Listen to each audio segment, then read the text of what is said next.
d'interférence. Voilà. Donc bonjour à tous ceux qui nous ont rejoints. J'ai aucune idée du nombre de gens qui vont nous rejoindre pendant les 2 jours. Enfin, c'est pas bien grave. L'important, c'est que nous, on soit attentifs les uns les autres, puisque, en premier lieu, je voudrais remercier tous ceux qui sont là. Donc, on en a une partie en présence. Vous voyez un petit bout là. Ceux qui sont loin, vous voyez. Merci beaucoup à ceux qui ont pu venir.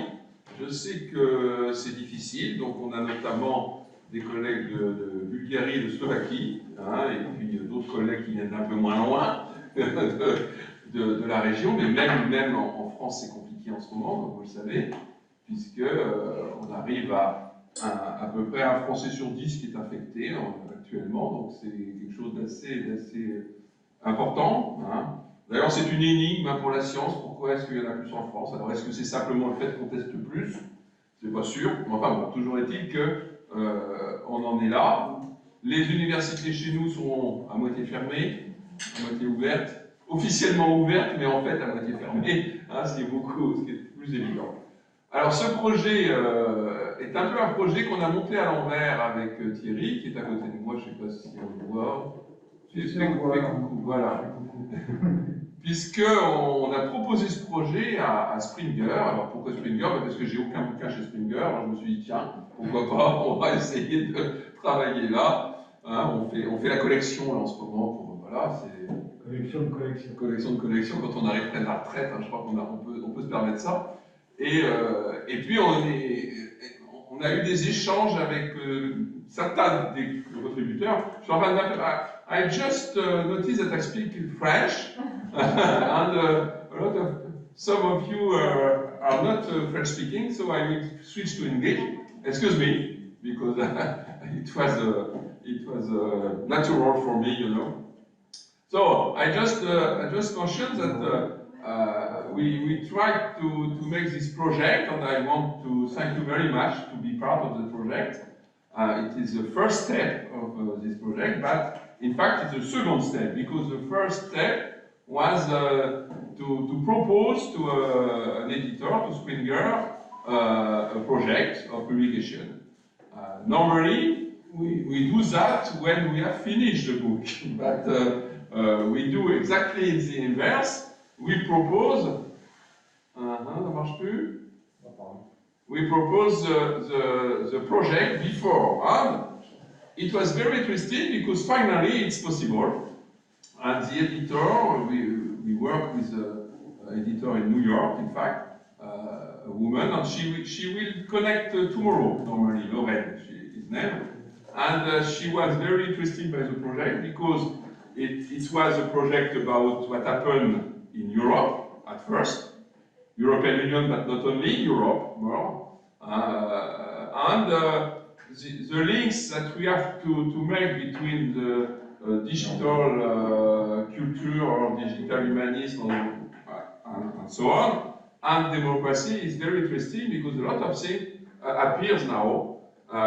We just finished another project about the third places, for example, and there is not so many literature about the links that we have. And she asked us also to include some element about the COVID crisis and so on inside. So during these 2 days, we will have the chance to listen to contribution of about how many? 20, just 20 people. No, 20 contribution, and something like 30 people.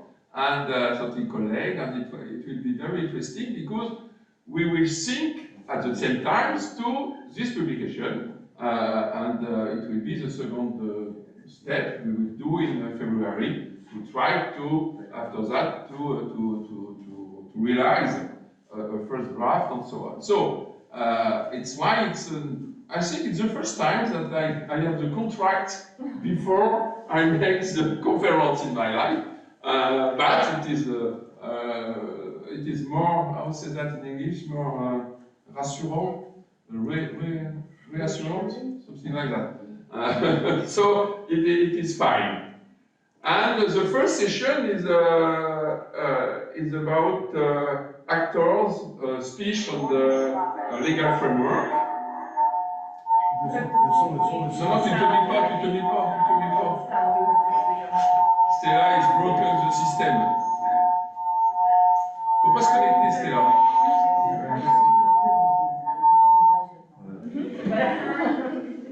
Because in the room we have not to be connected because it's very complicated after to make something. Okay. So during my little speech, introductory speech, some people are introduced. Now we take care because 3 days ago I was in a visio and a team of Zoom bombers or Zoom hackers, I don't know who, come in and make something very interesting because with Juron, it was in Russian people, so I speak Russian myself, so I understand what they said. It was not so evident, and they tried to make some picture and so on. So it's a game for somebody. You know, they tried to get the code by hazard, and after that they go there and so on. So it is quite funny. Okay. So, it is very early, but perhaps we can begin. Thank you very much for Petya and Daniela, who are here from Bulgaria. I don't know if you do that. People, no, you are not in the. No, they have to speak. And there is other Bulgarian people outside. Okay. And in the opposite, we have Katarina, who is from Borská in Slovakia. Oh, no. I don't. There is not not possible to see us because they're not there. Okay, bye. A lot of people from Bulgaria, in fact, because Diana also is here. Okay. I think that it is William. Where are you, William? I'm in Dubai. In Dubai. Okay, so it's from snow to sun, something like that. David is in Prague? In Brno. In Brno, he is from Brno, Masaryk University. Okay. Actually, I am in Lomnice working from home today. It's a small village. Okay. So, and big hello to Paris. Okay, thank you. Luis is from Spain. I don't know if he. Okay.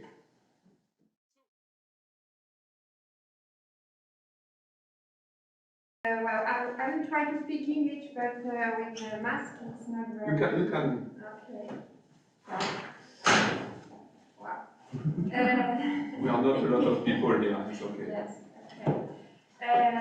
So I was charged by Gilles to work on actors and discourses concerning participatory democracy.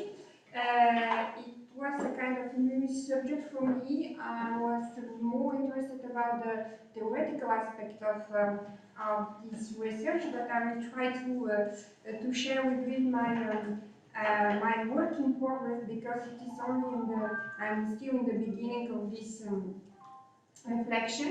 I will first present my approach to, not mine, but the approach that I modelized to look at the participatory democracy. That is the social practice approach. And then I will try to apply it to the topic, and I will focus more on the discourses of some actors in this type of practices, like citizens and mainly municipal employees, because I didn't find many work concerning the state actors concerning this type of practices. And I found some elements also for e-participation discourses. First, the social practice approach is very, in my opinion, interesting because this approach is based on for me, three specific characteristics. The first one, in a social practices approach, the phenomena are considered to be relational.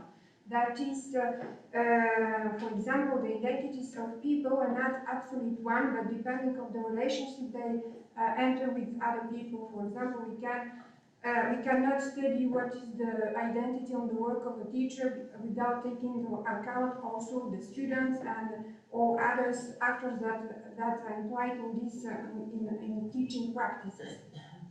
Second, this approach is also processual one. That means that the meaning is contextual. The meaning it's not an historical, but we need to consider the whole process the meaning is constructed, and this means also that we need to take into account the context of the social practices. So the practice is not studied in an absolute or theoretical way, but only in context, only in use by the actors, social actors themselves. I selected some definitions concerning the practice, but I don't want to comment them. The practice is defined in very general way that like a network of doing and sayings, and the saying is the meaning making in fact of social actors. In general, the practice can be studied like articulation of three main elements: the meanings or discourses. So we try to see what are the general discourses used by actors that engage in democracy, participatory democracy practices. Actors with their identities, with their competencies, and also what is interesting in this approach, I think, it is the fact that we can take into account the material arrangements, things, technologies, and these three elements, meanings, actors, and material arrangements, are articulated specifically for each social practice.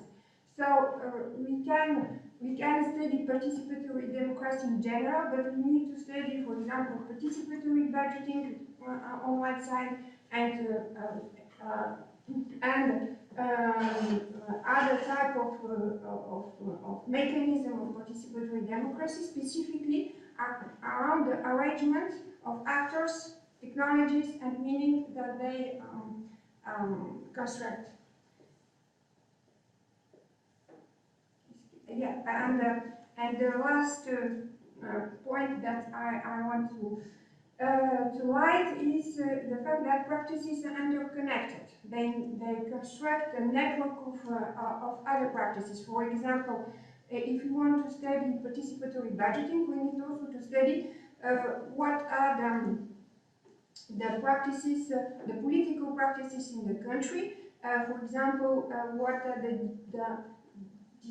how to say, the way decisions are taken on the national or local level or intermediate level, because participatory budgeting will be defined in terms of also these more global political practices in the country, or if we are interested in a different level, for example, European level, etc. Well, if we study democracy like a process and not state, if we adopt this theoretical presupposé, we cannot distinguish clearly between participatory democracy and deliberative one. In the literature, I found that frequently deliberative democracy is opposed to participatory one. But if we adopt the social practice approach, we can consider that it is a long-term process where deliberatory democracy, sorry, I try to speak quickly and my English is not very good. So deliberative democracy is a phase of the process of participatory democracy. We can do participatory democracy without deliberative one. if we can study, and the majority of study in the literature I found are more based on the study of particular initiatives, so participatory democracy as performers. But we can study also the practice in way the three elements of meaning, actors, and materials are articulated. And I found that this kind of study are more rare.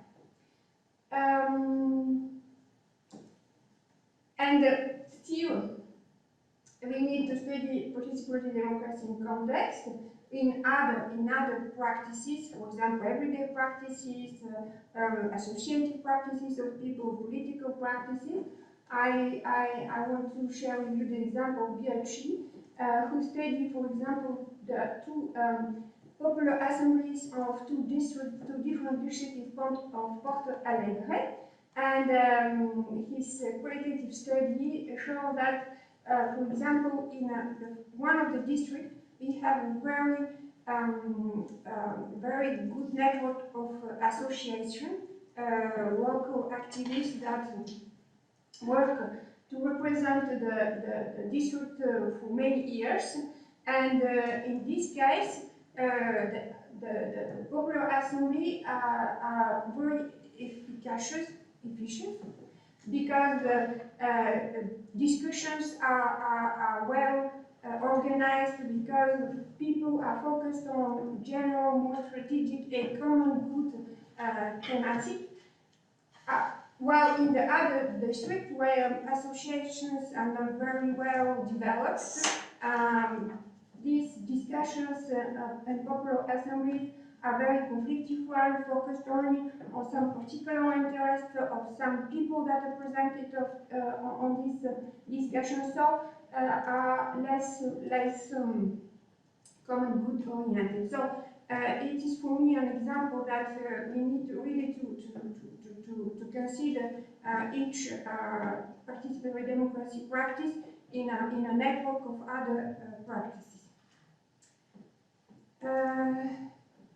Well, I will try now to share with you what I found like different discourses in the literature and what I found also on website in France. We have more information, more study about the citizen discourses concerning the participatory practices, mainly participatory budgeting, mainly on local level. So trying to sensitize all this literature and what I found myself on some quick research on website, I try to distinguish about five citizen discourses. People are very ambiguous about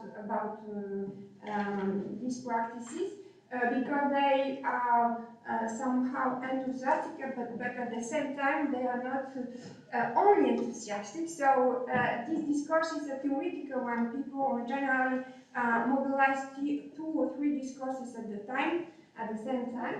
So the first one is the social change discourses.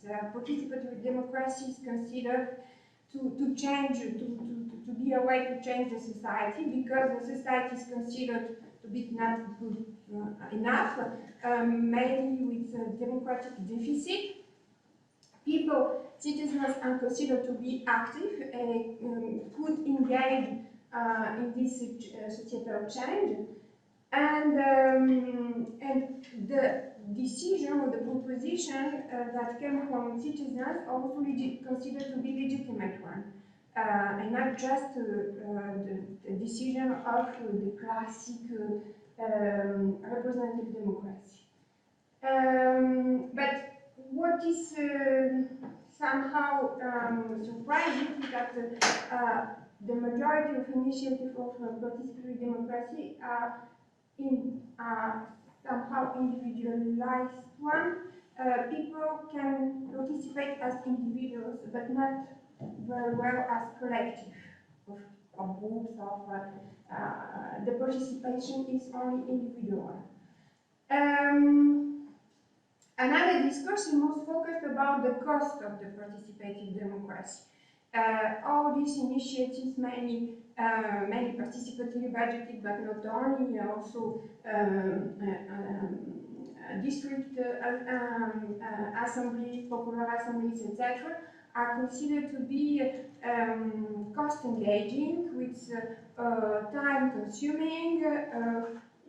In the majority of the context, municipally agency and are considered to lack time and resources, and this lack is to be used, the money and time should be used in an efficacious way, and participatory democracy initiatives cost money. And they are considered also very frequently as somehow time to all people speak loud, and no one hear no one. So the critic shielding, and I don't know how to pronounce it good. It is a type of more how to say, cost-oriented discourse. We have also the third one is very largely shared for people, for citizens that are engaged in participatory democracy, but also by municipally managers, that citizens are not yet ready to this type of practices, because the majority of citizens are considered to be very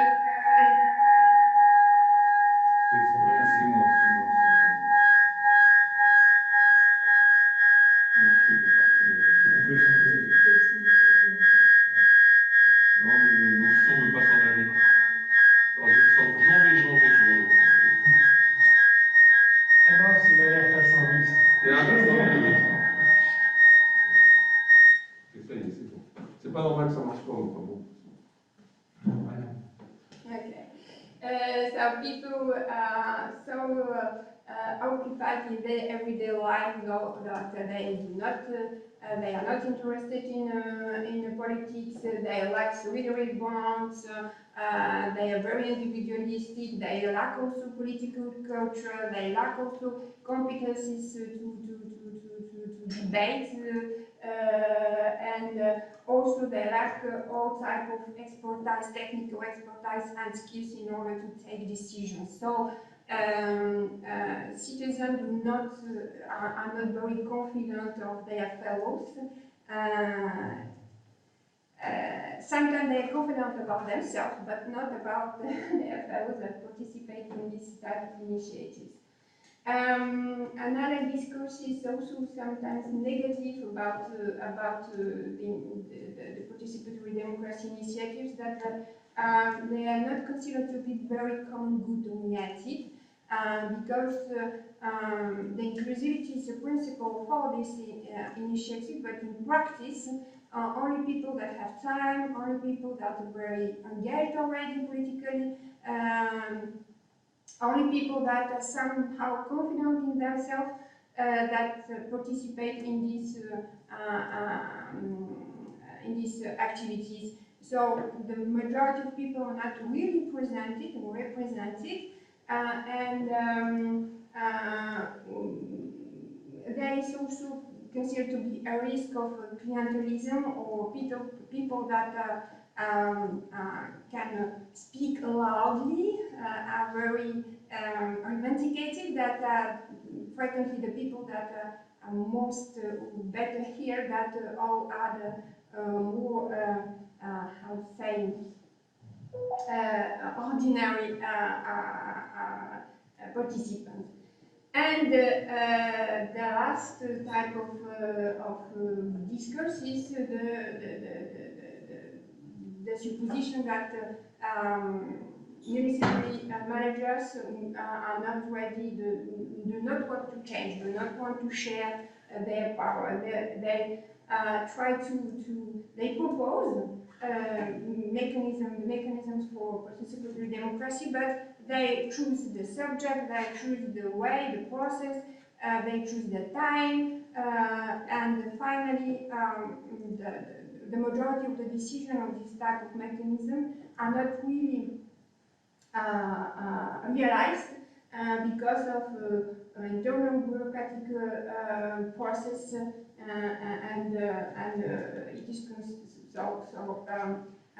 municipality are considered to be resistant to change.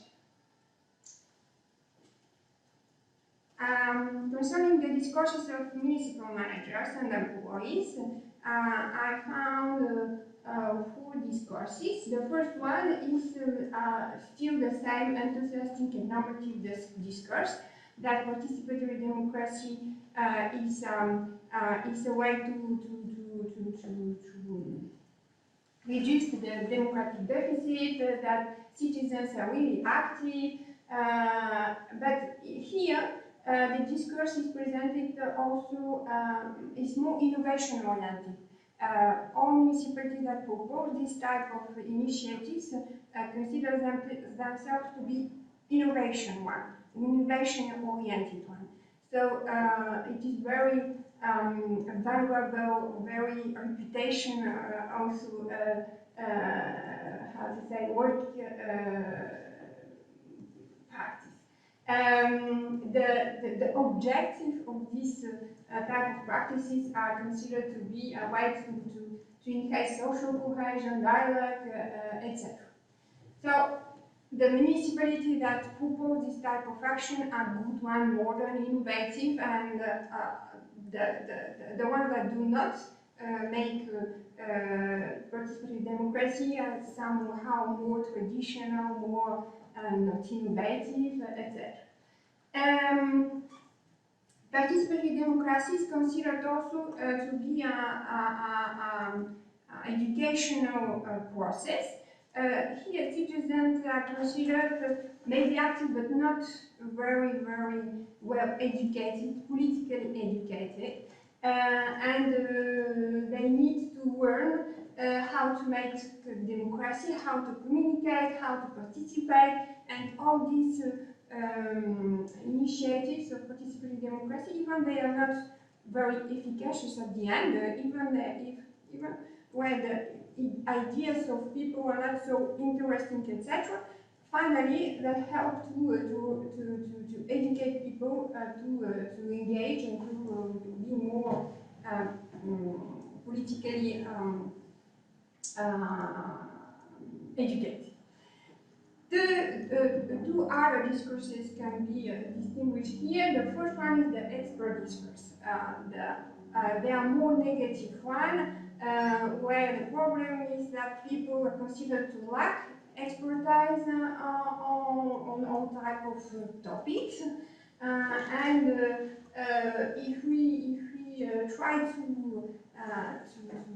take into account people's propositions, well, it's some kind, it's a type of irrational one propositions that are technically not good, not financially not very feasible, and in this type of discourse,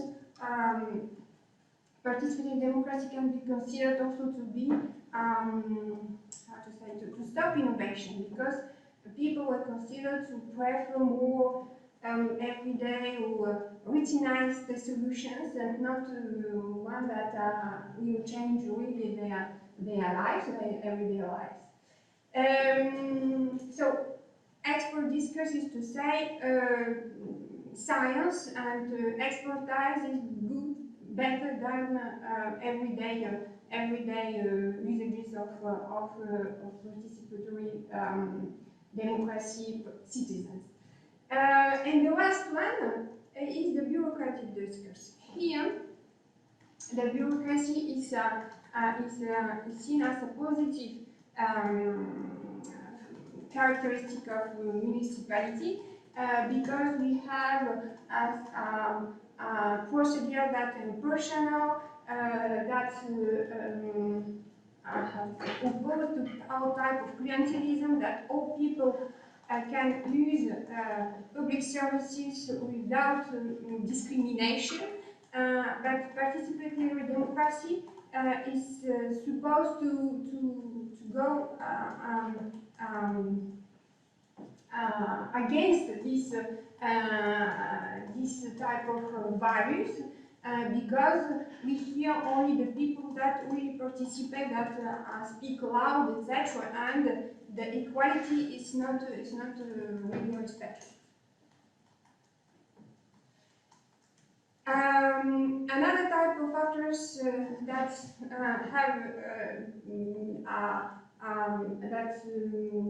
we can say have discourses about participatory democracy is also the NGOs, and I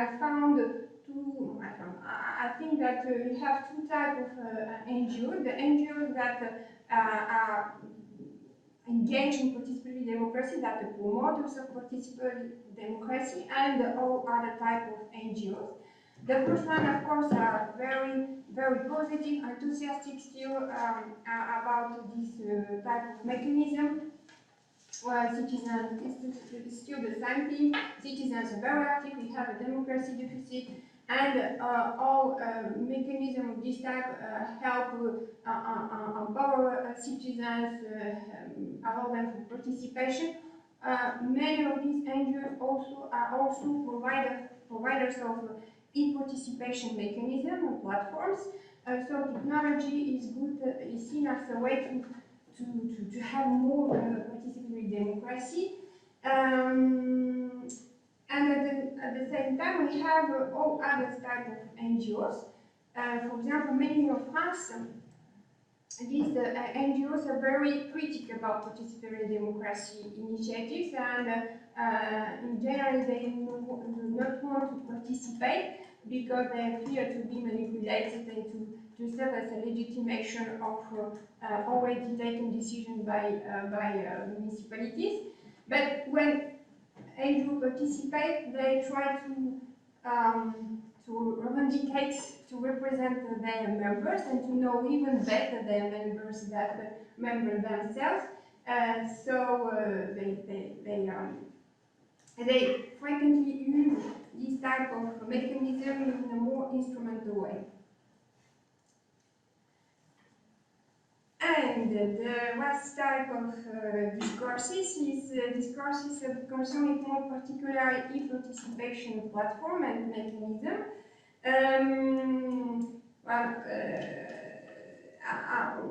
I distinguish two types of actors.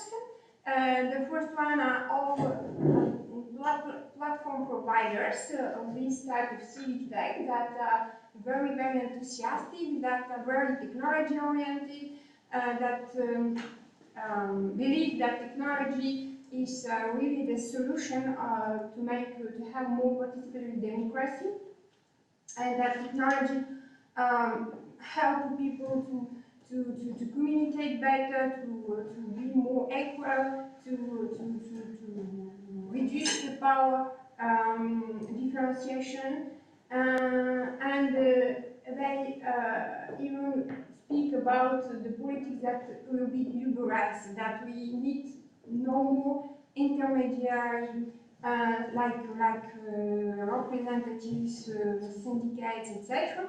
But if we look into the municipal servants' attitudes toward the technology, the discourse is very more nuanced, and this type of technology is just one of the ways to have participatory democracy, but only in a network of other participatory democracy practices.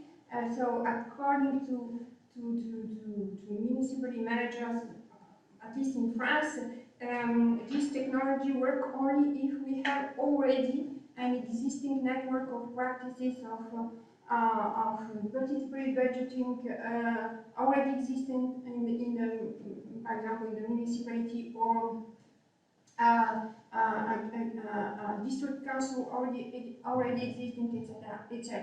So when we add e-participation platforms, we have just enlarged a little bit the number of people that participate, but we need to have the culture already of this type of practices. Well, I do not arrive still to take into account better the impact of the context and the other practices that are connected to participatory budgeting or to popular assemblies. But we have in the literature already some questions about to study the each individual practice in itself. For example, what is the interactional context of the practice? Who initiates it? Who should to participate? How we communicate, etc. And we need to go through further in looking for the other practices that can be can influence the specific participatory democracy mechanism. Now, just to complete briefly,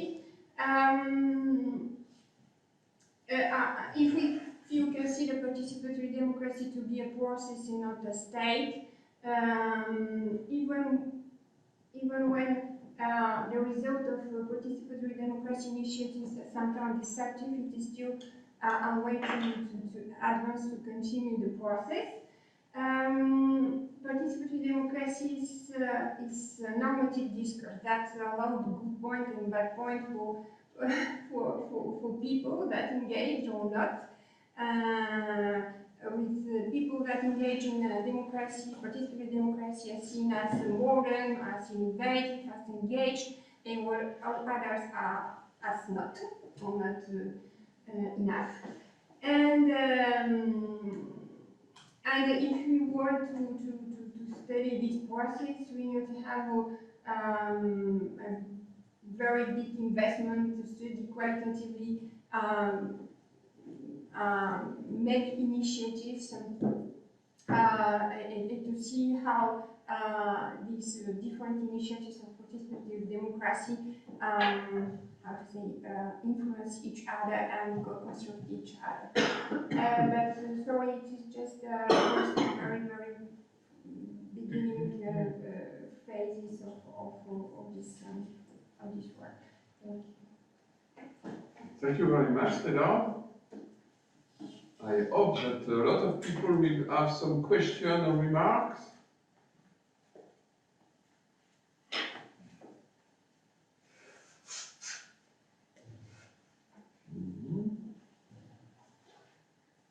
Okay, if I may, can you hear me, Stefan? Please, Diana, please. If I may, I'm especially interested in the discourses you outlined two basic groups. One group when citizens are ready to participate in, to be part of this participative democracy. In the other group, some citizens need more education. So can you give some concrete examples about such discourses? Can you hear me? Yes. In fact, what I try to do is to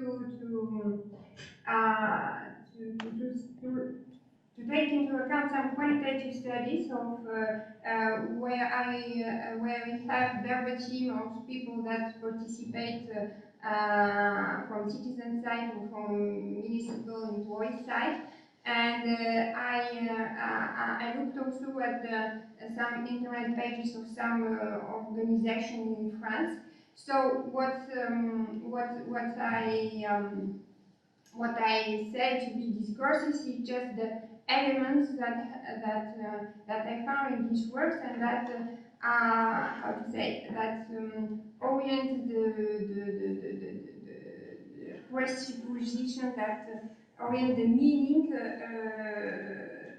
we find around the participatory democracy initiatives, but they are not discourses that are used by this type of people, so not.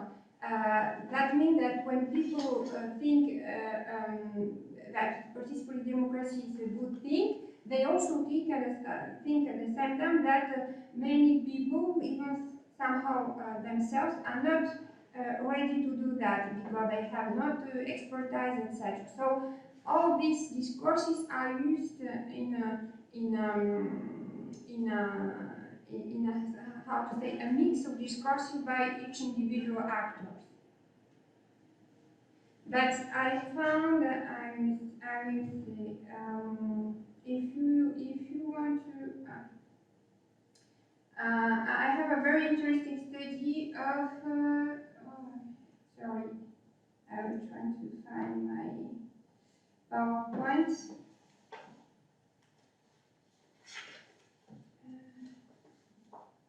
I will see. For example, it was the study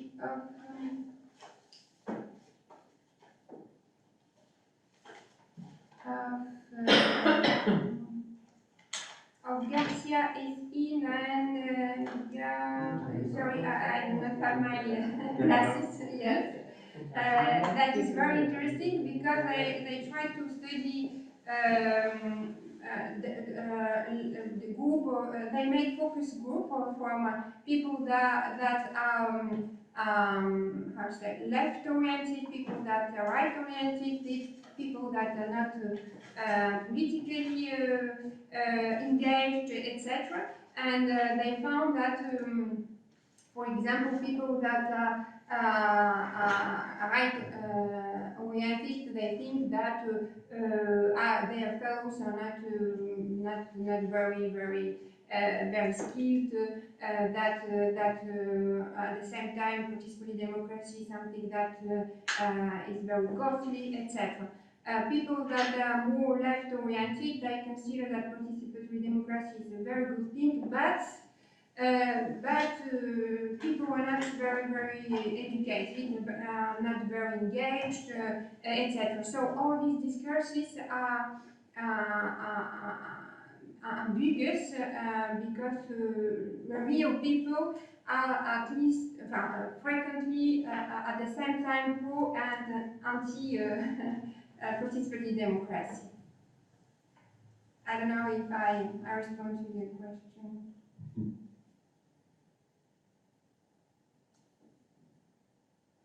Thank you, Thank Stella. you. Thank you. Another question or remarks? David? David, perhaps? Yeah, maybe just a comment. Hi, Stella. Thanks a lot for your presentation. I think that it is rather ambitious because it's a quite a complex topic and there's, I would say, a big mess in the literature. It's also a very normative stuff, this participatory democracy. That is also why I would recommend some summarizing of the topics, because you know you enumerated quite a lot of perspectives. Maybe I don't understand properly the term discourse, but maybe it's just a language barrier on my side. But definitely I would strongly recommend to you to summarize more the findings, like prepare some categories, prepare some pictures, just really to make some order in the thoughts and so on. And this could be also helpful for practitioners, like really, there are quite a lot of perspectives on this. You may just apply only this perspective, but there are also other perspectives you should somehow consider. And it's very important for practice, for the theory, for methodology, and so on and so on. So, and there are also quite a lot of theories related to it. And I know it's difficult, but somehow I would say that making the summary more clear would be very beneficial for your work, for the outputs you plan to publish, for the chapter, and so on. But thank you for your effort. It's very ambitious. So good luck also. Thank you. Thank you very much. Thank you. It's a draft, in fact, because we think of this chapter after, And you're absolutely right, because I share absolutely your remark. Complicated way. No? May I comment on the Please. issue of right and Yeah. concerning participation? I don't challenge the existing studies that Stella has summarized. I guess there are some like these. Also, I have a lot of colleagues who believe that participation, and especially direct participation, direct decision making, is something that pertains more to the left than to the right. But if you take a look at history, it proves that both right and left have employed such instruments. For example, it is more of a Republican nature, the introduction of direct decision-making through referendum, recall, and initiative in the United States more than 100 years ago. And also it used, direct decision-making is being used for many, how to say, more right-oriented purposes. For example, decrease of public expenses through taxation referendums or referendums on public finance, which are very, very much to the right, all these issues and values.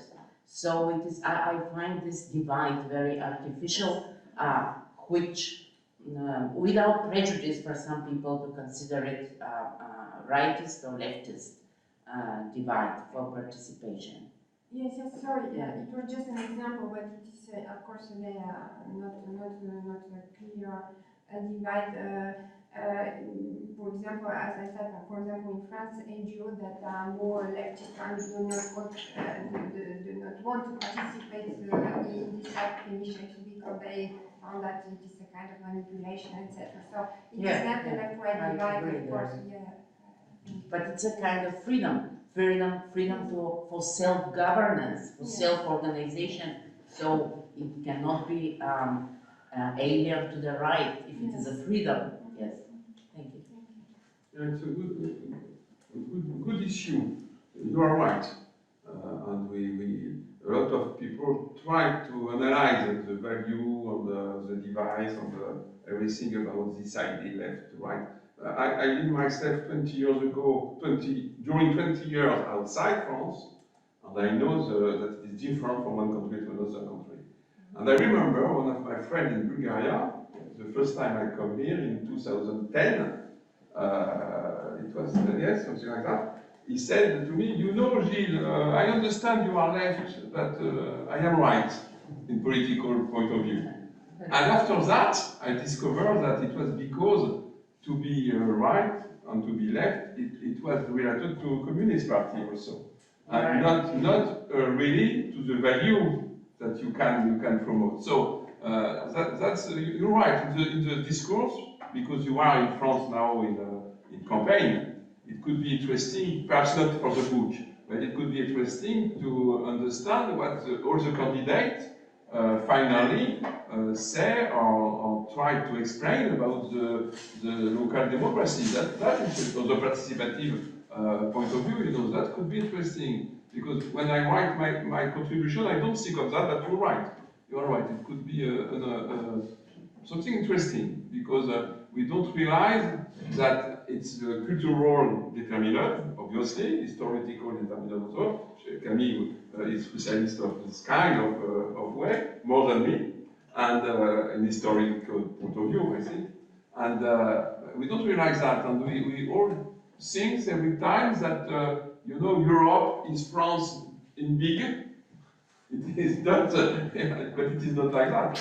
And the right and the left, it is not a category, the same category in the history related to values, and in one country to another country, obviously. So for the speech, it's an interesting point. Yeah. Thank you. Thank you. No more remarks. So we will switch to the next one. It is Thierry. Okay. If you have nothing to present. No. Only on the I try to speak in English. You can do it. My contribution is about the analysis of change in discourse and in terms of contents. The discourse about participatory democracy. I think it's a good term. And the relation to the digital technology about the reality of the practice. And the content, first I will explain the context of this query. It's the question about two things. First thing is an article I write with two friends, two colleagues, about the analysis of the discourses of local authorities on innovation first, and the second point of this article was strategy of being a smart city for these authorities. It's the first thing I come back to this thing. The second is my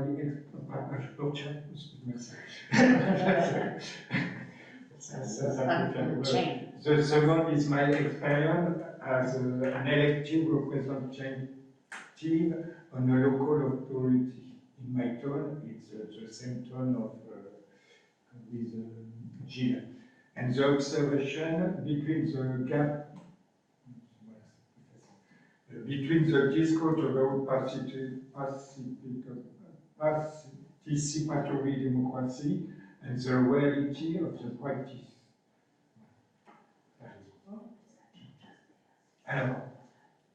The article, the first point, the article is based on the analysis of the websites of the 20 largest French cities, with two entries, the innovation support policy, and the second, the strategy for building a one image of the smart city, like the methodology of Cap Ferret, one image as the meeting of many types of discourses and many ways to obtain this image. The results of this acting are very simple.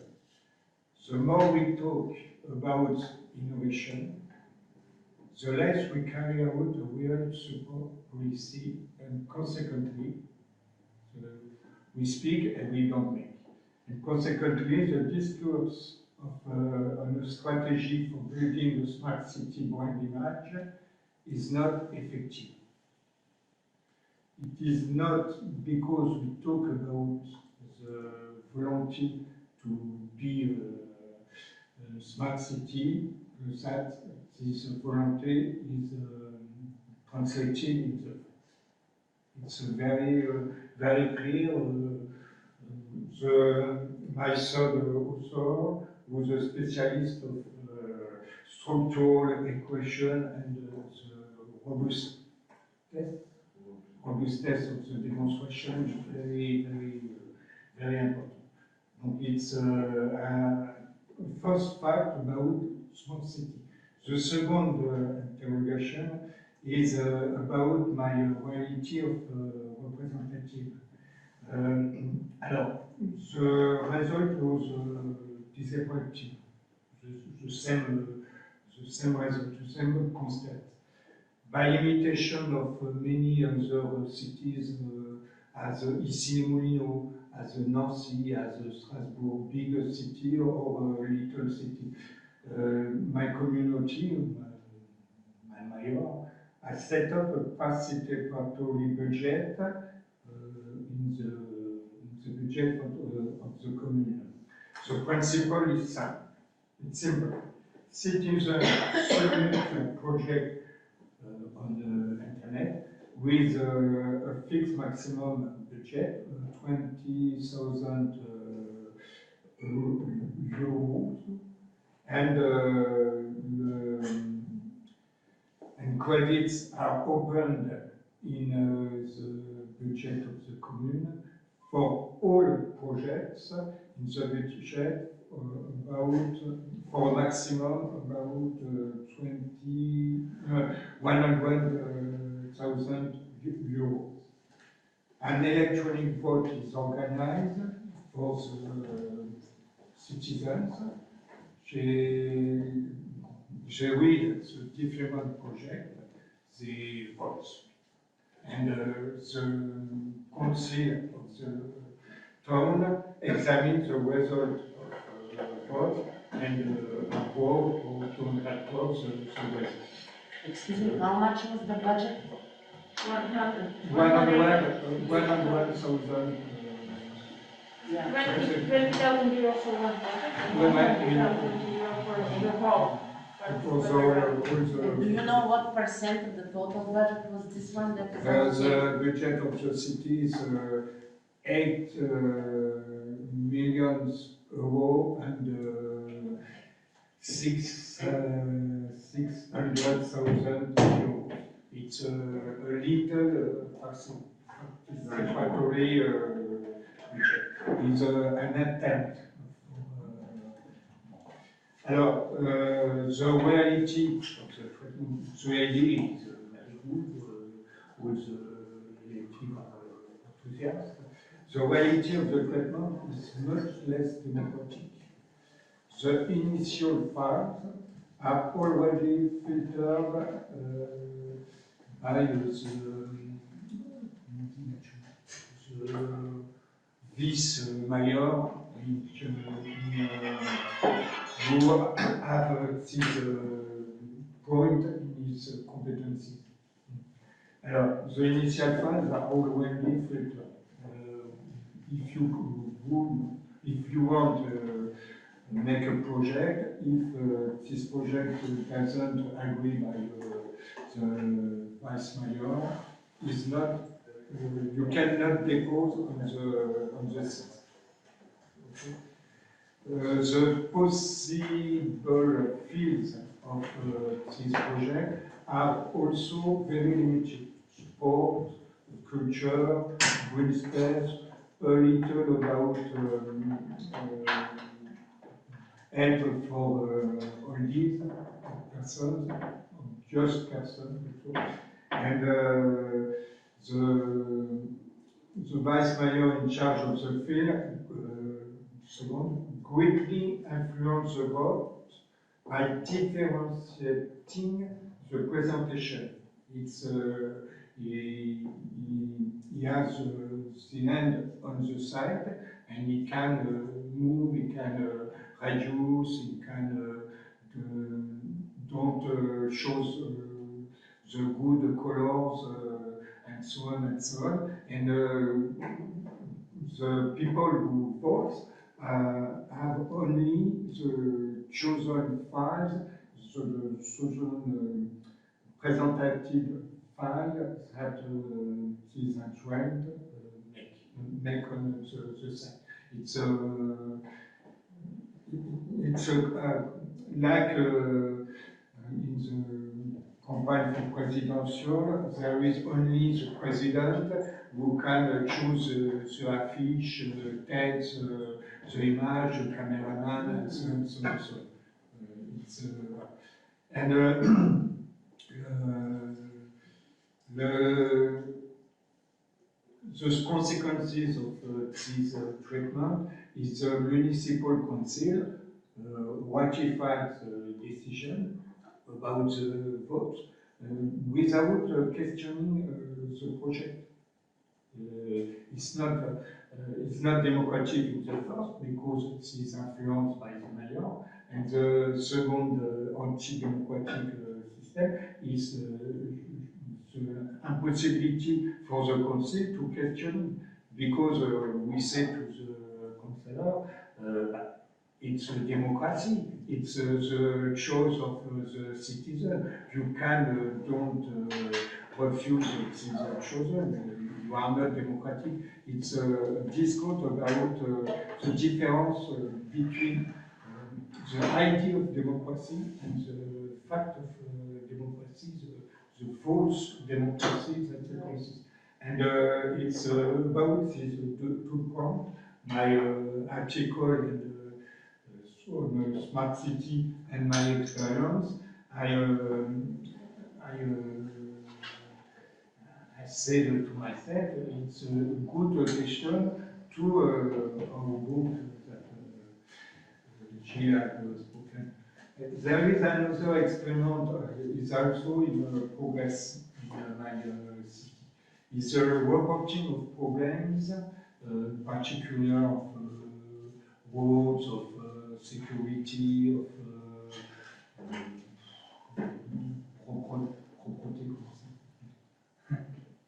cleaning.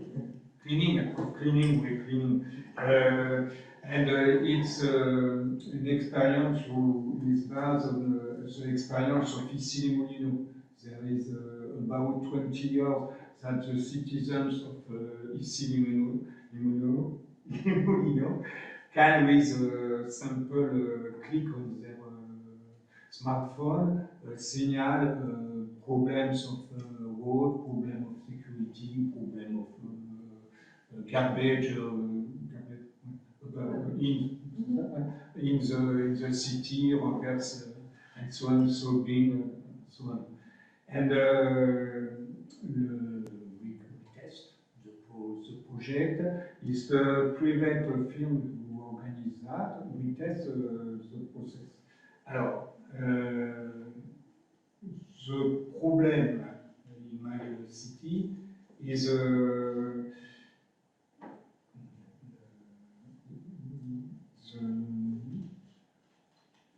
the fact the municipality, the employees of the municipality doesn't appreciate this possibility given to the citizen to explain and to signal the problems, because there is the result that possibility, that limitation of their freedom. They think that with this system, the mayor can judge their work, can judge their competencies, can judge their implication, and so on and so on. And they have a bureaucratic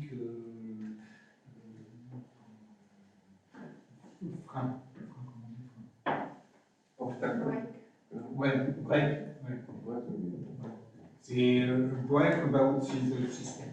And the mayor has made the principle in his discourse for the election, and with a conflict, an internal conflict, we decided that only the elective person, elective representative of the commune and the employers can use the system. It's totally in contradiction with the principle of participatory democracy, because we, as as an elective, I can signal the problem, but as a citizen, I don't. It's not. It's about. Alors, after these two experiences in the article, it seemed to me interesting to analyze the performativity of the discourse of local authorities with a question which asks as does saying translate into doing? Question. In what situation we can translate or we don't translate? How is saying constructed? Where do you come from the term used in the discourse? What we use these terms? it's about is by imitation, which is by only perspective of communication, or it's a perspective where perspective of doing something by ideology or by only marketing and so on. The second point, interrogation, is about of the doing. How controls is doing. In the fact the doing is done or not, but how we control this possibility. Is the action is the correspondence with the discourse. It's very important, and after how to explain the difference between classes. And to all these questions, the principle is done to analyze the sites of the commune, not about the 20s figures because it's more, it's very important, but about 12 cities, the mine, and 11 other cities of the Champagne in my region. With this analysis still progress, but we have first Traductor make it possible to determine two tendencies and a real bureaucratic problem. The discourse, we have to make a typology of the discourse.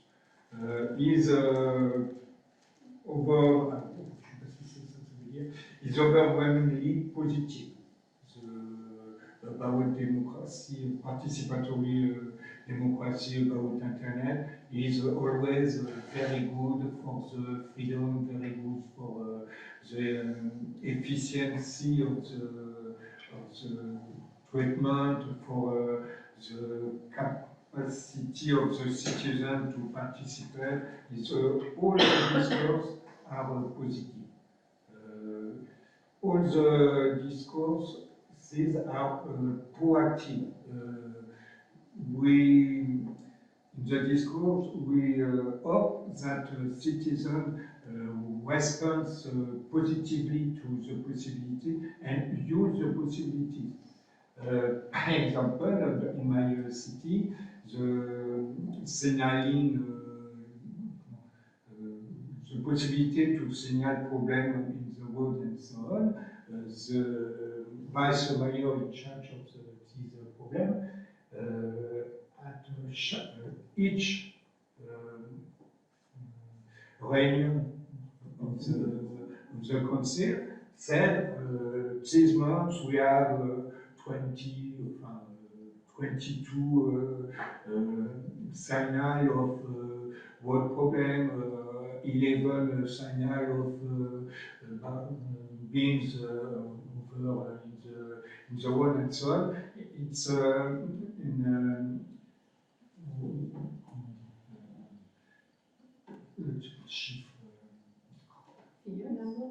Numbers. We make numbers that it's very good as the number increases, and it's very good for the city. And we hope that this number got some very important. And it's like children who want something, and so on and so on. In reality, only elected employers signal is not a problem of citizens, it's a problem in internal. And the vice mayor says as is the signaling is a success of participatory democracy because the number increases.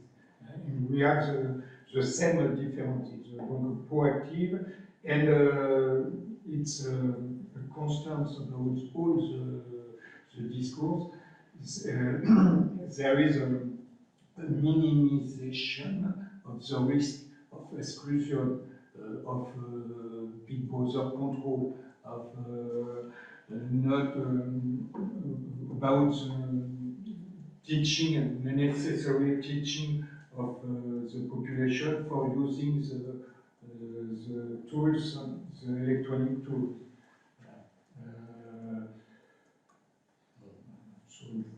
And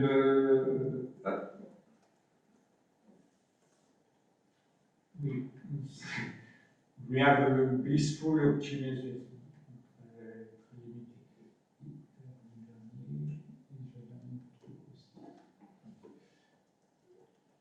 Alors, when we analyze the sites, not about discourses, but about local action. It's about participatory budget and so on.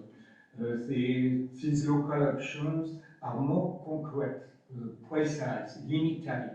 By example, my commune, 20,000, it's only for the, there is an article about participatory budget in France, and it's the same thing in all the cities in France. The budget is in the discourse are big change.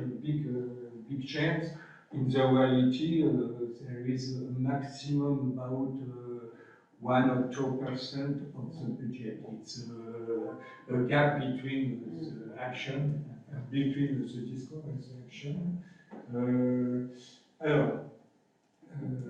Less than 1%. I think I wrote that article, and it's 0.50. Oui. It's the maximum. Maximum. It's 0.3. Yeah.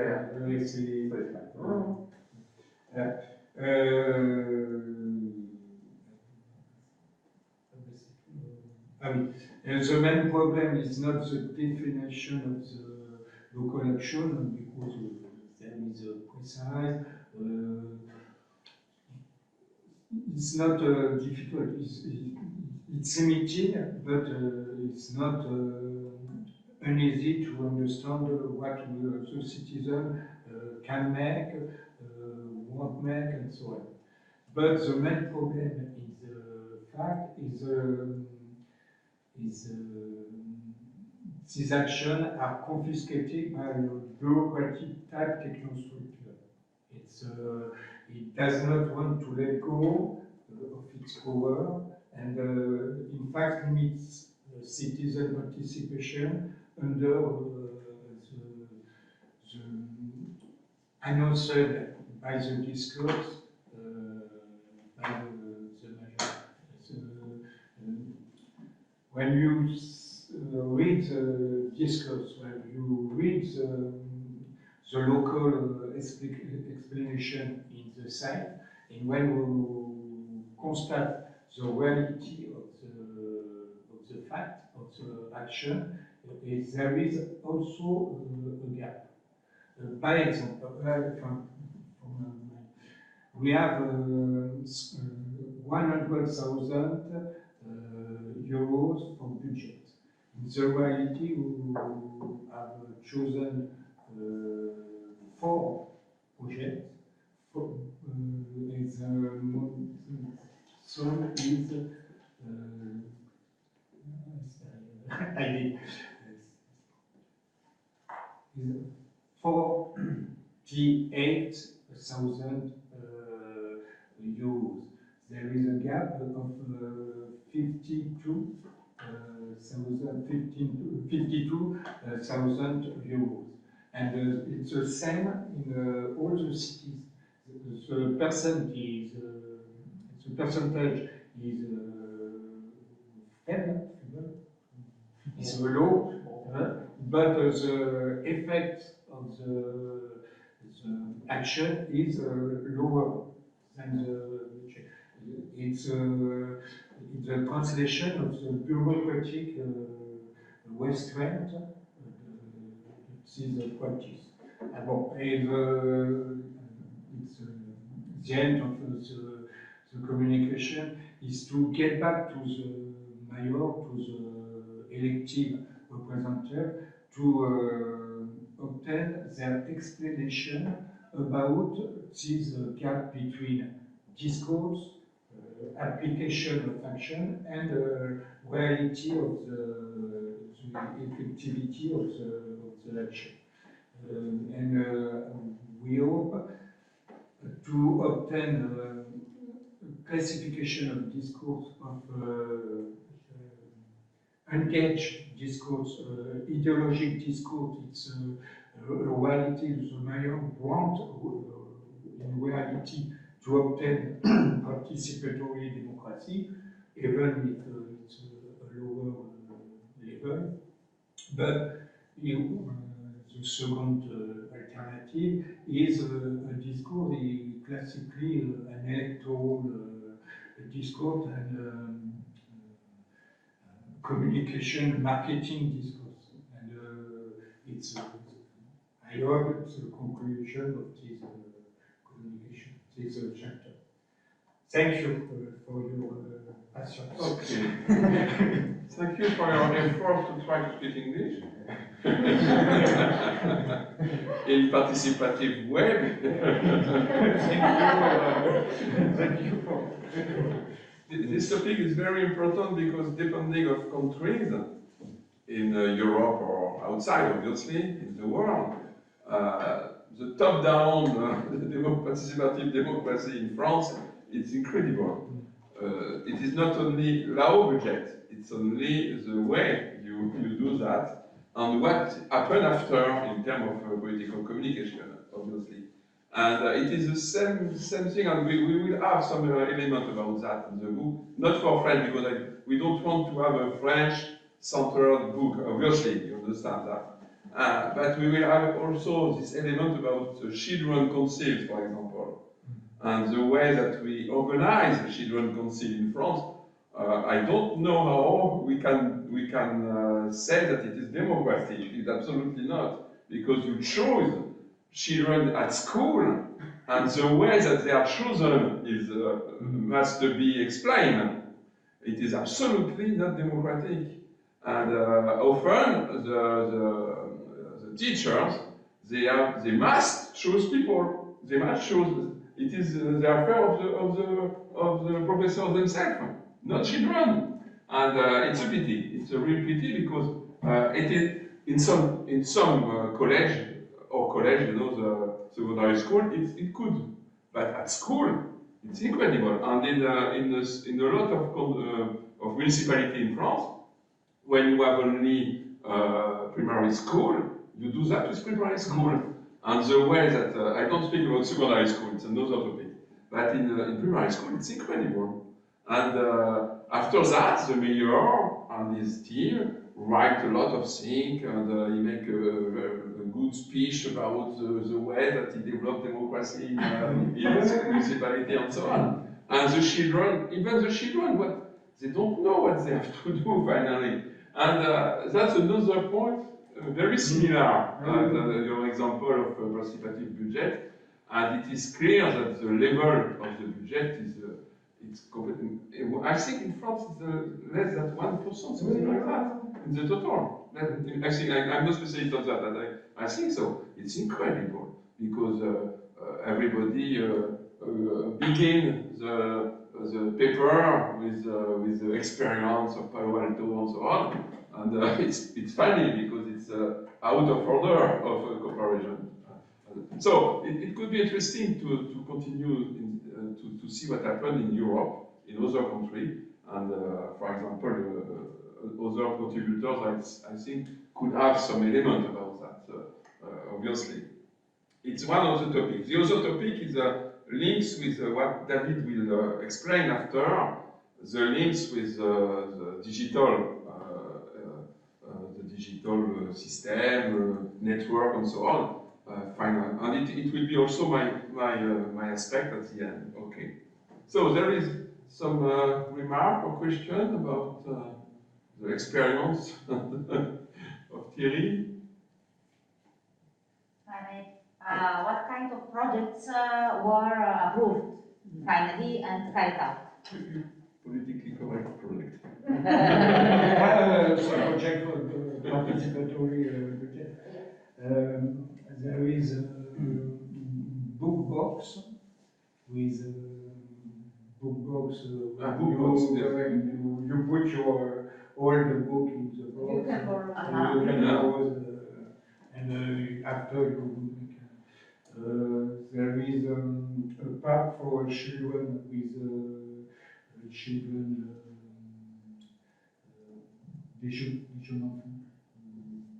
Playground. Playground for children. And there is an help for the location of about a car for carries the older. Rent a car. We will rent a car for carrying the older citizen to go to their courses and the force. To shopping. Well, to shopping, to go to shopping, By car. By car. It is very ecological point of view. Maybe the car is Electric car. Electric car, oui, it's ecological. And Medical center. and the force is, I think, I'm not sure, but I think it's about a garden green space for with Like flower local with- garden probably, no? Something like this. for the children. Yes. But it's the fall only. And so there is 11 projects who are proposed, and 6 are ejected before the vote of the council, and one we the vice mayor present this project as not serious. We don't know why, but it's not serious. It was excluded. Okay. And in Bulgaria it exists? Participatory budgeting. No, It's just experimental. Last year, Okay. I think in 2019, Sofia, the capital city, experimented but in participative budgeting. But there was a lot of critique how it was organized, and I don't know what the outcomes are. Haven't researched them yet, but only once and only in the biggest city of the area. Inside university in France, a lot of universities want to do that, but the representative of students, less than 5% of students vote in France, less than 5%. So, and it is very complicated to have how do you say that in English? Because all our structure is based on representative people. And for the teacher, it's okay, but not for the students. And for 20 years now, it decreases year for year. And that's a very big problem, because in fact, you have people who are more in a political position than representative of others. So we need other way to organize, and there is some experience, so perhaps we do something. For the student, it's absolutely the inverse. The students paid a contribution for the life on the campus. There is 55 euros 55 euros, by yes. students, and there is a commission about the repartition of this budget, who is the budget of the students. The students are in minority. It's not the student who decide what they can make with their money. And before this commission, there is an attribution with decided by the law, 20% for the sport, 20% for culture, 20%, and the choice of the reality of the choice for the student is less than 25% of their money, and they are not in majority. It's true. It's an adverse participatory. So other remark for people outside? Maybe I just one comment that also Danish project, I think there was published one book last year. It is about the international trends in participatory budgeting and the method practices in participatory budgeting in different countries in Europe. So maybe it can be interesting for you to send it later. And in Slovakia we have participatory budgeting. Also in Banská Bystrica, maybe more than 8 years, I think, in our city, and it's quite long process because at first it was quite popular activity, everybody was open. Then they found out that there are some problems which can how it can be influenced also by the local parliament and so on. And now they try to find some new way how it should work. And there is also, for example, great discussion. It should, if the citizens should vote electronically or not, because some parts of local parliament they prefer that each citizen should go for the presentation of the project to see them, to discuss about that, and not to just click on the internet and to send some vote. So it is something like a new period, probably also in Banská Bystrica. I don't know how it will be solved, but what is also nice that also municipality at the beginning they start with 20,000 euro, like generally for all projects. It was usually small project for 5,000 euro or for 5,000, yes. And now there are more than 60,000 euros for this project. But what is a weak point, I think, is a control and presentation of the result. And people don't have enough information how the projects were successful. Feedback is always the problem. Yes. Yeah. Which also demotivates participation, because if you don't know what the outcomes are, whether you have been heard or something, how your project is implemented, then you are not motivated to also participate. not only for implementers, but also for the citizens who voted, and they don't have like information how it was successful, how they can somehow control the situation. So I think we will include some focus on that, this kind of experiences. Okay. There is David. Please.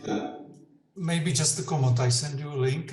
You noticed, and my personal view is that participatory budgeting is quite costly because, as you said, the budget is usually low. Also, the costs of administration and promotion and ICT support, this is not researched. But on the other hand, experiences show that it may be a good starting point, because I attended a conference or a workshop on e-participation, and there was a paper on e-Madrid, electronic participation initiative, and participatory budgeting was incorporated into this complex e-participation system. And it was rather attractive for citizens because it's about specific things. And it was much more attractive compared to consultations that were also available online. So maybe there can be some, I would say, social benefit of participatory budgeting, that it can attract people, and this can be used in future in attracting them,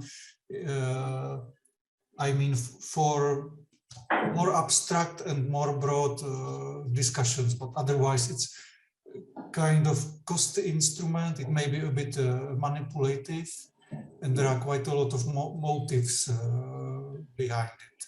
Also populism, I would say. Also, it's a sexy topic, so But my personal view is I am not so positive about it, although there are some benefits of it. Yeah, thank you. Yeah, I would like to add something about what David just said. I think we need to be careful about what could be participatory budgeting in different countries. And if you study it in Brazil, where actually it's about deciding in many cities, well, it was about to decide in many cities the totality of the investments. It's different from what we see in most European countries, where actually it's just a small part of the budget. It's not about discussing incomes, because that was also the plan.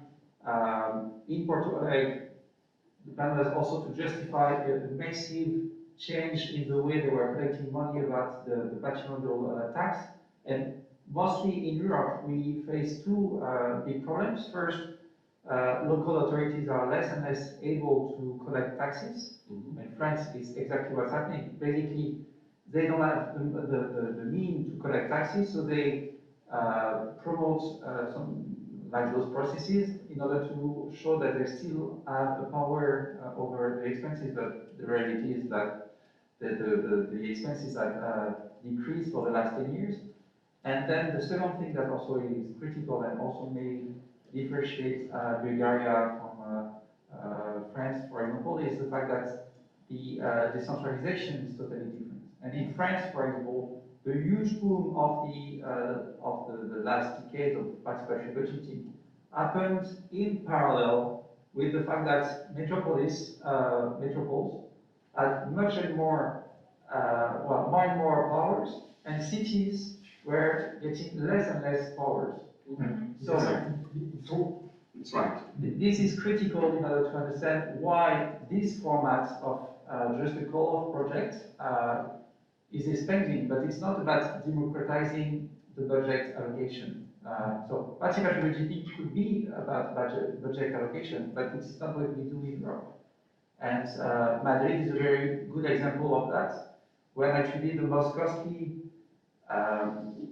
measure that the former majority took was about the expansion of the tickets, of the metro tickets for, well, there were different zones, and now it's a single zone, and that cost a lot of money, but it was not decided through participatory budgeting, it was decided through referendum type procedure.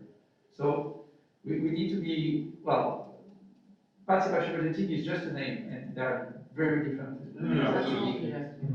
that could go under that name. Yeah, you're absolutely right. We just finished an analysis of surplus in France, and we discover, because I don't notice that before, that finally it is in the medium-sized or little town cities that you can find support, because there people can auto-organize themselves.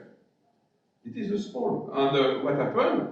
They have no money, generally, the city have no money, but they can have some device, technical support, something like that. And it's enough. They don't need other thing. It is true for example, cultural surplus. You can find that, in Les Mureaux, for example, it is near here. And it's fun, it is interesting because it's a very small town, and these towns are, as you said, in a big agglomeration, a big metropole, in fact, now, a new way, because there is new way in Europe, in different sides. But we have such problem like that in France, because we don't know, we have region, we have department, we have district, and we have now agglomeration, big way, or association of cities, or it depends. And from the problem of competencies in one way and the democracy life in the other way is a real now, as you said. Yes. Okay, thank you very much. And now we will have our colleague from Saint-Germain-en-Laye, from Sciences Po, Saint-Germain-en-Laye, IEP, that she can. I just tried to do something because I am not able to read. You can touch your camera. Also, okay. J'ai essayé de voir si ça peut marcher quand même. Ouais, super. Parce que nous, on utilise Ah, je fais plus de problème. C'est parce que j'arrive pas à lire le chat. Ah. Ok, comme ça j'arrive. Super. Can you hear me? Sorry. Can you give us a sign if you can hear me, please? So people are listening.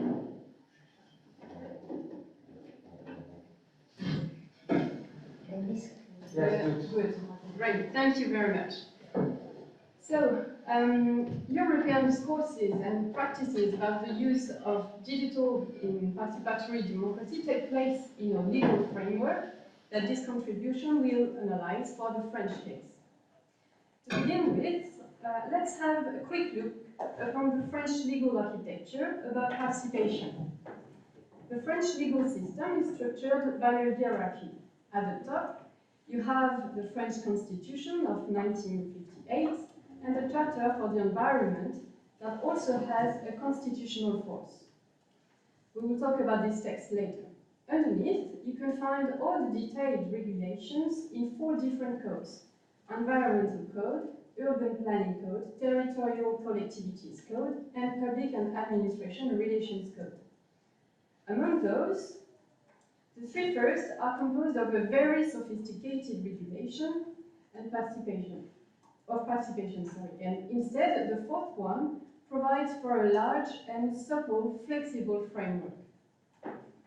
COVID crisis has undoubtedly increased the use of digital tools in participation, not only in practice but also in law. This is particularly the case in the environmental field, and that raises a specific legal issue, as we will see in the first part. Environment, nonetheless, does not encompass all participation discourses and practices. Indeed, at the local level, as in the rest of the French legal system, the use of digital tools takes place in a legal framework that is currently booming. We will see it in the second part. Through those 2 parts, I would like to show that if there is currently a real development of participatory democracy law in France, it is not really specific to the local field, nor is it specific to the use of digital tools. So let's see the first part, the problematic recourse to digital in environmental field in participation. What is at stake? We have this text, the Charter for the Environment, which has constitutional force, and particularly its Article 7, which is a key article here. It says that everyone has the right to have access to information pertaining to the environment in the possession of public bodies, and to participate in the public decision-taking process likely to affect the environment. So you can see that this right to participate is given to everyone, every person. So it's an inclusion principle. The problem is that in France, 12% of the population do not have an access to internet. What's more, there are strong disparities according the territory you live in or according the categories of people, notably the age of people. Therefore, as the president of the French Commission on Public Debate puts it, the only recourse to digital participation tools does not respect the requirements of information and participation rights. But the use of digital tools increases. It increases as well as in ordinary law as in COVID crisis law. First, in ordinary law. Ordinary law gives great margin of appreciation to project responsibles as to how they will organize participation. Great margin of appreciation. This is the case for public debates, preliminary consultations, and public consultations, so organizers can use digital tools.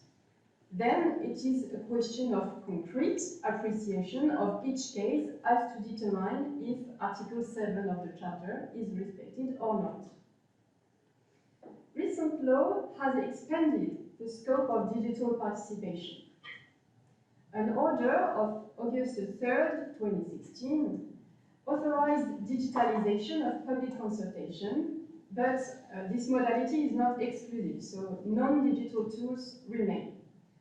For other forms of public participation, the same order of 2016 either allows to use digital as a complement to classic modalities or even imposes the exclusive use of digital.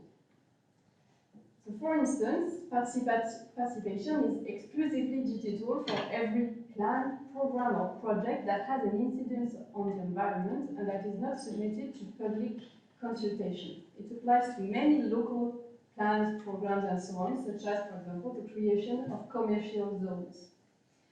So this is an example about the project of delimitation of the zone where drinkable water can be tapped.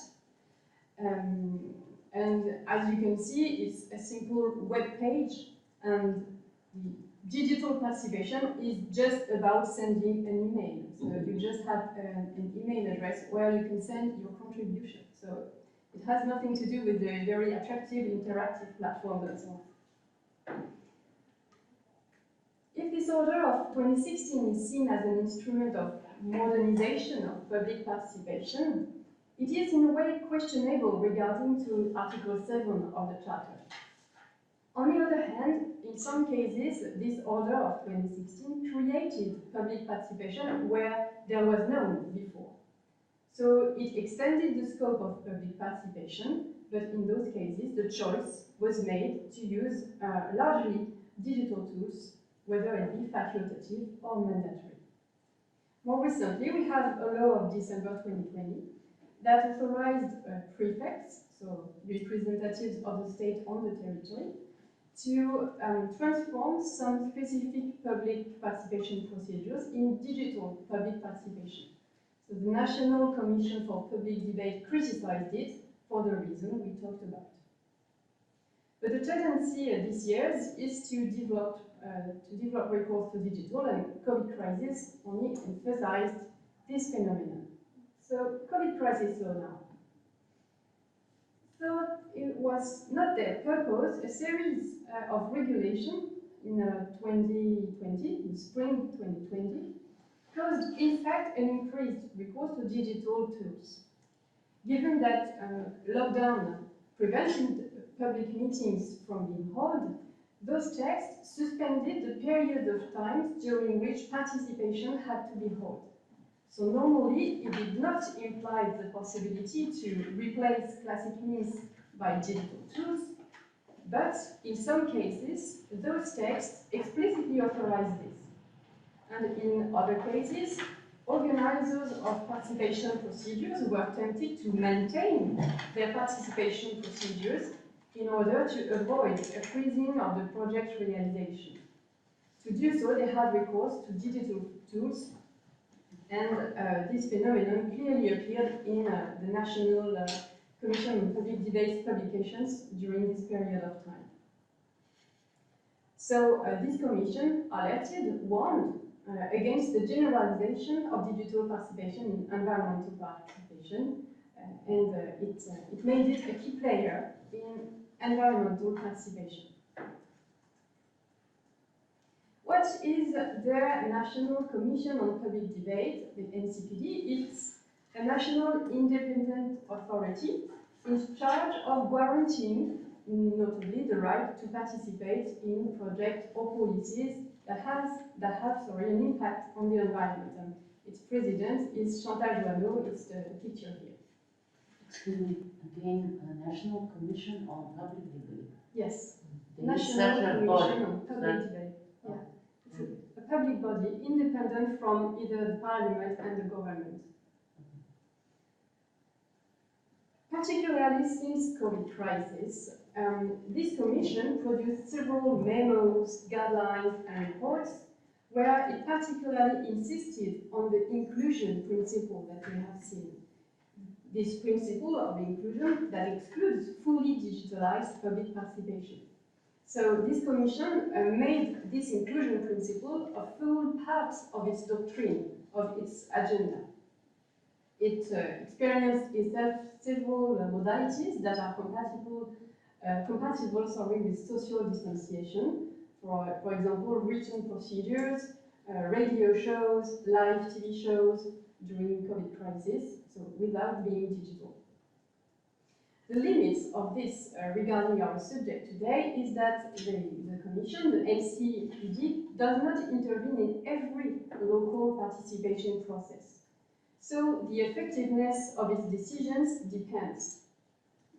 It applies and imposes its own decision when the participation procedure depends on the Commission, but where the participation procedure does not depend on the Commission, the power of the Commission is only influential. So in the environmental field, the use of digital participation raises some specific issues, all gathered around this Article 7 of the Charter of the Environment. Environment, as we said, does not encompass all participation discourses and practices. At the local level, as in the rest of the French legal system, the use of digital tools takes place in a legal framework that is currently booming, and this is the second part. There is a real legal framework specific to participatory democracy developing in France. Apart from environment and urban planning questions, the legal framework of participatory democracy hesitates between an old and restrictive legislation and a more recent and supple legislation. The old one is located in the territorial collectivity scope to the left. Among other things, it rules votations, and clearly, this code prohibits the use of digital tools, whether it be voting machines or internet voting. Putting ballots for votation shall have the same solemnity as electing a representative. So, and in France, about elections, we are very conservative from this point of view. So, even for a simple votation, it is a ballot paper, polling booth, and ballot boxes. The more recent legislation results from the Public and Administration Relations Code, to the right, that is in force since 2016. More precisely, this legislation is contained in one article only. Maybe that shows the interest of our French politics about participatory democracy law, but whatever. This recent framework is much more supple, as we will see. It sets up two interesting points for our subject, but before presenting them, I would like to recall that the rules about data protection apply to digital public participation. So the first point, quickly, personal data protection.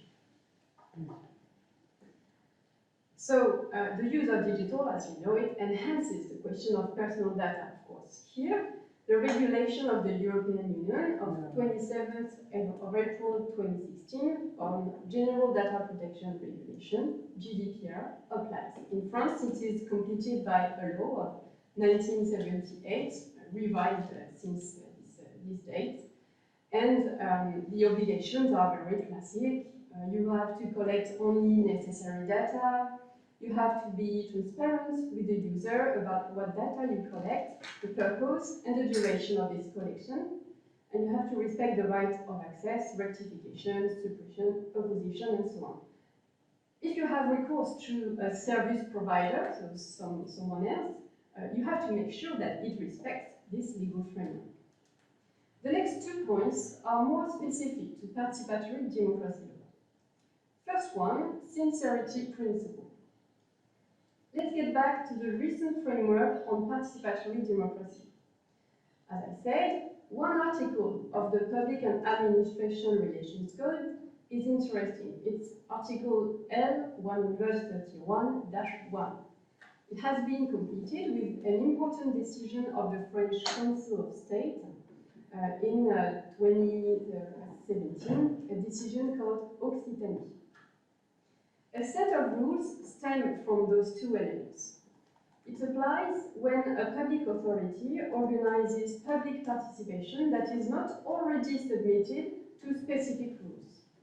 In this case, public authority has a large margin of appreciation as to how it will organize participation. And notably, it can use digital tools. This liberty comes however, with a set of principles. And the key one of those principles is the sincerity principle. It means that the public participation must not be biased.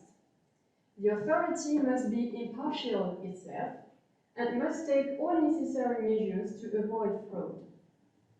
So concretely, if it uses digital tools, it has to ensure that they are secure enough. In the case, for example, of a participation procedure that lays on a quantitative process, let's say a petition or a votation. Well, in this case, you have to put in place a minimum identity control of the participants and have to ensure that, at least a little, that the same person does not vote several times. However, this framework is supple because, in case of a litigation, the judge will not check that the authority has secured every bit of the participation procedure. Instead, it will check that the authority has put all the proportioned means to ensure sincerity. So it is not an obligation of results, it is an obligation of due care. You have to put all the proportioned means. Last principle, the transparency principle. When it organizes public participation outside cases that are regulated by a specific rule, the public authority must, and I cite the public relation code, the public authority must make public the modalities of the participation. It means that every participant shall know how they will be able to give their opinion and how their opinion will be treated. Does it mean that for digital tools, the functioning of the platform must be transparent as well? The question never has been posed in front of the jurisdiction, but to my mind, we can see here at least an incitation to use open source programs. By open source programs, and I'm not a computer scientist, so sorry for people who know it better than me, by open source programs, I mean programs that give access to their source code. The source code is the recipe of the program, the algorithm that runs your program.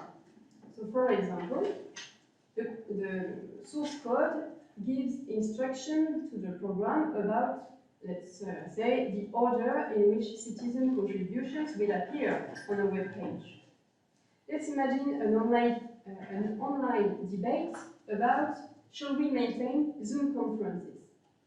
Let's imagine that the proposition saying it's hard to concentrate on the conference when we are on Zoom and hungry will appear first, whereas the proposition saying Zoom conference with a good coffee are great will appear at the bottom of the page. You don't know why the platform decided this order if you don't have access to the code source. So, even if public participation is consultative, it takes place in a process orientated towards the adoption of public decisions. So, in this perspective, the way informations and opinions are treated, are processed in the digital tools, should be, I think, transparent as a democratic requirement. To conclude, data protection and sincerity and transparency principles are not specific to local digital participation framework. But more generally, we have seen that digital local participation raises specific legal issues. Answers to those issues are to be found in the general framework about participation, not in a corpus of digital local participatory democracy law that does not exist. So the French legal framework is in full evolution from this perspective, and it has got a lot to learn from other European countries. Thank you. Thank you very much. Thank you. That was a very interesting presentation about the different notions I don't know about. And the first thing I would like to ask is about the requirements, the difference between what you said about the fact that the Council of State didn't ask for evidence of results proof of results, but just the mean, the fact that they took the right steps in order to ensure there is no fraud. In the case of French participatory budgeting, there is no verification whatsoever of the fact that they could vote only once and not twice or 10 times if they want. So I was wondering exactly how does it work, those sufficient means, because in different countries, and unfortunately France is very like a laggard from that point of view. We don't have access to, at this stage of something like digital citizenship, like Estonia or Brazil, where actually you could have access. There is something called France Connect that at some point will manage to provide a single identification for all.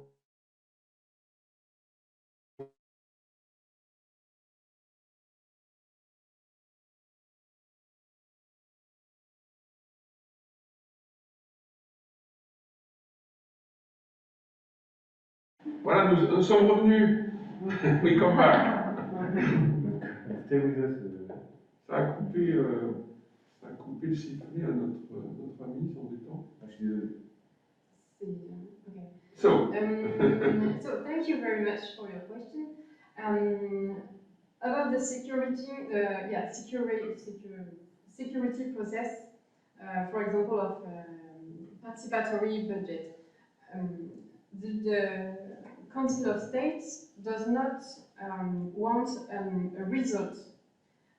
It wants you to show that you have put the right means proportionated to the stake. So a minimum, to say it, a minimum of security measures. This is the first point. The second point is that the legislation, this recent and supple legislation, does not want to impose a model on participatory democracy. And it is only one article and one decision of a judge that applies to many forms of participatory democracy processes, so budgeting, but also any kind of popular assemblies or whatever. So there is not one recipe, one model. And even for only one process, such as the participatory budget, it does not impose a model because we all know that there is not one recipe. The model changes between a city or another. So that's why, and it is both a chance and a à la fois chance et disadvantage. Thank you very much. Because the principles set up are very general. So you have like a minimum set of rules, but you don't know concretely how what measures you have to take to respect these principles. So at the end, it will be an appreciation case by case. So there is no legal answer to your question. It is appreciated case by case.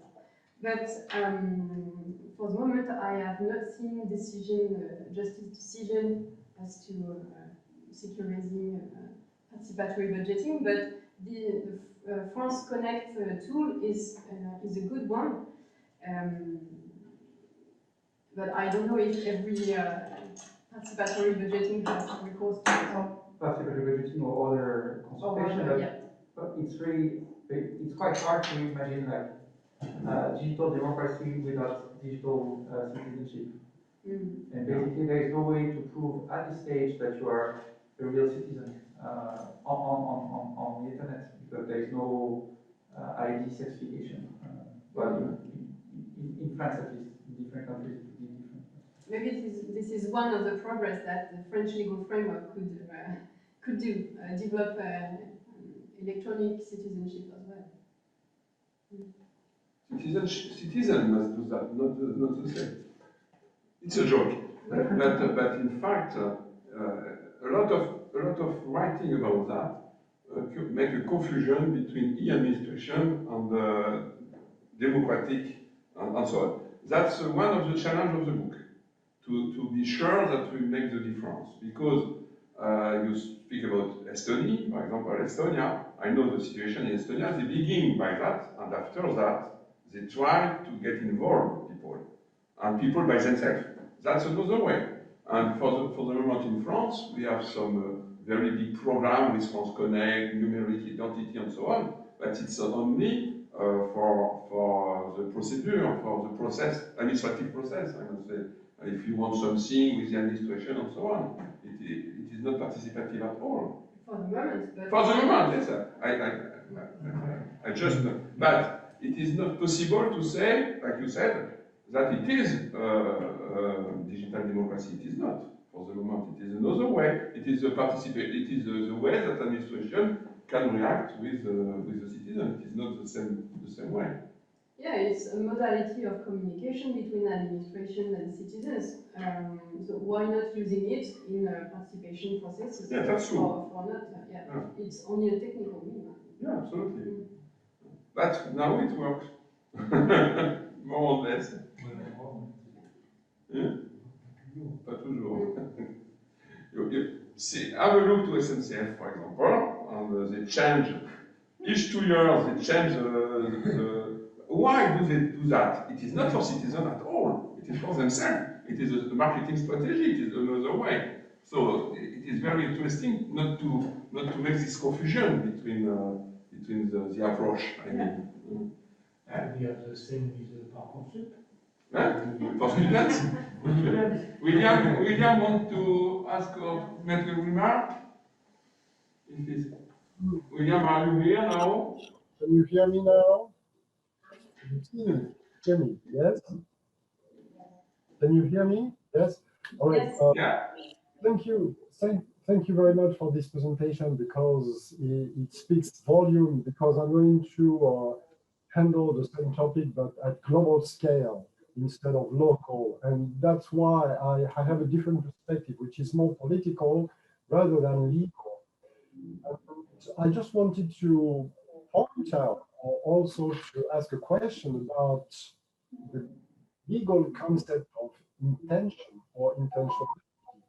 Because it seems to me, when I see the web page or with an email, it seems to me that it's a way to divert the audience and actually to kill any debate about that, because nobody's going to do it. So I think we shouldn't underestimate the political aspect of these consultations. In this case in particular, I think that it's a way precisely not to have any debate.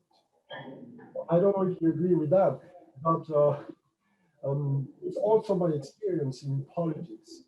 The idea is you want to make sure that nobody is going to express any criticism.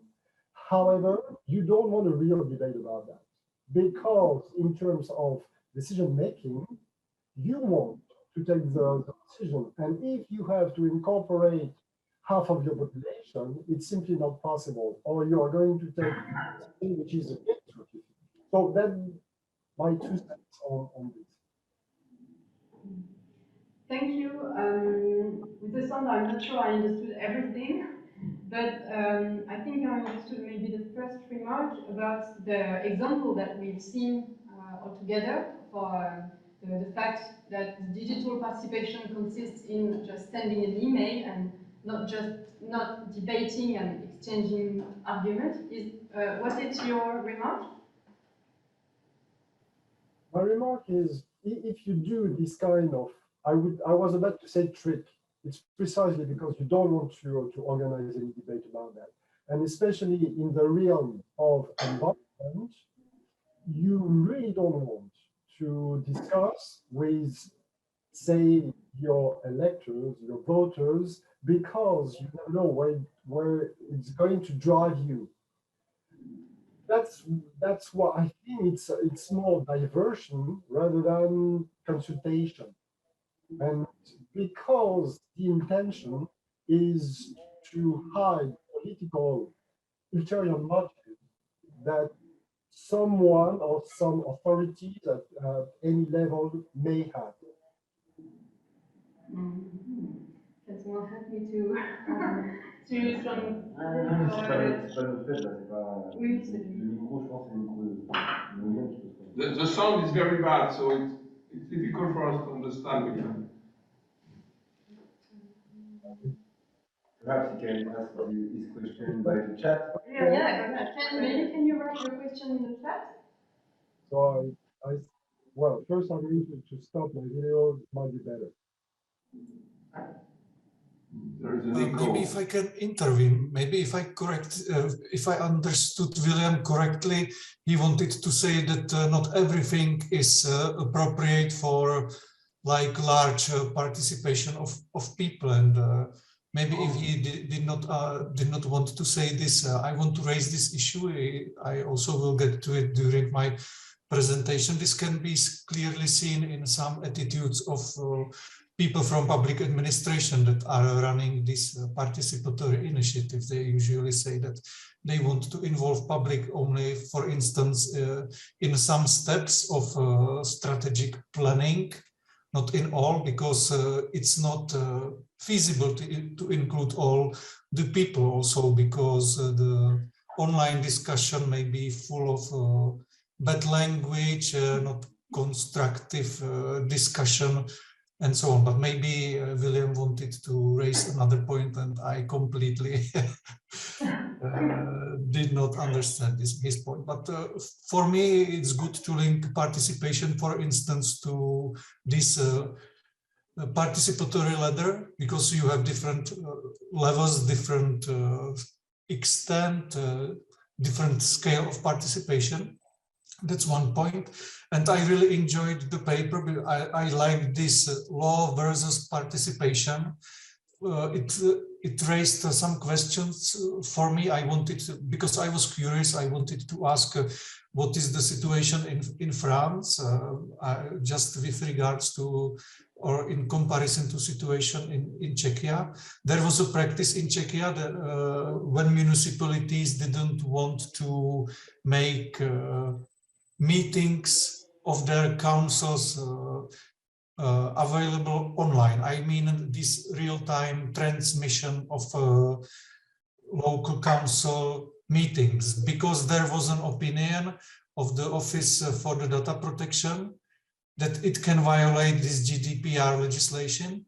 On the other hand, there was on the other side, there was an opinion of the highest administrative court that it's completely fine, because there's this general principle in the Act on Municipalities that local councils are public in principle. So that's another case where this participation and digital world is somehow competing, and it provoked a question inside my head. I don't know how to say it in English, because during the COVID pandemic, there was a government regulation saying that online meetings of local councils are possible. So I will try to research if this opinion of the Office for the Data Protection has changed somehow due to this COVID period. At least I'm thinking about it. Maybe it will lost somewhere in my memory, but it provoked a question. Thank you for the presentation. It was very nice, very clear. Thanks. Thank you very much. Okay. Thank you. Thank you. The time is now. Yeah. Okay. So we have the final for the session contributor. It is Diana. She's here, okay. Yes. Can you hear me? I will try to share my screen, my presentation. No, she can do that. Okay, super. We begin by the conclusion. Yes. Okay. So my paper is dedicated on the freedom of speech and its importance as a social value, as a human value and social value in the digital epoch. And I will start with one study, very important study, the so-called World Press Freedom Index, that is done by the Reporters Without Borders organization. And according to this study, every country is given a particular index of freedom of speech. And I have shown here, you can see some of the Western European and Nordic countries. They have, according to the studies of the Reporters Without Borders, the North European countries have the highest index of freedom of speech. And one can easily also see that according to the report, the ex-totalitarian, ex-socialist countries such as Romania, Poland, Hungary, Serbia, Bulgaria, in these countries, there are problems with the freedom of speech and problems with censorship of media. Based on this study, we can talk even about the so-called totalitarian syndrome, which includes ethnic and religious intolerance, lack of transparency, high censorship. Also, many journalists report high self-censorship. The basic criteria that have been used in the ranking are pluralism, media independence, media environment, self-censorship, legislative framework, transparency, and quality of the infrastructure that supports the production of news and information. So actually, my basic point here is that this World Press Index may show the reality of freedom of speech in different countries related to the press, but it should not be applied to different media and especially to the new media. To some extent, it can be applied also to other traditional media such as radio and TV, but this index does not show the real situation with the digital media. So, according to the paper, the classical media are less able to serve as a corrective to the processes in society. Nowadays, freedom of speech depends not only on the specific political situation and the legal framework in a given country, the challenges are also outlined by the weakening influence of the classical media, which had previously had a strong influence in society. So there are, just to put it shortly, there are two basic points of view. According to the first point of view in the literature, freedom of speech is and should be the supreme value in society. Freedom, individualism, including freedom of speech, should be one of the primary values in society. One should be able to express themselves openly and freely. On the other side, there are more scientists, and especially those who attached to the so-called cultivation theory, related mostly to the electronic media, to the traditional media. So according to them, news and media can instill a lot of aggression, a lot of intolerance in society. They also express the point of view that there should be some regulation of freedom of speech. Otherwise, it can promote negative tendencies such as aggression, hatred, hate speech. Sometimes, where is the border between to be free to express openly your opinion and to express hate and to express your hatred or to express intolerance, sexism, aggressive nationalism, racism, and so on.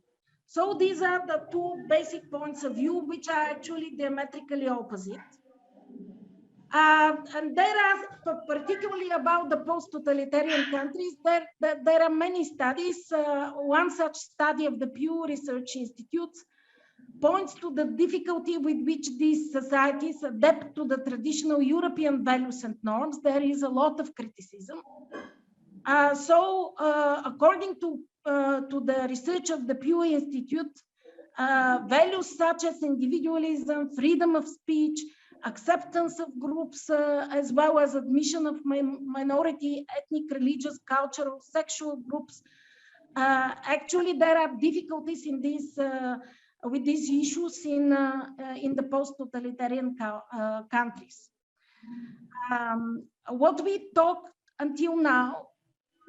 So I will actually confirm what we talked and discussed until now, that the democratic culture is defined as a culture in which individuals take active participation. Nowadays, participative democracy is promoted and sustained by the digital social media, actually much more than the traditional media. Because of the main characteristics of these digital media, where communication is individualized, personalized, and individual and collective identities can easily be maintained, sustained. In such a way, through the digital media, there is a fragmentation of society nowadays. That is leading also to the fragmentation of the public communication, where the characteristics of the social and cultural groups become increasingly important. Such groups as ethnic, religious, national, professional, sexual, and other affiliations. And also, this is really a very complex topic, very complicated. I'm not a politologist. It should be discussed by law specialists. But I will discuss it from the point of view of the value system of the society, because freedom of speech relates to political systems, legal regulation of society, to the economy, to the media structure, media and entertainment industries, media pedagogy, and education. And together with the other factors, so there are many factors that that relate to the freedom of speech, but one of the basic factors is also the value system of the society. So when I checked actually the world freedom of speech ranking of the Reporters Without Borders, it can be easily seen that societies that have high individualism, such as the Nordic countries, Western European and Nordic countries, have been placed much higher in this index. And more collectivistic societies are showing more restrictions regarding the freedom of speech.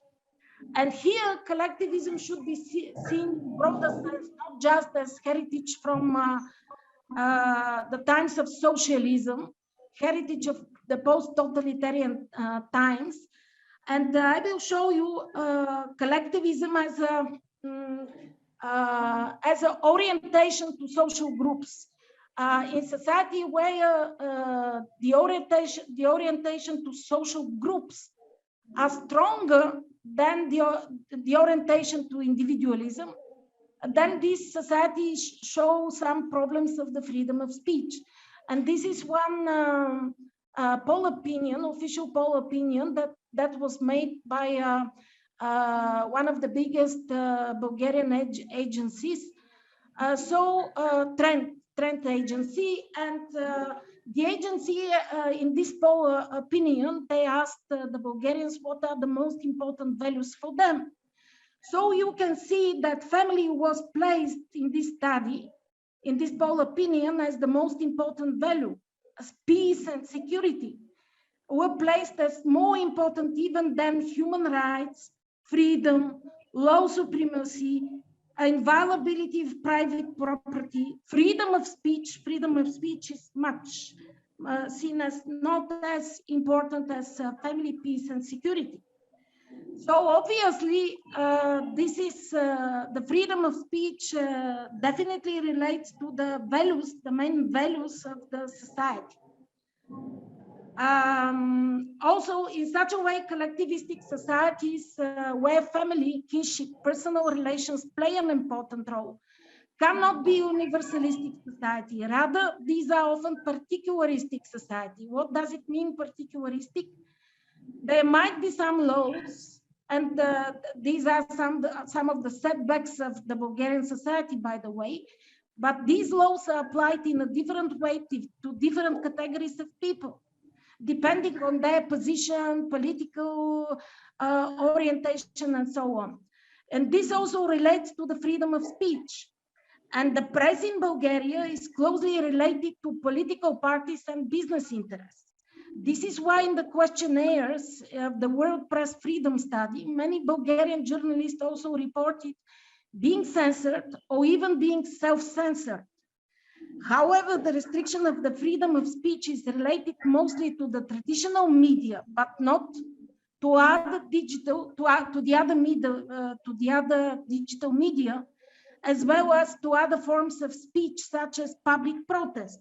So I will show you only one example, which I'm not sure that this could be tolerated in countries such as Norway and Sweden, and Norway and Finland, that are on the top of the freedoms of speech in the ranking system. So this poster stayed more than 2 months in front of, this is the center of Sofia, and this poster stayed more than 2 months in front of the parliament. And what does it read? It reads the truth and only the truth. We declare war to the delusion COVID-19. We declare war to the obligatory vaccination in Bulgaria. We declare war to all the vaccine killers, such as AstraZeneca, Pfizer, Moderna, so on. All of the vaccines here are given. We declare war to the vaccination passports and certificates. We declare wars to the chemtrails. So obviously these are some proponents of conspiracy theories.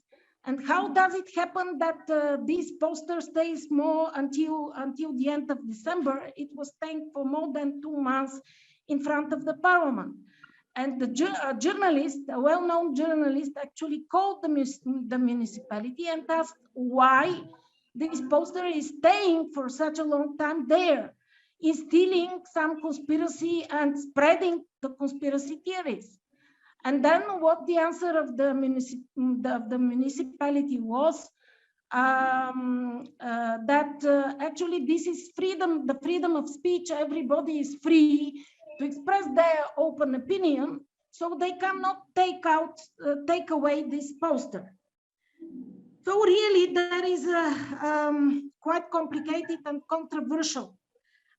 Even on the protests, real threatening for hanging for politicians, that they would be hanged and so on.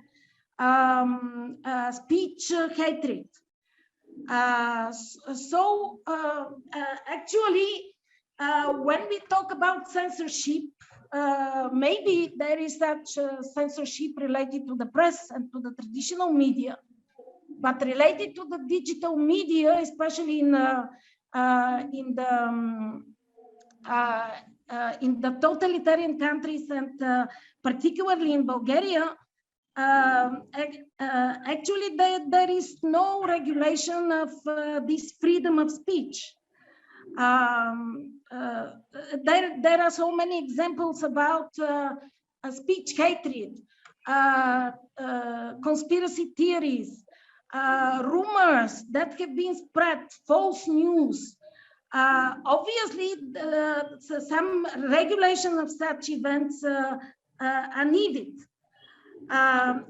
Also here, the cultural memories from the socialist past play an enormous role because unfortunately, almost over, I think only 30% of the Bulgarians are vaccinated.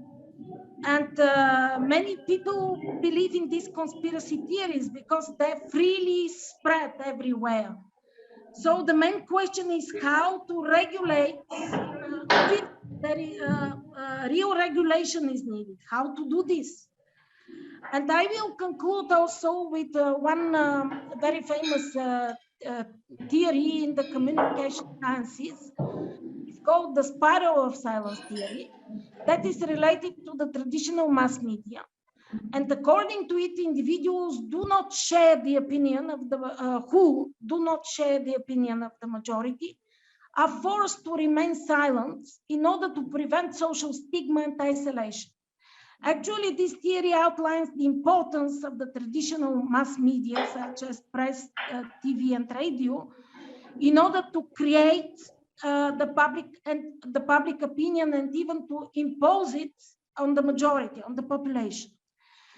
And all those minority voices are reduced to a minimum, and in such a way, public opinion is identified with the dominant position in the society. However, even if nowadays this theory can be justified for the traditional media, I don't think that it applies to the digital media nowadays. With the virtualization of communication that brings to the fore minority communities, different minorities communities, this proliferation of groups of opinions become visible. And so in the digital environment, there is exactly the opposite process: segmentation and differentiation within the society, and disintegration of the social consensus. So nowadays, social consensus is very difficult to be achieved. And this proliferation of different opinions can be so big, so strong, like groups from minority groups, they can become even dominant groups. With this example about people who spread conspiracy theories, and so many percentages of the Bulgarian, like 70% of the Bulgarians have not been vaccinated because they believe in such theories. So actually these minority groups that have been suppressed in the previous times, in the times of the digital media, nowadays they can become the majority. They can influence the public opinions. Thank you. Thank you very much, Diana.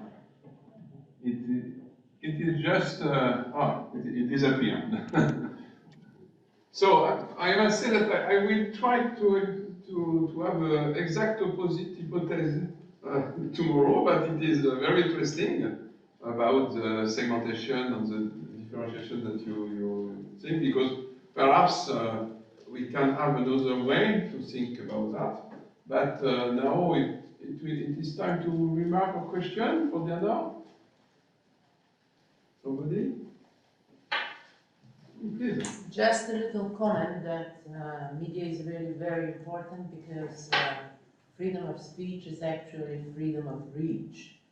And if you can, media is the one that, or the ones, many media is plural, and that provide for the reach. And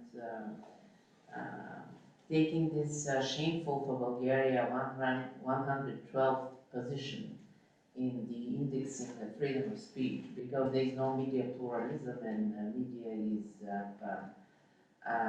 unknown ownership and bias and so on, is really bad for hearing critical voices, whistleblowers, and so on. It is a critical situation, and I really think reach is very important. Yes. Yeah, you see, this question is very old, finally. I remember 20 years ago, I wrote something about the concentration of media and so on, more than 20 years ago. It continues to be a question. The ethic of journalism, in one hand, even if it is digital press, it's not a question. And the honor on company and so on. And we have a very interesting situation in France. Perhaps you don't know that because we have a new candidate for the presidential election who was himself, he declared himself he was journalist. Okay, and he writes some essay and so on. He tried to now we don't say that he is historian, no more. But fortunately. And there is a very big group in France who is owned by Bolloré. And we know that they build this candidate. There is I would say that, an information channel, like CNN. And his name is CNews. It's incredible. During 2 years, this man had 1 hour of information in this. You imagine that? Incredible. And because of this, it was at the same time of the yellow vest crisis and so on. And it's a real phenomenon on building a candidate with an extremist point of view, obviously, and so on, because it is not it is not, that's new, because the concentration is not new. The way that you can try to have some idea and so on, and to make an orientation of the information, it is not new. And some journalists threw away some in the press. We have a lot of examples in France of that, fortunately. But what's new, it is the first time in the presidential election that it happened, as far as I know. The first time, like that. Incredible. And CNews is also not only in the TV, it is also in internet, you know. People continue in internet, young people and so on. That's an incredible situation. And I don't know, finally, if we can, I would say that, if you can only focus on the concentration of media. There is another phenomenon inside, because you can have a concentration of media with ethic, with and so on, with different way and so on. It happens. And it is interesting because, in fact, when in Slovakia, for example, the former prime minister says that journalists are prostitutes. He said that the TV is that. Because he is more or less populist party and so on. Because he has no way to try to control what happened at this time, you know, and even now, because it's not possible. And after that, you can say that Putin or like that it is because the owner of the media is foreigners and so on, and the complot, you know, the complotists, whatever. It is not true, because journalists in Slovakia have ethic, they have some well, and now with the murder of the young journalist, it is incredible. It is the most important movement from the last revolution, in fact, absolutely. So I'm not sure that the concentration is a good approach. It's why I mentioned that. It is not the only one way that we can explain what happened. But it is an interesting way, absolutely. Yes, Victor? Just a very small comment. Perhaps it will be interesting to have a look at media environment at a local level in Bulgaria. In Bulgaria, yes, because I think that the situation and the governance is very, very difficult, quite impossible to have critical voices in local media toward the actions of the mayor or the municipality. If you have the opportunity to provide some overview or a concrete case, it will be interesting. At the local level, it's even harder to be independent and to express. Yeah, it is absolutely true, and I will develop that tomorrow perhaps. In fact, it's incredible because a lot of surveys in the world, in the free world, I must say, not in China, okay, show that the level of confidence about the government and so on is low everywhere, mostly everywhere. In some countries, not that, okay. And the level of confidence in the information in the TV is higher than before. It is perhaps the crisis effect, I don't know, but that's a very interesting point because people continue to see the TV, in fact. Even everything we said about internet and so on. We continue to do that. It's why it's continued to be a dangerous point. We have to take care of that, of the ethic of television. And we have ethic of the writing press and so on, we know that. But about the television, everybody can do anything. We know that because it's communication tools, because it's another way to communicate. And we have CSA in France who is able to control. And for CNews, for example, they have many, I would say that, many information, I don't know about that. They make something that, and so, alert, yes. And so what? They continue, in fact. And it's incredible because perhaps if we increase the power of CSA, the control body, who is independent, more or less, okay, it will be a failure of the democracy for people because of censure and so on. And at the opposite, if you don't do that, because they are absolutely not in an ethic and deontological point of view, for those, it's incredible. It is, you know, we have the same phenomenon with the experts, the government of experts about the health. It's incredible thing. We have a lot of people that are in the TV and they're absolutely not experts, absolutely not. But they are communicative people. In CNews, there is a young doctor who says a lot of things without any fundamental, nothing, you know. It seems that, okay, but because he's a doctor and so on, people hear of that, you know. So, no, Martin, je sais pas quoi. Incredible. Okay, so thank you very much. There is another reaction, perhaps? No. Yes, thank you, Diana. It was very interesting, and I think that the problem of freedom of speech is big in Bulgaria, but maybe the major problem is the desire to dialogue because all people think they are critical, in fact. So even this party that made its communication on the central place of here, I think they consider themselves as being critical for major discourse and major parties, and so the problem is not so if we consider to be critical ourselves or not, but if we allow for dialogue. And all these extreme discourses do not allow for dialogue, in fact. So it's the biggest problem, I think.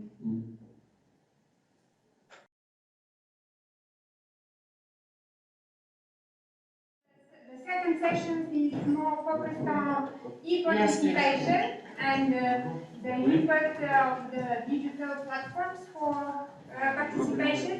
I'll give the floor to Idigo. Please. Ça y est, c'est bon. Mettez-vous où vous voulez. Oui, il y a un truc là. Très bien, enchanté. Merci. C'est nos amis de Louvain.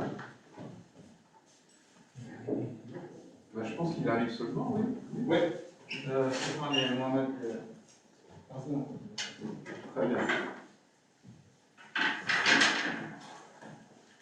Idigo, do you hear us? Yes, yes. Yes. You have the floor, please.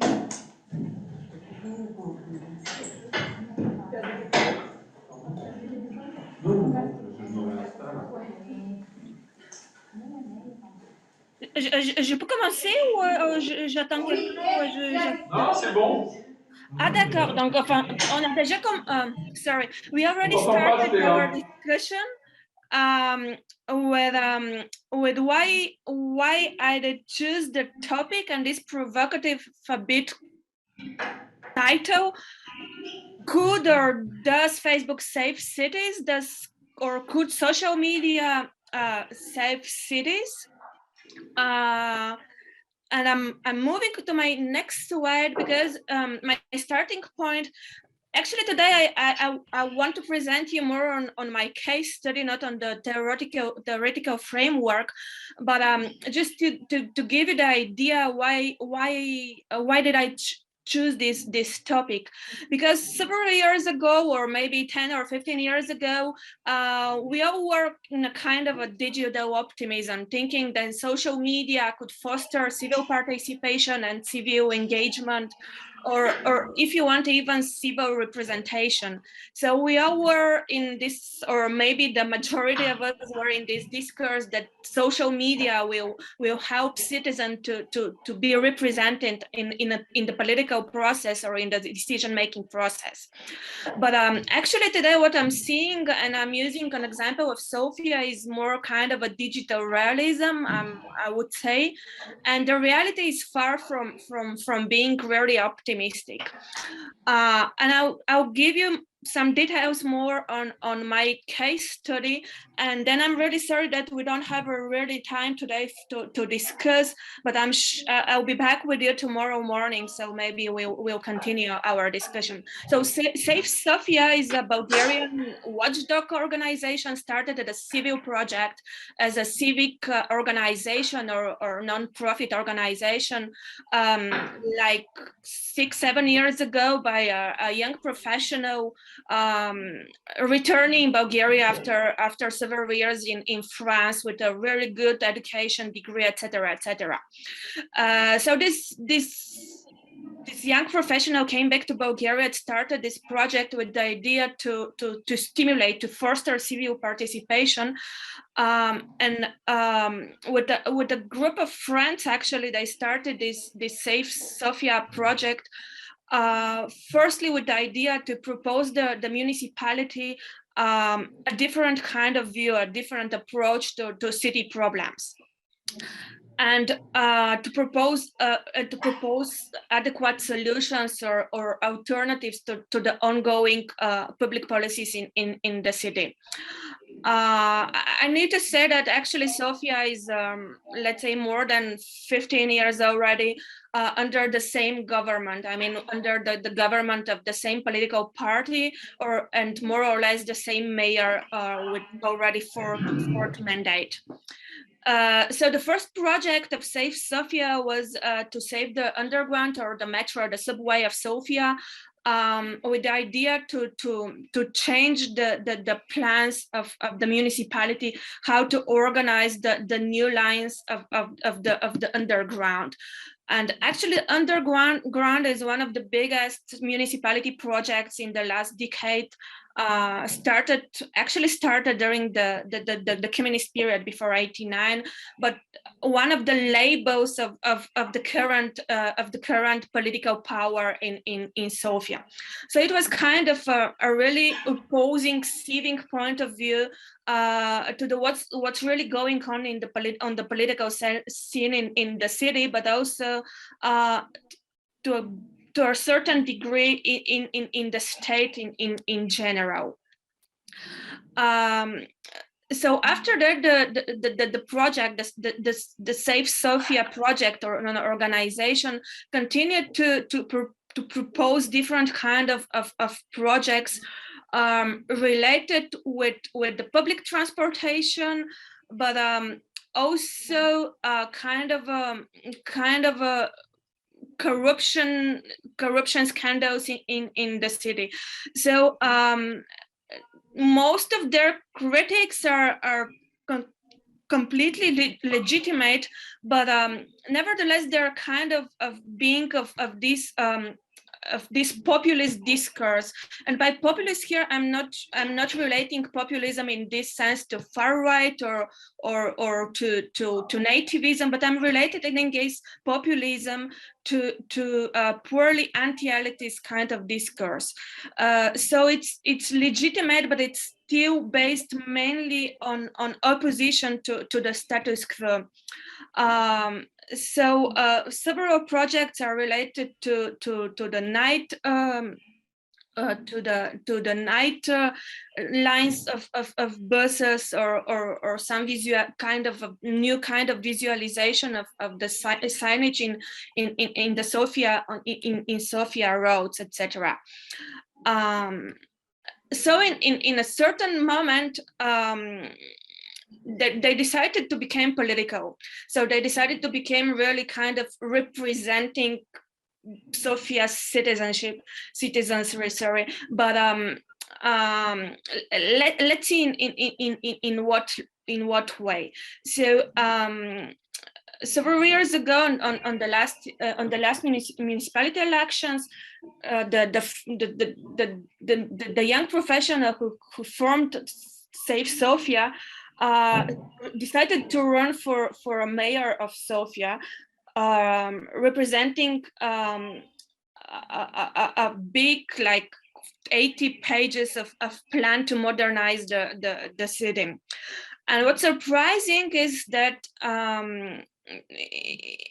actually he became fourth in the election, being before well-known and well-represented political actors on the political scene in the country. And finally he got elected in the city council, becoming a member of the municipality council. But just few words about the campaign in these elections. Starting as a civic organization, it was really kind of a grassroots organization. But with the years, Save Sofia became more or less kind of I would say even kind of corporate organization, using this kind of very good, very organized marketing, but very market oriented. So they're extremely well represented on social media with paid ads, with paid advertisement, using a really market oriented kind of organization of their electoral campaign and of all their actions going on in the city. So started as a really grassroots organization, they quickly became more or less market-oriented, proposing alternative kind of organization in the city.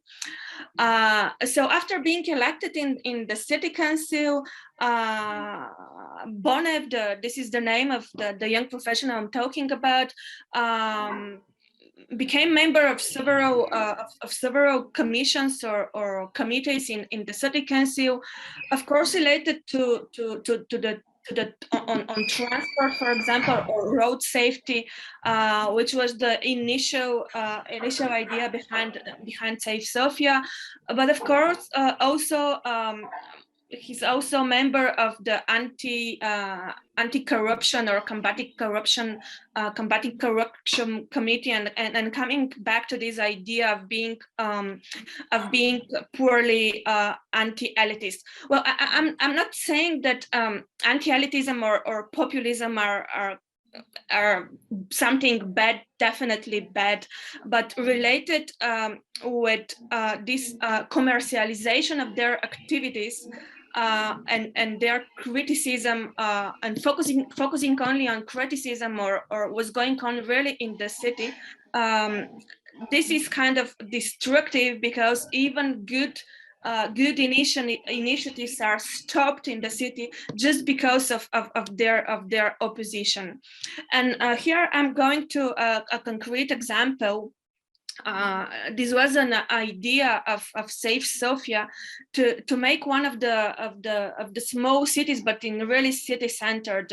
So this is a small city just behind the presidency building, and they decided to make it a walking zone, une rue piéton, and finally. Having the support of their own social media, because it was discussed in their own Facebook page and groups, they gained the support of this bubble, of the bubble of Safe Sofia. But what really happened is that the people living in the region and in this area, or having commercial or having shops or some kind of offices in the region, organized protests against the idea of Safe Sofia to make the street a walking zone.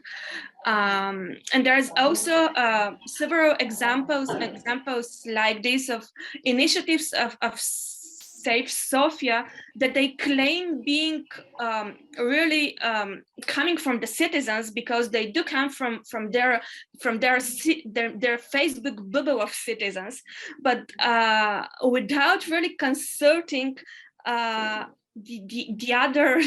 other citizens, let's say. And the last initiative is coming from an actor in a city theater, because after the initiative of Safe Sofia, the renovation of the building was stopped because they claimed that there is a corruption in this renovation, etc., etc. But the actor playing in this theater building asked, but okay, if there is no reconstruction, we will continue to play in very difficult in very difficult situation. And he called this initiative Safe Sofia from Safe Sofia. So this is my case study. But my main research question, if you want, is who has the right on the city, and even does even initiative like this one, which is started as a normal civic initiative, quickly commercialized, quickly became politicized, doesn't it really an example of appropriation of the city? Having your own bubble of citizens behind your initiative does give you the right to speak on behalf of the citizens. So is this really a representation? Is it really representative if it's only based on a part of citizens represented in social media, and especially on your Facebook page? Yeah, this is in a nutshell what I gonna make in my article, of course with a deeper theoretical background, but as I want to have time to discuss a little bit, maybe I'll stop here and give you the chance to if you have a comments or questions. Unfortunately, I don't have really time, but because it's the International Holocaust Memorial Day, so I need to participate in an event of the Israeli embassy in Sofia. But yeah, I don't have like 5 or 10 minutes to discuss. Thank you. Thank you very much, Nico. So, do you have some comments and questions? Maybe if I may.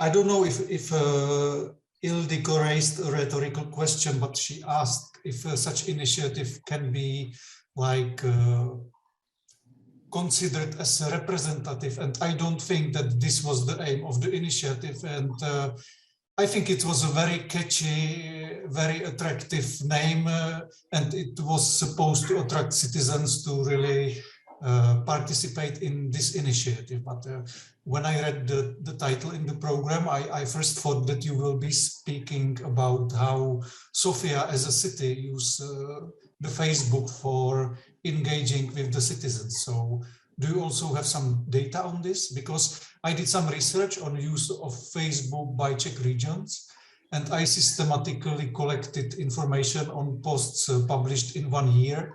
And my findings clearly say, at least it was the situation 4 years ago, that Facebook pages of these regions, which are quite large administrative self-governmental units, use Facebook just for, I would say, ad hoc informing. They don't use it in a systematic way, even for this informing, because, for instance, sometimes they publish the call to participate in their regional council meeting, sometimes they don't do it. And there is quite a lot of heterogeneity in the use of Facebook by Czech regions. And it may be very, like, I would say, demanding instrument for citizen participation, because it may be quite hard to manage the content and like really work with the content, especially in the case the topic is very attractive, for instance, like this one. So there may be another additional question for you, except for the one regarding the use of Facebook by Sofia, I mean the city, and some official Facebook page of the city. Do you know how this Save Sofia citizens to citizen initiative evaluated the content they gathered from citizens? Or that's the second question for me, because sorry, I didn't get the second one. Because you said that it's a kind of civic initiative. So I would like to know if they somehow evaluated the content, the input they received on these Facebook pages, Save Sofia, if they use it for their political discussions and so on. What happened to the Facebook page after the election? Should I answer or maybe collect other questions? Or yes, it depends on the organization. Okay, yeah. Unfortunately, I don't have an information on how Sofia municipality is using Facebook. Of course, they have a web. They have a Facebook. Actually, I need to start from there. That Facebook is the most known and in use social media in Bulgaria. We are not using so much Twitter, for example, as is the case in other states in terms of political use of social media. So Bulgarian politicians in general do use Facebook and do not use that much Twitter. So of course also institutions do use Facebook, and Sofia municipality is having a Facebook page, not really active one. And also Sofia mayor she's a lady. She's also having a Facebook page, but not really active. And with regards to the second question, the web page of Save Sofia, it's really active. I mean, they publish regularly, like every day or several times per day. But they are not very democratic, I would say, because they're staying in their bubble, and negative comments are very quickly deleted or ignored or they do not get into real communication or conversations with people who do not share their ideas. So yes, they're active, extremely active, I would say, in a commercial way. Most of their posts on social media or Facebook are very catchy, also visually very catchy. So they're like a real publicity of a corporation, I would say. But I rather say they are not a kind of a communication. They're not inviting for communication. They're more or less spreading a message, but without the idea of getting a real feedback. Okay, so thanks. Maybe if I can just one follow-up question. Sure. Because on one side you have this Save Sofia initiative. On the other side, you have the title of your presentation, Save Facebook. Can Facebook save cities? So, was there any response from official city bodies to this Save Sofia initiative? Because it has some issues. So maybe the city of Sofia somehow used it against the initiative to attract another group of people and so on. Of course, there. Yeah, I mean the Bonev, who started the Save Sofia organization, is now member of the city council. He's independent member of the city council, meaning he's not a part of a political group in the council. So he's also playing his political games now, trying to attract coalitions, to engage in coalitions, and actually he's in the straight situation, being attacked also by I would say most of the representatives in the city council, because even being in the city council, he's playing the game of being an outsider, of permanently criticizing what's going on in the municipality. And I'm sure he'll run on the coming elections in a year and a half again for a mayor, and I'm sure he'll gain even better result, because of what's going on national level in the country. But this could be another conversation, a very long one. But in societies like the Bulgarian one, being a post-communist society with a mass emigration, this wave of returnees, of people coming or claiming to come from abroad to help the society, they sell this very well. Let's put it that way. And I'm claiming that this is kind of populism, not related to nativism and far right, but claiming to technocracy. Well, yeah. I wouldn't call it a technocracy. I would say that it's a rational, pragmatic use of Facebook or social media for individual needs and preferences. So, not for. Sorry, I will just give floor to others. I'm speaking too much. Yeah. Okay, maybe just one comment more. No? No? Okay. So thank you very much. Thank you. Now I give the floor to Petia and Daniela. This is the next presentation. Do you want to finish from Bulgaria? Yes, but can you help us with the sharing? No, it's my computer which is share. Ah, okay.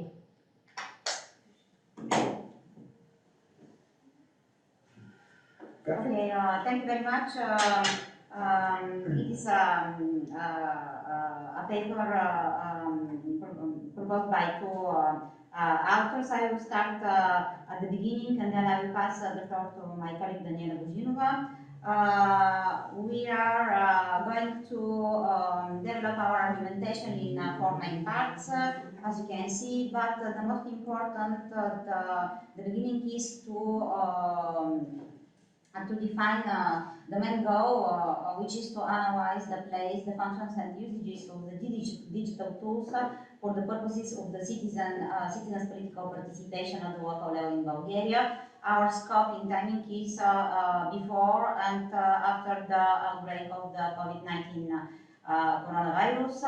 And our main hypotheses are contradictory. From one hand, one could expect that the pandemic will foster and enlarge the usages of digital tools in order to to maintain and to enrich the citizen participation. Also, maybe we can also suppose that the digital tools will also help the realization of offline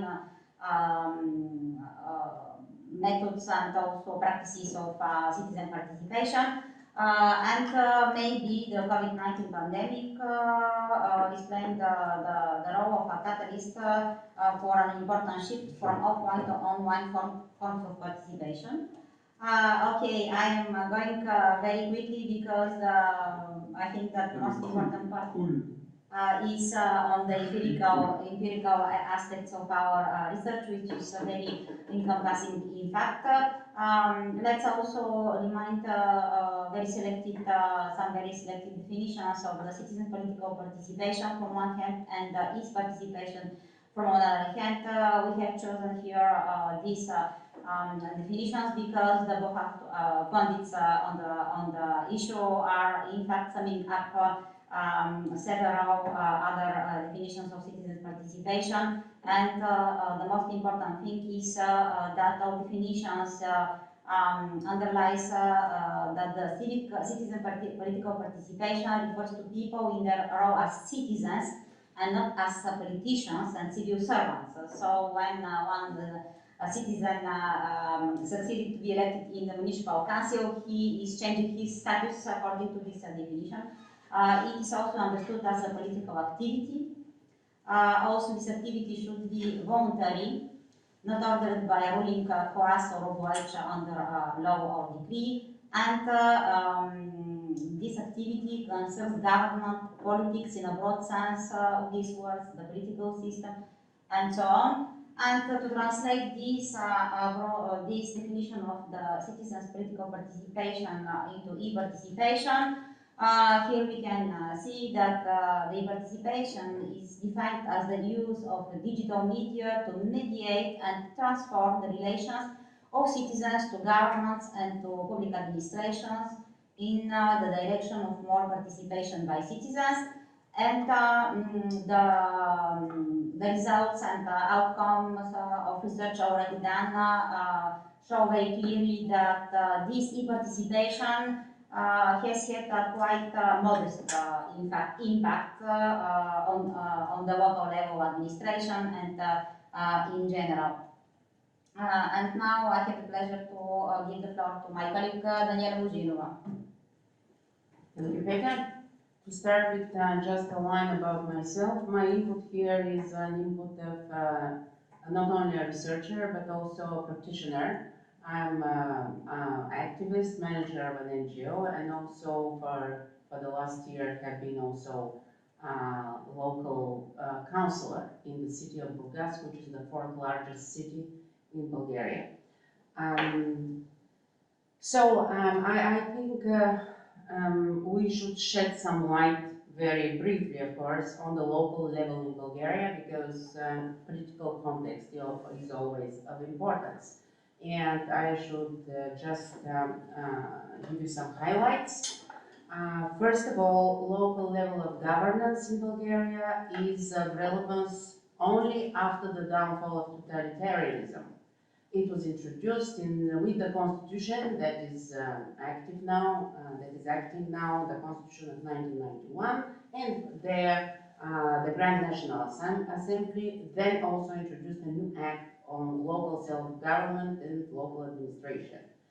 Otherwise, we have a strong centralistic political tradition and culture, maybe what resembles France, I don't know, maybe other centralistic countries. And you should know that in Bulgaria, there is only one tier of local government. So what we are talking here about is activity centered on this tier, where we have municipalities with directly elected mayors and directly elected city councils. And these are 265 municipalities. Otherwise, there are smaller towns within the municipalities and villages. And we have 28 administrative districts that are actually parts of the government, deconcentrated parts, and they have appointed governors. So local participation is not of much relevance on this level. The regional level is not existing, so to say, with regard to participation in Bulgaria. And one more thing that because there is always a parallel between the efficacy, the impact of participation on local level, parallel with the competence of local authorities, I should note here that local self-government in Bulgaria is administratively absolutely autonomous, but not fiscally, which actually fiscal decentralization is belated in Bulgaria, and because of that, local governments are very vulnerable. They're dependent on central government, and therefore results from local participation are also dependent on the will of the central authorities. This is something about the local level where things are happening or not in Bulgaria. Well, my main focus as a researcher has always been on direct decision making, because direct decision making, what makes it distinct from other ways of participating is the agency of the citizens. In case their decisions are binding, in case you have a friendly direct decision making infrastructure, then really what citizens decide through initiative, referendum, and eventually recall in some countries, is of great importance for shaping local politics. And I will inform you here what's the situation with direct decision making on the local level in Bulgaria. It's legally, it's in a special act on direct participation. On the national scale, almost nothing is happening because of very restrictive law. On the local scene, we see, maybe up to now, we have like 200 local referendums and initiatives, which most of them are unsuccessful for reasons that mainly very high thresholds to enter the process of referendum, very high signature quota, and very high threshold to finish the process, because it's 40%, but since maybe 5 or 6 years previously, the turnout quorum was as many as participated in the previous local elections, which is an absurd, unmatched in any other country around the world requirement for turnout, so that your result, the result of the referendum, is acknowledged. So we have also banned topics. City council can edit the referendum question. Excessive personal data on petitions. There is one thing that I will only explain for nerds, referendum nerds, and it's called electronic copy of the petition. Every line of the paper petition has to be copied in an Excel table, which takes a lot of time and volunteers. And one more form, just to mention, is the town assembly, which sometimes matters. For example, the small municipality of Kresna decided on their water and sewage provision provider, which one to choose through town assembly back in 2016. Okay, and as a general characteristic of the tools for direct decision making in Bulgaria, I should say that they are all offline. They are facultative.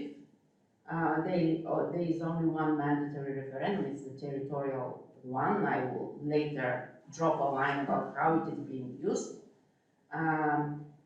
The good part is that these tools are binding, the citizens' decisions are binding, but in most cases they cannot arrive at the decision because of the very high thresholds.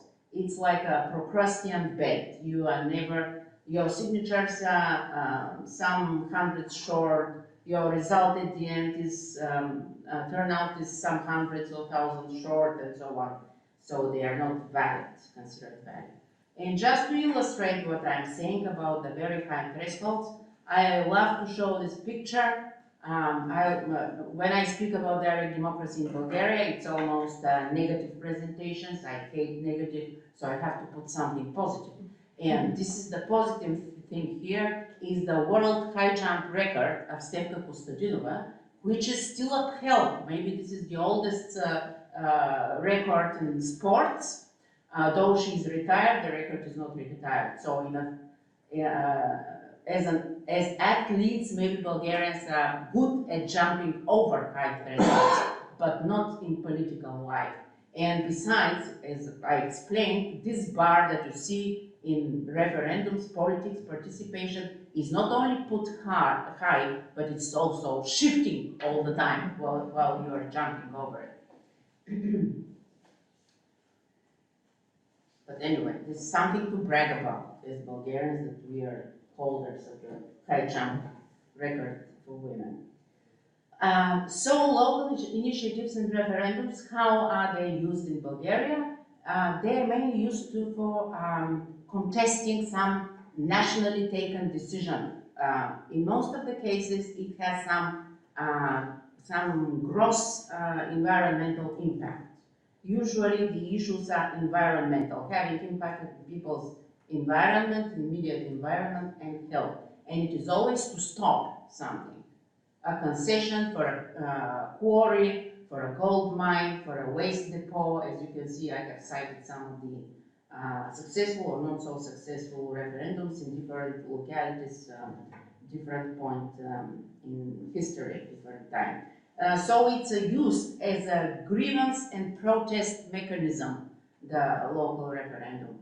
And the proportion of types of referendum I can illustrate with the most recent ones. We have had 5 local referendums. According to the law, there is one more that was more like a polling thing. So 3 of them of the 5 were territorial. This is usually the situation is that most of the referendums are for separation or merger of municipalities or joining another municipality. And the rest are normally on environmental issues, as I said, to stop something. Most of the time it's some concession. So this is typical for each year.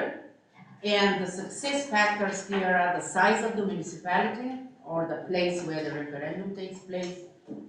Because of the percentage quota for the signatures, it is very important what is the number of citizens.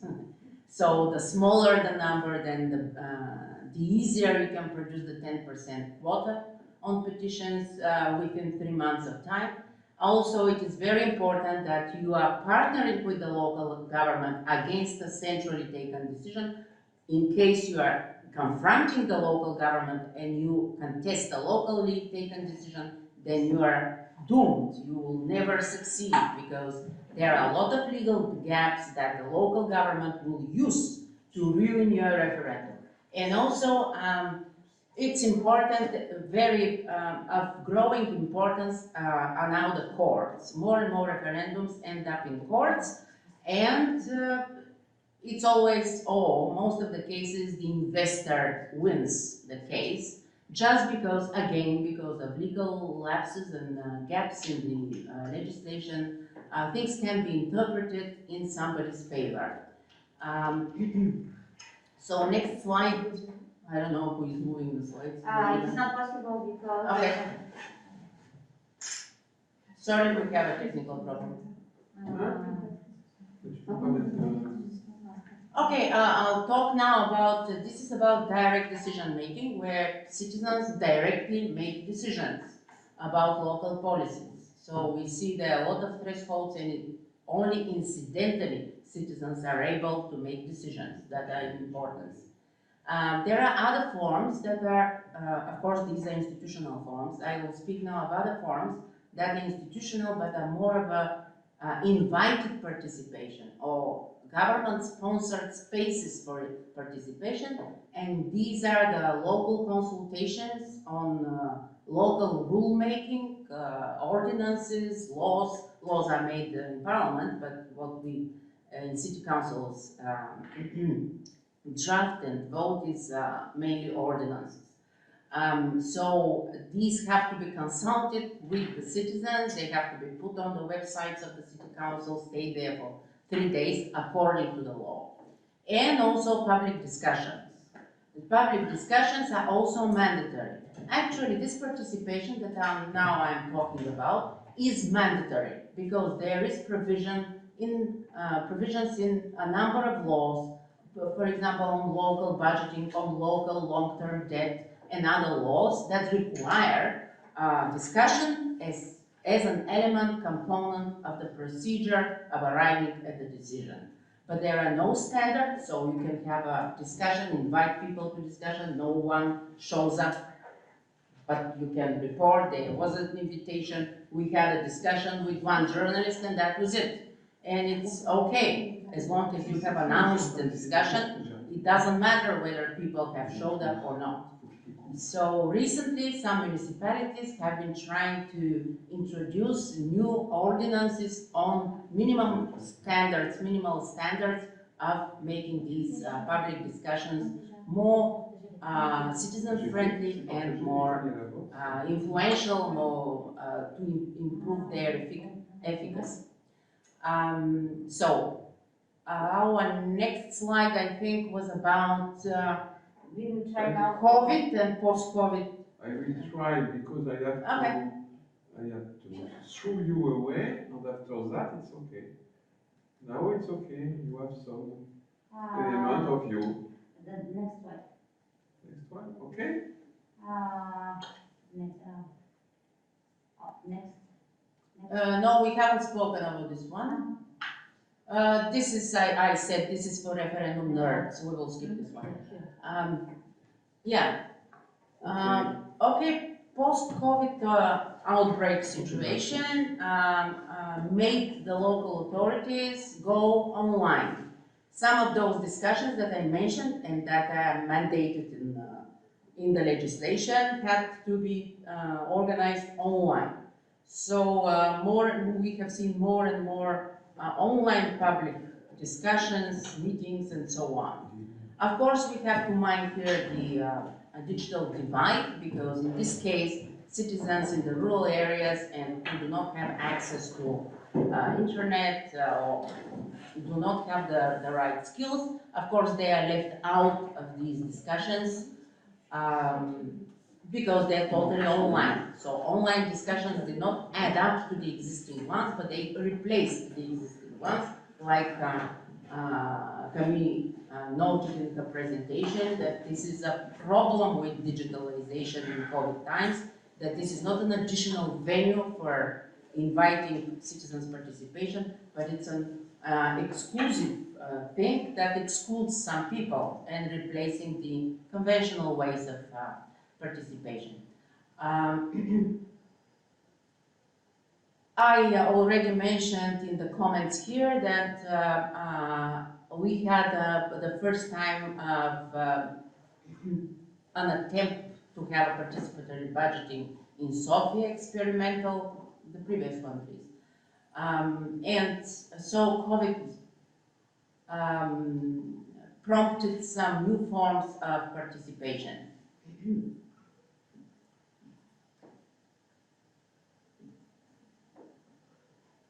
Yes, and few cities, I have to mention this because I'm trying to make my city follow this example. Few cities, like for example, Kırjali, introduced special virtual platforms where citizens can find about open discussions, open consultation, and can have input and can also see the feedback is totally problematic in Bulgaria. You can never see minutes of meetings when you have discussions. They are somewhere in the internet, 30 clicks away. You will never find them, though they are existing somewhere in the internet.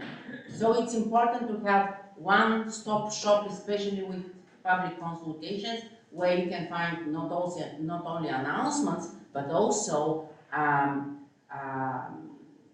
people giving inputs that have to be published there, so you can be kept in the course of ongoing discussions and consultations, and also get feedback from the finished ones with some accountability.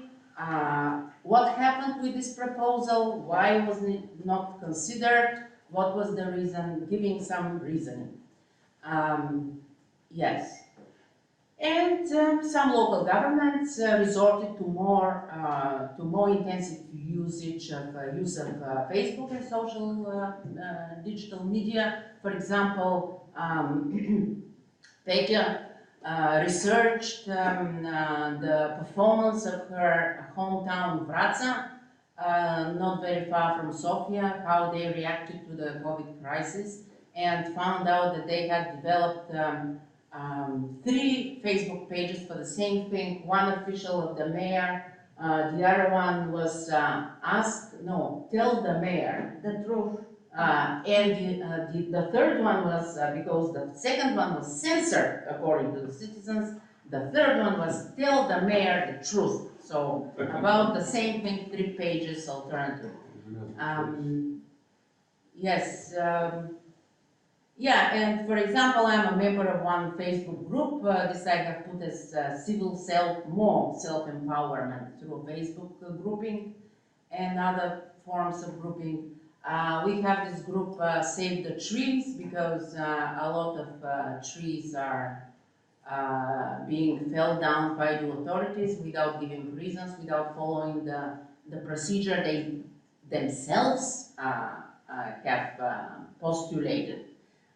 So we are trying to save some of the street trees in my city of Burgas. Okay, we can go to the next one. Time? Yeah, I know, but it takes some time to send. Oh, these are some positive changes. Yeah, I have put this Because under. it has changed on my computer, but not on Yeah. Discourse. Wow. Oh, okay. 10? And 15 as seconds. negative, I have put here that lack of political will on behalf of the political elite of Bulgaria. For example, they were very quick to change the legislation, to amend it so as to accommodate the needs of, for example, public city councils to make online meetings, but not with regard to NGOs meetings, for example. And you have some meetings that are official and have bearings for the registration in register and so on. This is the assembly, for example, the General Assembly of an NGO. And in times of COVID, you cannot have a General Assembly because you are forbidden to summon people to the same hall, like 30, 40, 50 people, and then you are at a loss. You cannot do anything about it.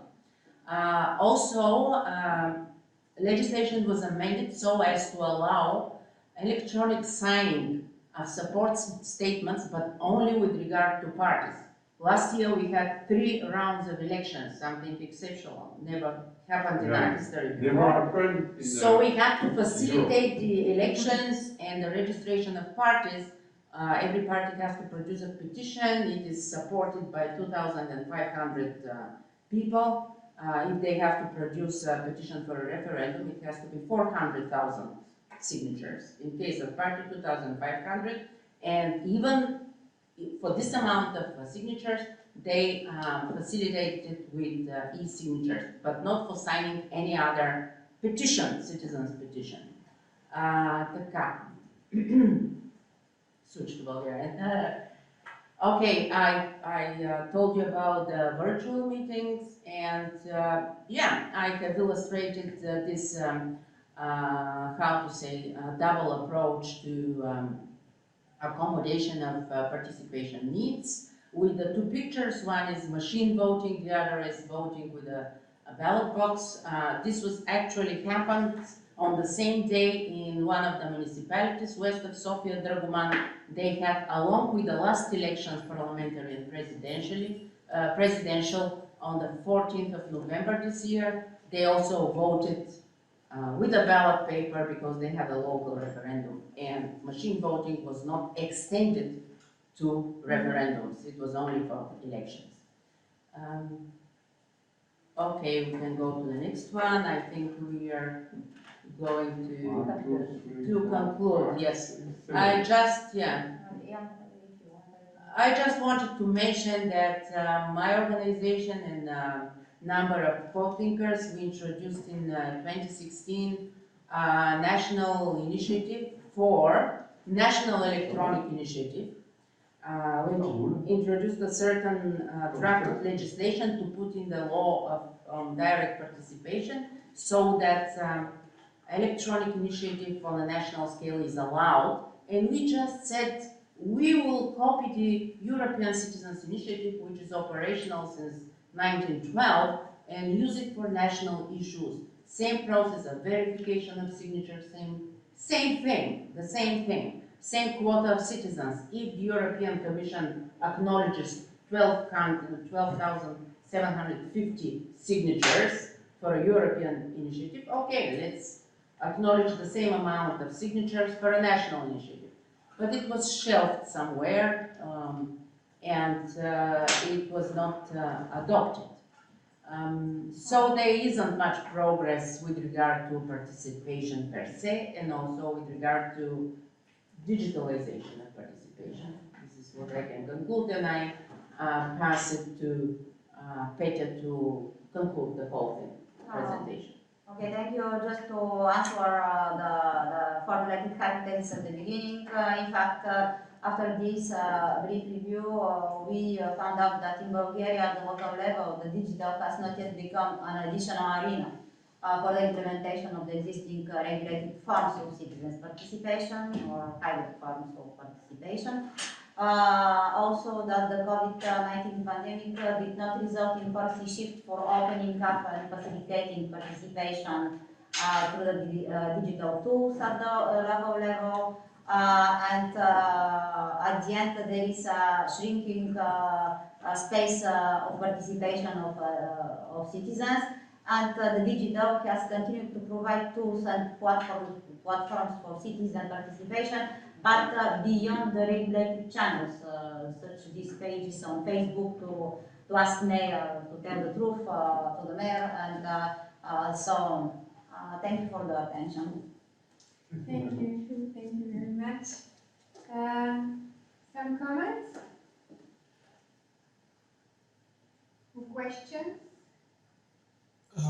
I didn't raise my hand, sorry.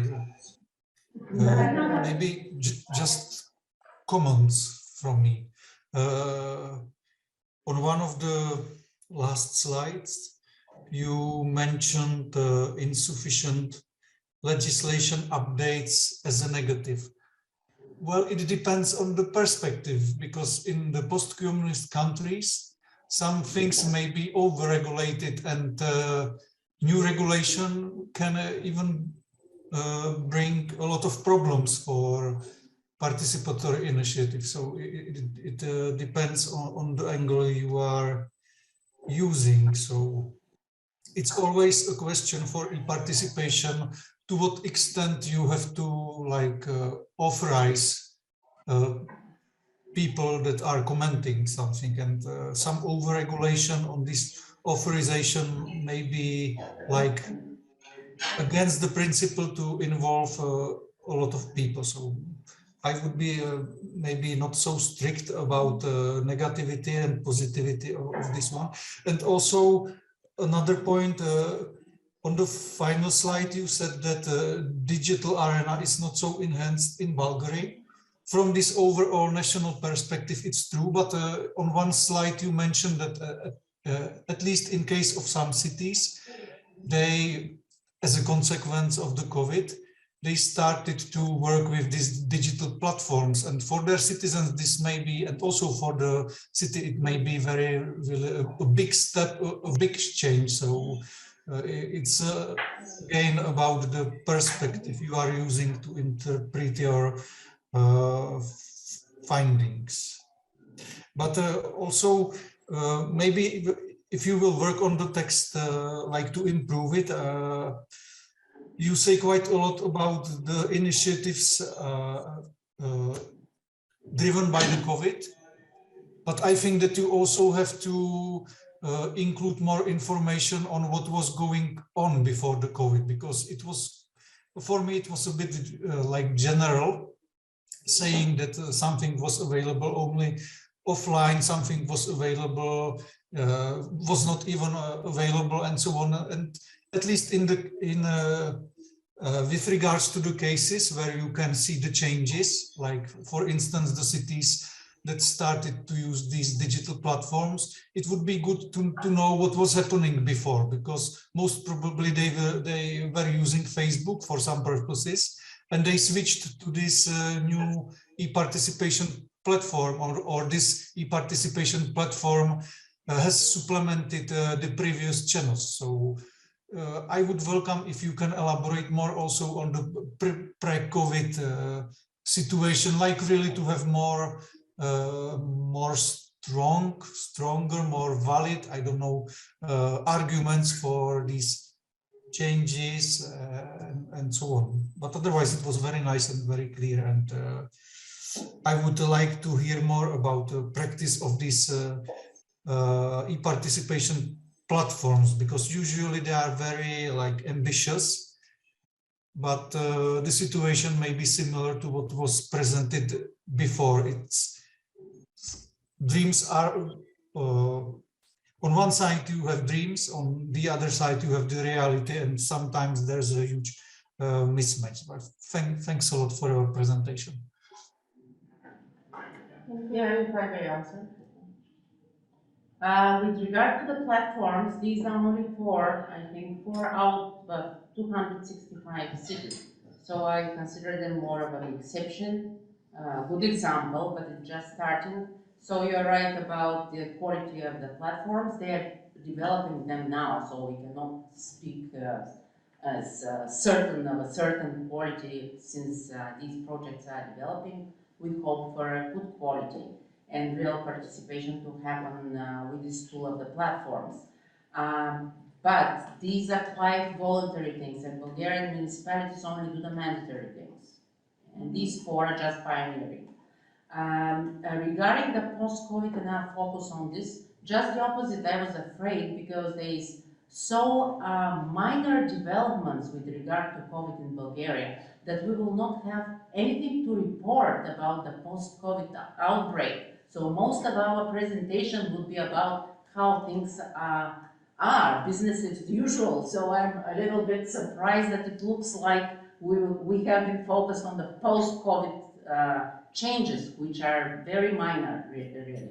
And going back to the first note about regulation, yes, I absolutely agree with abstaining from too much regulation, but in the case, the regulation was there. Actually, we were regulated not to meet in public, not to do this and that.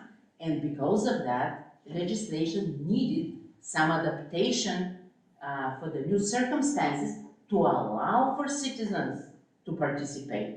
And we are not speaking here of excessive regulation, meet here and there and do that. No, we were speaking about opening a new space in the COVID times for participation, not closing it, shrinking it. Thank you. Maybe just, I don't know if I understood it properly, but sometimes titles like the one you used can lead to a conclusion that thanks to the COVID, the city implemented, for instance, the e-participation platform. But my point was really to, for instance, with regard to the case, I don't know the name of the city, I forgot it, sorry, but before COVID there was no platform, and after COVID there is this platform, and it would be very useful to have a look at why this platform has been initiated and so on, what it is expected from it. And maybe I would put this COVID away, because sometimes it may lead to conclusion that thanks to COVID, e-participation will increase, which may not be always true, because there is some history of these participatory initiatives.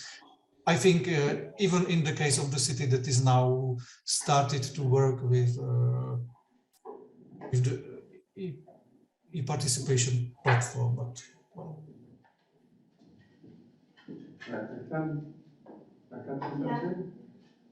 I appreciate this debate, because this morning Camille explains what we call the divide factor in France. There is different divide factor. We have a local divide factor, because there is some gray zone or black zone with 2,500 cities without correct connection. That's the first one. The second one is about the competencies and so on. And there is, in my analysis, a third one with the posture. It is not only competencies. But I'm not sure that in Bulgaria everybody are connected. And obviously, because I will say that tomorrow, the appropriation of technique and so on with the COVID is a good thing, is a positive issue. But we must have a collective responsibility in citizenship because we have to take into account the other people and the other citizens. And a lot of citizens have competencies, but they have no connection, or have competencies, or they have not the posture, what I call attitude, posture, and so on, I can develop. And that's the way. And in Bulgaria, I don't know where are you in terms of citizenship, electronic citizenship, if you mean. And it's a way because I must say, in France, during the COVID time, we are used to appreciate the way that we try to develop one of the constitutional principles of the state, of the society, the continuity of public service.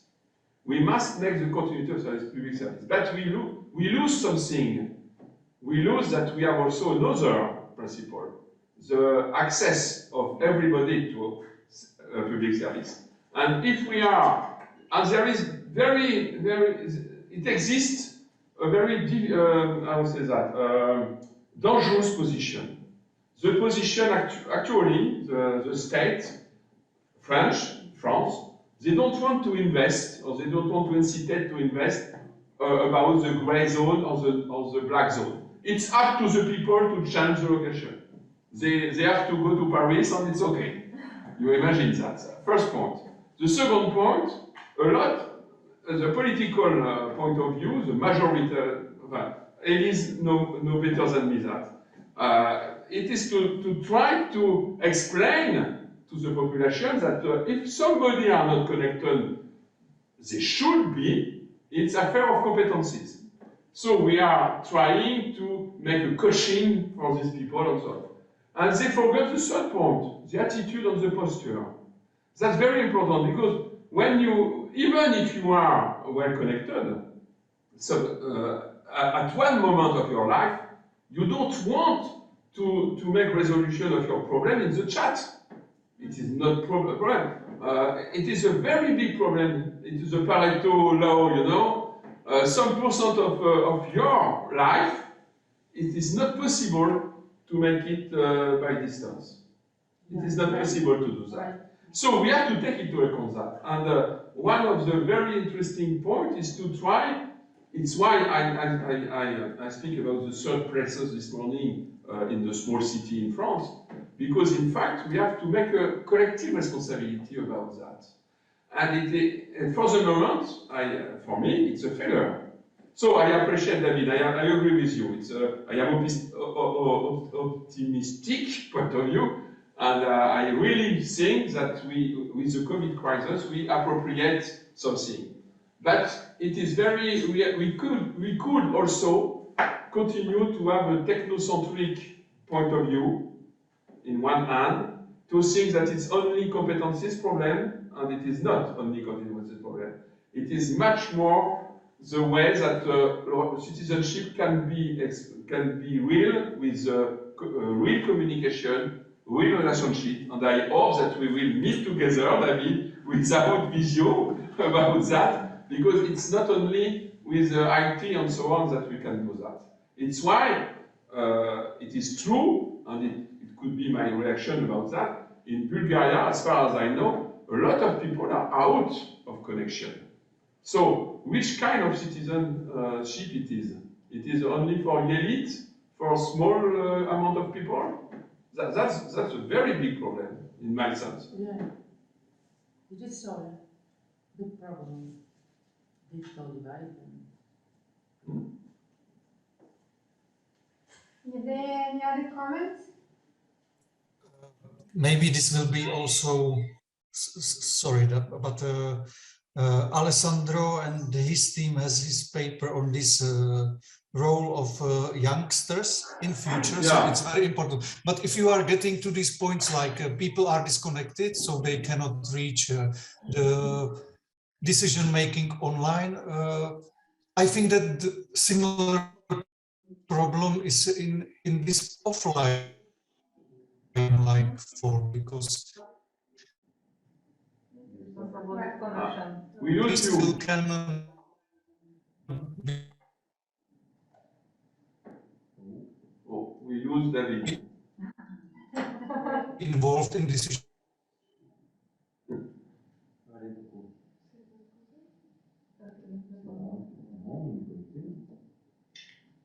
No, it's a bad connection sometimes. Oh, you didn't want to record my thoughts. Sorry, David, we lose everybody. We are a poor university. This is this digital censorship, I would say. Absolutely.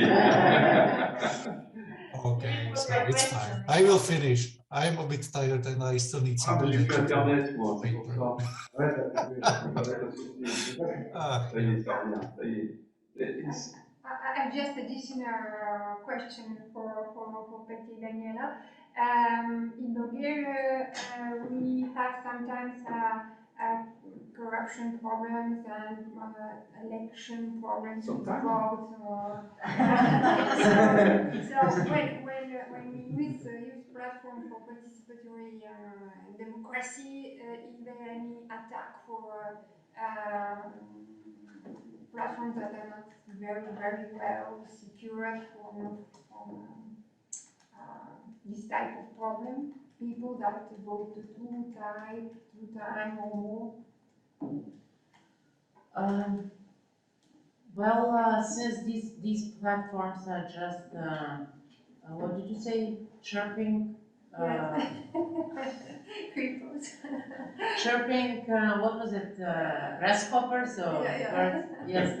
So they are of no bearing, of no importance, so nobody questions them. If it is voting, and it's very rare, it's some polling about some strategy that has been commissioned to some company to develop for the city, and it's part of the process. They have to do some polling with the citizens and so on. So there's nothing nothing at stake, so that people get angry or contested the way it is organized and so on. And that's why turnout in discussions and participation is very low in Bulgaria. There was, you know very well, that after the changes in Bulgaria, it was the time, there was a certain period of time when we, for the first time, had the luxury of not participating. We indulged into the right not to participate, because we have participated mandatory for 40 years. Yes. But now people are back, they want to participate, but they want more influential forms where they have influence, they have some agency. Otherwise, why should they waste time on forms that are just facade or something?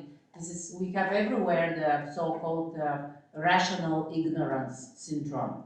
It's rational not to know and not to participate, because it takes time and produces nothing.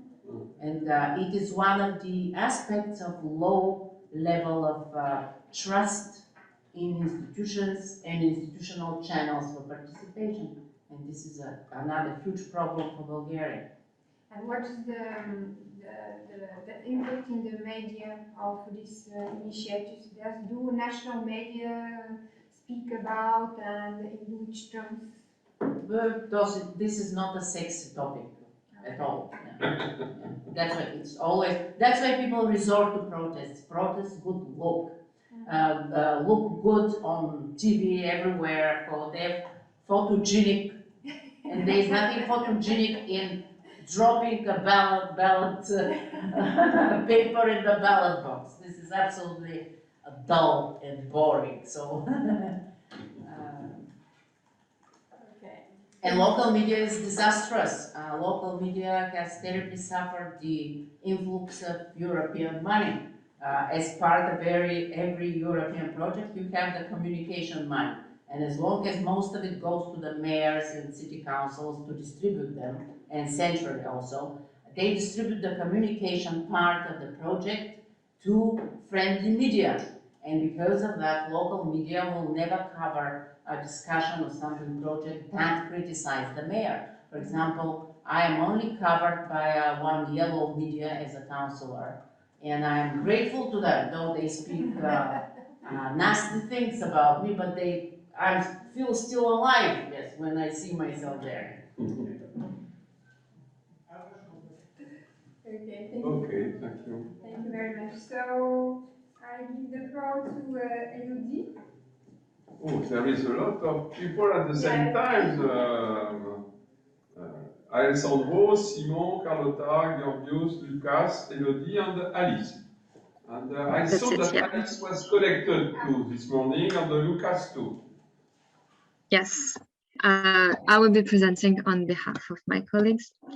Can you see my screen? Yeah. Yeah. Big slides, like everything looks good, fine. So thank you very much. So I'm very happy today to present our project. So on behalf of my colleagues, the project has been done through the European Scholars Program, which is a 2-year policy and leadership program for doctoral students. And among which we're making a project that should aim to make Europe a better place. And we decided to focus on youth and democracy. Our project is called Unmute the Youth, and we make a recommendation for policymakers on how to strengthen democratic participation of the youth by better engaging them in e-democracy initiatives. So it's sort of linked back to the discussion we just had, but from a different perspective, I would say.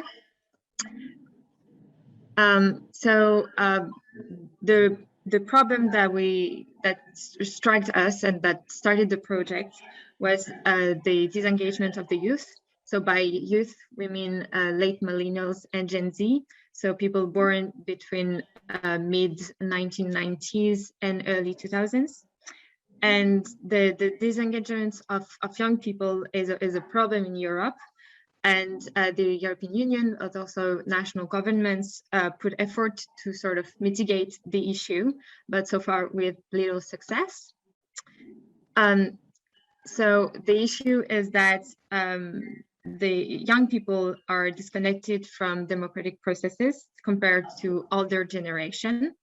Research also shows that they tend to have less liberal attitudes and are more likely to vote for populist party than the general population. Younger generation also have been disproportionately affected by crisis, notably the financial crisis and the pandemic, when it comes to unemployment rates and also mental ill health. Generally, the young feel sort of misunderstood and overlooked by politicians in comparison to other generations. And what is important to mention is that the younger generation are a bit different in how they function. So they're digitally native, meaning that they also spend much of their time online and they rely on different media for obtaining their information. So notably social media in comparison to traditional media for other generations. The youth also had a shorter attention span and they prefer audiovisual rather than written content. Research shows that they are more pragmatic and they are much more concerned with time management. They also think inclusion and diversity and are really driven by forms of community-oriented activism. So the European Union understand this need to engage the youth, and it has been set up in different initiatives. notably the European Youth Strategy that tried to promote youth and also mention e-democracy as a way to engage the youth in democratic processes. And the EU also set up various formats of online consultation. We can think of the conference on the future of Europe that is currently ongoing with the digital platform. But so far, it seems that there's still a lack of actual participation of young people, even on this initiatives. So while the EU and also some national governments have some awareness of the potential use of deliberative and e-democracy tools, there is a sort of mismatch between the ambitions and the action taken and the results. So our study aimed to provide policymakers with concrete recommendation to bridge this gap, basically. So in regard our methods, we gathered data from 3 cities in Europe, so Leiden in the Netherlands, Krakow in Poland, and Trieste in Italy. And we studied the supply side and the demand side regarding youth e-democratic initiatives in these 3 cities. So for the supply side, we interviewed policymakers at the local level to ask about their consideration and experiences with youth engagement more generally and e-democracy. And when it comes to the demand side, we made a survey online in these 3 cities to ask how young people feel about the democratic participation at different levels, so local, national, and European, and also their patterns of participation, either offline and online. After this, we also reviewed several, we can call it best practices, so several online platforms that have already been set up in different cities. And we had experts interview with also people leading these platforms to sort of identify the key feature and of the successful examples. So what was really the important part in setting up an online platform. So as for the sort of supply side in those 3 cities, so for Krakow, the city implemented several public consultation tools that are mostly offline and that has like no age limits, so anyone could come. But the reality is that young people are really underrepresented in this format. And although they try to promote this participation also on Instagram and Facebook, they have a really hard difficulty in engaging young people to participate. And during the pandemic, Krakow had to put everything online, and they saw a small increase in youth participation when it was an online format, but like again, not as much as one could hope for. When it comes to Leiden, so Leiden has like specific activities prepared to engage the youth, and they also take it to a young age because they do it notably through the school. And they also have a broad range of digital offers when it comes to democratic participation in the city. And they basically made tailor-made formats to each audience. So in Leiden, the youth seems more engaged, democratically speaking, because they have specific activities organized for them. And in Trieste, the city did not have much experiences with online consultation in comparison to Krakow and Leiden, but the pandemic sort of highlighted to them their need to have more and possibly to have an online format as well. When it comes to our survey, so we asked young people, so aged between 17 and 30 in these 3 cities, how they feel about their knowledge, about their engagement in politics, so at the local, national, and European level. And what the result shows is that there is a huge potential for political participation, notably at the local level. The young people shows that they are interested in politics generally, that they have some knowledge already and also some trust in politics. And this is especially true at the local level. So we consider it that it's actually a good entry point for more democratic participation to start with the local level. Then we sort of compared political activity of young people online and offline. And what we conclude is that the online media were by far more widely used than offline equivalents. So for instance, here, signing an online petition or also sharing political opinions. But the problem is actually the lack of information to participate. So 7 in 10 of our respondents say that they lack information of participation more than a lack of interest. And also what was interesting to see was that young people care the most about the substance of deliberation more than having a fancy or appealing interface. They really care about the issues, and if this is issues that are important to them, then they're willing to take the time to participate. So based on our survey, we concluded that the youth are not lost cause for democracy, but the policymakers have to take the initiative to actually engage them, because they seem to have youth seems to have a sort of passive attitude. They really look for policymakers to come and tell them that they have this opportunity, and they will not look for it by themselves. And 80% of our respondents also say that a web application to provide input to institution is very suitable, but they expect a feedback from them. And the feedback that they expect needs to be quick, because most of our respondents said that they expect a feedback for less than a week.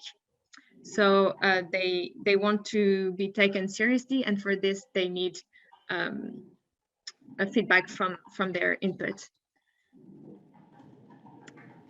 When it comes to the review of the other online public consultation, so we understand it quite broadly as like processes by which public is asked to offer insights on topics or policy proposals. The first one we looked at was Better Reykjavik, that has been set up in 2011, and it can be considered as one of the most successful online public consultation platform, because more than 20% of the city's population is actively using it. And it has both sides on like voting for the budget, but also deciding on specific policies. Then the City of Madrid has been set up in 2015. And through this platform, you can submit ideas to change anything possible in the city. You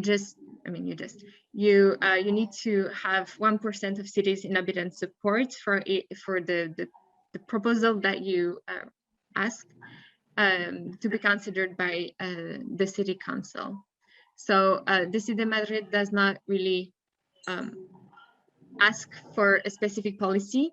You can submit any idea, and then depending on the support that you get for your idea, they will be considered or not by the city council. V-Taiwan has been also set up in 2015, and it's a very interesting online platform that seeks to promote consensus in decision making and to sort of go beyond polarization. So like social media generally have algorithms that create echo chambers where everybody have practically the same opinion. And here, the algorithm that they use actually try to highlight areas of similarities on contentious policies. So by a sort of gamification of policy proposals and reaction to policy proposals, then they aim at facilitating consensus. And it has been very successful in Taiwan on notably Uber legislation, where like the two camp, pro and against, actually come up with a common solution, while they saw that they have some topics that were actually that both of them cared about. And finally, the last example that we reviewed was like project in the Alpine space. So it was set up in 2016 and 18, and it aimed to foster the participation of young people in politics through a sort of Greek ideal of deliberative democracy and more involvement in the public sphere. And they established, based on this project, several e-platform and youth club at the very local level.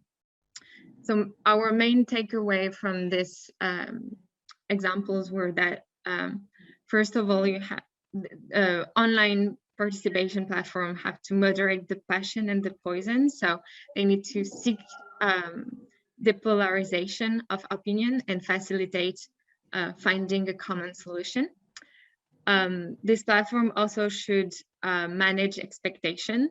So basically, they should not really ask for something that is not feasible, because it also can be a problem for the trust in democracy. And finally, promotion is key to reach out to people and for people to participate. So based on this study, our main result was that young people are actually interested in politics at all levels. They're not so disconnected as one could think. But despite various attempts, reaching out to young people is particularly challenging, although there is an interest in wanting to participate in democratic processes. The institution's presence on social media is a sort of step towards youth participation, but young people care more about the issues of deliberation than the presence on social media. So this is a start, but this is not enough, and it should be pushed to the next level. A crucial aspect of public consultation also relates to accountability. Young people not only demand to be heard, but they also want their input to be addressed. And transparent inclusionary features are key elements for a successful consultation platform. And finally, alongside an increase in civic education in school, our research really suggests that there is a considerable potential to use e-democracy to promote democratic participation among young people. And for this, we then developed 6 policy recommendations that I will not talk much about, because I think it's basically the same point. But I invite you to read our report and policy brief. And now our main task will be to sort of transform our research into a more academic chapter. And I thank you for your attention, and I'm looking forward to your questions and comments. Okay, thank you, Elodie. So, do you have some questions, comments? Yeah, I would like to ask, because the conference on the future of Europe was mentioned, can she elaborate more about it? Why does it fail to, I agree that it fails our expectations, or at least of the ones that know about it, because in my country, for example, maybe we are a handful of people. I don't even know how people were selected to participate, and they have to be randomly selected. I don't know what the process was, who are the representatives of my country in those panels that discuss different aspects of the future of Europe. Maybe you have your own opinion on this. I'm interested to hear it. Yeah, I will answer right away. You know, I think the conference on the future of Europe is super interesting, and as a researcher, I've really looked at it. But when I talk to my friends that are not necessarily in academia, they have no idea what it is. So it also showed that the EU sort of failed to promote it, and I would say especially the digital platform. It's, you know, it's interesting to ask people their opinion, but again, as our research suggests, is that there need to be a feedback, there need to be probably concrete question to ask, and this is a bit too broad for it to be for it to work for the future, I would say. I don't know if I know Lucas and Alice are there, so if they want to jump in. But yeah, I think that the current strategy is not that effective in wanting to attract young people.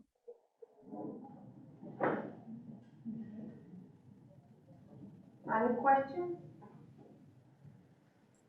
I have a question. I raised my hand up. Elodie, many thanks for a very nice presentation. Just for sure, the figures you were presenting were based on the interviews, or did you do some like broader survey? Or it was done on the survey that we did among young people. So it's not very representative because we didn't have, you know, a big number of respondents, but well, I would say it's a case study, so it didn't really aim at being that representative. Yeah, but still, for some conclusions, you need more robust data, I would say. But still, it's good that it was based on survey. Did you look deeper into the data? For instance, did you find any difference with regards to culture, age, education? Because, you know, I don't fit in this 15 to 30 category anymore. I'm a bit unhappy about it, but still it's quite like large group of people, you know. When you are 15, you have different experiences and different perspective on the world, and when you are 30, you may already have some kids, at least one. And it's again a completely different story. So have you found any difference in opinions of people of different age? I wouldn't say age, but maybe between the three cities that we had, we saw some differences in, for instance, notably Leiden being people in Leiden answering our survey were extremely were already quite participating in comparison to other cities. Yes, and they were also aware. So maybe there's also this sort of cultural aspect depending on where people were responding from. Another thing, in one figures there was quite a strong finding that a topic matters a lot. They want to deal with attractive topics. So have you somehow incorporated these topics into the survey? It's very important because some topics get underrepresented even in public policy. So it's a problem of democracy, of participation also. So have you somehow incorporated this into your survey? We asked which topic were important for them, and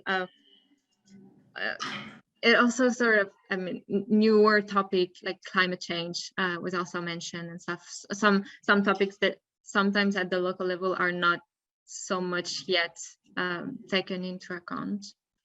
Okay. And my last question, you also presented findings on how satisfied they were with their political activities and so on? And did you also ask them why they think so, or why they opted for this? Because it's also very important, because I think it's better to link these satisfaction levels with specific experiences of people, which requires time and qualitative in-depth approach, but still it's better than just to rely on a survey.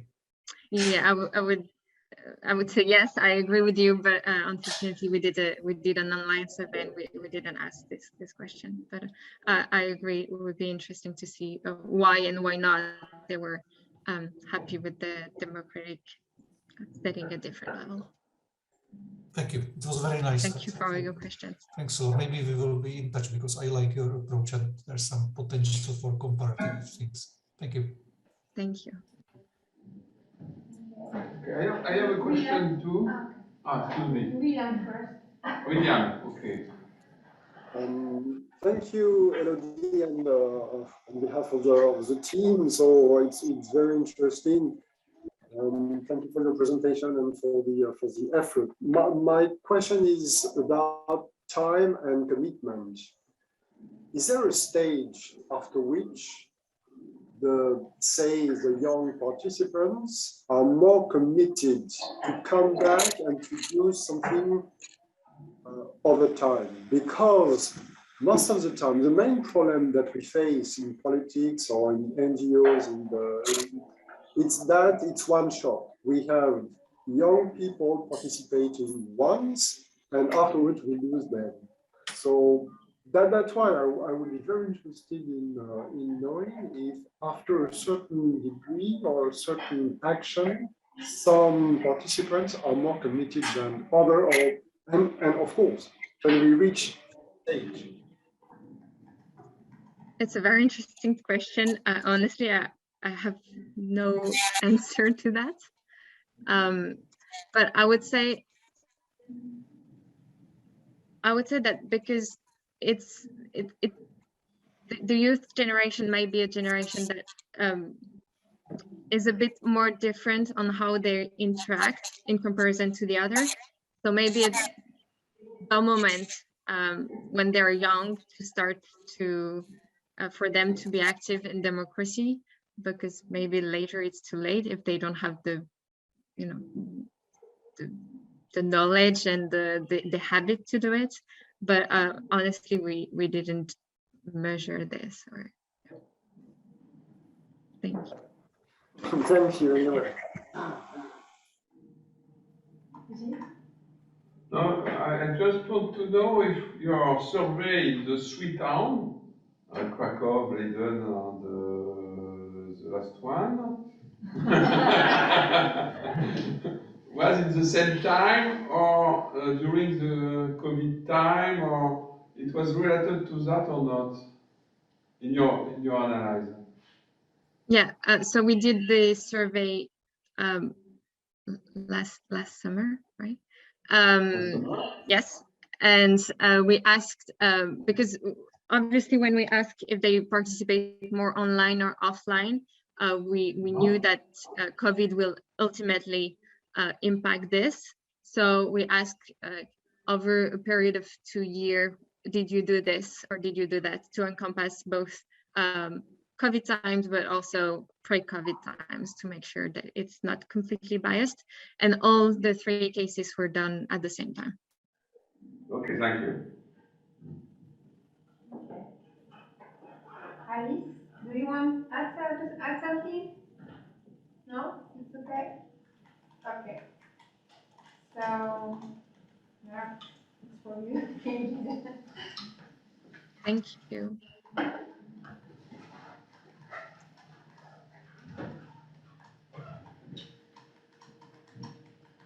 Thank you.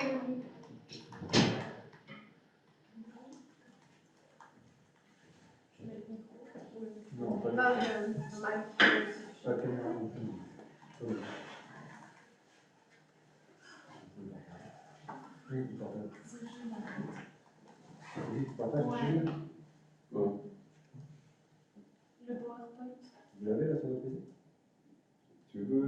volunteer? Schrijf me telefoon, sorry. What do you prefer? It's more easy to share. Non, c'est bon, j'ai laissé.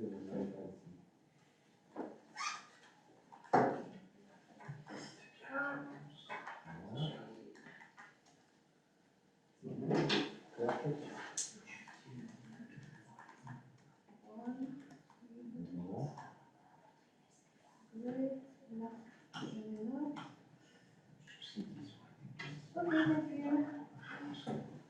Good afternoon all. I am Luciana, I'm the director of studies at the so-called think tank Europa Nova in Paris. Well, with the main office in Paris, but the activities are concerning the whole Europe. And about myself, I am originally a public lawyer, researcher, and academic, and I'm trying to make democracy an effective exercise for most of people. That's my personal engagement about that. So, let's go back in 2017. The 7th of September, the newly elected French president declared that democracy and trust in Europe were in danger. The Greek crisis was considered as a failure of the Union, the preservation of the European ideals of justice and freedom, as well as a necessary constitution, was a very serious area indispensable for the refundation of Europe. That was the point at this moment. After several years of denouncing lack of democracy in Europe, we noticed a clearly Euro-enthusiastic in France government, finally, French president of the Republic, and the Assemblée Nationale also. So, in 2017, the fact is that Europe must be a daily reality for the citizens. And it was absolutely necessary because it was the guarantee of its legitimacy and its effectiveness. With that aim, Euro think tanks, as mine,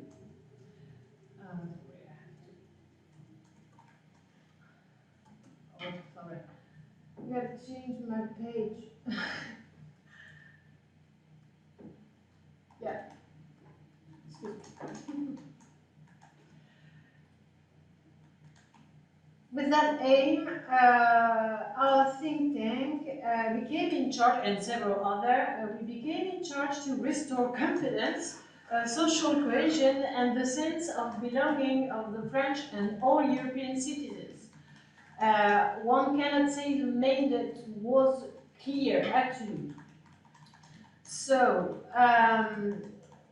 concretely, we had to translate political intentions into an ambitious but achievable commitment to build a format that allows the transformation of the democratic process, placing citizens at the heart of the reinvention of the European project, and respond fully to their expectations and aspirations. Easy. 4 years and a half later, first results. Sorry. Here we are. Yeah. First results with IFOP, Journal du Dimanche, in partnership with the Frankfurter Allgemeine Sonntagszeitung and Corriere della Sera. We presented a view of the French, Italians, and Germans on the construction of Europe. In other words, 4 years of more or less attempts of digital and participatory European democracy. We commissioned IFOP to carry out an opinion survey in order to assess the opinions and feelings of French, Italians, and Germans on European integration. In other words, assess the first results of the mentioned above non-clear mandate. So, the main findings of the study, that's important. The thing was to publish it on the eve of the start of the EU-French presidency of the Council, because it's quite the finalization of the program announced by the newly elected president and member of parliament in 2017. That was our choice. The study highlighted threefold French exception in European matters, particularly in relation to Germany and Italy. That's why I want to focus on that point. The first exception is that in Germany, as in Italy, national and European pride go hand in hand with a very high level of European pride. And it's uniting 3 out of 4 citizens of all generations. In France, although European pride mobilizes 2 of 3 out of French people, correlation with the national one is not obvious. Some populations, such as the young people or self-employed, have little or not really sense of European pride. Okay.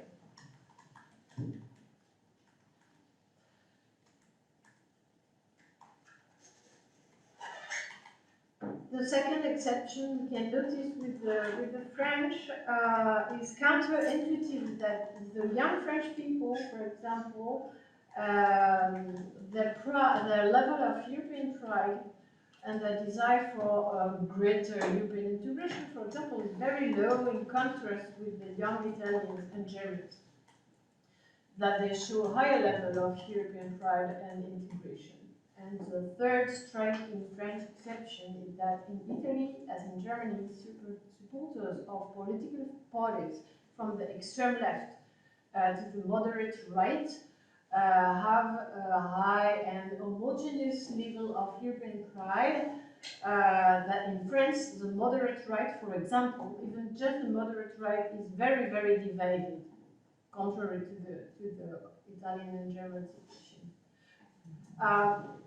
Our first conclusion is that the French efforts with the Convention Européenne pour l'Europe, that was the very, very first exercise of digital democracy.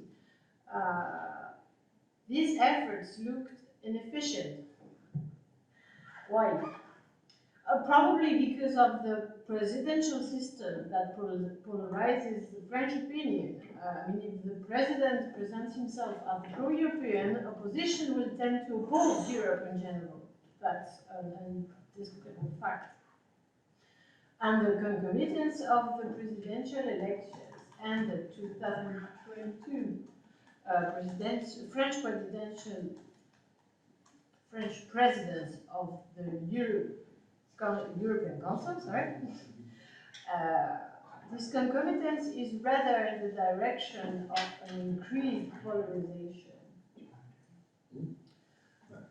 As you know, in Italy and in Germany, you have a lesser personalization of power, and the coalition culture are favorable to a positive political carriage of European issues by all government parties.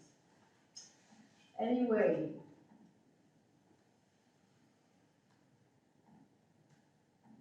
let's take some points.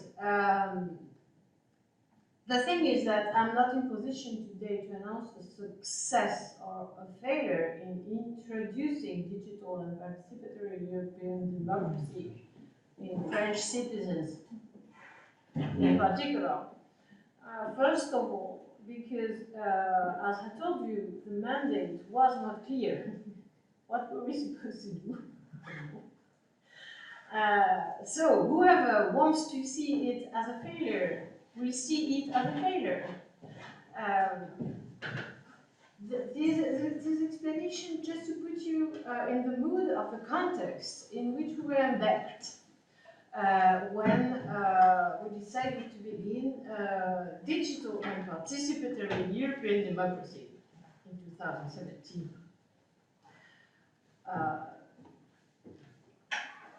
But it must be admitted that at that moment, nobody has any idea of the form it should take.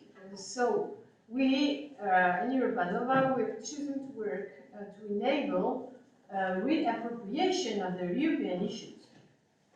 That's what we can talk about. Something we realized it or not.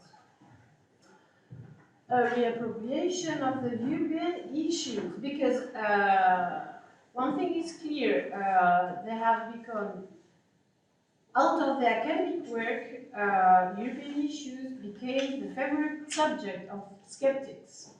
And Brexit has given us a good illustration of this. So we decided, very, very useful aim and objective was to make more people reappropriate themselves their European issues. So we began to mobilize our networks, expertise, and experience to extend the French Consultation pour l'Europe, launched in 2018 by the Ministry of European Affairs. This one, Europe, with a very luxury ceremony of opening at the Quai d'Orsay, Quai de l'Horloge, Quai de l'Horloge. What we wanted to do is to extend this consultation to the whole Europe. About this, mission was accomplished. According to the Ministry of European Affairs, French European Affairs, from April to December 2018, 17,000 people in France have taken part of these consultations. 176 meetings called citizens' consultation have been organized in 97 French departments, both in presence and digital.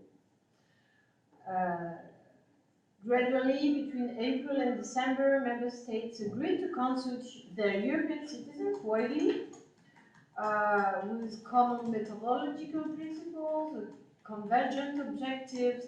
The idea was to bring up the fears and the expectations of citizens about Europe.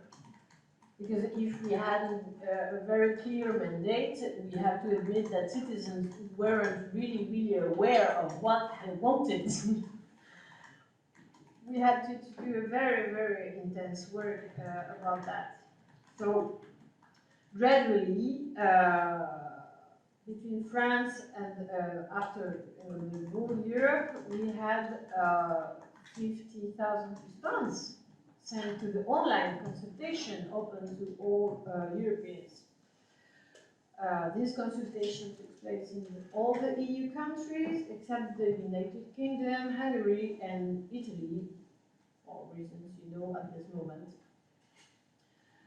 The summary of this proposal has been submitted to the heads of state and government of the European Council on 14th December of 2018. Following this, because we admitted there is something moving to that part, we created our first platform called We Europeans. It's still active. Huh? We Europeans. It was at this moment the largest civic initiative ever organized in Europe. And between December 2018 and May 2019, through an online consultation, European citizens were able to propose their own solutions for reinventing Europe in concrete terms, their own terms. And each citizen could vote on those or others. It was what we call a draft, first draft of online platform, democratic platform. Proposals that, had been approved in each country. Proposals were translated in 10 languages. And in global, we can count today 11 million votes for all these proposals. What about the 10 most approved proposals? That's very interesting. In Europe, the very first approved proposal is to set up a European-wide recycling program. The second one,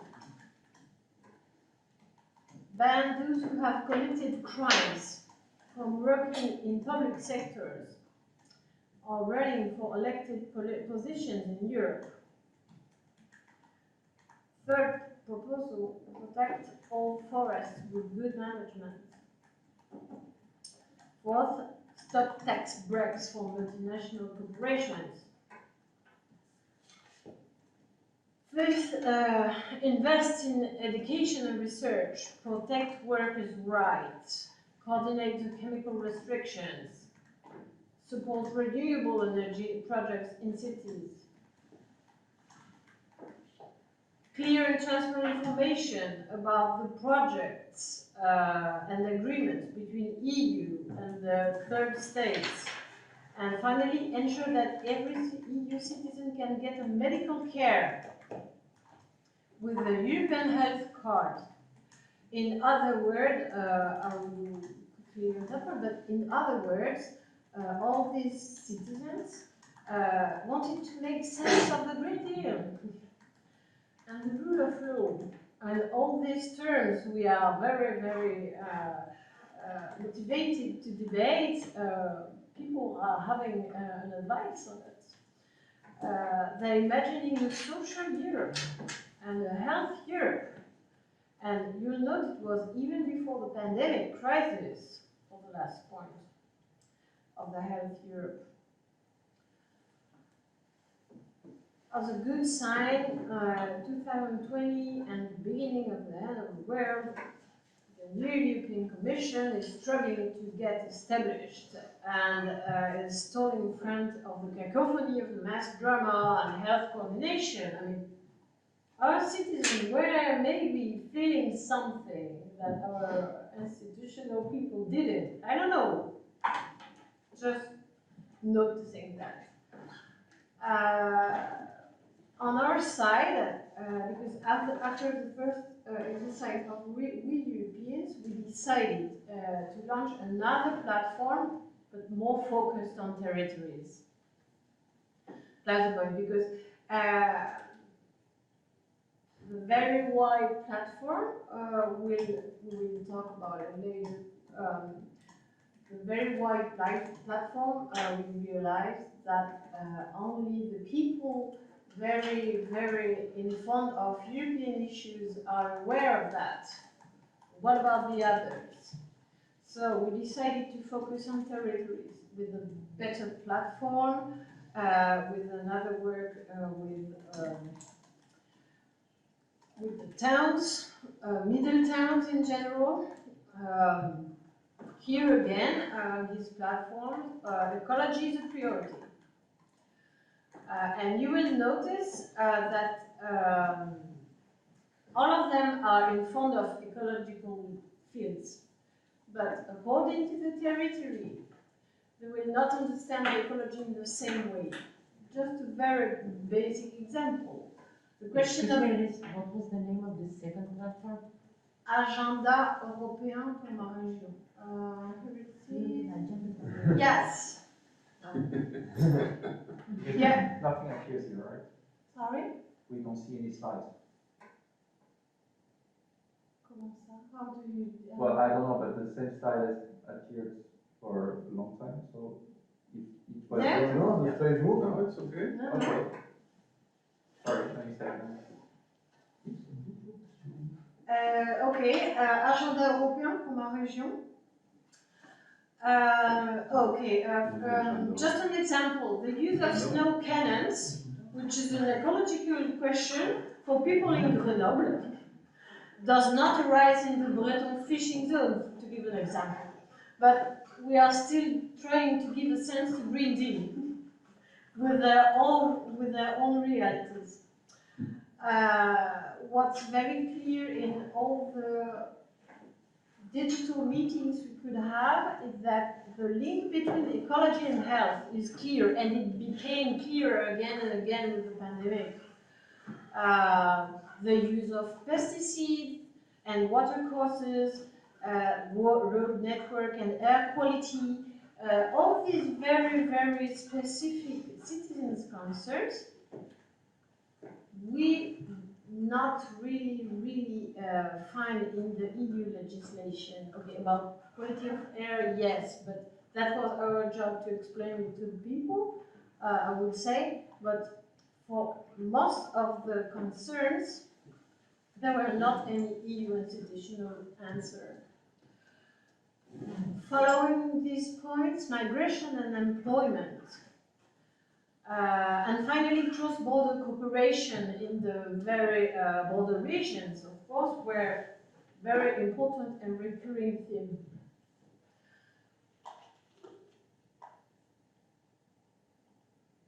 The aim at this moment for us during the pandemic is to provide, okay, we didn't have any clear mandates, so we decided to fix our mandate ourselves. Huh?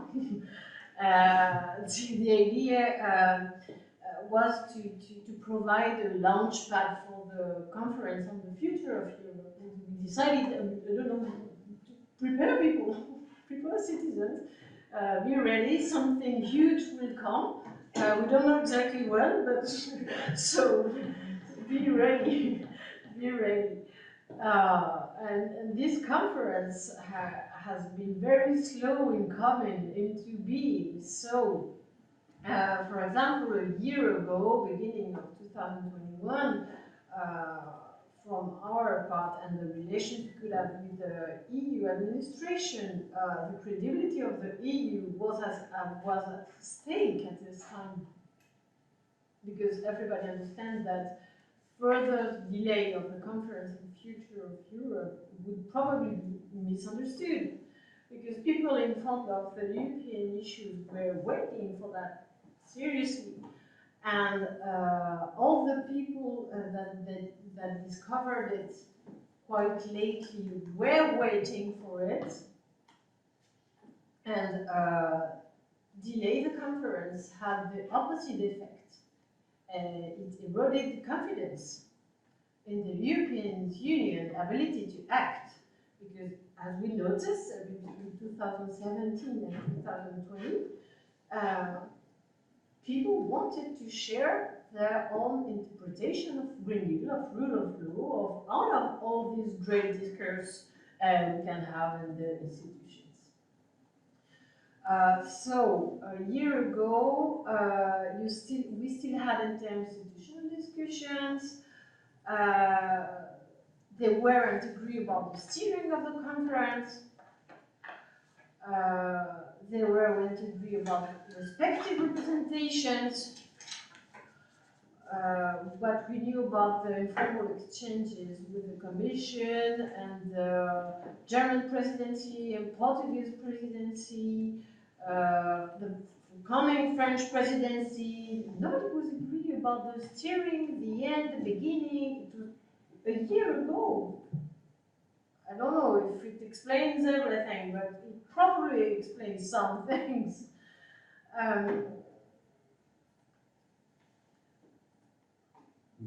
Finally,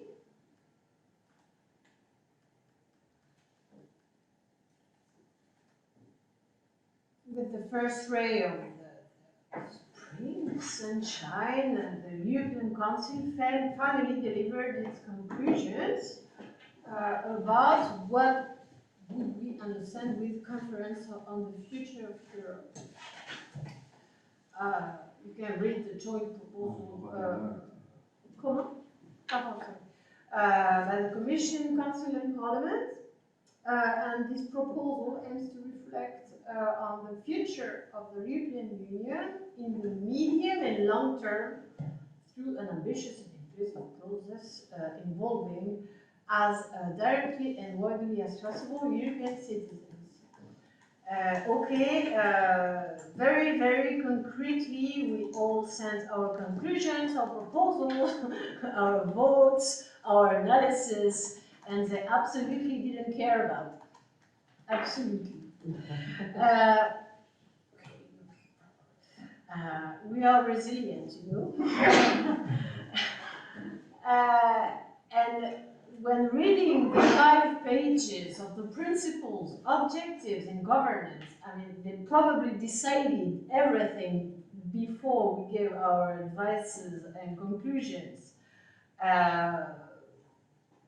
Because the very first thing that stands out again in that document is this impoverished justification of the EU as a project for peace and prosperity. I mean, I will never say it's not important, but when you have hundreds of thousands of people who want to give a sense to Green Deal, use of pesticides, quality of air, what do we do with our elected person who had been condemned with penal condemnation? And the only answer is, oh, the EU is a project for peace and prosperity.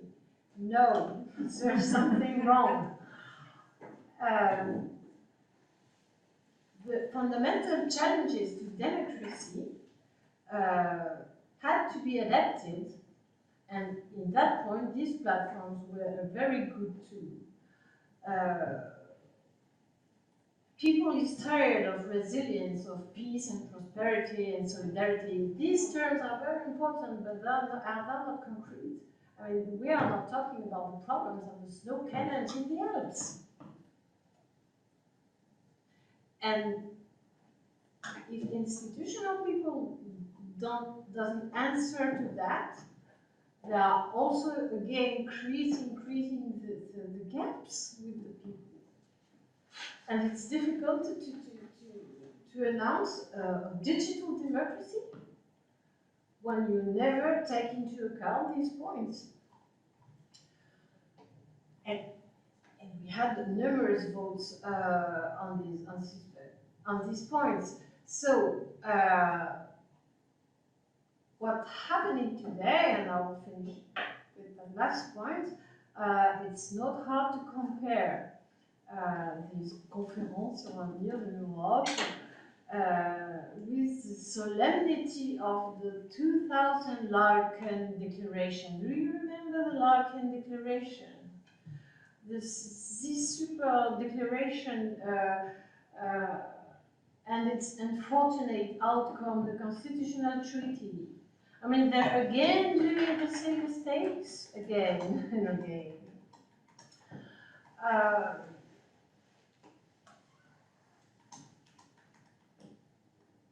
Why are they blind, or I don't know exactly what's happening?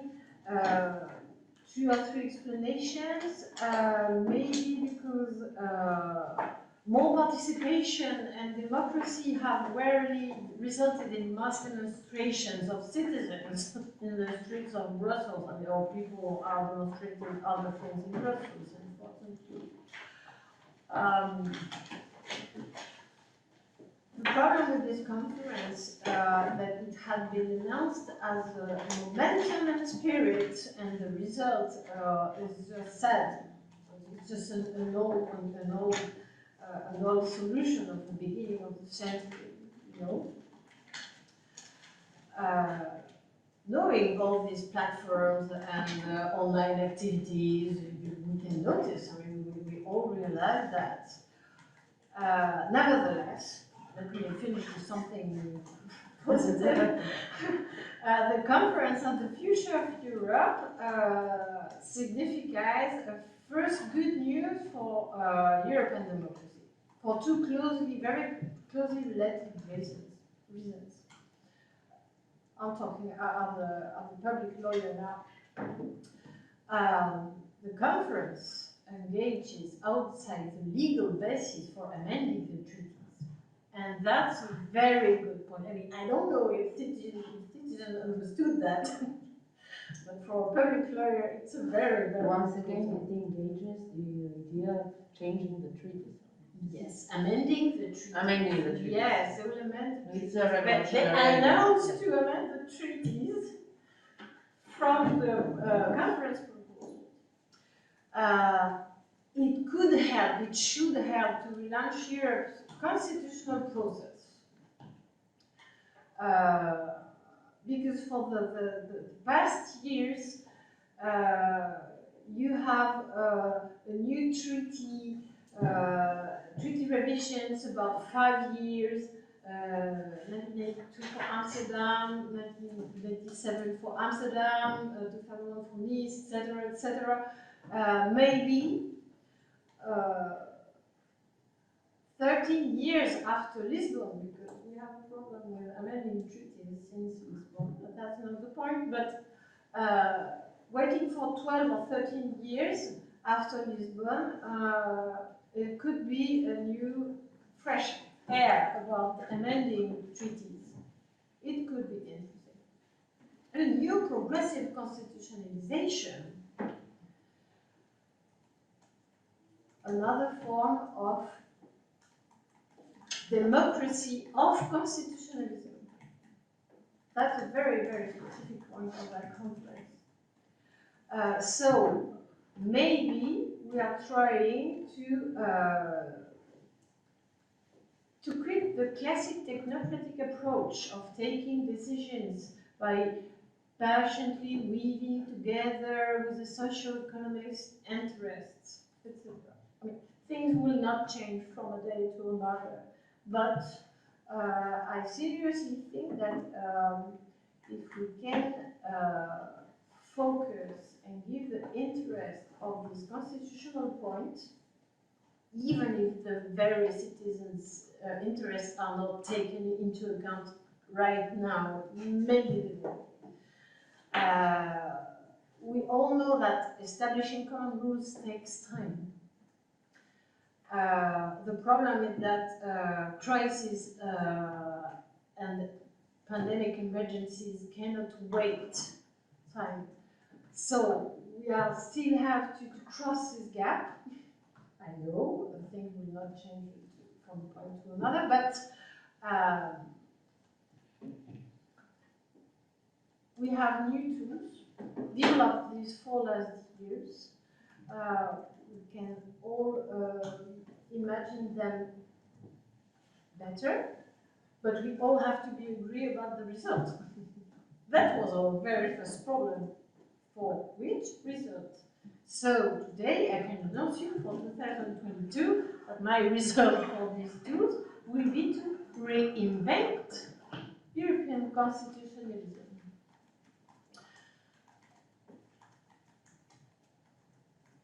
So there are existing several places where European citizens are invited to speak and express their wishes, aspirations, and suggestions. All these places will have their importance, because I personally sincerely hope that it will be more effective to share desires and disappointments on these platforms, official. It can be the conference for the future of Europe from the EU, or more local platforms, no matter which one. It will be more effective to share these thoughts there than on social media created by private American companies. That's not easy to replace them. I'm not saying we have to replace them, but maybe to make understand that this platform would probably be more efficient to make the representatives understand what are the citizens' priorities.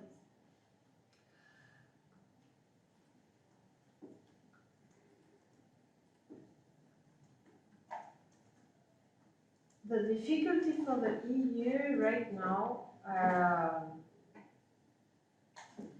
is to make sure that the platform, and maybe we could talk about again the people who had been selected for the conference, how they have been selected. According to our studies, we really need to take into account the advices of trade unionists, actors of the social and environmental economy, and small and medium enterprise owners. That's an emergency. Their participation will make all the difference in bringing a common political perspective. And it's probably in their minds that have to be won because their experience are rooted in reality and not in the Brussels bubble, as the main participants are coming from. So let's discuss about this. Thank you for attention. Thank you. Thank you. So, wait for the comments and questions. So, Elise, what was the process of selection of participants in France? And are there any news on the conference on the future of Europe in France, in French? Yeah. Good question. Good question. First of all, you have to go to the platform conference on the future of Europe. You could comment and make some proposals, and you also could note you as a volunteer to come to the one of the regional meetings of the Conference of Europe, because in September we had several meetings, 10 or 12 regional meetings with the Secretary of State of European Affairs, and what we like to do. But this is the preparatory thing before the conference, or what? Yes. Or the conference itself? We first had the platform launched on the 9th of May. Okay? Everybody was able to write on the platform and to be volunteer to come to the meetings. Okay. And for each meetings, you had 800 or 900 people, as I remember, and they selected 100 of them, and because in general for France you have 900 or... Was it randomly selected out of the pool of 800? Personally, I didn't personally had an eye on how they do that. What I know is the process. It was, but at the beginning, you had to be aware of the existence of the platform.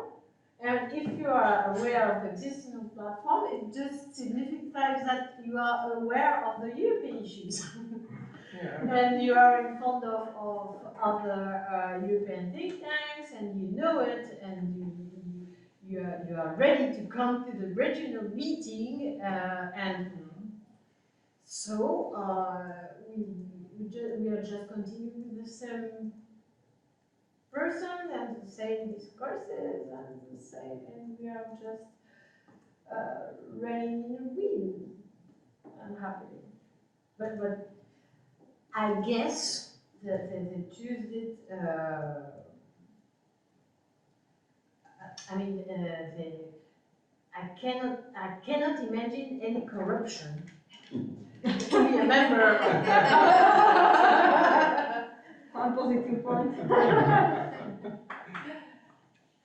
Can I ask who is responsible for some promotion of these activities? You know, because nobody and everybody. Yeah, because, okay, I know that I check just in Slovak, for example. I found a lot of information in Slovak language now. But generally, I think the people in Slovakia, they don't know that they can join, for example. Yeah. No, because I believe that nobody estimates to fix a clear mandate that we have to.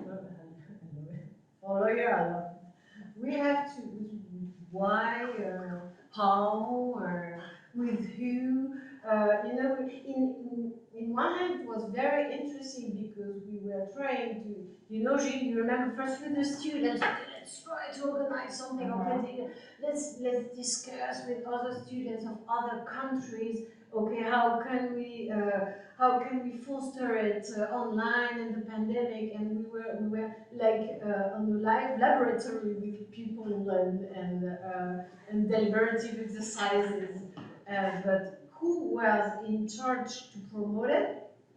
As nobody, as everybody. I don't know, it was in 2017 in particular, it was more a very personal initiative. And we were several persons like trying to give an interpretation of these political announcements, because that just another, I will just give you another, I love this detail. In December, we all received a letter from Clément Beaune, the French Secretary of State of Human Affairs, before the beginning of the French presidency of the EU Council. Yeah, that's a personal letter from the Secretary of State, and it was like, we are counting on you for a great presidency. Yeah, as usual. Of course, we are counting on you, on your expertise and your motivation. But we have to announce that we haven't more budget for that. Oh, thank you. Really, really glad.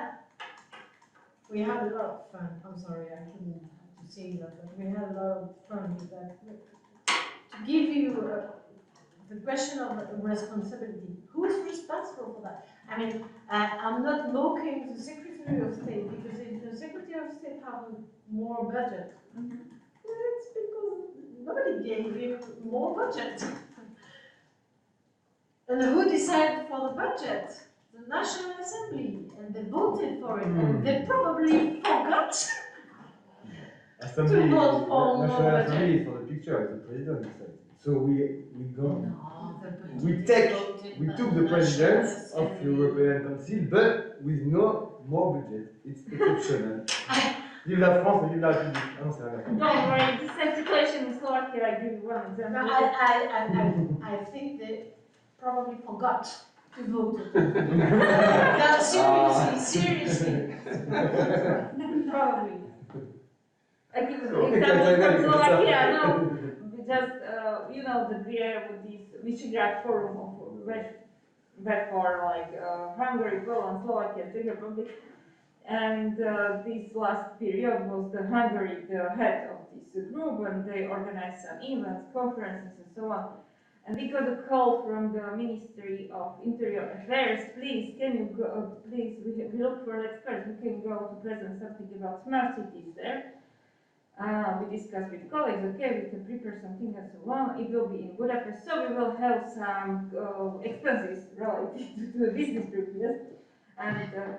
We call and we try to discuss with these people from ministry, and we said, okay, we will go, we prepare something because we have good research, but we have these expenses. And they said us, it's proud for you to go present Slovakia, we don't have special money for this. So happy. So same. I can say something? Yeah. I just want to notice to everybody that you can find the survey online. It's a very interesting survey because it was with Italia on France, and Germany, yes, okay. And another point, citizen consultation could be also some festive event. That's very important, with relationship, exchanges, and so on. And we have with Elise, she asked us some years ago to organize something like that with students, as you mentioned, in Slovakia and in Bulgaria. And I remember it was very interesting because obviously when you can do that like us with video conference and so on at distance, with platform and so on.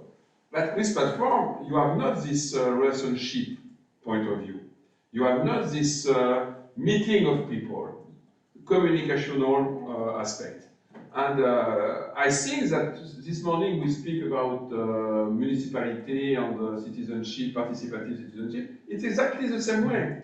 Because I know that in some town, some mayor or some people from the team can organize something like that to be able to have some people, to citizens, to discuss between them, and that's very important. But for that, in France, it's complicated to do, because in France, the hierarchical point of view is incredible. It is very complicated to invite a minister or something like that. I have some experience with one of the ministers in Slovakia, because Martin Klusch is one of my friends. Yeah. If I ask Martin Klusch by telephone, tomorrow I have a team of students from France, you have to speak with them, he will come. Yeah. That's all. It is the way. During 20 years I was in 4 different countries, and it was the case in these countries. Not because only it is small, because Russia is quite big, and I was there before Putin, so it's another way. But why in France we are so hierarchical, so out of order for people? We are all waiting for the clear mandate. Again, all waiting for the clear directives. Where do we have to do? And some of us are, okay, no clear directive, let's go. No. Nobody tells us anything about it. They're happy or not with the results, I don't know. I don't know exactly, but for decades in France, everybody is waiting for a clear aim, a clear objective from the minister, from the préfet, I don't know exactly from who, but everybody is waiting for something. And you have some mayors or some professors who say, okay, let's try something, and we will do. And at the end, the ministry arrives, and he's very happy with that. And, oh, great, let's do a ceremony at the ministry with our gold star and decorations, you know. And we are all there, like, okay, we did the job, what's next? But who's responsible of that? Again, nobody, even because there is no any clear mandate, and everybody is waiting. Yeah, that's true. Clear mandate. And Europe is a good theme for studying that. But it's the same for reinventing democracy, local democracy, digital democracy. Everybody is waiting for an objective, but nobody is really ready to say what is the objective. You're absolutely right. In French university, there is not so many initiatives, in fact, because you have to obey to the hierarchy. With the sanitary crisis, we know that. Some of us, perhaps because I will be retired in some years, but when I was younger, it was the same thing. I must say, we disobey because we don't want that way to work. We work with our colleagues, with our students. We ask the students what they think of the situation and so on, and we take decision with that. That's the democracy. Democracy is not to obey to something that you have to wait for that, you know. And the best experience I have for that, it is in Bulgaria, because in Bulgaria, nobody cares with the government, I must say. There is a government or not, okay, we continue. It's like an NGO, you know, something like that. So, it's okay. It's only one country I know when the journalists write, when I was there at the embassy, that we don't care with government, we don't need that. It's true. So it's very funny situation. It's Belgium too. No, Belgium is another NGO. Okay, so thank you very much. I will send the link of Europa Nova to everybody, because they have not so many means, Europa Nova, but I think they like initiative. Finally. Always. Some comments, some questions online? No? Yeah, Petia. Just to add, I thank you, Elise, for organizing several students for different countries in December 2018 in Belgrade. And the topic was very timely. Students from New Bulgarian University, American University in Belgrade participated. The topic was so timely and became even more important now. So maybe there is a room to organize another experience with Skopje too, and with Exactly. There were 11 different nationalities in Belgrade. 11 nationalities. Very interesting deliberative debate with our students. It was very interesting. But the French ambassador came, and there was the end of the French consultation pour l'Europe. Thank you. I have a question also. Yeah. What about Brexit impact on democracy, European democracy? You would like to, it would be interesting to ask English people now. Yes, about that. probably more because, no, the only thing that what I was explaining at the very beginning that it was clear that in 2016, 15, 16 that European issues were just an obsession for Eurosceptics. And you had some academics working on, and the other people were just absolutely not interested in it. So it was just an issue for academics or skepticals in general. Now, about an effect about democracy in general, yeah, maybe some people thought about it, like, oh, I didn't take care about that, but maybe I should have, probably. It really depends on territories, because Brexit will have, the main question you have to answer is that, is this European topic have an effect on the citizens' everyday life?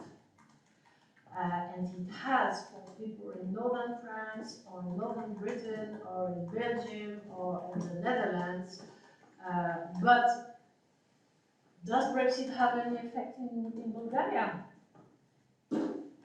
Yeah, for Bulgarian for the expat community that lives there, but for works the there. everyday life, I mean, it's for the everyday life, I don't know. But for the people living in Douai, or you know, these places where migrants go to, Brexit is a reality. Yeah. I think Brexit is more reality for the English people. Because and not all of them, but you had more French people who go to London to work than English go to Paris to work. So I think it's the most. You know, London is one of the biggest town in France. Yeah. 150,000 French citizens. And not only French. There are some other European people. So I think England is the most. It's an issue for fisheries. For people of northern Bretagne, it's a fact. It's a problem. It's an everyday problem. It's not a problem of Bulgarian people or people in the Alps in general, but Brexit is a problem for those who are living from the fisheries. But is Brexit a sign of a lack of democracy, participatory democracy? I don't know. For you? Now, Brexit is a good example on the Europe is a favorite subject for disinformation. Favorite subject for disinformation. Because you don't take care about it, so it's very easy to say anything. Right. Oh, Europe will not make, will impede the possibility to celebrate Christmas. I mean, you can read that kind of things. Why not? Why not? But at the same time, there are more British journalists in Brussels than the French ones. I know, but... But part of them now ask for the Belgian nationality, so... Part of them might become prime minister. But yeah, but it doesn't touch the everyday life of the citizens. again, it's a question. I mean, we are all agreed to say that we love rule of law, we love Green Deal, we love our planet, etc. But we will not explain it the same way when you are a guy selling fishes in Bretagne and a British journalist in Brussels. You are not front of the same realities, but we are converging to the same objectives. That's why, again, I want to promote the objectives. Tools, okay, very good, you can use tools and meetings, etc., but we have to focus on the objectives, because we will continue in a very bad way, I think. Okay. And actually, it was not the first Brexit. The first one was in the times of Henry VIII. I think he made the first Brexit on Europe. Yes. Yeah. So it's a cultural thing also. In any case, England never put all things in Europe. They choose what they want, yes. They put what No, they want. this debate is interesting because I organized also a conference about the mobility of the mobile citizen. And Gilles, you mentioned the mobile people, in fact. French people who live in London are mobile people. It is not migrants. It is another way. And it is true that European Union and the building of European Union allow us to be mobile. In Bulgaria, a lot of young people are mobile, finally. And they come back. In Slovakia, too. It is nobody knows how many there are, this kind of citizens. They are European citizens. I'm not sure that it changed the life, the Brexit, for them. It is not for them. Perhaps a little bit, because if they want to invite their relative and so on, it will be complicated and so on. But I'm not sure.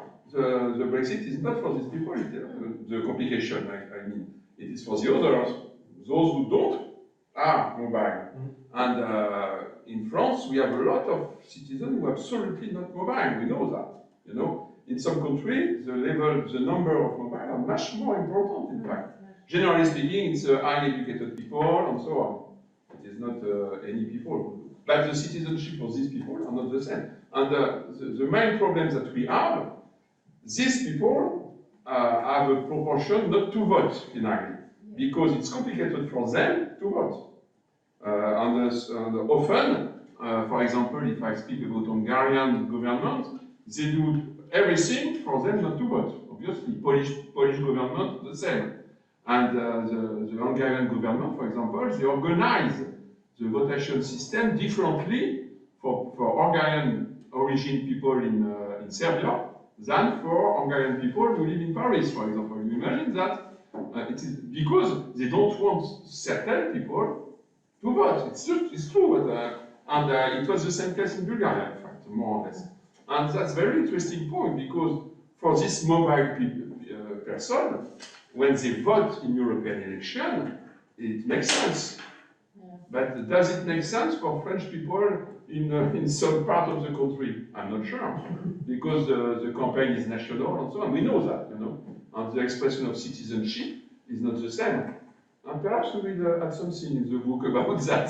That's a very, very strong point, I think. Interesting observation that mobile people are a source of stability, actually. I think so. Mobility is a source of stability for the European Union. You know, these people. It destabilizes the national countries. And that's why they want these people out of the election process in some countries, like my country. It is clear in Poland. If you ask people from Poland or friends of Krakow, they are not connected now, no? They work about this point, because the number of Polish people outside the country is so important that it could change an election. Yes, absolutely. It could. This country, like Poland, Slovakia, Bulgaria, for me, it's not the same necessity like French people. For you, it's an exit, an opening when you enter in Europe, you know. For me, the France is like the old father in Europe, and we give some advice, but we don't apply them. That's to say. But in your country, you are more motivated for this thing. Be part of Europe, be mobile in Europe, the necessity to speak in English, in French. In France, we are not the good people to speak on that, but like I said, in the je sais pas comment tu campagne country, in the countryside in France, you have some people that never leave the France, and they don't. But they vote for the river. 20% of French people never go more than 100 kilometers from their home. You imagine that? Yes, I know. It's important. We have to check the reality, in fact, in terms of practice. I think that it is very important to do that, to try to understand the citizenship, because if not, it could be completely realistic, in fact. Okay, so we are a little bit late, Stella. We can use the break to change the material. And now we have David. David, wait. Thank you for the waiting, David. You know it. No time, okay. That's why we're late, okay. The case of Brno. I hope that everybody here know Brno. Yes. Each other know. Yes. Never been. It is a very, very pleasant town, because the center of the town is very interesting now. And Masaryk University is a very We don't good. hear you. We don't hear you. So. Unmute yourself.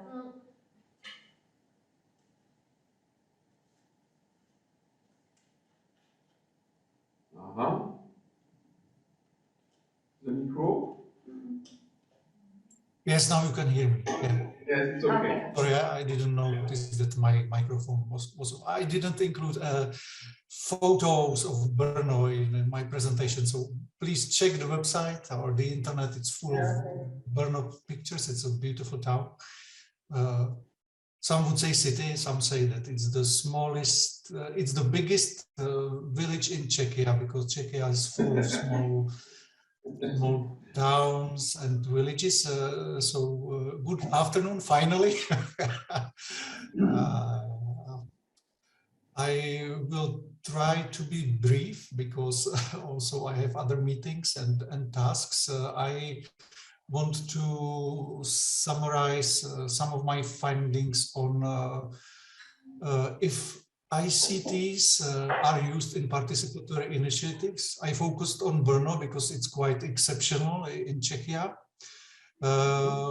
because of several facts. One is that it has implemented participatory budgeting on the whole city level. And in case of Czechia, this is not a usual practice, because in case of large cities, participatory budgeting is usually implemented only by some of city districts.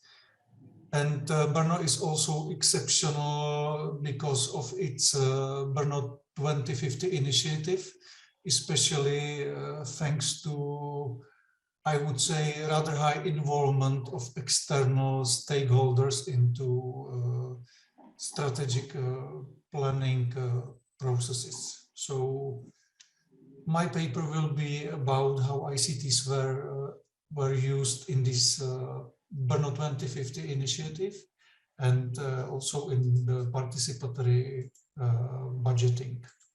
I divided my presentation into several points. I will be brief. Is it working? Do you see a different slide? Because I don't know. It's fine, it's fine. Yeah. I will not spend so much time on this, because I wanted to start with some points from the literature, but most of the things mentioned on this slide have been already pointed out in previous presentations and also in my comments. We heard quite a lot about the great potential of ICTs and e-participation for improving governance and so on and so on.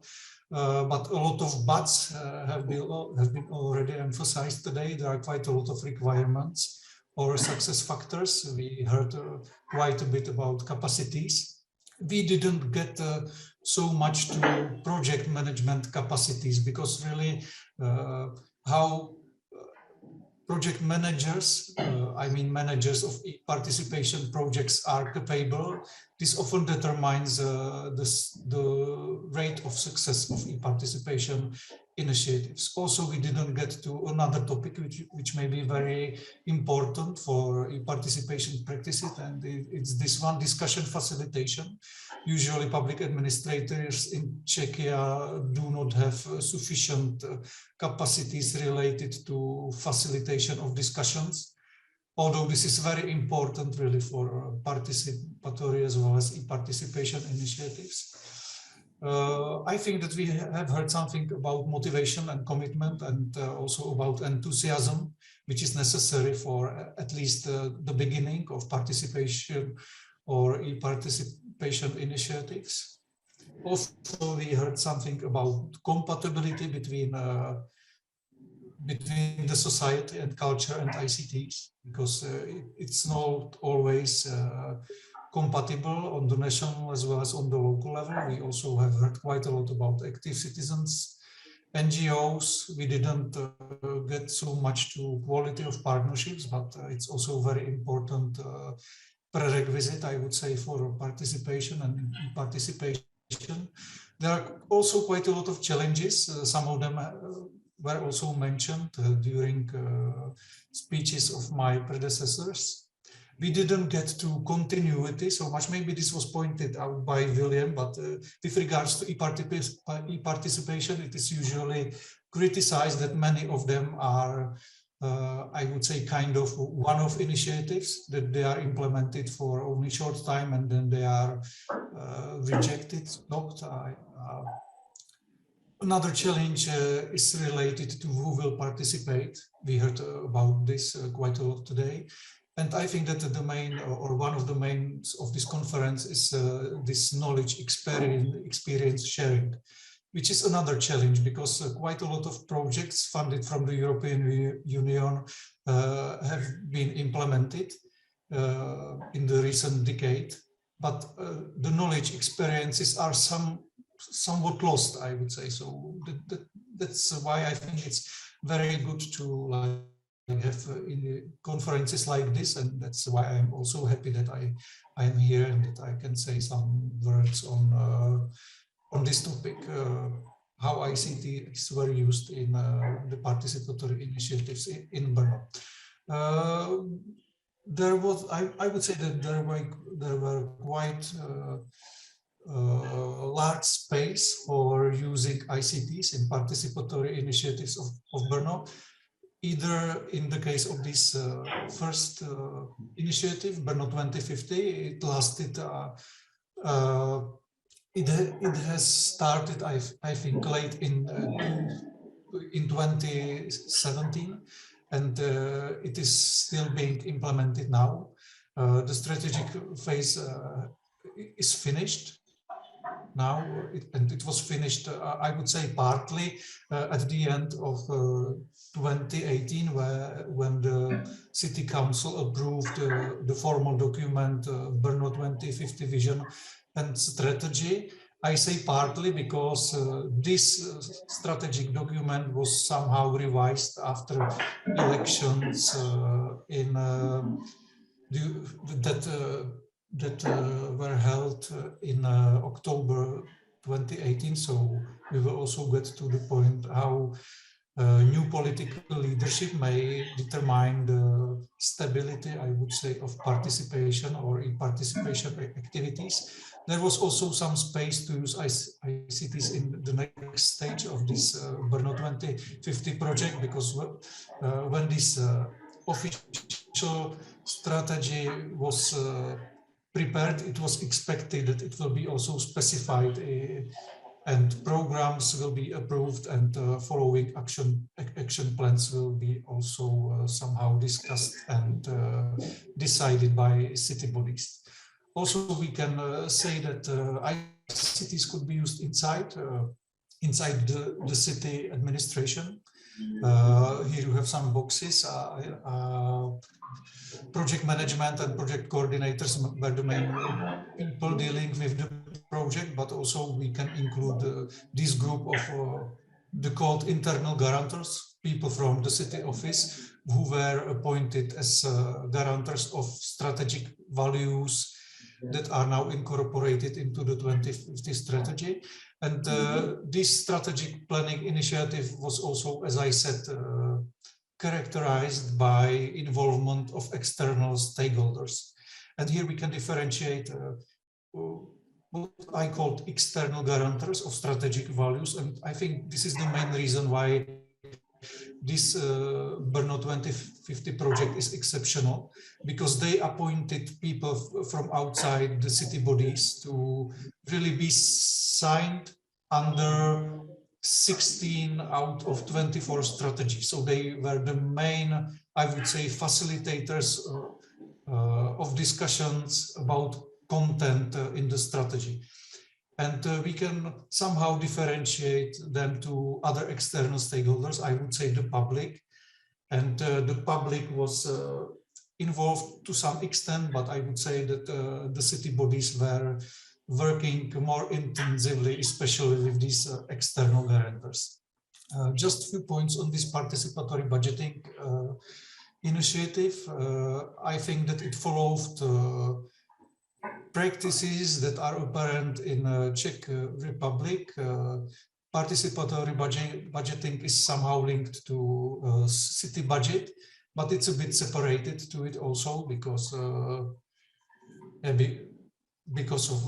the design of participatory budgeting in Czechia. There are some components that are most probably similar to participatory budgeting approaches also in your countries. It's about calls for project proposals. Maybe this collection of support is not taking place in your country. In case of Brno, it is about a requirement to collect at least, I think it's now 300 likes for the project to be eligible for further decision making. If the project doesn't receive this number of likes from the public, they think that it is not attractive enough to be included in the later participatory budgeting process. In case of Brno, it's the participatory budgeting is also about approval by bodies of the city and impacted city districts. I didn't say that Brno is also a subdivided city, and it has about 29 city districts, which raise quite a lot of questions and challenges for participatory initiatives. Voting is I would say, a traditional component, and it's also about project realization. I will skip this and I will just get to the findings. But before, the findings are based mainly on a desk research. I was going through information available on official web pages and documents published within the initiatives, and the findings are also based on interviews. I spoke with people from the strategic planning unit who were involved in coordination of this Brno 2050 strategy, and who were also involved in coordination of the participatory budgeting initiative. I didn't speak with politicians, although I planned to speak with them because of many reasons. I will get to some of them later on in my presentation. And I also spoke with these external guarantors, people outside the city office, experts signed under 15 strategic values listed in the Brno 2050 strategy. As I said, there were 16 external guarantors appointed as people are signed under these values, so I spoke to most of them. The last one, number 16, I would say didn't want to speak with me because he became a member of this group of guarantors quite early, and he was not feeling experienced enough to speak with me. So that's why I didn't speak with all the 16 external guarantors. Regarding the findings, I also mentioned some of them during my previous comments. No complex tool was used in this Brno 2050 initiative. more ICTs were used more in this participatory budgeting initiatives because it was perceived as more natural to use ICTs in this kind of projects initiatives. I would say that if we somehow put away this voting and e-voting that was taking place in strategic budgeting initiative, I would say that ICTs were used mostly for informing, for one-way communication of information from the city to the public, and it was also used for promotion. So I would say if I link it to the framework or a model suggested by Steinbach that I used in my analytical framework, I would somehow link it to the very early stage of e-participation diffusion. And it's somewhat similar to my findings on the use of Facebook by Czech regions, which I published like 4 years ago. Some e-participation components could be found also in case of this Brno 2050 initiative, but it was about quite easy tools, I would say, like really distribution of some likes, some commenting. ICTs, as I said, were used more in participatory budgeting.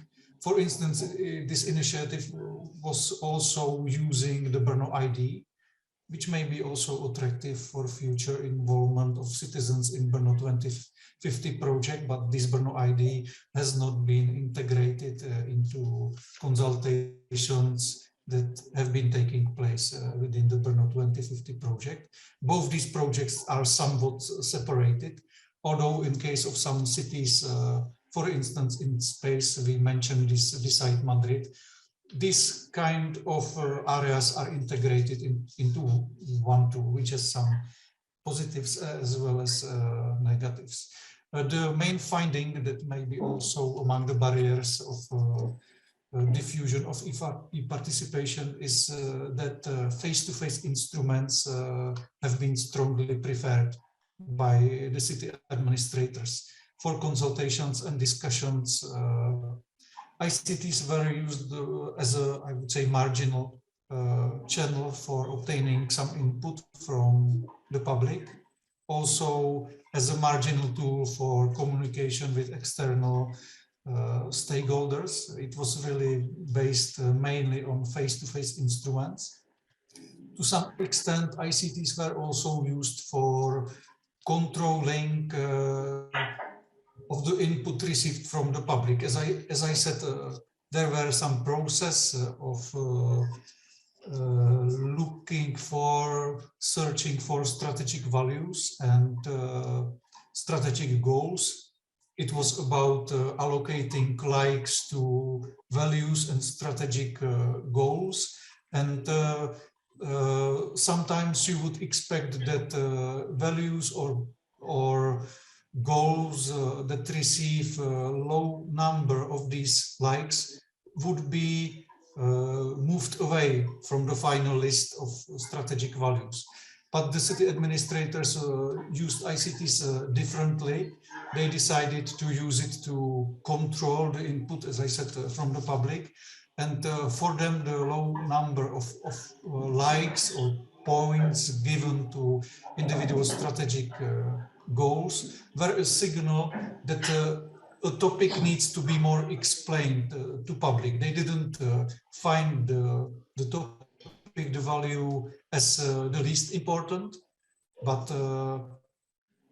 because there was some, I would say, pressure maybe also from the political bodies as well as from the experts that some value and goal is very important. They didn't use this input from public for rejection of some topics and priorities. That's why I called it controlling, and they explicitly worked with this term when they really explaining how they used these ICTs for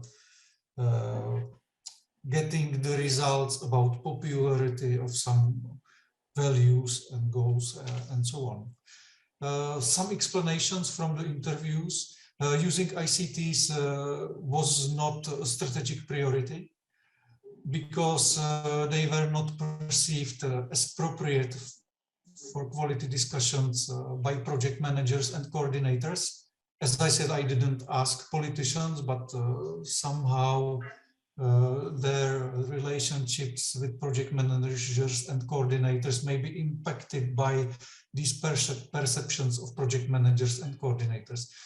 As I said also in my previous comments, for instance, social media are not perceived by project managers as appropriate tool because of many input or some input from public may be irrelevant, vulgar discussions on Facebook pages may be full of bad language and so on and so on. That's also why they preferred these face-to-face meetings. They were of the opinion that this face-to-face context will make people to be more honest, to speak more constructively about topics and so on and so on. They also pointed out that some people may not participate if only ICTs are used as a channel for participation. They mentioned that e-participation cannot be representative, and we got to this point earlier today. They also pointed out that ICT-based tools usually are not used by masses, and for masses you need simple instruments that just enable voting, liking, answering yes or no to questions, or they also thought that some that enable visualizations may be used quite frequently, rather than more complex e-participation instruments. None of them mentioned money as a reason why no complex system was used in this Brno 2050 initiative. In the interviews, some potential and or real barriers was identified. I spoke about distrust of project managers in ICT-based tools, especially for consultations, not for promotion or one-way informing of the public. We also got to this topic controversy and concreteness, which may determine the activity of the public. This was mentioned in the presentation on youngsters. As I already said, because public budgeting is quite specific and concrete, it may be much more attractive to citizens compared to their participation in e-consultations or consultations in general. Also, especially interviews with external guarantors were pointing to gaps in capacities of project administrators, of people responsible for coordination of the project because of unclear vision, unclear roles of individual actors involved in these participatory initiatives. We already got to the low awareness of citizens about some initiatives. I probably mentioned it, but usually these participatory initiatives may have their own web pages, which may produce a lot of difficulties for like integrated and consistent and unified marketing from the side of the city, which may also somehow determine the level of awareness of these activities by citizens.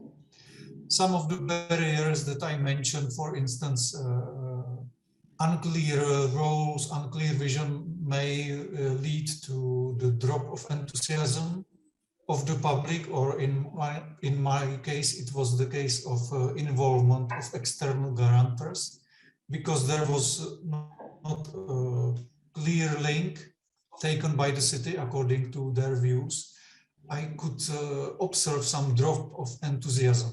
And because I spoke with the city managers 3 times, because I'm trying to pay attention to this initiative in a long time period, I also could see some drop of enthusiasm of city administrators, people inside the city office because of the fights with politicians after elections, which turned out to be very important critical factor for Brno 2050 initiative. In fact, as I said, there were elections to the city council in October 2018, and after these elections, this Brno 2050 initiative stopped for almost 2 years, and it started to be like it was restarted partly before COVID, and then it was slowed down during the COVID period. So it has a very difficult time, I would say. Some concluding points from my findings: the pace of face-to-face participation and e-participation may differ significantly, and as it was found, ICTs were not following the intensity of face-to-face participation organized by the city.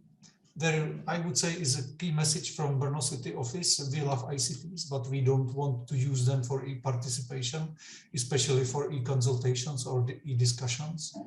I wouldn't say that there's a willingness to use it for empowerment, like giving citizens the power really to say yes or no. It's just, I would say, a partial tool.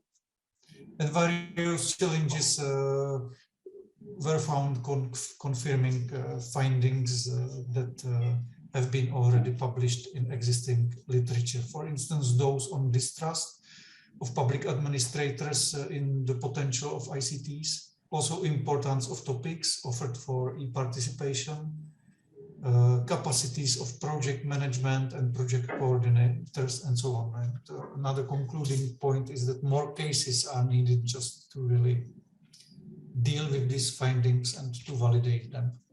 Based on my research, I would suggest some takeaways, critical success factors. Key public administration personnel must be convinced about the potential of ICTs for involving citizens. I would also say that they must be aware about limitations of ICTs for involving citizens. The potential of more complex e-participation needs to be explained and argued more to attract and convince city administrators and politicians. Here also this sharing of knowledge and experiences would be very beneficial. And as I already said, at least it's my opinion based on the findings. Incremental approach may be beneficial for building more complex participation and e-participation. Thanks to this level of concreteness, I would suggest starting with the use of ICTs in participatory budgeting may be an important first step for, I would say, evolution of participation or e-participation, because you can, thanks to these participatory budgeting initiatives, you can somehow develop these relationships between the city and the citizens, which may be used later on in more complex projects. So that's all from me. Thank you for your attention, and I hope at least some points are very clear, and now it's the time for questions, comments. Thank you. Thank you. Thank you, David. So, some comments, questions? Yes, I have just a comment. Thank you very much. I think that this analysis of two experiences, as far as I understand, is very interesting, because you notice some very core elements. The face-to-face is not in the same temporality than EU consultation and so on. And that's one point. And the second point is the way that you don't make a priority to e-consultation. I don't know if it is respect about people, about citizens, or it is a choice of the promoter, but perhaps it's both. But it is very, very interesting because, in fact, perhaps the COVID crisis could be the revenge of the face-to-face, perhaps. Because, but at the same time, we appropriate all the technology and so on, and we are more competent and so on, as we said. So it's very interesting to have this analysis of the experience. I have just a little question about the program of Brno. It is, as far as I understand, 2050. It is very, very long term. Yeah. And people appreciate the term, or only young people can appreciate that, finally. I think it's rare because we just like we have a lot of programs now, 2030, for example, a lot of countries, and it is the first time that I discover a program 2050. It is a term because you want to be more deeper than the other. I don't know, but it is very interesting. Yeah, maybe I put it in the presentation, but I didn't mention it. I didn't deal only with this e-participation in these initiatives in my research. It's only partial thing, and I try to deal with really success factors of these initiatives. And also we got to this 2050 horizon, and I spoke about it with the city administrators as well as with the external guarantors. And I would say that the majority of them were advocating, were the advocates of this 2050 faraway horizon, because thanks to this, according to them, it was good for brainstorming, like really for thinking about visions where the city can be in 50 years. And they wanted to attract citizens because they used photographs of kids in the campaign, like really join this initiative because you will somehow influence the life of your kids. And if you work with just 2030 time horizon, this would not be possible because now it's 2050. But I know that usually that's this 2030 horizon used in approaches of cities. In fact, I was first time I was presenting some findings on a Brno 2050 initiative was in Edinburgh in 2018. And in that time, Edinburgh was working with this 2030 vision, and they were implementing a kind of similar project to the Brno project. But I agree that for some 2050 horizon may be very I would say science fiction, or unbelievable, unimaginable, and so on. But they used it just to attract people and to be able to link the campaign with kids and say, join this initiative because you can somehow influence the life of your kids in Brno in future. Thank you. Yeah, science fiction, this is the word, which reminds me that Karel Čapek is of Czech origin, the one who invented the word robot. So futuristic participatory thing would very much fit the Czech culture and nationality, I would say 2050. Yeah, I'm afraid we didn't see your slides. Did you have more than one slide? Because It was hard for me to, not that I'm a very picture person, but I thought you had more slides than one. Yes. And it was hard to follow you without the slides, yes. But I asked you if you can Yes, you can the slides, because sometimes. Okay. So please, but you have to tell me that it's not working. If David agree, I can make an exchange of your slide, if you agree. Yes, but I revised the presentation a bit, and I can send it to all of you. Okay. Okay. And how can this be sustained? This is a question to you, David. You said you had this you call it initiative. It's not an institutionalized channel of participation. It's an initiative, and you had it a couple of times. So, do you think it can be sustained? Do you have to translate some legislation or something to have a sustained participatory budgeting? You mean participatory budgeting? Well, I wouldn't institutionalize it. You mean this Berlin 2050? I mean, once it happens, next year not.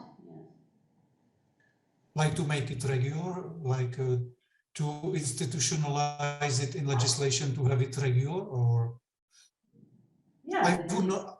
I would not institutionalize it. I would leave it for self-governments and their politicians to decide if they want to run participatory budgeting or not, for the reasons that were already mentioned in the morning. Usually it's only about like 1% or 2% of the whole budget maximum. And I would not put it among requirements in some legislation. I think, you know, also because of the reason in Czechia we have like 6,200 municipalities, and the majority of them has less than 1,000 of inhabitants, and for them it would be unreasonable to implement participatory budgeting.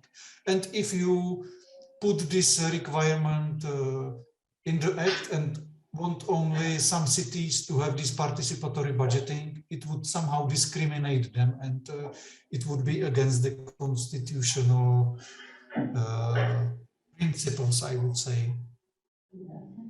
I am of a different opinion. At least you can put it as a possibility, saying that cities can allocate up to 1% from their budget for participatory purposes, projects, and so on. So provide this opportunity and guarantee it through law. I think that they know that they can do it. That's why, for instance, about 50 towns, especially large towns, have been using participatory budgeting. I don't think that it's necessary to put it in the legislation just as an example to really remind them of that they can do it. So they can do it otherwise. David, I don't agree, because I had one discussion with some majors in Slovakia, and we have some common socio-economic commission, and they don't know how it works, the participatory budgeting. So I think there should be some tool how to support it in the country. Maybe not just law, but maybe some kind of promotion from higher level, something like this. But also this change of law, and maybe to settle the 1% of the local municipal budget will be devoted to this, can be the solution. But still, you said that they know, I think they don't know, especially the majors and the majors of the villages. They don't know that it even exists, I think. And that's my personal yes, but now I don't think that participatory budgeting is for small villages, it's very demanding on administration. And, you know, for instance, in Czechia, small villages have just like a mayor, a vice mayor, and that's all. They don't have administrative support for this, and it would not be reasonable for them Maybe to do not it. all, but you know that we have special microregions and they can be implemented at this level. But anyway, still there also there should be the opportunity also for this level maybe to implement it. Yeah, but I didn't say that there shouldn't be an opportunity. I just said that I would not involve this. I would not put this into the legislation. You can use soft law, you can distribute good practices, and this is done in Czechia. I would not put it in legislation because somehow you can discriminate some group of municipalities, and I would leave this just for their decision to implement it, because it depends on a model that is applied, and sometimes participatory budgeting is in fact rather costly. They can afford to like distribute 2 million of Czech crowns just for this kind of projects, and they can, I think, they can pay almost the same amount for a promotion of this initiative, but it's not like doable and feasible for smaller towns and villages. Maybe we can discuss, and I put it in the paper I am working on, that somehow this can be also discussed with regards to intermunicipal associations, because participatory budgeting is usually used on the local level, but there may be a potential for these larger units, like we call them voluntary associations of municipalities in Czechia. But still, I would not legislate this. Just I would work with some recommendations, good practices, and so on. Because when it gets to the legislation, well, when it gets there, it has quite a lot of consequences. So that's No, I why agree. I'm not advocating. The change of law is one solution, but there are some soft maybe tools that can be also used. But Yes. still, there should be opportunity for all of them.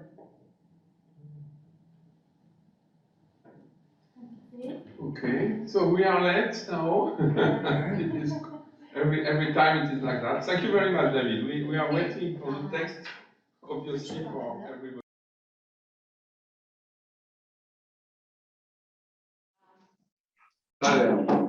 Okay, I have the pleasure to launch the last panel for this first day of the international conference. And I'm giving the floor to Gabriela Pascario, Ramona Tiganasio, and Orenada Maria Simeon on the topic of the relationship between participatory democracy and civilization and the divide, the so-called divide between the East and the Western Europe. Please. Thank you so much. I would like to thank again Professor Rue for inviting us to this very interesting event. So thank you. I would like to double check with you if you can see when I switch slides, not to go through the same thing that the other participant did. So okay. Just 1 second. Okay, so can you see when I change them? Yes. Okay, great. Okay, good. So yeah, I will try to be as brief as possible because I could tell that the majority, like the audience, is very familiar with what democracy, e-democracy, e-participation, and digitalization and all that. So I will go faster through all this concept, yes. And indeed, we have analyzed the relations between participatory democracy and digitalization. And we tried to determine whether there is an East-West divide in Europe, meaning European Union member states. So the contents of the presentation. The first part is the section of problematization, then the conceptualization, because of all these terms and concepts that are more likely like buzzwords nowadays. We can see them everywhere. And the research design of the paper, some preliminary results and findings, and of course the conclusions. Before I go further, I would like to mention that this is a work in progress, so it's not actually complete. So I apologize in advance for the inconsistencies or any, I don't know if it's not coherent all the time. So in the problematization, of course, we set the context, which of course focuses on this huge process of digitalization and this widespread access to information that of course has been changing completely the traditional means of participation in politics. And on top of that, the COVID-19 pandemic situation has definitely accelerated the fourth industrial revolution and enhanced the digitalization of human interaction, e-commerce, online education, and of course, remote work. But these shifts will continue to transform society even long after the pandemic. And they come about with both benefits, but also risks and especially inequalities. So in this context that I just described, the role of information technologies is huge, is overwhelming even, it's vital. And of course, it matters a lot the way it's implemented. So its large-scale implementation is very important, not only to talk about it, but to actually implement it. So this requires a favorable legislative framework, adequate resources, and of course, last but not least, a very supportive government. So this was the actual niche that we found for research. The extent to which the EU democracies have the levers to adapt to the changes caused by digitalization and thus foster e-democracy and especially participation. So the premise is our research combines a set of factors that define the participatory democracy and governance, including the economic component of governance, in association with the digitalization in order to respond to more challenges. How open are European democracy to absorb issues related to digitalization? How are the historical past and the way of governing reflected on the integration to the digital single market, especially in the case of Central and Eastern European countries that have this path dependency? How will the European citizen be affected by these processes? And should this measure that need to be implemented in the direction of digitalization be taken differently, depending on each regional or territorial specificity? The European Union has, of course, paid lots of attention for a decade or even more than a decade to the digitalization phenomena. In its digital agenda since 2010, the main goal was to make Europe greener and more digital. Yeah, so these are the twin challenges for our generation, and our success in meeting them will define our future. So in this context, the principle of subsidiarity is pinnacle, of course, and you can see it's quite institutionalized, not institutionalized, but it's very important, the digital agenda, and it's reflected on various documents of the EU and in its agenda, of course. So you can see in 2015, the Digital Single Market Strategy, in 2020, the Digital Services Act, the Digital Euro Program, and so on and so forth. Going further to the conceptualization, well, first and foremost is the participatory democracy. The European Union takes this quite seriously. They even have a special institution, Competence Center on Participatory and Deliberative Democracy, that does take care of this. And it's assigned to foster and enhance participation and citizens' engagement. participatory democracy, I have chosen Tony Blair's quote and definition that participatory democracy can create efficient, effective, and popular solution to policy changes presented by new digital technologies. So governance institutions use methods of participatory democracy to shape policy on digitalization, engaging people collaboratively in the decision making that affects their lives.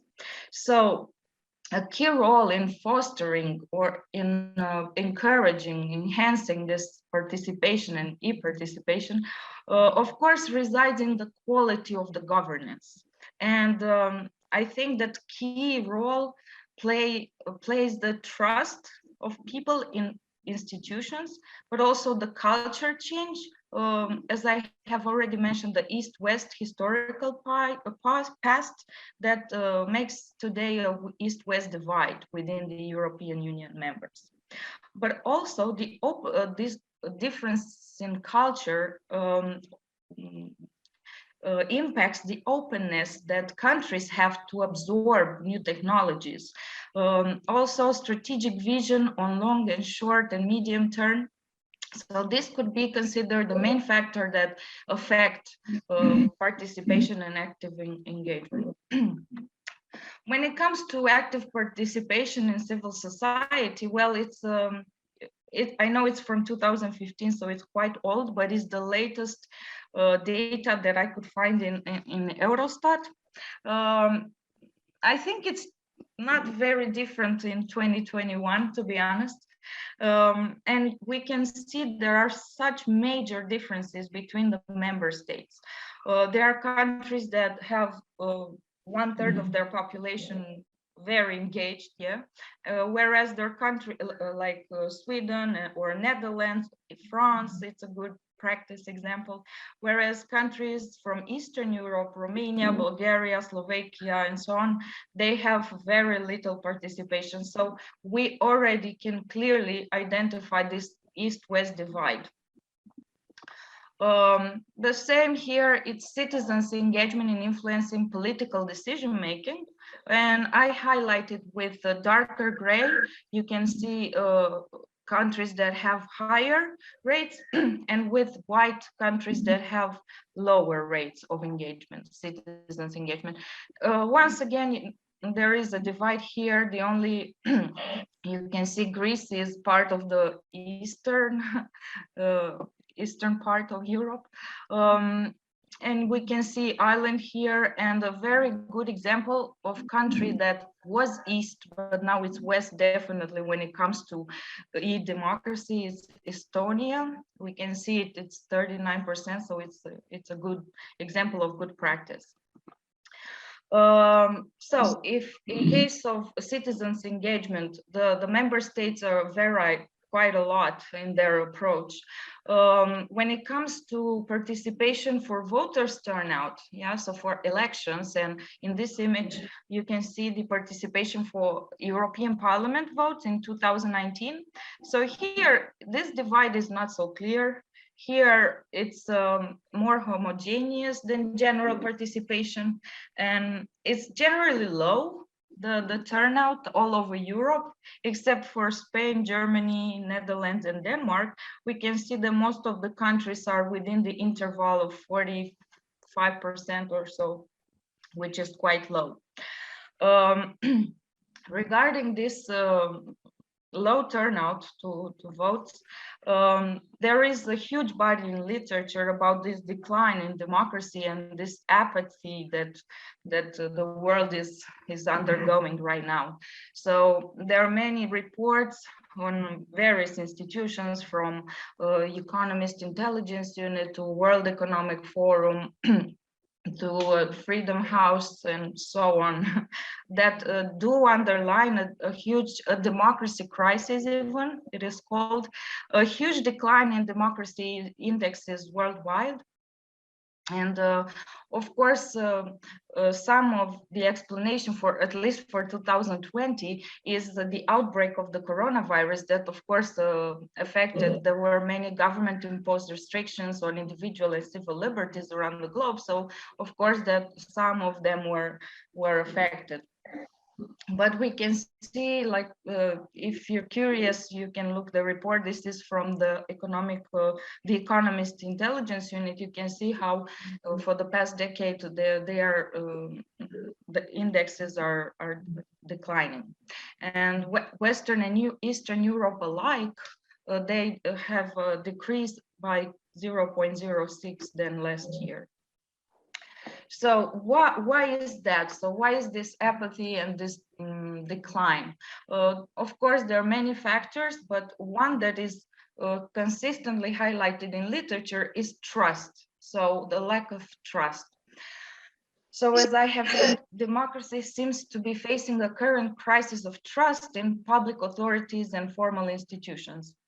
And at the same time, trust in informal institutions is growing, with public opinion being gradually shaped by obscure individuals or all sorts of influencers, yeah, by commercial interests or by platform owners. So the public opinion is not traditionally shaped as it used to be, yeah, by especially in terms of political opinions.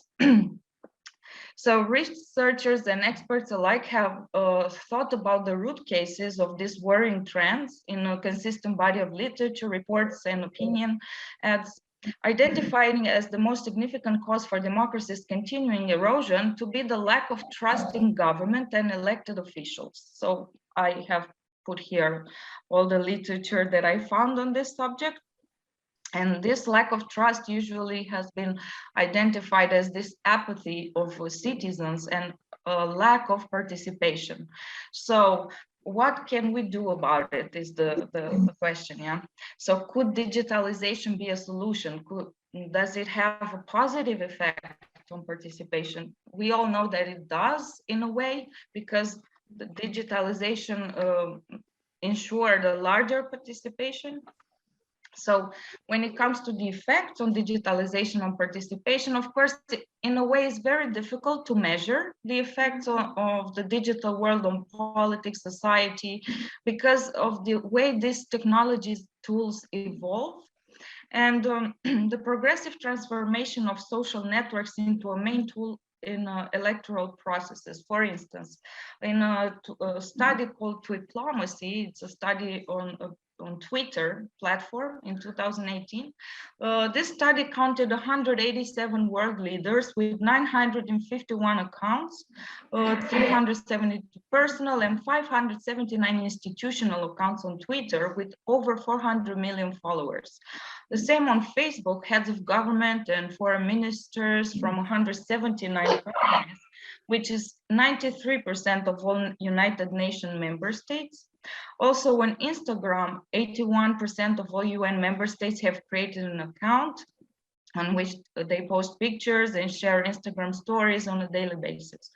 So yeah, as you can see from the data, this e-democracy is viral, and of course e-democracy is understood both as e-governance, which is the digitalized governance process, but also as e-participation, as the digitalization of how we interact, yeah, with democracy, and by e-voting. Another important thing is that e-democracy generates participation itself, but there needs to be an initial spark of interest to create a reciprocal cycle. So some factors that would help would be trust in institution, and some factor that would explain this differentiation is the East-West divide.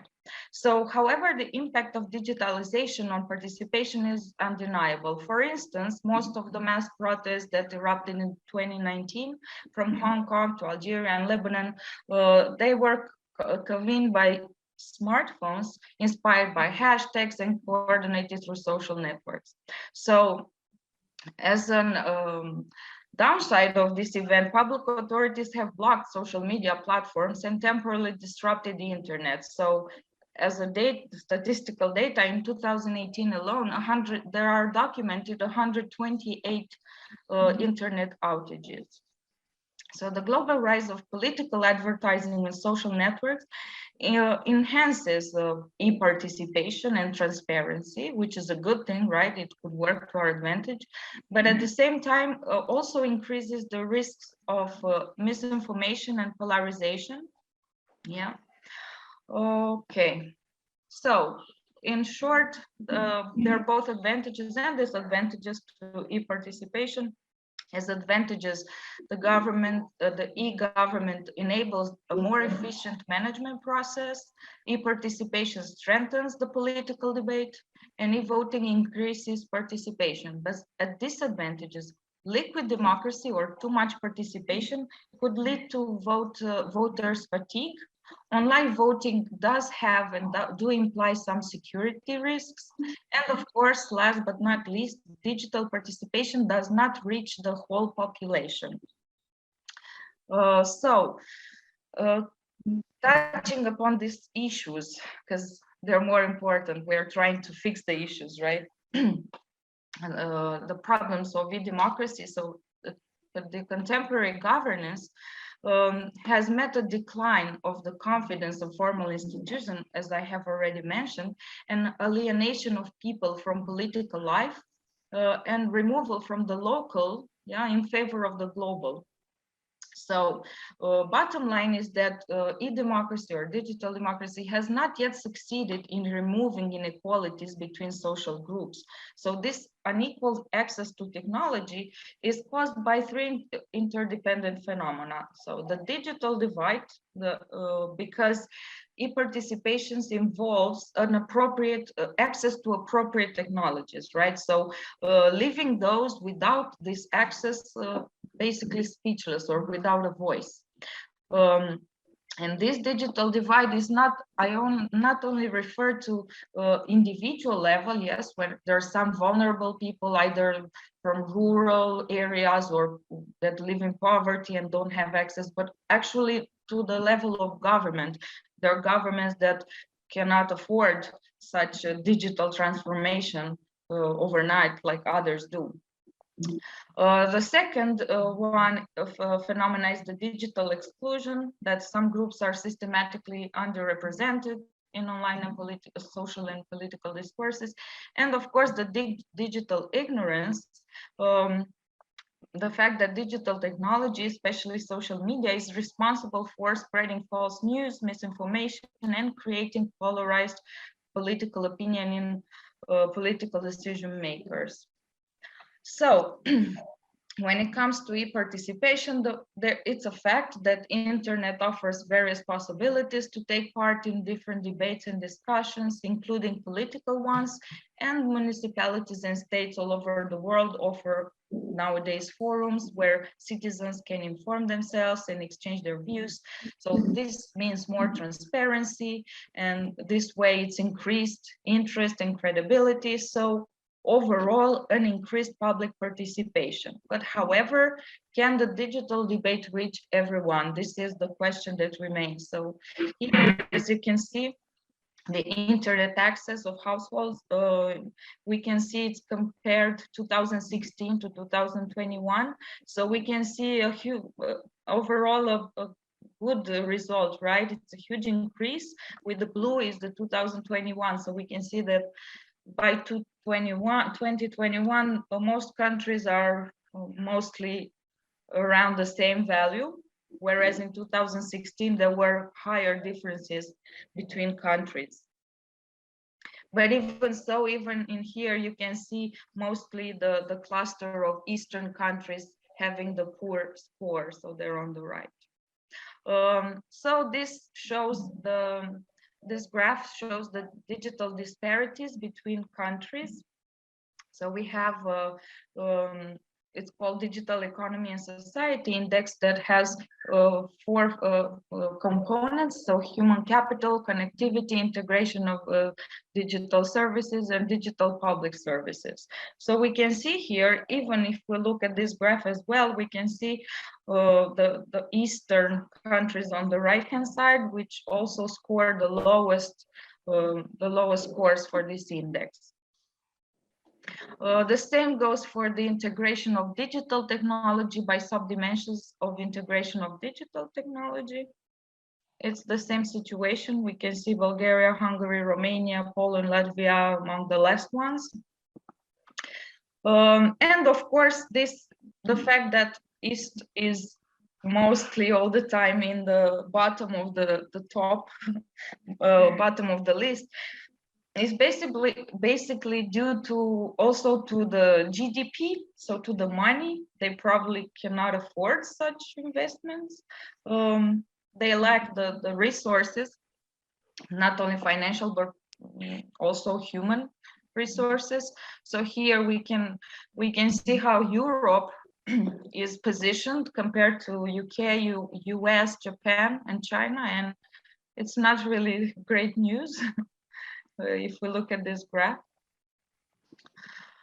But so now with all this conceptualization, I will go further to the research design. I will present in short the methodological overview. So in order to capture the dynamics and connections between the factors chosen for our approach, which I will describe in a second, we have used different methods of quantitative analysis. So network analysis, principal component analysis, OLS regression or cluster analysis. And we have tried to test for different correlations between the level of participatory democracy and digital intensity in European Union member states on the one hand, and of course, whether there is a division between East and West in terms of digitalization on the other hand. The results that we have obtained, they do have a normative stance because they, with their help, we were able to outline some policy recommendation to support the digital conversions at European level. When it comes to literature, we have found in literature some works that support the positive relation between government institutions or democratic institutions and the digitalization. So I have written here all this work that I found, but also not only between democratic institutions and digitalization, but also between growth, development, economic performance, and institutions and public services. So the main objectives, they're twofold: to highlight the conditionalities between participatory democracy and digitalization, and the second one, to emphasize the interdependencies between governance, so democracy, and digitalization from the perspective of East-West structural differentiations dynamics. So we have taken into account 16 variables defining 3 components. So we had institutions, digitalization, and development. The methods I have described, they're network analysis, principal component, regression, correlation, and cluster analysis. The units were EU member states, so all member states. And the data was collected from Eurostat, World Bank, with World Governance Indicators, World Economic Forum, and Bertelsmann Stiftung. Okay, now, not to bore you any longer, I will go to preliminary results and findings. So, in short, these are the 16 variables that we took into account in our network analysis, and you can see the relations between them. So with the blue color, the more intense the blue color, the stronger the correlation between variables, whereas the red color means weak or negative links. So you can see, for instance, the e-citizenship is number 9, yeah? You can see that it's closely linked to number 3, which is institutional quality. So it's obvious that institutional quality and e-citizenship are very strongly interrelated, but it's not the only example. There are more examples, like the number 4, if you look at technology adoption, you can see that it's strictly linked to rule of law. So the highest the quality of rule of law, the highest the absorption of technology in the country is, and so on and so forth. There are many correlations. I'm not going to talk about all of them. So this correlation matrix is almost giving the same results. I have highlighted with red the strongest relations. So you can see there's a strong relation between government effectiveness and technology absorption, adaptation and innovation and government effectiveness, citizenship with institutional quality, and so on. So it does prove that there's a direct relation between all those variables. Here, this table also actually proves the East-West divide. If you look at all these squares and the way that variables interact, you can see that at the bottom, most of the countries are from East, whereas at the top, on each square, most of them are Western or Northern developed countries. Sorry, this principal componental analysis was just used to make sure that the variables we have used are relevant and that the model is strong. So it does show that all variables were relevant, and it did give our model heterogeneity and internal coherence. And these are the clusters of countries. When it comes to integration of digital technologies, you can see from 0 to 18, the first small cluster. Here are mostly Western countries. France is among them, by the way, but also, as I already mentioned, Estonia, which is a very good example of good practice. But also you can see the cluster from 16 to 24 with Latvia, Hungary, Romania, Poland. Yeah, this is the eastern part. Okay, I will go further to conclusions and policy implications. There was noticed and identified an East-West divide. The European Union reflects important disparities when it comes to digital, socioeconomic or institutional factors. Governance and democratic institutions mainly are highly connected with the digitalization and with the economic performance. So in European Union has some institutional issues, and it did present some important disparities, an East-South process of convergence, and a degradation of the institution as an impact of the crisis. So the East-West divide will be enhanced by the digital transformation in the context of the institutional differentiation. European policies have to integrate in a more efficient way the institutional convergence, and also to look very carefully to the digital gaps between the member states and their impact on inequalities. So the policy recommendation would be to focus on people, individual and social inequalities, on ethical issues of digital technological transformation, and leaving no one behind, basically. So this was everything. I'm sorry if it took too long. Thank you very much for your attention, and if you have any further question, I will try to answer them. So I now open the floor for questions and comments. Yes, please. Yeah, thank you for your presentation. I was wondering if you thought about doing it at the subnational level, because I'm not sure I understand how you pick the data for the, all the data that you pick reflects participatory practices, especially because depending on the level of centralization of federalism, you could have like different practices that are not done at the national level at all.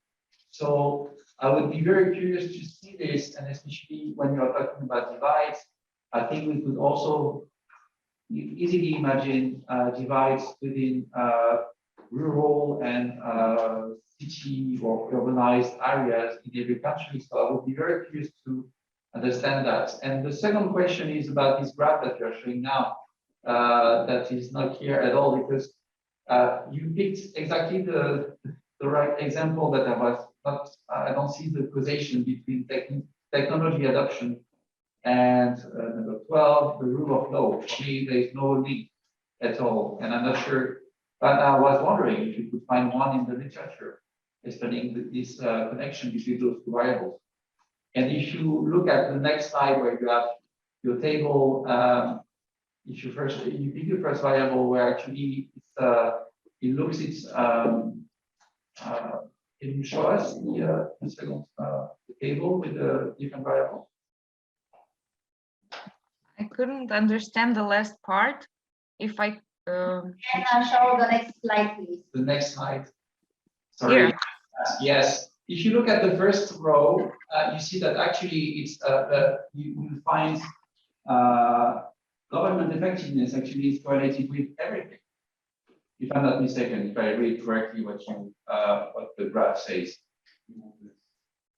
So maybe there is like some clarity that is needed about the proxy you use and the causal effect that you try to show us here.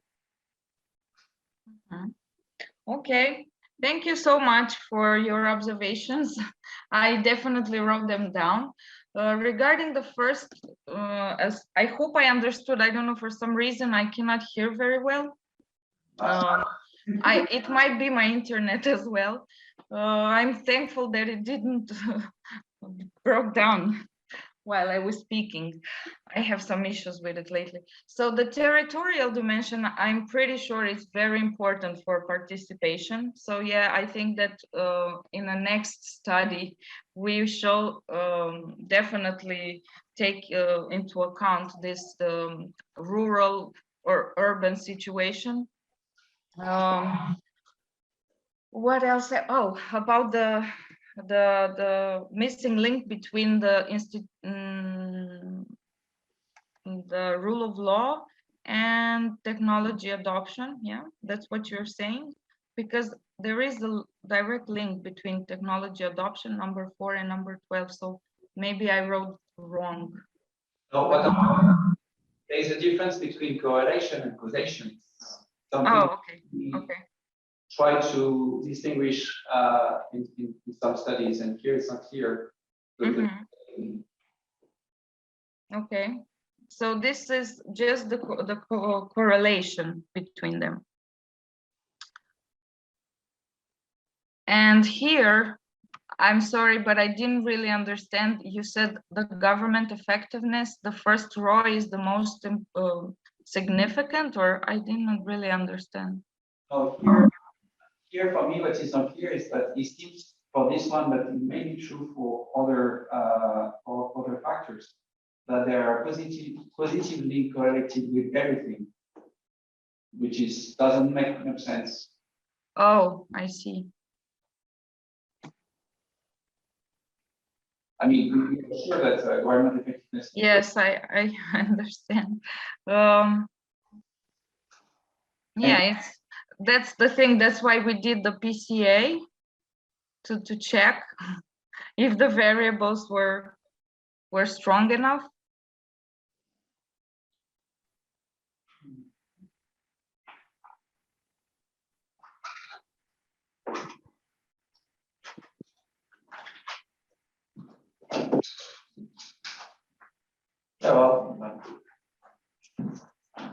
Anyways, thank you very much for all your comments. And as I have said, it's a work in progress. We're still working around it.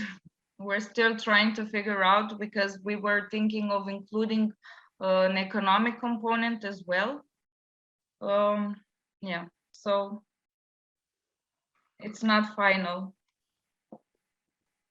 Other questions or comments, Daniela? I like very much the fact that you factor in the economy and the GDP, because even in terms of whether people take 2 or 3 jobs and how much free time they have to participate is important. It's dependent on their welfare, on the economy, and so on the standard of living.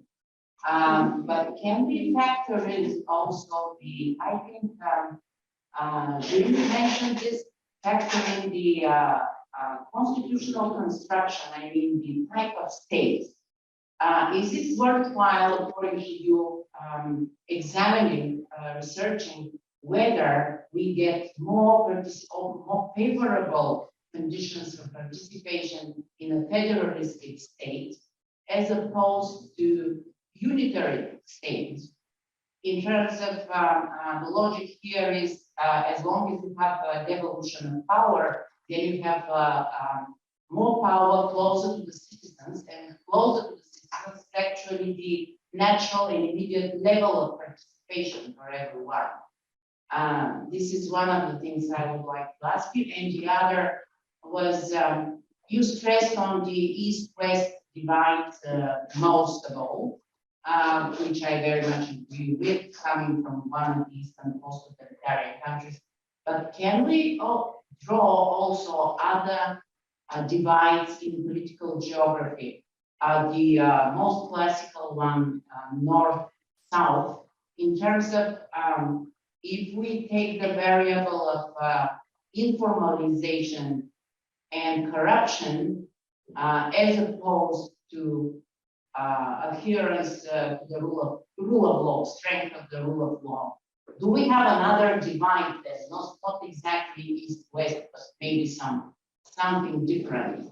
And I do believe that trust is at the level of trust is very much rooted in the upholding of the rule of law, or conversely, the informalization and clientelism and corruption, which is just the opposite. And they greatly impact participation. You have lower level of trust, less participation. Yeah, these were my sort of remarks, questions. Yeah, well, thank you very much. These are very helpful for me. So sorry, I had to write down. Well, regarding the East-West divide, I know it's very predictable and it's kind of obvious, probably.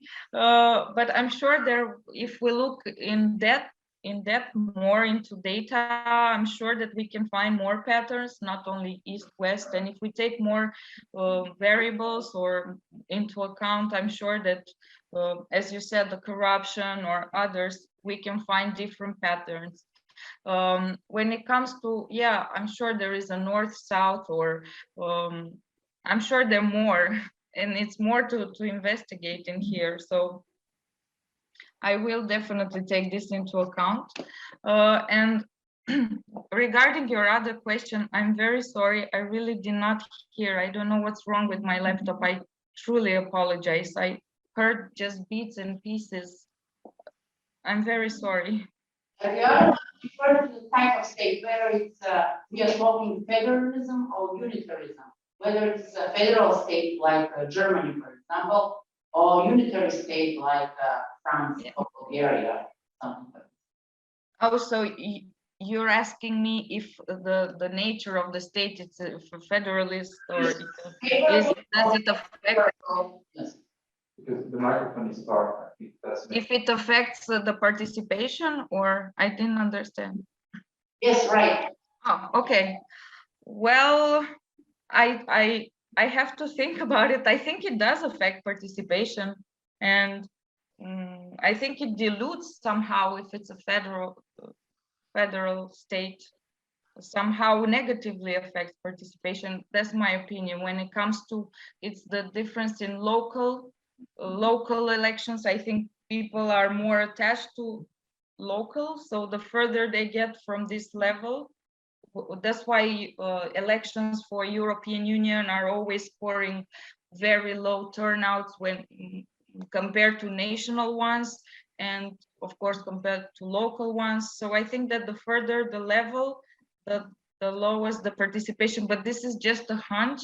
So I will need to verify it and to analyze this if it's true or not. So unfortunately, I'm not sure. I don't know for sure if it's true what I say. But thank you so much for this. This is more of a remark, and you gave me a lot to think about and to improve my work. Thank you very much. Okay. Just yes, a remark, because I have to shift. I don't know if I have to speak more. So at the beginning of my career, I do such studies in econometric and so on. So I appreciate Condal and so on. But for me, the most important problem in such analysis is the critique of data, in fact.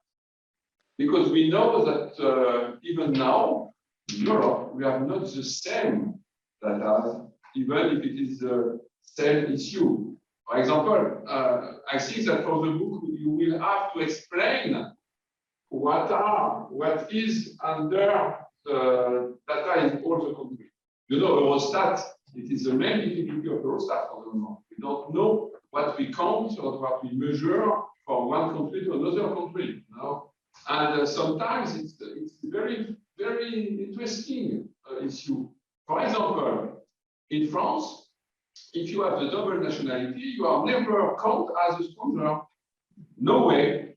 And the way we count foreigner students is not the same as in Germany, for example. So if we want to study something here, it is not possible. And in your data, you have such evaluation. And I think that it will be very important to make a part of the text with the critique of the data, because it's, for me, it is a main problem. Now it is not really, Gilles was right about correlation of the relation, absolutely. But the main point is what there is behind the data, in fact. And generally speaking, because you know in US they like very much such study, and some books are only with such in our area. But generally speaking, there is no critique. Absolutely not. It is like it is truth because it's data. That's data are not the truth, obviously. You understand what I mean? Now. Yeah? Yes. Okay, if you allow me. So just before to continue, Gilles accept to postpone his paper tomorrow. It will be online, but on the morning. You will be online. Okay, because it's very late on the now. As usual, we're late, but we have our two colleagues from Roma who are here. Okay, so Michaela and Marco, you have the floor. Okay, I'm here. Can you hear me? Yeah? Yes. Okay. So thank you very much, dear colleagues. It's for me a pleasure to be here with you together with my colleague, Professor Marco Cilento. So we would illustrate a study related to a phenomenon very rooted in the current European social life, European free mobility and digital empowerment. This is a topic anticipated in the debate around the presentation by Elodie and during the Loredana Simeonov speech, and which we resume with a specific perspective with our presentation. We have not included in this presentation the theoretical references of our study for reasons of space. They vary from those relating to fundamental rights, freedom of movement, the right to information, and the building of digital democratic participation at national and European level. Besides wanting to understand what are the characteristics of the so-called mobile citizenship, we are interested in demonstrating through some case studies how digital technologies and the dissemination of knowledge can encourage the participation of mobile citizens in European public and political life.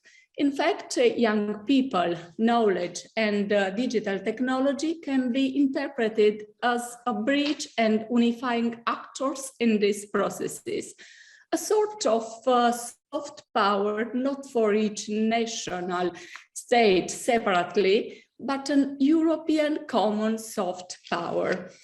According to Eurostat, there are currently 15 million European citizens, around 3.3% of European citizens of working age, from 20 to 64 years old living in another European country than their own. Over the last decade, especially between 2009 and 2019, the share of European mobile citizens has increased of 0.9. This growth may have been favored by the consolidation of the beneficial conditions facilitated by the European single markets for freedoms, the free movement of people, goods, services, and capitals, encouraged by the possibility to travel freely, study, work, and live across borders, and benefited with the possibility to access to better prices, higher environmental and social standards, as well as more comprehensive consumer protection. European citizens of all ages have been increasingly moving across European borders. So, looking to a possible definition, we mean by European mobile citizens those citizens who hold the citizenship of an European state other than the one they live in, but do not hold the citizenship of their state of residence. So, who are the mobile citizens? We tried to draw a short portrait, which I'll then illustrate more specifically. First of all, it is young people or adults of working age. We talk about 20, 64 years old. They are characterized by a high degree, normally tertiary education, have a high level of digital literacy, and we are in front of an imaginary map with more women than men. Let us now try to articulate this features through the Eurostat data 2021. So the distribution of European mobile citizens can see Romanian citizens of working age residing abroad within the European accounted for about a fifth of the population residing in Romania, making them the largest national group among European mobile citizens. The next three national groups accounted for between 10.3% to 17.6% of the resident population of their countries of citizenships are Croatians with 70.6%, Portuguese 10.6%, Bulgarians 10.3%. On the other hand, when looking at absolute numbers, in 2020, the most numerous national groups of mobile European citizens aged from 20 to 64 were those from Romania, after Italy, and Poland and Portugal.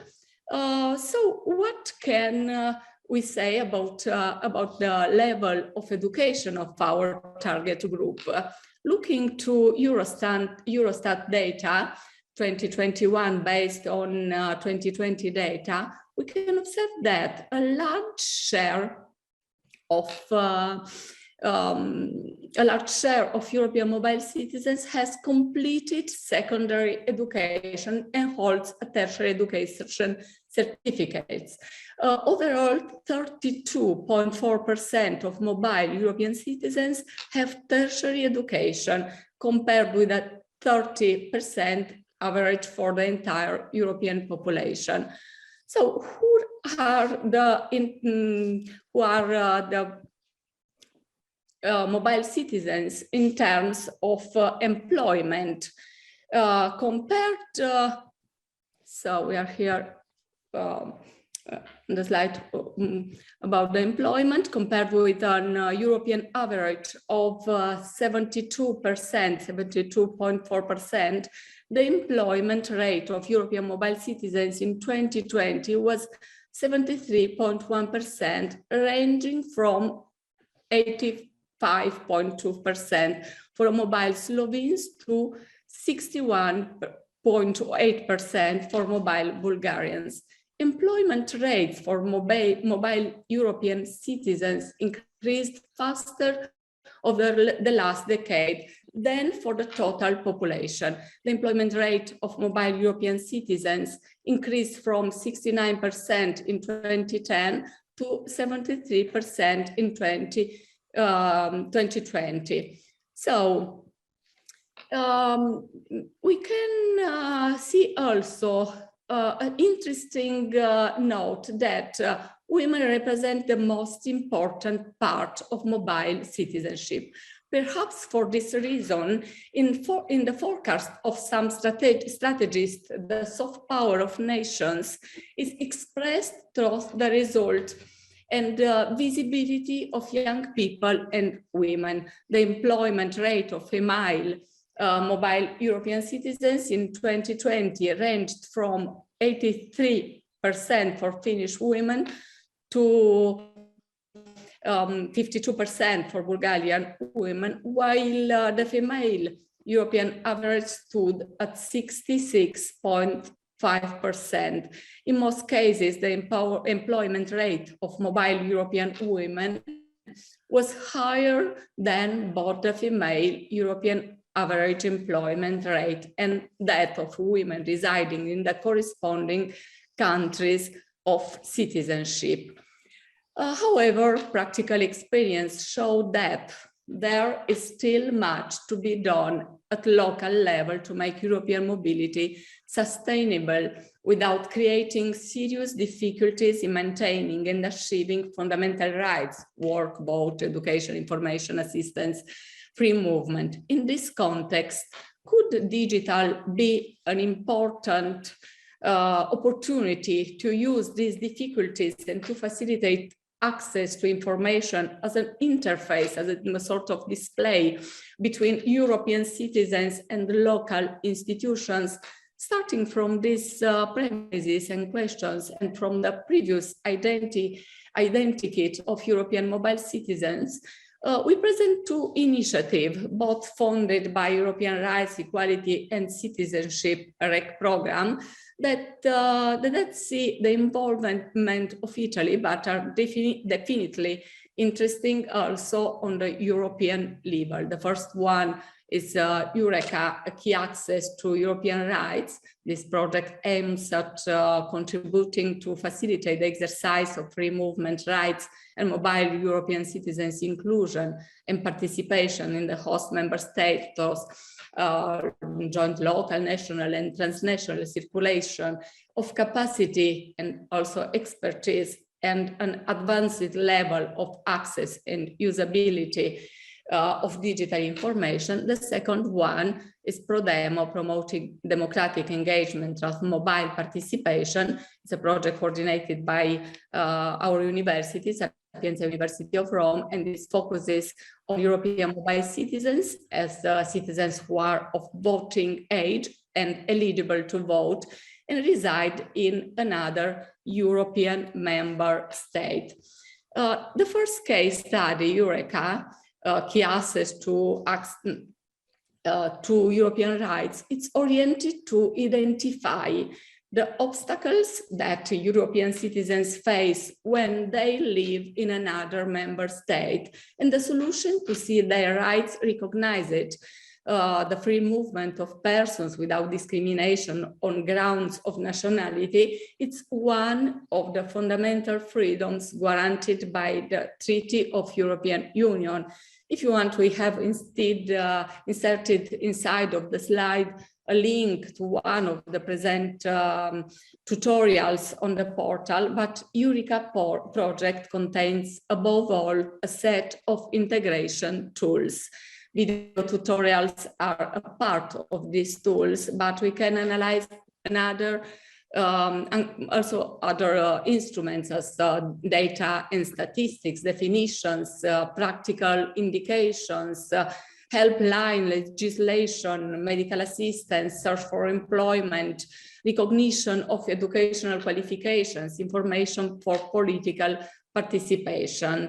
And now my colleague, Professor Cilento, will illustrate the other project that we have analyzed and that see him directly involved as coordinator. Thank you very much. Can you hear me here? Yeah. Okay. Now I want to present the preliminary design of ProDemo.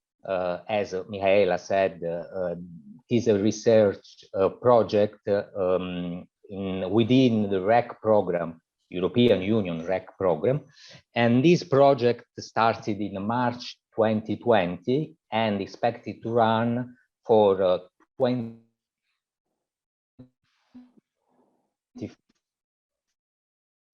months. The project aims to identify the good practices for the promotion of EU mobile citizen political participation, above all electoral participation. Now the knowledge and exercise of political rights among EU mobile citizens have become a matter of specific concern across political, institutional, and academic debates. Maybe this is caused in part by the uncertain legal framework concerning political rights in European and municipal elections. And it is exacerbated by the sporadic exercise of voting rights by EU mobile citizens. According to the existing rules, EU mobile citizens are entitled a right to vote and stand as candidates in European elections in a host member state under the same conditions as that state's nationals. And this right, enshrined in Article 22 Treaty on the Functioning of the European Union and Article 39 of the EU Charter of Fundamental Rights, is given substance by Directive 93/109 EC, European Commission. Now, the next one, let's take a look at the situation for what concern, the number, slide 20, yes, directive, yes, okay.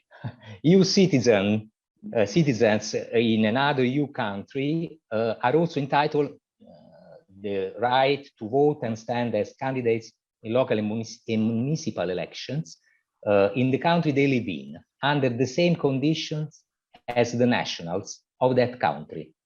The right is given concrete effect in Directive 94/8 EC, which contains detailed procedural rules on the exercise of the right to vote and stands as a candidate in local and municipal elections, and also contains the rules about its limitations. As for the previous directive, impose to EU mobile citizens the same restrictions they apply to their own nationals, thus impeding the harmonization of electoral standards. In European elections on 2014, only 8% of EU mobile citizens registered to vote in their country of residence. And even fewer travel to their country of origin to cast a ballot. Then, let's take a look at the 2019 European elections, and the situation did not change consistently in terms of engagement of EU mobile citizens.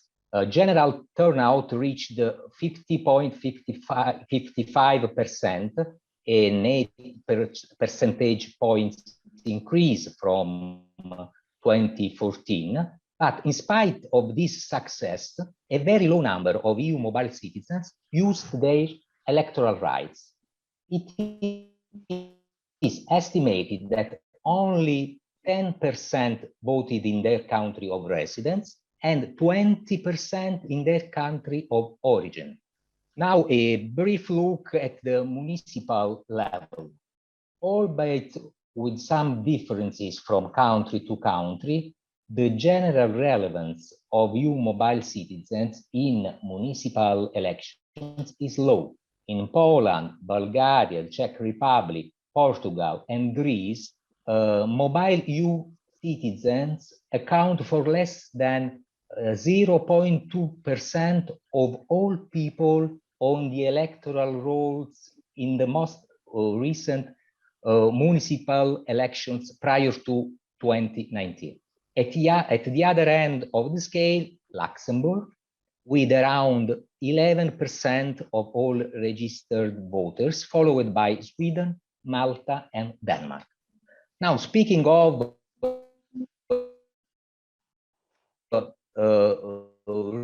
research and advocacy on EU mobile citizens, they have multiplied over the last decade. In fact, on January 2020, for instance, the Brussels-based not-for-profit Voters Without Citizens initiative to propose the reform of the existing rights of mobile EU citizens to vote and to stand in municipal and EU elections, and their extension is very important to regional, national elections and referendums. In substance, Voters Without Borders advocates to replace the EU legislation on voting rights with a single European law covering all national elections and referendums. Now, what have been the main efforts of the EU institutions regarding mobile citizens? Efforts to fix the gap in representation of EU mobile citizens, however, date back to the early 2010s. In fact, ahead of 2014 European elections, the EU Commission carried out a comprehensive exercise to ensure correct and full application of Directive 93/109, so as to eliminate possible obstacles to EU citizens' exercise of their right to vote, and in particular, to ensure that national laws imposed no additional requirements on EU citizens from other member states. The resulting report, which was published in 2013, identified a number of key actions to encourage political participation of EU mobile citizens and remove the barriers to the exercise of their rights. In some cases, the debates between the Commission and member states on the transposition of Directive 93/109 resulting into the adoption of new legislation, the case of Cyprus, Poland, and Romania.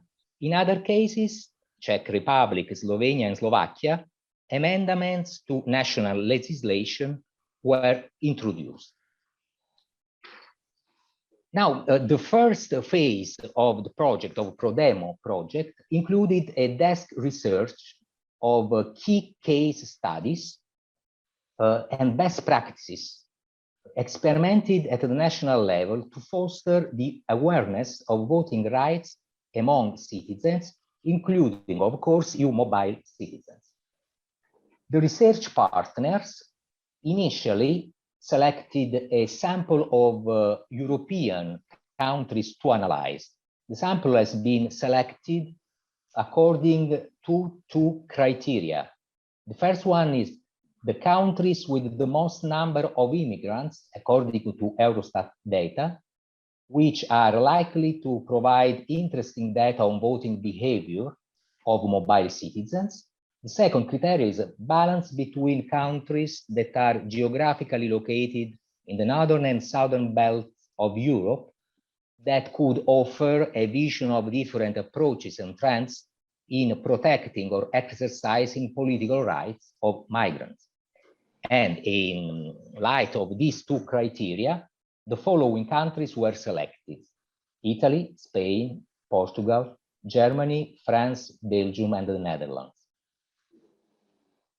Regarding the national administrations and web-based initiatives, we can say that a large number of initiatives run by public administrations focus on communication and raising awareness.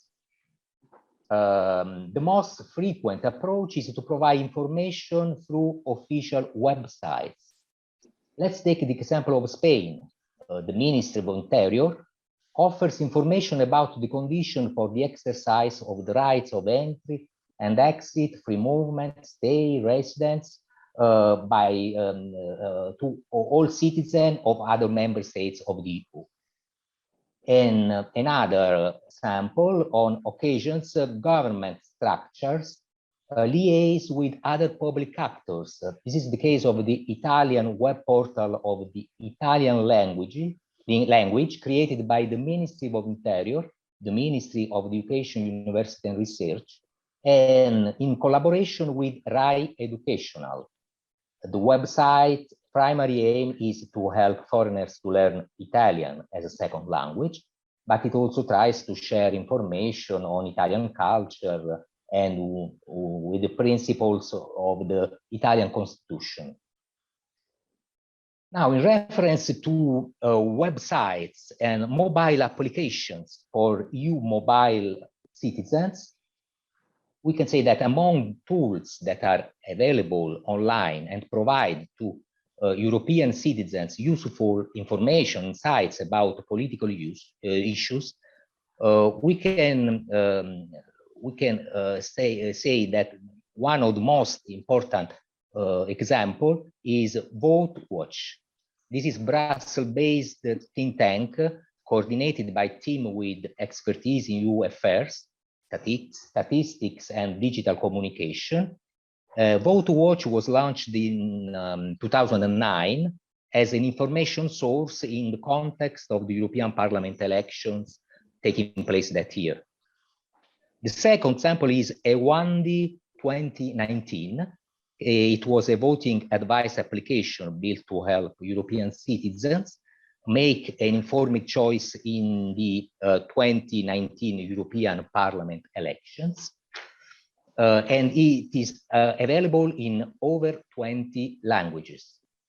The last one is Vote Europa, and it was launched during the European Parliament election by the German Migration Policy Group. This was a non-partisan campaign funded by European Parliament to encourage a diverse, mobile, and welcoming Belgium, Denmark, France, Germany, Greece, Italy, Netherlands, and Poland. Now, the last step, the last phase of the ProDemo project aims to develop and test a mobile app to provide information and increase the civic and political engagement of so-called European mobile citizens in Italy, Portugal, and Belgium. They are the countries of the three main partners of the project. The app will include two sections. The first one will provide information on political rights, elections, and procedures for mobile EU citizens to vote and stand as a candidate in local and European elections. The second section will provide an interactive platform where citizens will be able to initiate geolocalized discussions to highlight problems on a local and community scale. The next are,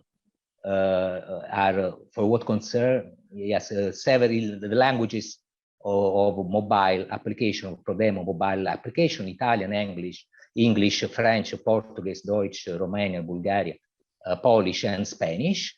And that's all for what concerns ProDemo project. Now I give the floor to Michaela for conclusions, maybe. Thank you, Marco. Let's go quickly to conclusions. We have noted that civil engagement creates Europe, as we have heard from our colleague during the previous presentations of this conference. Communication and digital environment create Europe knowledge creates Europe, empathy creates Europe, democracy creates Europe, because the European renewable social sources are civic engagement, democracy, communication, knowledge, empathy, and above all, persons. But European mobility is not always supported by appropriate tools. The question regarding the international and European mobility has also posed many problems in ethical, political, regulatory, technological, and educational terms.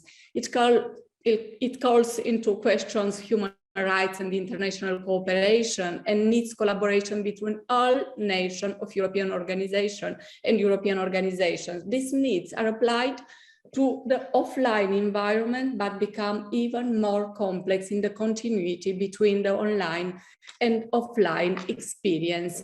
And we must remember that digital technologies also have a dark side.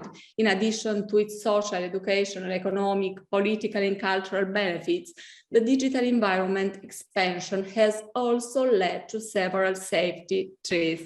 We can see to hate speech in most cases based on ethnic, religious, or nationally affiliations. Instead, Diana Petkova presentation illustrates as official data about freedom of speech, but we can talk about violence, ICT facilitated crimes, etc. In this sense, Eureka and ProDemo projects are just two examples, but definitely two cases of compasses for international and European mobility, providing support, security, verified information, and useful services.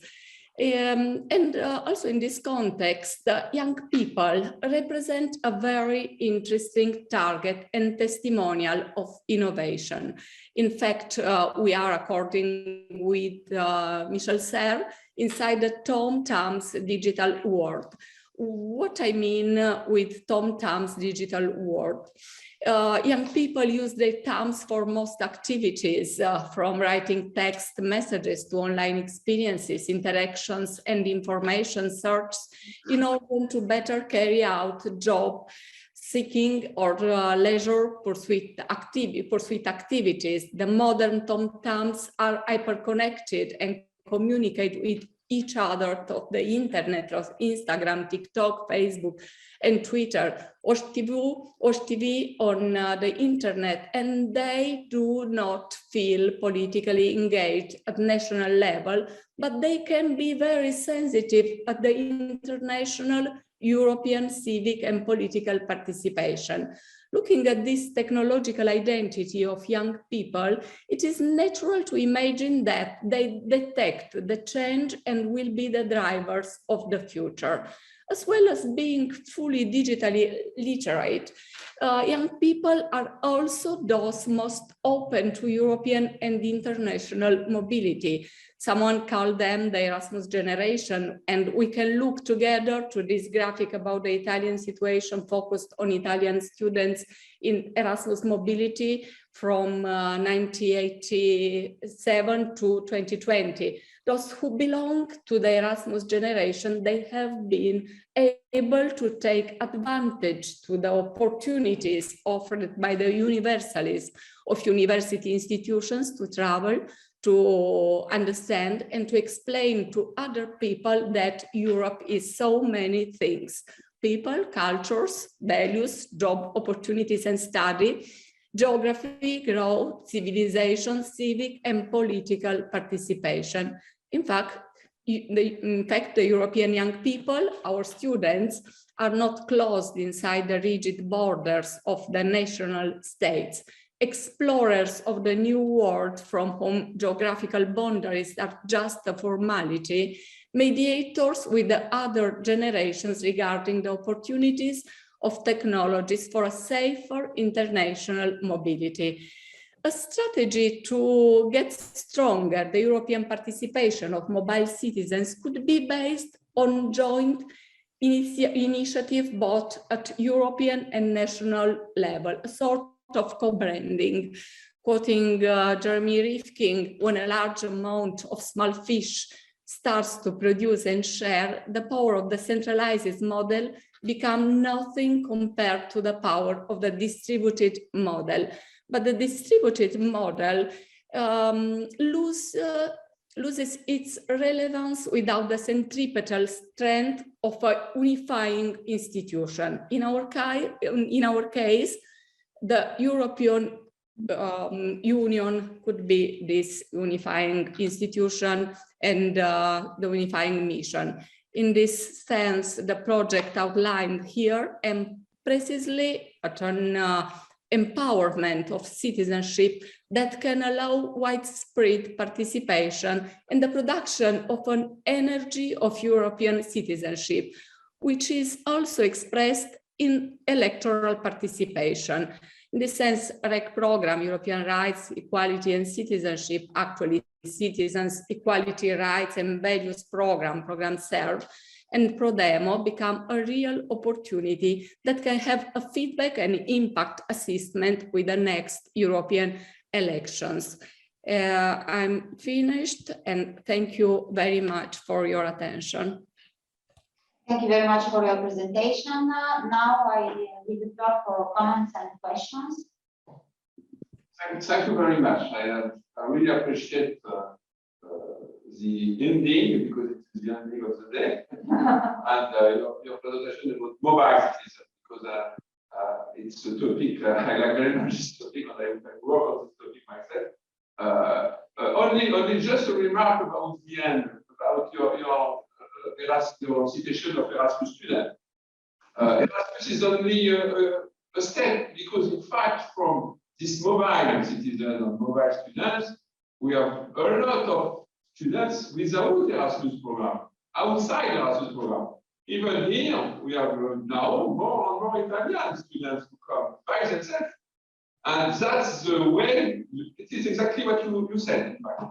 Finally, the mobile citizen don't need Erasmus. Finally, they need to go by themselves. And in this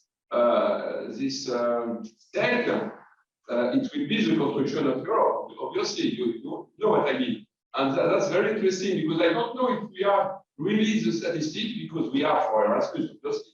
I don't know if we are able because of double nationality of a lot of things. Because in fact, what is interesting in mobile citizens is not the nationality. Is they live in a country and they go in another one, and after that they come back, and sometimes they make a big travel. In fact, we meet some students or some colleagues, because it's the same thing for colleagues, that are completely mobile inside the European Union because we have opportunity to do that and so on. That's a very good issue, and you are right. From 10 years or 20 years, I don't know, the evolution is very important. And it is a pity that we have not many studies about that. All the studies we have continue to be in a transborder, and so on. You know that. So it's a pity because you are right. This topic is very, very important for our topic about democracy and so on, obviously. So thank you very much. Thank you very much, Gilles. May I ask a question? Some difficulty here in the speech coming from your university, but however, I'm very glad to hear you.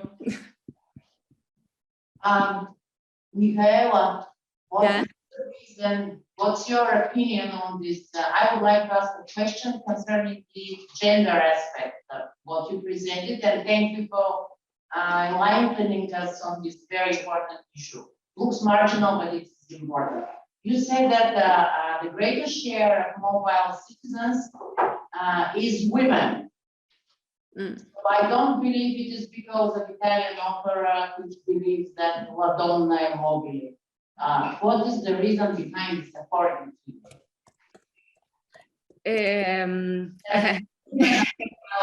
It's a very good question. It is necessary to go in depth to analyze this situation, because women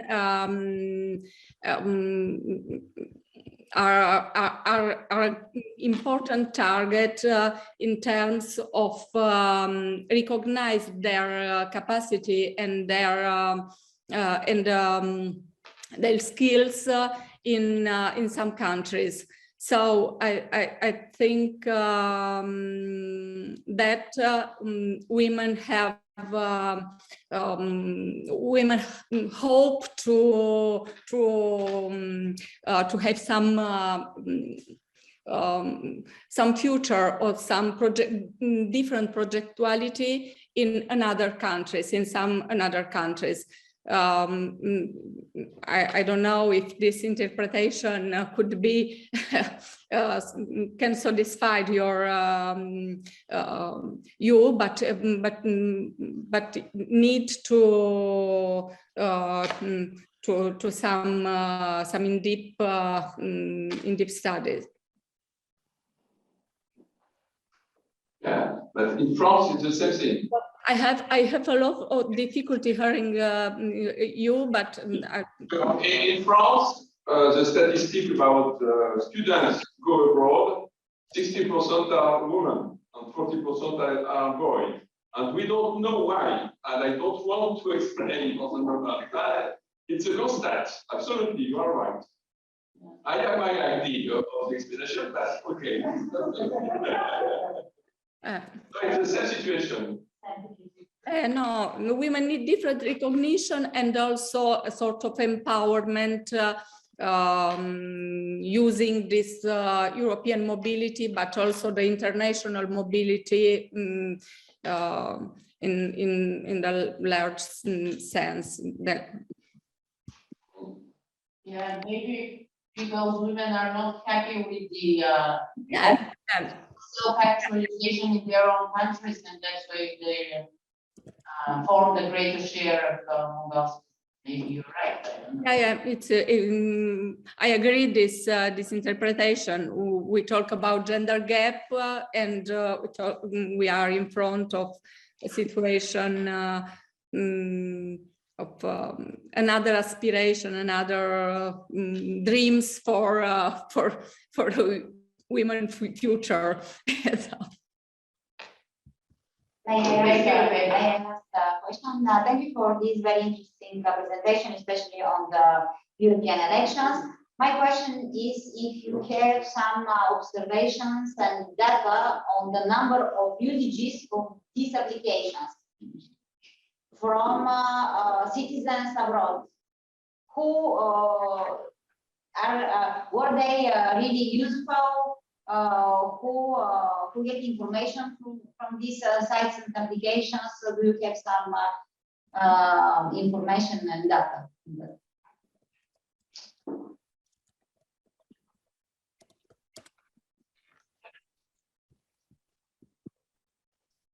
I'm sorry, I don't know if Elodie or another person, but I can't hear you. I don't know if Marco. We can't understand from the whole. Voice is very disobeyed. Presented several applications providing data on parties and electoral systems for European elections. And my question was if there are data on who used this application. Were they useful? I can answer. Okay. The ProDemo project, our research is has not been finished. In fact, we have organized the final conference on 22nd of February, and we invite you to Rome for participating to this conference. And we have no final data for what concerning regarding the use of the app by the mobile citizen. I speak of our mobile app, ProDemo app, but the data are not yet published. That's why at the end of the project, we can share also the data for concerning this app. Okay, thank you very much. The work is still ongoing relating to this app. Other questions or comments? Late. No, thank you very much. So No, thank you very much. Today of conference, today intense work. Yes. Thank you very much for the condition, and we would like to meet face to face, obviously. Next time. Next year, sure. And we will continue tomorrow morning at 9:30.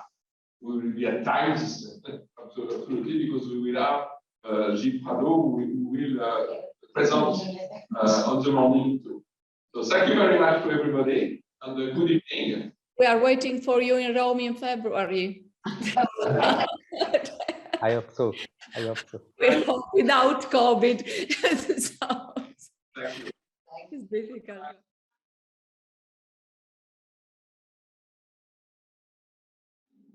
We prepared for today a short presentation about the local municipalities in Slovakia and Lithuania, and some brief summary how it is the level of governance and participation of citizens in local municipalities in our countries. I will present and hope that there is something about and give you added with the also comment, especially the situation in Lithuania. So here's just a short presentation. Probably all of you know where we are. We are part of Central Eastern Europe, and we were also part of the Soviet Union. So, like the participation and our participation, campaigning, we can speak from 1990, and in Slovakia a little bit even late in 1993 when Slovakia became the state. Czech Republic. Here are some basic data about Slovakia and Lithuania. You can see that even Lithuania is the bigger one. They have less population and big. They are both euros already, and we are like a state system republics. At first, something about the Slovakia. As I said, we are independent country from 1993, but also as part of Czech Republic, we established the local government and also regional government at the time, which was also later reformed. The local municipalities are the lowest level of public administration. They are independent. It means that they have own money, they have to establish or they have to provide the original public services which are provided by the municipalities. They are like legal entities. They are also responsible relatives with different stakeholders and so on. This is the written of the establishment of local municipalities is guaranteed by constitution, and there are a few separate laws which define the municipality, their role in the local development, also in their position in public administration, also how they can deal with the property which they have, also how are the local bodies elected, voted, and so on. For each of these areas, there are separate laws. So in Slovakia, what I have to say is even we are quite small country, we have too many municipalities, and they are divided to like villages and towns. And I can say that Slovakia is a rural country because we have just two cities which have more like 100,000 people, and the rest of cities they have less than 100, even less probably like 90,000. And you can see that most of them they have just still 5,000 people, so it's really small villages. And I think in this area we should inspire Lithuania, which realized a great reform in system of local municipalities, and we should somehow solve this. And because also David yesterday mentioned it, that also in general situation the same, that we have some municipalities which have, for example, 20 people, 20 inhabitants, 40 or 50, and they have all major of some officials in the local authority, and they are not able to provide the public services in expected level of quality. So it is quite difficult in some areas in Slovakia, especially in the north and in the east part of Slovakia. So like local municipalities, the head of local municipality is the mayor and the municipal council. They are all voted in direct election for 4 years. The next election will be this November in Slovakia, and they will be joined with the regional election for the heads of regions in Slovakia. And how many regions? 8. We have 8 regions. And here is also specific position on Bratislava, because Bratislava is one region. And you know, when you compare it with all economic indicators, Bratislava is still the top, and there is a quite great gap in the rest of Slovakia. So major and municipalities, municipal representatives, municipal council, they are voted for 4 years. And we can say that all the decisions are in their heads. They have exactly defined responsibilities and competencies in law, and their position is equal. So the municipal council is not, for the municipal council, it's not possible to give some tasks to major. It's very tough, and the municipality and town can establish some council, municipal authority or municipal administration office, but it's depends on the size of the city. In small villages, it is usually just one group, for example. And on the head, there is something like a manager of the municipal authority, but it is just the manager of the office, not he is not responsible for competencies of local municipalities. And here are some other bodies on this slide, which can be established, or it depends again on the size of the municipality if they decide to have them or not, because they are not always major and municipal council, and the rest of all depend on the municipality take decision. Probably as also in other countries, we have the original and state transfer competencies, and they are for the normal people, for citizens, they don't differ between speech, so they expect it to vote in high quality. But as you know, with state transfer competencies are usually financed by state, by transfer. So it is influenced also the level of providing services. And the original, they are only in hands of municipalities, so they finance them. And with this, there was realized in 2004 and later also the reform of fiscal decentralization. So this is to get enough money for municipalities, money for ensuring these public services in higher quality.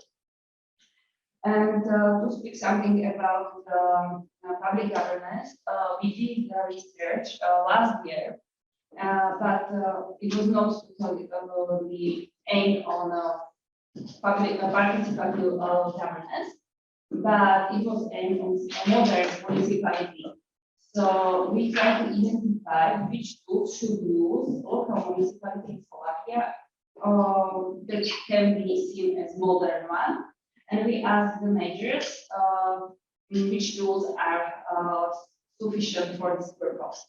And as you can see on the slide, I'm not sure, from distance, they don't see modern municipality as very interactive. They prefer like website, they online communication via social networks, or some publishing open data, or maybe also providing some public services. But what I expected in this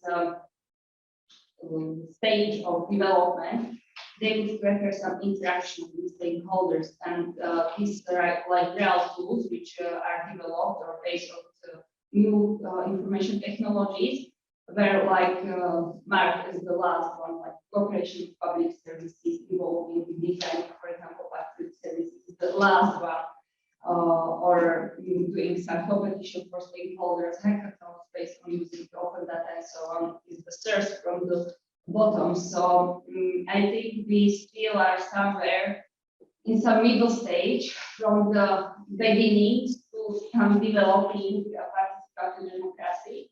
And it can be, my opinion is very influenced by our history, that people have to learn how to participate at the local policy and administration. And here are some examples which already works in Slovakia.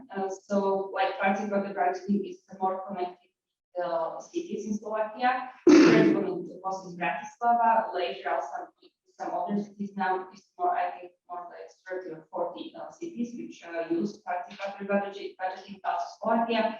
And it is implemented also at the regional level, and it is at, in schools in Trenčín region, and now it will be produced also in regional Participatory. Then there are some projects which are realized in cities, which are based on participatory planning. So, for example, in Banska Bystrica, there was during last year a project about revitalization of different neighborhoods, and there were a lot of meetings with how to revitalize these places, and it was coordinated by a special person at the municipal office who is responsible for public participation, and also in cooperation with architects, with urban planners and so on.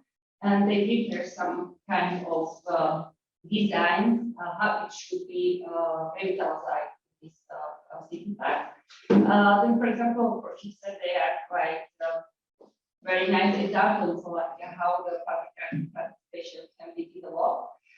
Even the European Capital of Culture helped them a lot, because they developed quite great infrastructure, technical infrastructure, and also the soft infrastructure of services and so on. And they also have like special organization, which is directly aimed on developing all services or participation activities should somehow make the Košice better for the citizens. So they work with data, collecting data. They have special employees who are responsible for analyzing this data. In Slovakia, it's more used in public, private sector with public, but this one, they have really something like a department to work with this data and process them and try to develop, for example, an application for Christmas and so on. The COVID pandemic has impact also on some level of public participation, and there was also the change of law that the local municipalities councils could meet online, and also they could invite the people, citizens, to join to see how it's going. And during this period, also they were prepared some, for example, strategic documents or some new urban plans and so on. They were discussed with the citizen by video meetings usually. So like normal part of life is some surveys or events for citizens, how they can participate. What is also something like new during the last years, that also local municipalities start to use some mobile application. They usually choose from two kinds. One is like standardized, which is usually provided by private companies. You can buy some package of mobile application and what the application offer, or you can buy some like original invent application that is prepared just for the municipality. They have their own identification, but in some cities there are some standardized, like the name is like ISM-IAE is the name, or another is IM, like song in Slovak. IM, and there's city, some name of this. And maybe some institutionalized forms, they are like guaranteed by law, that they can be member of bodies of local municipalities, usually the commission, which are devoted to some specific areas, and they are like advisory body for the municipal council. Then there is also the donation system, and the law exactly defines which areas of public affairs can be donated. For example, some projects are donated in culture or in sport and so on. Also, the usual is that we did some research that all Slovak cities already, I mean 141 cities, they have all Facebook profile. They use a little bit also YouTube, but usually there is not enough followers or because somebody has some video sometime and a long time nothing, and I can 1 2 years again. And Instagram, and it is in line with the preference of Slovak people. They usually prefer Facebook, Instagram, like the main social network. And what is also new and specific also for us is that there is now Discourses as a partner international initiative, OGP Local. I don't know if you know this. It is the OGP Local. It is like open government participation, I think, and it is international network. Usually nations are partners, also Slovakia, I think, and France, also France, and so on. But there is something like a subdivision for the cities and municipalities, and like the first city from Slovakia is a part of this association. And it means that they should promote and should implement also the principles of open governance in the local municipalities. So we prepared the action plan for 2 years. Usually the main 2 priorities are established, and one is like to increase the awareness of people and employees at local municipalities, the local authority, and the second priority is to implement this principle in the spatial planning. And it is just for 2 years, and then should be innovated somehow or something priorities. And now we are partners for Banska to prepare a strategy of open governance in Banska. And some information about Lithuania. Also, as I said, Lithuania was part of Soviet Union, so they have to establish like a new public system, public administration system in 1990. But they were clever, I have to say, and they have made a good reform, and they have united or joined the municipalities, and also fragmented public administration like in Slovakia. So currently they have 60 municipalities, and it is divided into small administrative units called elderships. Here's also again the definition. The local municipalities are guaranteed by constitution, also by special law. Here's the division of local municipalities in Lithuania by the number of inhabitants, and also by counties, like next level of public administration. And also I can say that there is some internal migration between the elderships in each municipalities. So there is also the changes during the time in number of municipalities, different size of municipalities. The local municipalities in Lithuania have a little bit different system of elected bodies. What is interesting that the first elected mayor was elected in direct election in 2015 until the time the council elected the mayor. And what is also interesting, I think, is that the head of municipal administration office is really director of all municipalities. So it is like a stronger position in comparison with Slovakia, and he's really like some abilities like a manager. In Slovakia, it is not very like this. In Slovakia, the director of municipal administration just manage the office. That's all. And but in this case, it's our sole responsibility for the task of local municipality in general. Again, similar like in Slovakia, there is the task are divided into independence and transfer. I can say that they are quite similar, divided like in Slovakia, but what I noticed and also Jaroslav wrote me like that there is a problem of fiscal centralization, that the municipalities don't have enough money to cover all these tasks should municipality fulfill. And also again some information about how are the citizens involved. The same like in Slovakia, they already produced participatory budgeting.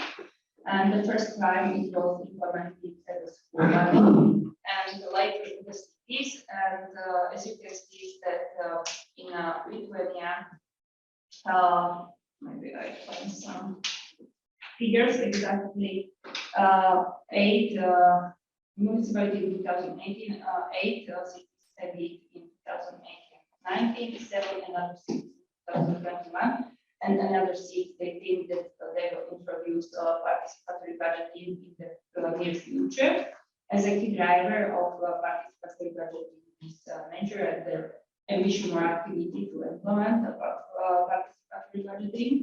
From the social networks, similar like in Slovakia, they use Facebook, and as well as in Slovakia, also YouTube, they introduce or use, but occasionally, I would say, they introduce or start also in 2011 electronic project and a special e-democracy platform.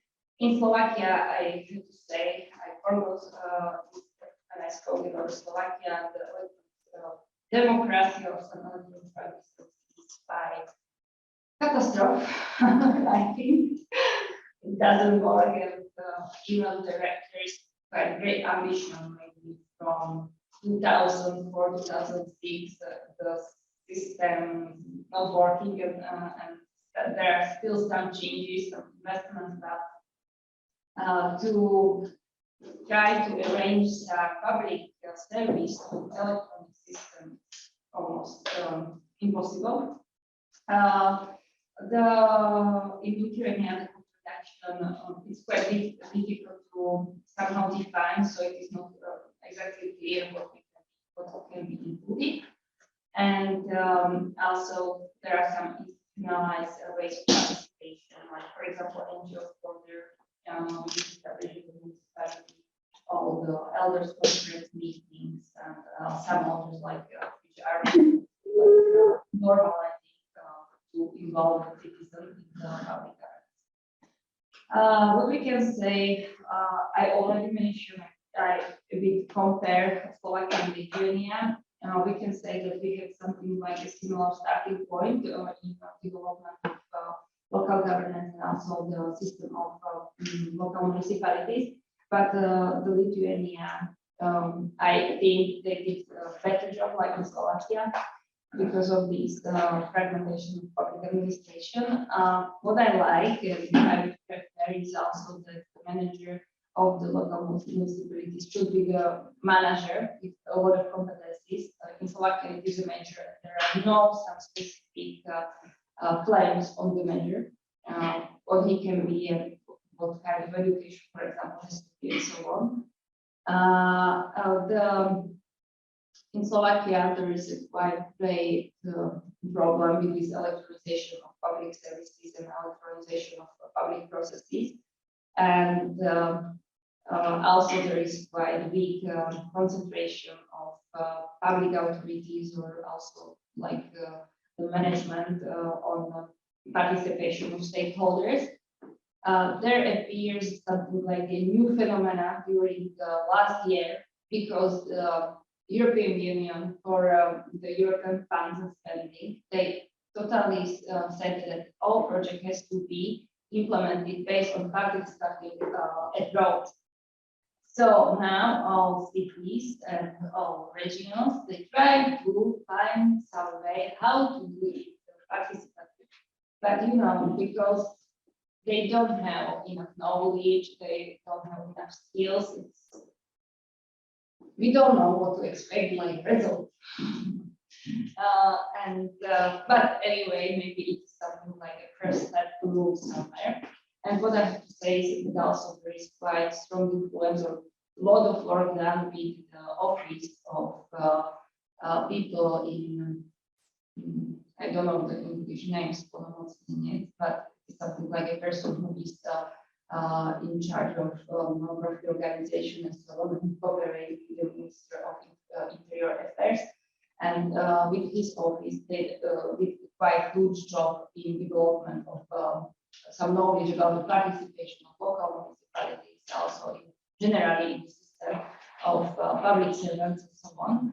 So and I know that they prepare another new project about the education on participation and this topic. So maybe it will be helpful.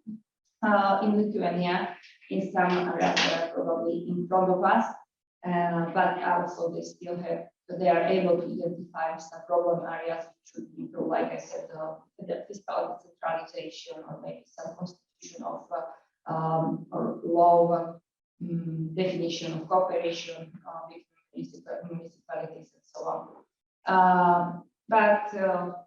To finish somehow more positively, I choose some examples of how we use the new information technologies in Slovakia. Also, there are some cities that are advanced in this topic. And I choose, for example, one small Slovak city, to be Sanakahon. And there are some things unexceptional for Slovakia, because it's a small city and they already implemented a few public services by their own activities. For example, they have the system of electronic cadastre, and they provide they use it for the taxation of the property. And when they join the lawyer, one lawyer knows the cadastre, what kind of land we have, and they join it with, for which the people pay taxes. And when they cover it, they find out how many people don't pay taxes and for what kind of property they pay. So they increase their revenues quite a bit in this system. The analyst, for example, Tinara, because there is very active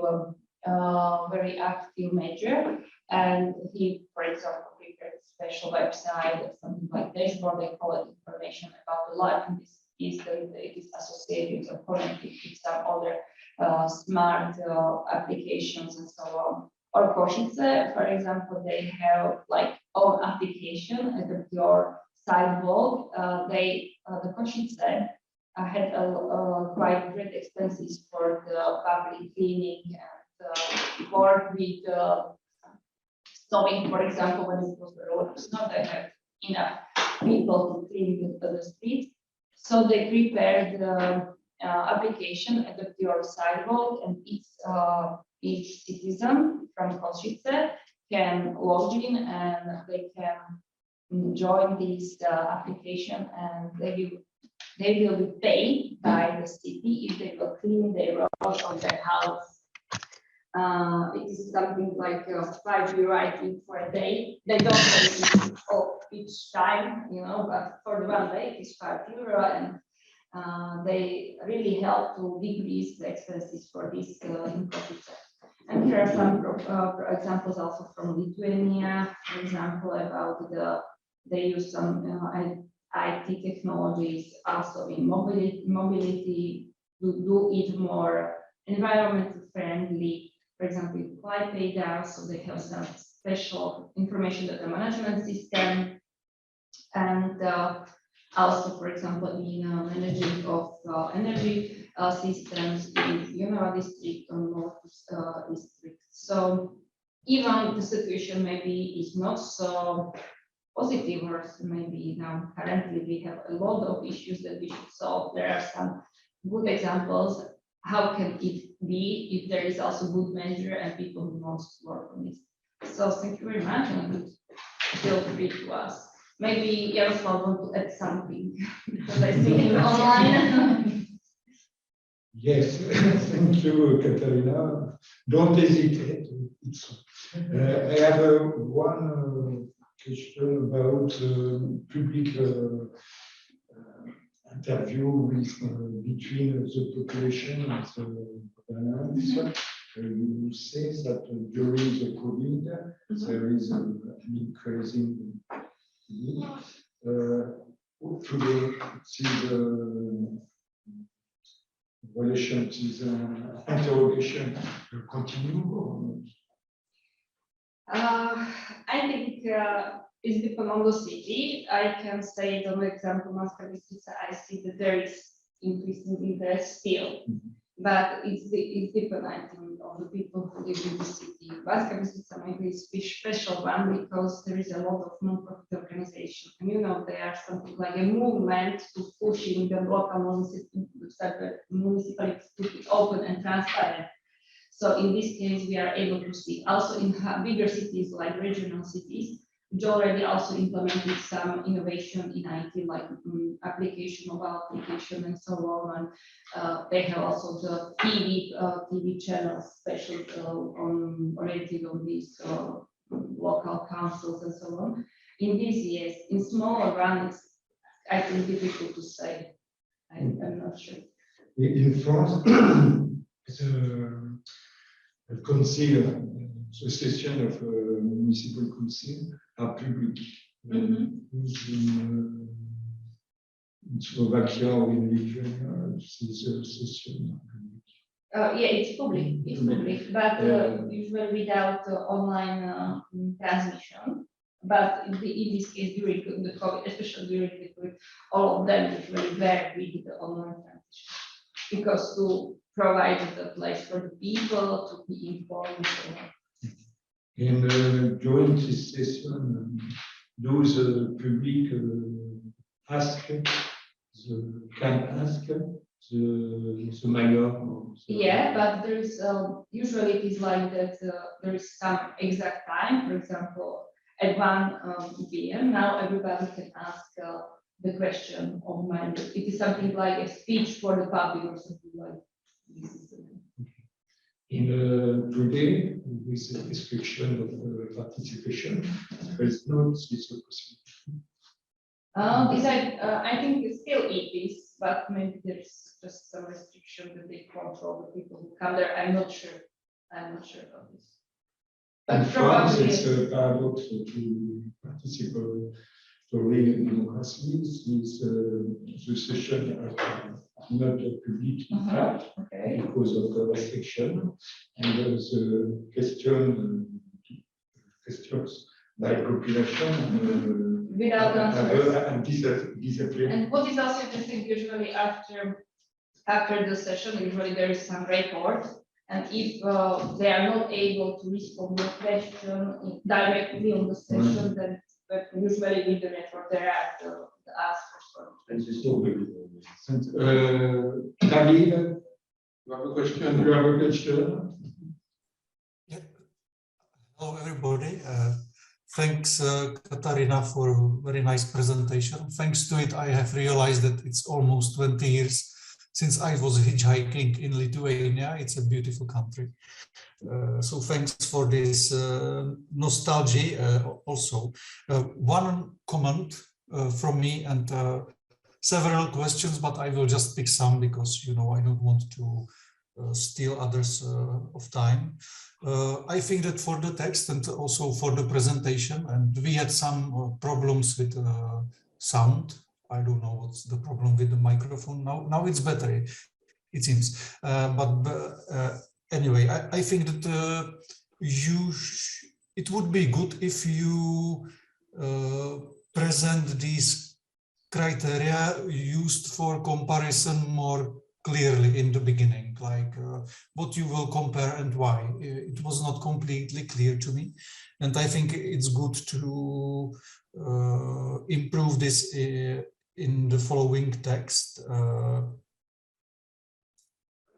And the question for me would be from the, I think that both the countries are good cases for comparisons because they are quite different to each other, although they share some common history.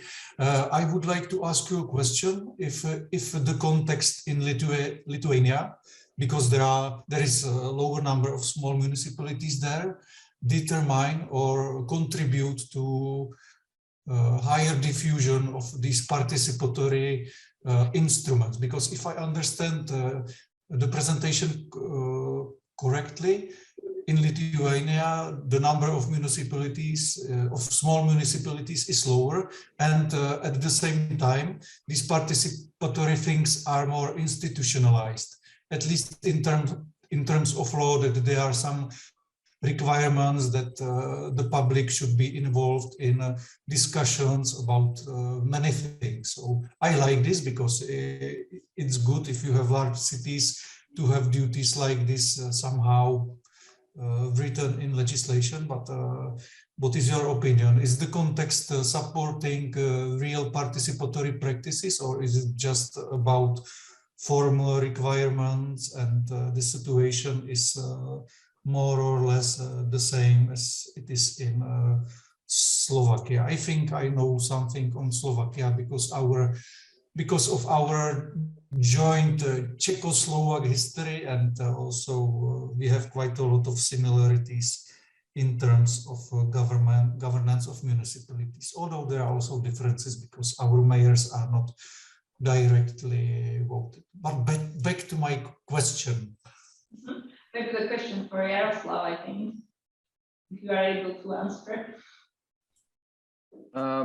Can you one more formulate the question, because you mentioned it? Thank you. Yeah, I will, because we heard that in Lithuania you have lower number of small municipalities, and at the same time you have more duties stipulated on municipalities. They are required more to engage with the public. And do you think this has determined the extent to which participation is actually used in Lithuania? Because you know, these post-communist countries are usually criticized that a lot of things are stipulated in law, but the reality is completely different. So what is your opinion on this? Yes, you are right. We have actually very different municipalities by size, because we have, according our, for sure, it's not like for France, but still for Slovakia, it's, I think, valid, or Czech Republic. We have, let's say, 5 big municipalities. It's related with 5 big cities, like Vilnius, capital municipality, and also my city is 3rd city according to the number of inhabitants. It's about from Vilnius 600,000, and the next 5th municipality, biggest city, it's 100,000. And we have a small municipality with 10,000 of residents. And actually we can say that regarding, for example, participatory budgeting, the beginning of participatory budgeting starts from a smaller municipality, and actually a smaller municipality were more interesting, but it also was related with major political affiliation, because it's started in municipalities mainly where the mayor was not a member of a political party, but he was just created an election committee for municipality elections. And now, as we have, as Katarina mentioned, that since 2015 we had first time directly elected majors, or majors who are elected by this elected committee, who has not their back political parties. They are more interesting, for example, in participatory budgeting, because they must to provide some interest for the residents with some innovations. They are interested to involve residents in some things that residents see what they are really doing. And for example, those big municipalities, they in fact has not big demand for this participatory approach, and they can use some other things like just surveys of residents, or they just, as usually it is mentioned in the law, municipality administration informed citizens about local laws, local issues, something like that. But for sure now, even in bigger municipality, there is a more demand for community creation, more people, as they are more educated, especially in big cities, and they already especially lived in some other countries, because since we joined EU, a lot of people were migrated for work in UK, Ireland, Sweden, Germany, and now they come back. They are creating communities because they saw how people are living in these countries, and they are also starting to demand to more opennesses from these municipalities. But still, in some small municipalities, this participatory, let's say, diffusion of participatory different tool is not so high, because, you know, in smaller municipalities, the major usually in some municipalities we still have major which already in their post for 20 years, so they are like also some kind of ruling boss, so like no alternative, and for sure they are not using so many participatory approaches in their activity, and this is how to say, the different situation, and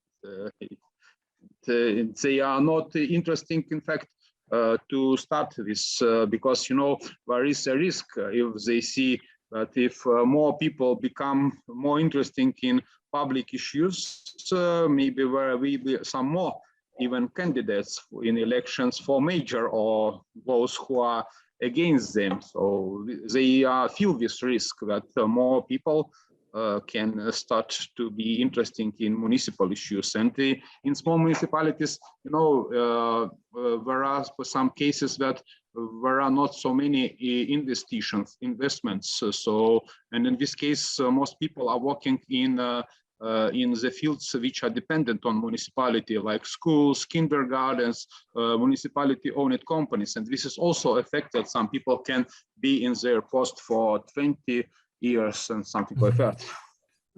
Thanks, Ott. I also wanted to ask you about experiences with these virtual council meetings, but we can leave this for later, because I'm thinking more and more about some research on this, because it's a very, I would say, interesting thing. In Czechia, it's limited. I checked the regulatory framework yesterday, and this possibility is limited only to a situation when this state of emergency is officially declared. So just short call from me. Anybody who is interested in research on virtual meetings of councils, just write me an email and we can do some comparative stuff together. Thanks. Thanks. Thank you. Is another question, the last question, because we have 3 other interventions. No. Thank you. Luis Bulsa-Garcia and Carsten Titian. Hello, do you hear me? Okay. Bonjour, vous m'entendez bien? Yes, it's fine. Très bien, moi aussi je vous entends très bien. Hello, I'm going to share my screen, if I may.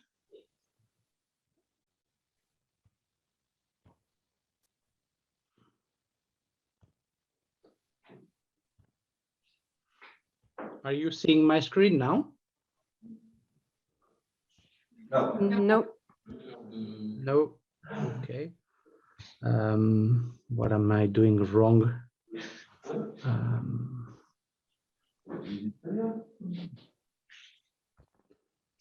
I will try again.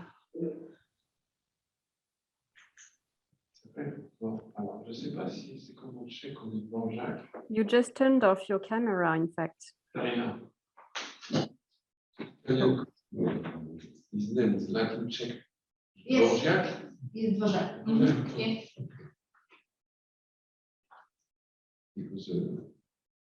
Ça marche pas quand on entend. Non, ça marche pas. On n'entend pas. Notre collègue. Il est parti. Oh, oui, he got disconnected apparently. Il disconnecte.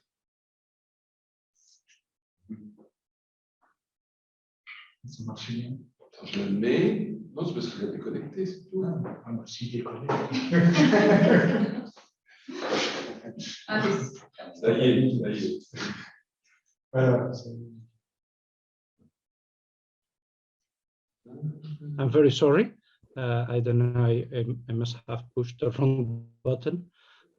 2 years of pandemic, and I still doubt how to use the technology. Maybe this is optimism on my side that I really never needed to learn all these tools. Well, I'm sorry.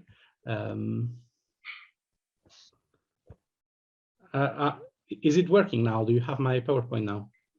No, but your camera is turned off. Okay, then I think. Oh, there. Okay, now it's working? Yes. Okay. Now we can see your bank account and. Yeah, good. that's full transparency, which is what my presentation is about.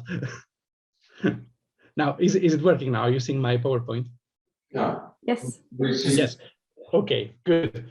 Thank you for your patience. I'm very sorry I cannot be with you today, but the connection seems to be working very well. I was hearing very well the previous colleagues, so I hope this will keep like that for me. I was very interesting when you published the call for applications for the event, because I've been working on participatory democracy in the European Union for a number of years, but now together with my colleague Elena García-Guitián at the Universidad Autónoma de Madrid, we started working with another colleague, Professor Criado, José Ignacio Criado. We have a project, a national project on smart governance in municipalities. So what we are trying to do is see under which conditions Spanish cities are adopting new forms of e-governance, transparency, and so on. So this builds on something I have been working on in the last years in Spain, which is how what we could call a field of policies on transparency and participation has been developing in Spain. So unfortunately, my research is not quite so advanced as the previous speaker. So what I'm going to present is more work in progress. If you want more hypotheses and ideas for further research, so looking forward also to some feedback. But I hope we can also contribute to the debate. So why I hope. Sorry? No, it's still fine. You still hear me? Yes. Yes, that's fine. Why I think it is important to ask what is changing in Spain. It is because this is directly connected to the topic of the event on European practices on participatory democracy at the local level. We are seeing strong transformation of the Spanish political system in connection to some European democratic innovations, European sense of transnational circulation, but also coming from from Brussels. So what we are seeing, Spain has a constitution from 1978 that establishes a semi-corporatist democratic system where trade unions, business organizations, local associations, consumers associations, and so on are strongly recognized by public powers and associated in governance and in participation. So this is changing. I'm going to say how it is changing in the next slide. And what we wanted to ask and what we wanted to understand is to what extent this change, which is going on, is actually transforming the actors that are involved and essentially also transforming what we understand by participatory democracy. So this second point is really the one important for today. I'm just going to quickly mention the other one. We are seeing also a strong replacement of these actors that were traditionally recognized by the state by new organizations, essentially lobbyists, but also the principle that citizens can participate individually, whereas the state previously favored representative organizations. We are also seeing the substitution of participatory procedures like participatory councils, consumer councils, neighborhood councils in favor of digital means of individual participation. And we are also seeing the recognition of new professions like lobbyists. And we are working from a sociological perspective. We are using interviews, prosopography, and network analysis to carry this out. So how is this is our political system in Spain changing? Until 2011, the constitutional system I described was strongly established and working according to what the constitution and the laws established. But at the same time, since the mid-2000s, some cities, particularly Barcelona, other Catalan cities, started introducing participatory innovations like participatory budgets in parallel with these recognized councils. Now, what happened since in the last 11 years, of course, the Andigné movement, the 15M movement, as we know it in Spain, the Occupy and so on, very strong contestation of the political system. So parties have been, traditional parties have been losing a lot of ground. There has been a lot of political disintermediation, in particular, the traditional social actors have been fragilized. And since 2013, the governments, both the national, the regional, but also the local governments, have sought to reconnect. And this is a discourse that reminds a lot of what the European Union has been trying to do in the last 20 years, to reconnect with citizens through participatory means, and essentially what has been called in Spanish discourse, good governance and transparency laws. So it was expected that by producing new means of participation, this was going to reconnect citizens. Now, what we argue, and this is why we take this kind of sociological approach, is that de facto, this has been changing the form in which participatory democracy works at the national, regional, and increasingly local level. It is recognizing new professions, and we are seeing a bigger than expected change in what we call participatory democracy. Now, I'm going to take a very broad approach to participation today, and of course I know this is a matter for much discussion, but what is interesting is that the governments in plural, so both the national, regional, and local, did assume a good part of the discourse of the Occupy movement, the Indignados movement, on the link between participation and transparency. The entire argument of the social movement was there was a lack of transparency and citizens needed to get involved to basically open windows, open the doors, open the cash boxes, and make sure there was a citizen control of the entire logic. So this has also contributed to a transformation of the corporatist tradition towards a more pluralist organization. Why? because this notion of transparency that was central, this link between transparency and participation that was central in the Indignados movement, required an individualization of participation, and also an increased use of technology that, of course, has also been accelerated during the pandemic. So this is what we are seeing, and this is where we need to be, I know, much more precise on our research. And I'm going to tell you a bit more about the actors in the next slide. But what we are seeing is that several evolutions in how participation is understood at the national, regional, and local level. One is the creation of lobby registers at the regional and local levels. Why is that important for participation, you may ask? Because it is contained in the same laws. So the very same laws that create new mechanisms of participation also regulate the profession of lobbyists. So if you follow me, what I think is being produced there is clearly a connection between new forms of participation and the creation of new professions of local and regional governance. Basically, the idea that you are now more entitled than in the past to represent the client when dealing with the public sector. We are seeing these forms of direct participation, individual citizens' participation, rather than participation through county or local associations. And there is also non-continuation, de facto, a blockage of the traditional means of participation. A very good example is Madrid, so the biggest city in the country, the capital, under Carmena, the previous left mayor. There were three evolutions, exactly three evolutions I mentioned. There was a local lobby register, a new website called Decide Madrid to submit proposals for the consideration of the municipality and for the creation of participatory budgets, even at the sub-local region. So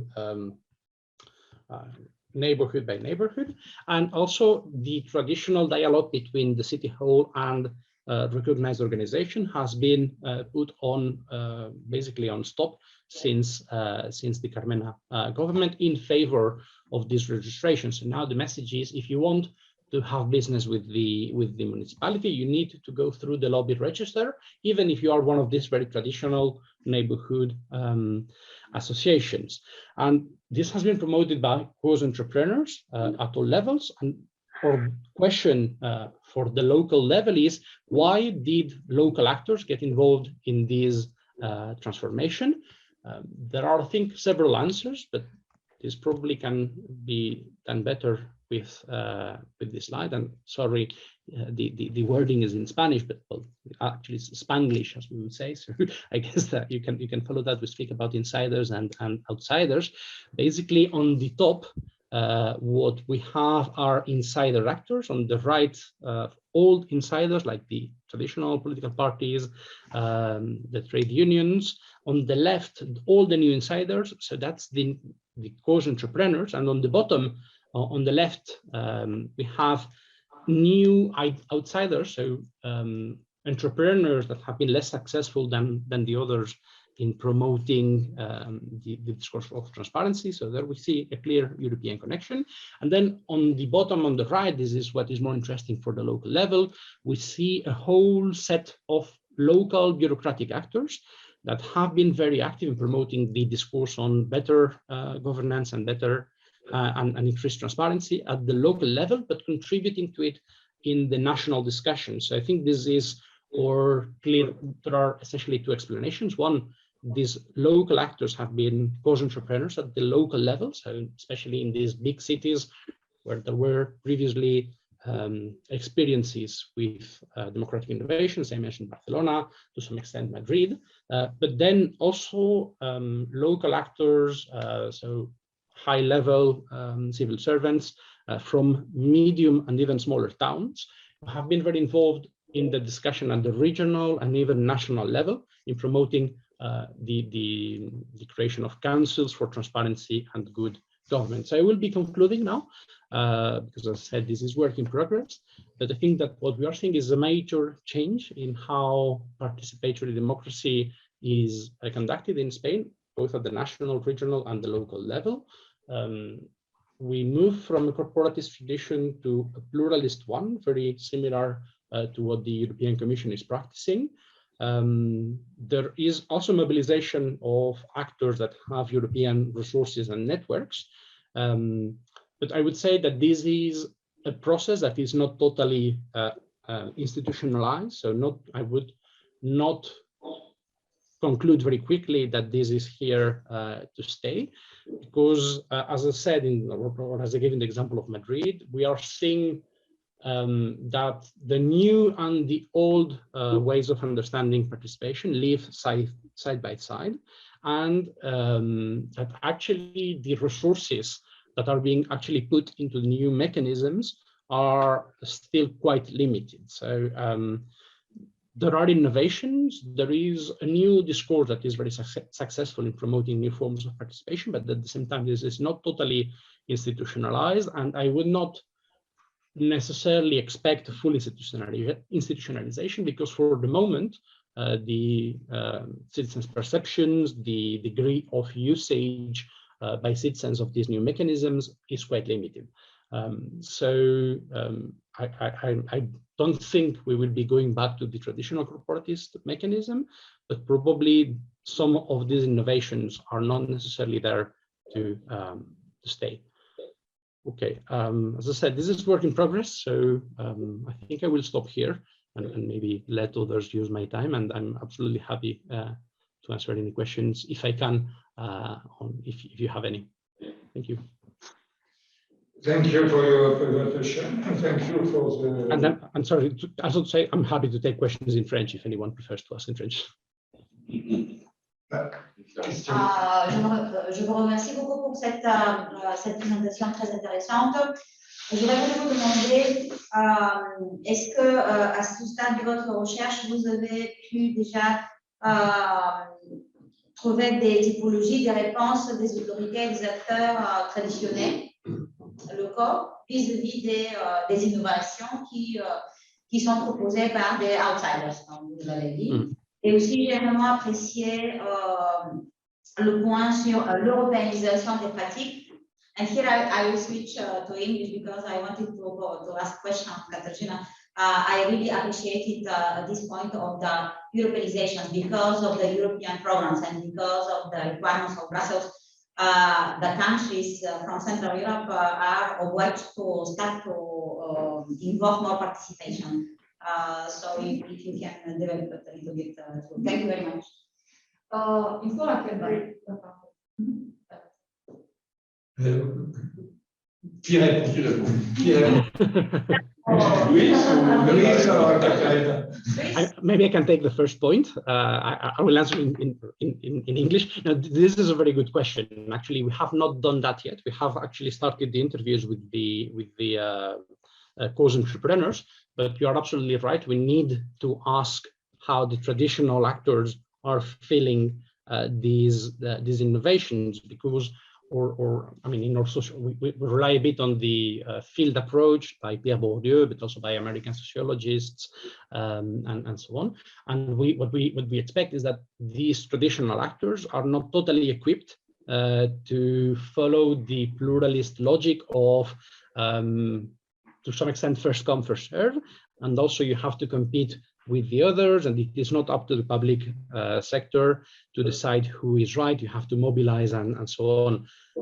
Then on the second question, I think this is more for Katarzyna, but I would just mention one point, which is this discourse on pluralism and removing or not recognizing the traditional ways of citizens' participation has been strongly promoted by both lobbyists, international networks like Transparency International, but also political actors that have an experience in Brussels and came back to Madrid around 2014 with the transformation of the political system, when the new parties entered the political arena, and have been very successful in promoting these new discourses. I don't know to what extent it is the same thing for Slovakia or Lithuania, but in the Spanish case, this has come from inside the political system rather than the bureaucratic elements. Of course, the bureaucratic elements shared, or some of the bureaucratic agents shared this perspective, but essentially because it was also what they were promoting from a participatory tradition, not so much of the pluralist side. So there is a convergence of participation and pluralism. About this, there is a really new reform of the system of spending European funds in Slovakia. So there, before it was like it's more oriented on division of different operational programs. Now there is for the whole Slovakia the operational program called Slovakia, and this will be directly implemented in regions. And to spend this money, all regions have to prepare. The name is territorial integrated strategy.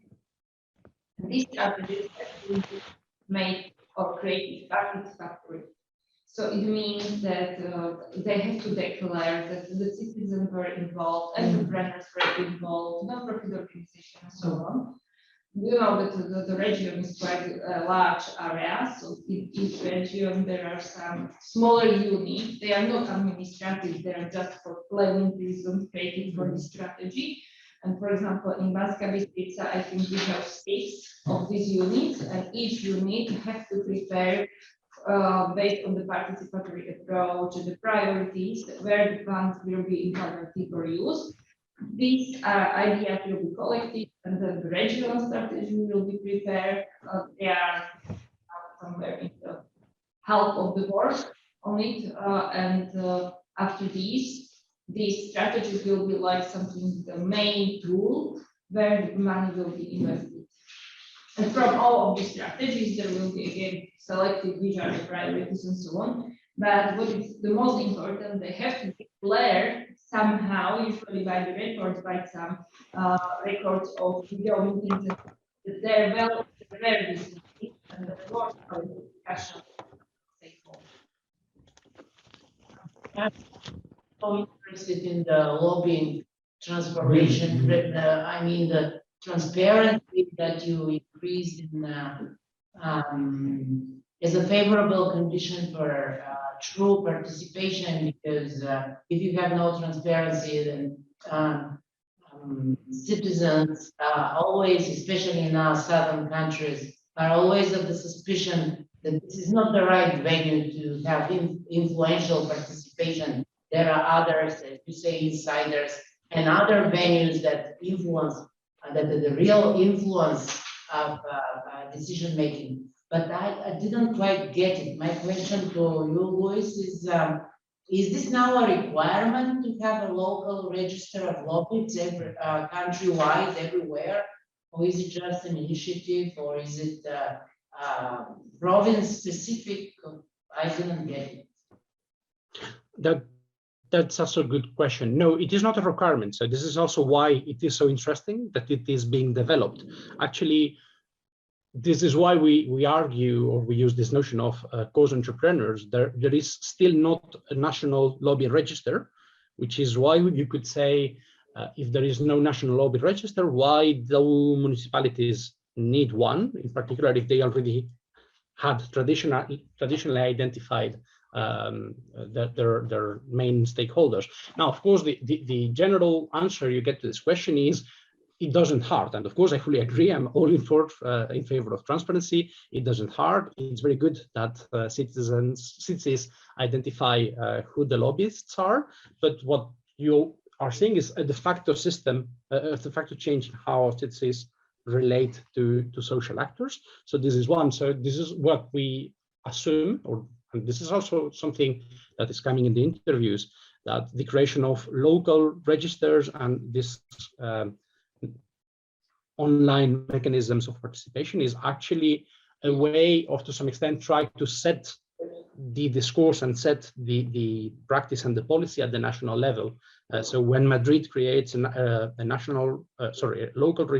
local lobby register, all the lobbyists in Madrid who are actually very much in favor of lobby register will go to the government and say, actually, if the local level is able to do it, you should, with more resources and more legitimacy implications, you should also be able to do it. So this is why we think that the local level is strongly involved in the overall policy discussion. So no, there's no legal requirement, but it is happening in several big cities. So we assume that what we are seeing is a competition to establish the right kind of register, and so to get the legitimacy implications of being one of the first to have done it, and so on.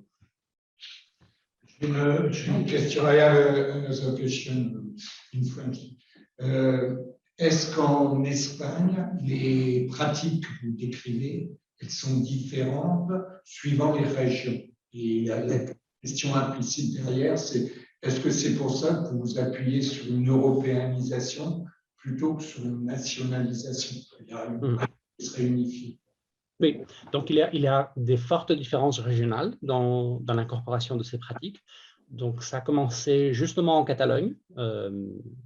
Il faudrait, encore une fois, c'est du work in progress, mais il faudrait voir la connexion entre les municipalités catalanes et le gouvernement de la Generalitat.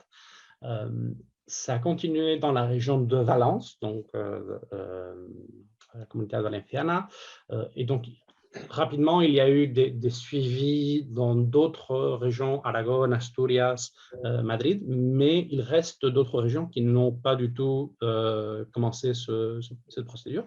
Donc, notamment, par exemple, l'Andalousie, la région la plus peuplée, la Galice. Donc, il y a plusieurs régions qui n'ont pas encore entamé cette procédure. Par contre, et là, c'est encore un élément intéressant, toutes les régions qui ont lancé des nouvelles lois de transparence ont opté pour le registre de lobby. Donc, ce que nous n'avons pas encore vu, c'est des régions qui auraient pris des mesures pour des nouvelles formes de transparence et de participation, sans pour autant prendre des mesures de régulation des lobbies à travers les registres. Donc, c'est pour ça que nous pensons qu'il y a quand même une forte influence du discours européen du pluralisme à la faveur du registre de lobby. Là, d'ailleurs, je ne sais pas dans quelle mesure c'est quelque chose qui arrive aussi en France, parce que je sais que le gouvernement a lancé le débat sur la création de registres de lobby au niveau national, mais j'ai le sentiment que dans le cas français, c'est beaucoup plus un cas de nationalisation de ce débat, de prise en charge par le gouvernement. Les collectivités locales, c'est pris en charge par l'État. Pour des collectivités, il n'y a rien. C'est là où on va faire l'effort. Thank you. Is there another question? No. Katerina Kolozova is here, and she's from Skopje. Thank you all. Can you give your communication? Avec la présentation, Gilles. Il reste un photo. La photo est figée. Ah, ça y est. Voilà. Non. Bonjour, micro. Your phone is blocked. We don't hear you. Non plus. Non plus. Qu'est-ce qu'il faut qu'il y ait?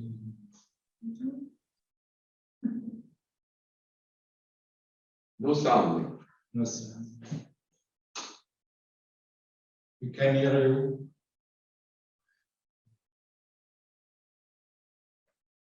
Il faudrait qu'il se déconnecte. S'il utilise le micro de son truc. Ouais. Ça fait un petit break. Ouais. Just before we start earlier, it was very interesting, this cooperative point of view, because we have 3 or 4 different situations. But I must say that more than 20 years ago, I wrote a paper about what happened in Slovakia with the cities. And there is 2 countries in the European Union with a lot of autonomous cities, I must say, Slovakia and France. It is approximately the same proportion, because in France, as you know, we continue to have 36,500 cities. In the other country, in Europe, the history is more to merge little cities. And I remember the situation in Belgium, for example, because we have some people from Louvain here. In Belgium, they do that. And it's why it is agglomeration. And it's very interesting because about local democracy, as we explained yesterday, it's a force, a positive point. And the other point, just to precise to everybody, David says something about that. When countries at the East integrate the European Union, they have to install a region. But in fact, it is in a mostly situation, it is administrative region. And it was a choice in Slovakia to make real, I must say, region with parliament, executive, and so on. It is rare because it is not the same situation in Bulgaria, for example. In Bulgaria, there is no parliament. It is completely administrative point of view. And there was a debate in 1993. How can we in Slovakia make region? And I make another paper about that. It was a very interesting debate because, in fact, some people wanted to go back to historical point of view and so on, like you have in, as we said, in Czech Republic, Bohème and Moravia and so on. Okay, and the main point of discussion was the situation of Roma people. It was not possible for a lot of deputies in parliament to accept region with a majority of Roma people in only one region. And they distribute in the 8 region, because there is Roma people in 6 of this region. It's why the design of the region are very interesting. And I just finished for a touristical point.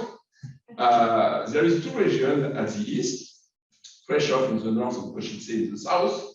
And there is one of the I think, the most interesting thing to visit, the Castle of Spiš.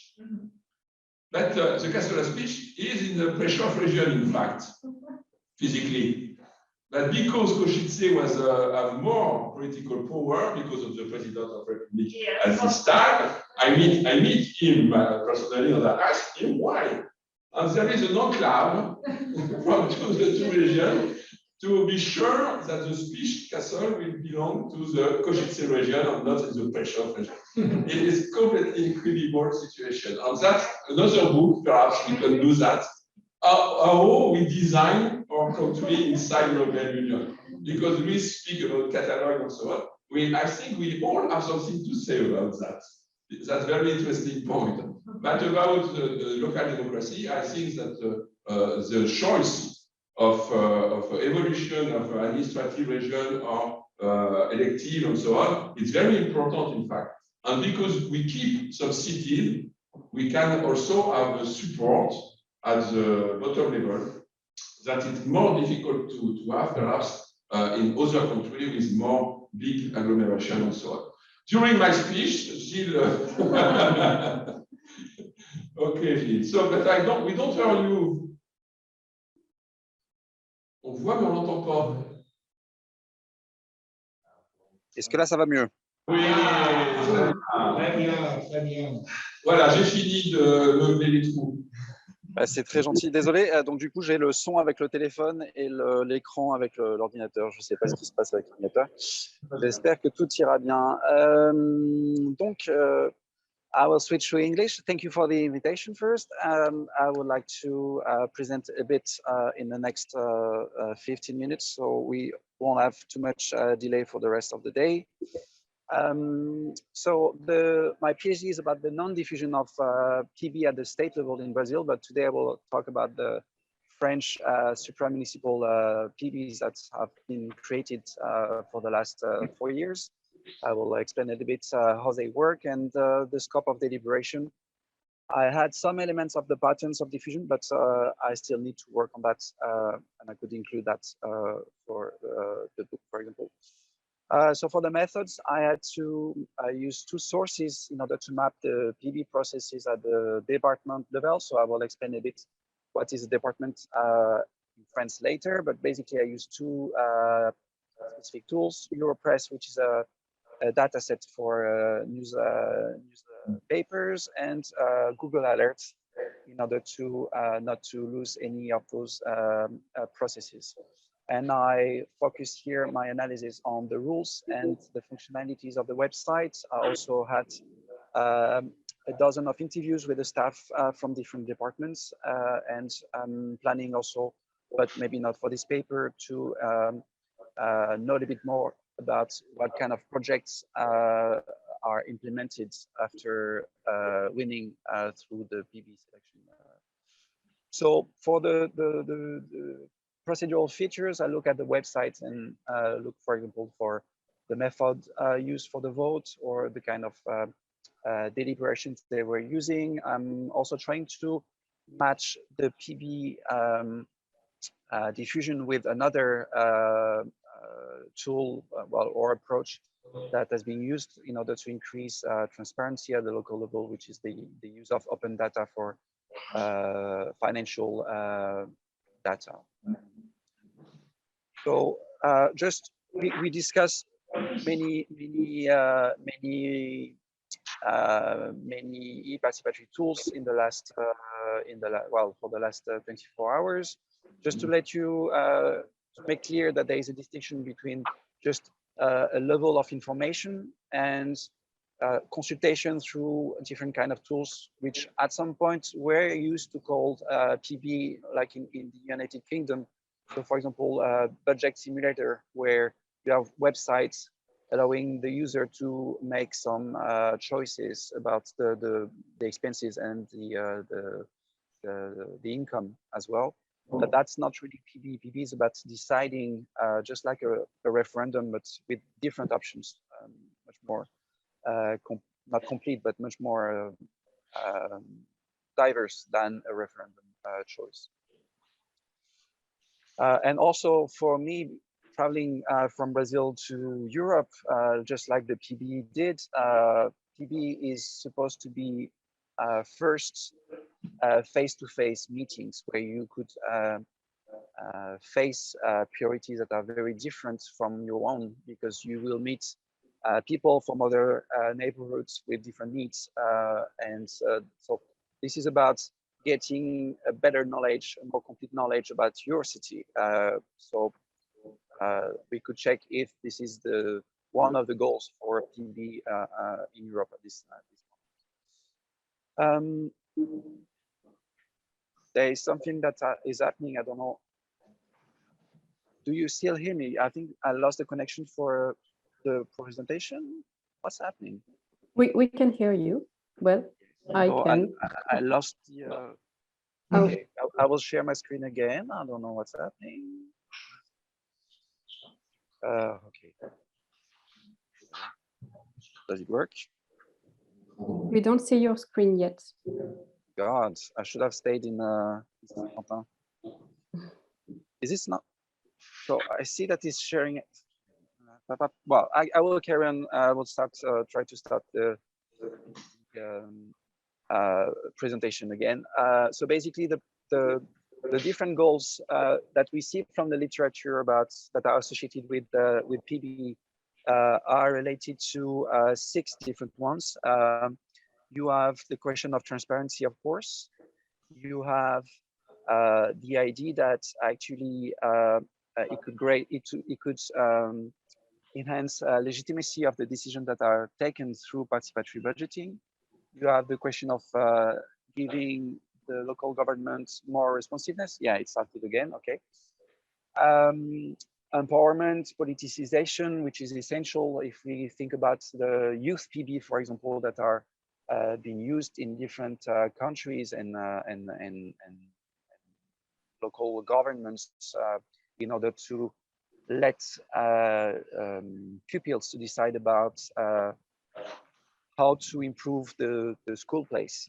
And the last goal is about reducing inequalities and raising social justice. So when we look at the different waves or generations of PB in France, we had the last one that is very, and I will focus now on the last one, which is about the department, which is a level that is about, well, depending on the departments, it could be, some of them are very rural, some of them are very city, well, urbanized, and some of them are include thousands of villages. Some are just about gathering 100 cities. So it could be different.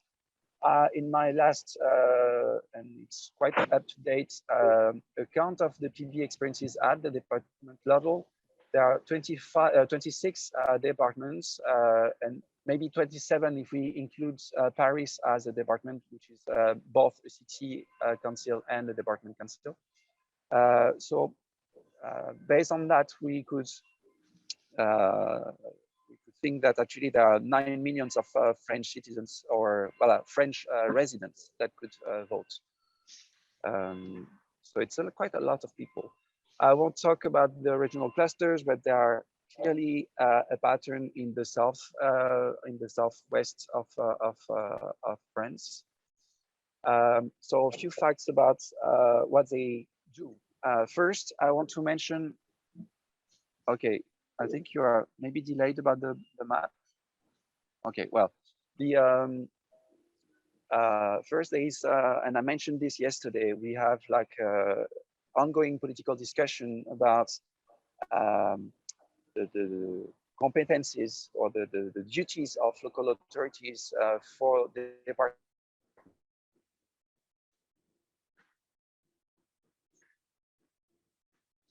And they're still here, and also we have to bear in mind that most expenses are earmarked, so basically they don't have much control about the expenses.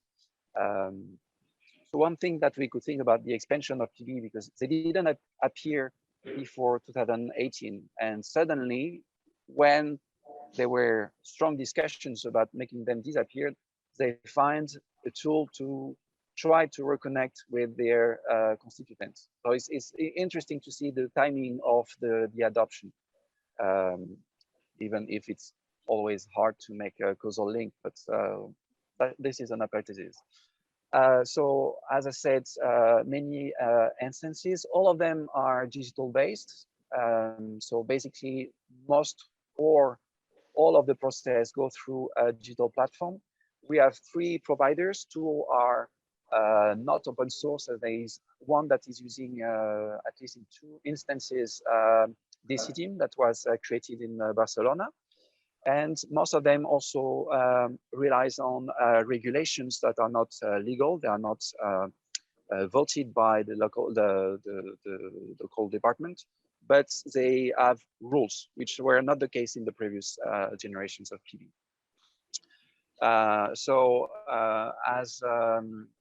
Some of them have very specific issues.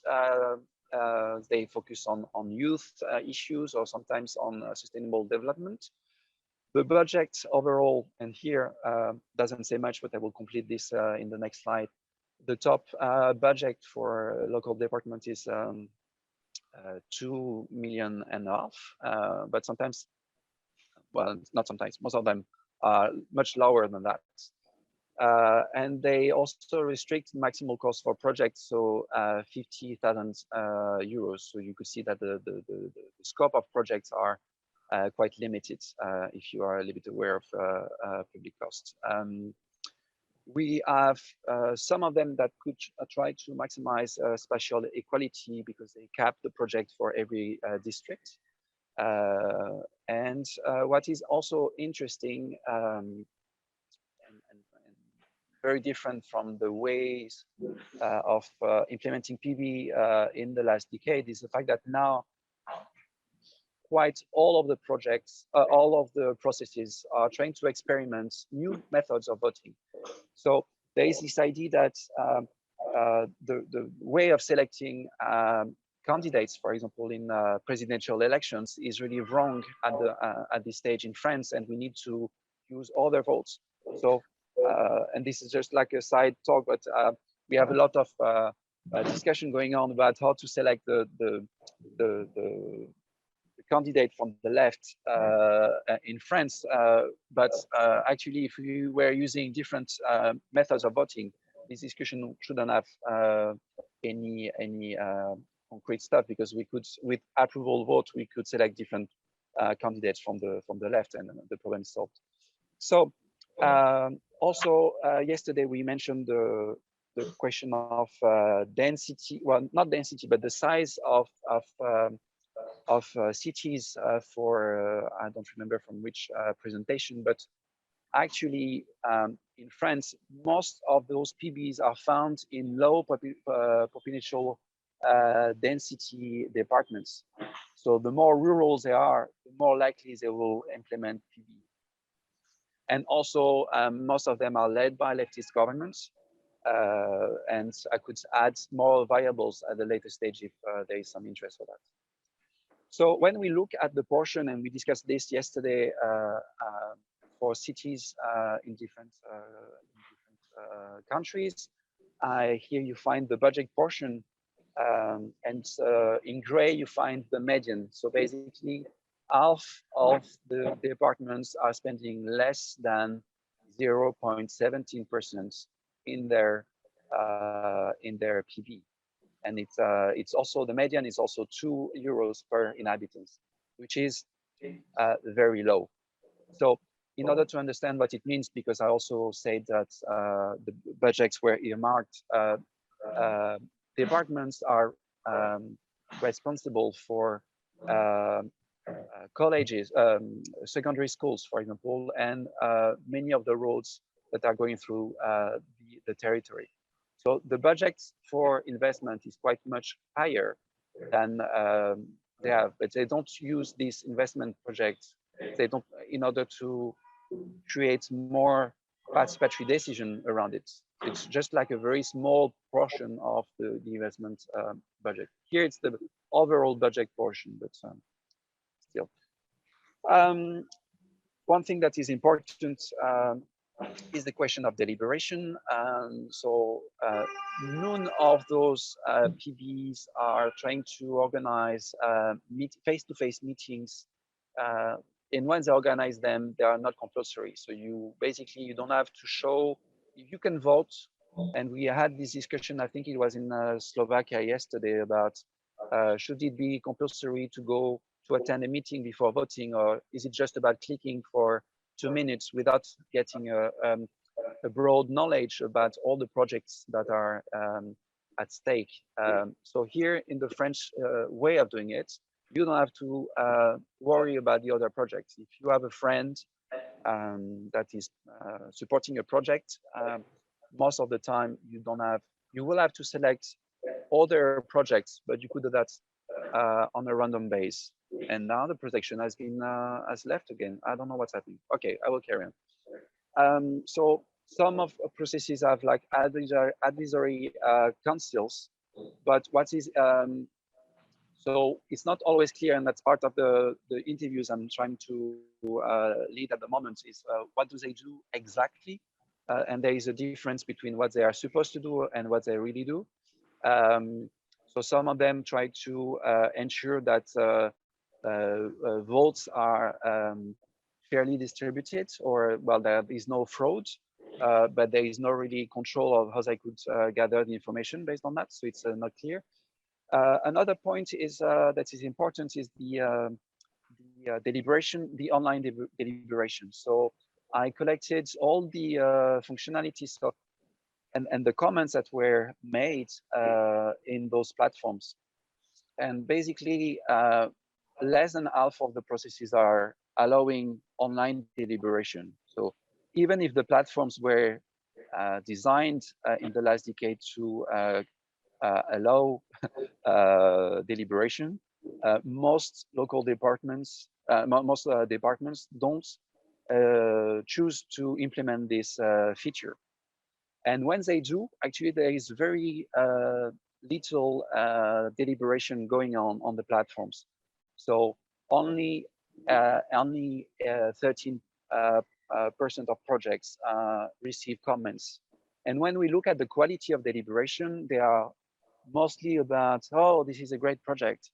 I will vote for you, instead of asking questions or pointing on some criticism, for example, or asking for precisions.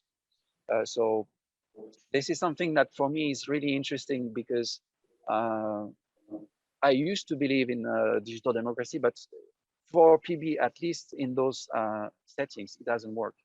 So it would be great, even if you know that a lot of people are having access to the platforms, they just choose to do the minimal step, which is voting and not giving an opinion on projects. Because I make a difference between giving an opinion and voting. Cherry picking is so something that was affecting many processes in PB, well, in most participatory processes. So it's the concept of choosing, well, you let the people decide, and then within the set of recommendations or decisions they make, you cherry pick what you really want as a mayor. And for departments, you could see this is still going on. Because I don't want to take too much time, but there are different ways of doing that during the technical analysis through the different criteria that they are used for that. And I lost, sorry, I lost again, but this is actually the slide that is important. So I need to, I don't know. This is never happening. Is it going on? Yeah. So cherry picking, basically, when you have an original proposal, it goes through a dictionary review. So the city council or the department council, in this case, will look at all the projects and decide if they are feasible or not. And there are different ways of doing it. The first one is to reject projects with or without justifications. So basically, website could tell if they are, yeah, it's not working, okay. They could be rejected. There is also something called, that I called informal evaporation. So basically they are, I think that was mentioned yesterday, when they're, the local authority is merging different proposals, but instead of adding, especially when there are proposals that are coming from different places, instead of adding the cost, because there would be different places, they are merging and they are keeping a very low budget for all of them. So basically, most of the project is disappearing based on that. And then if you're lucky, your project is approved for the voting phase. So those are decisions made by the local authority before the vote. And when we look at all the departments, in gray, you see the number of the percentage of projects that are being approved. And in gray, you see them when they are very low. Oh, no, you don't see them, sorry, because I lost the connection. But yeah.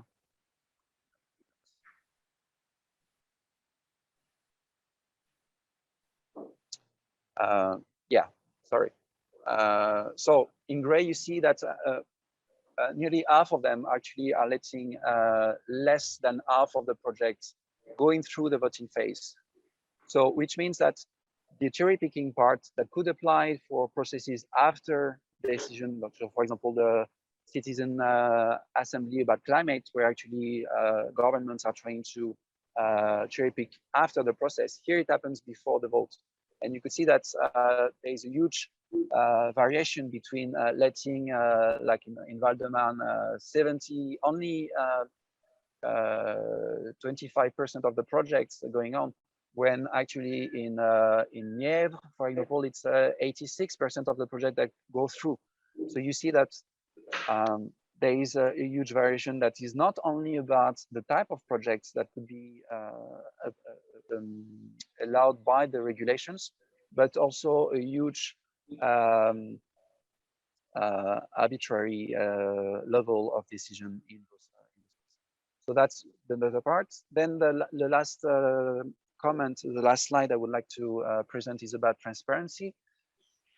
At some point, we could think that PB could be an approach that could be combined with other policies and other approaches related to transparencies. And when we look, for example, about the departments that are using open data and the ones that are using PB, actually, they are not the same at all. And very few departments are doing both in good ways.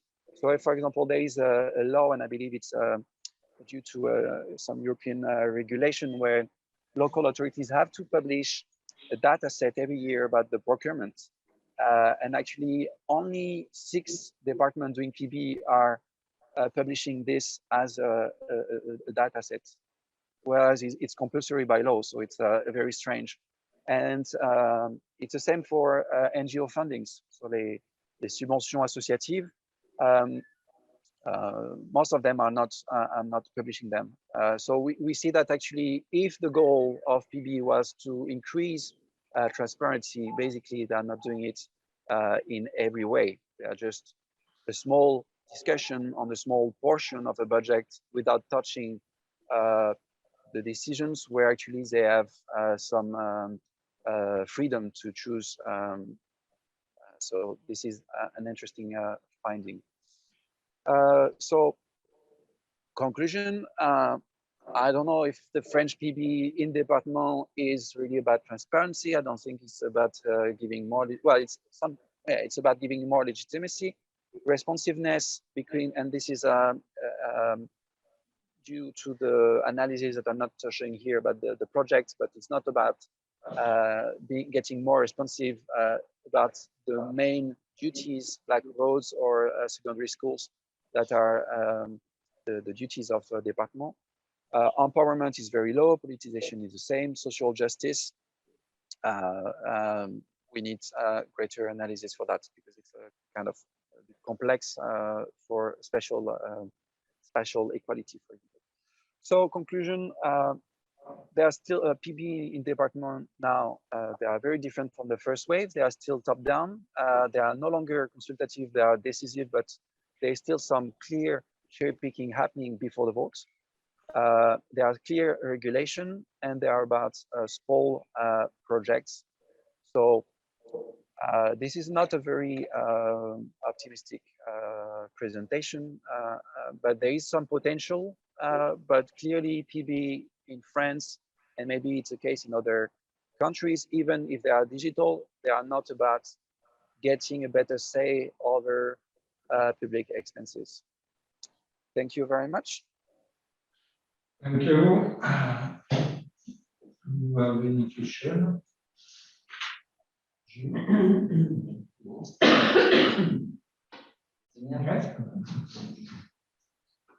Gilles, I would like to ask you for some disambiguation of 2 terms that you used in the inform, consult, decide model. You said that when you arrived at decide that you gave the example with the participatory referendum.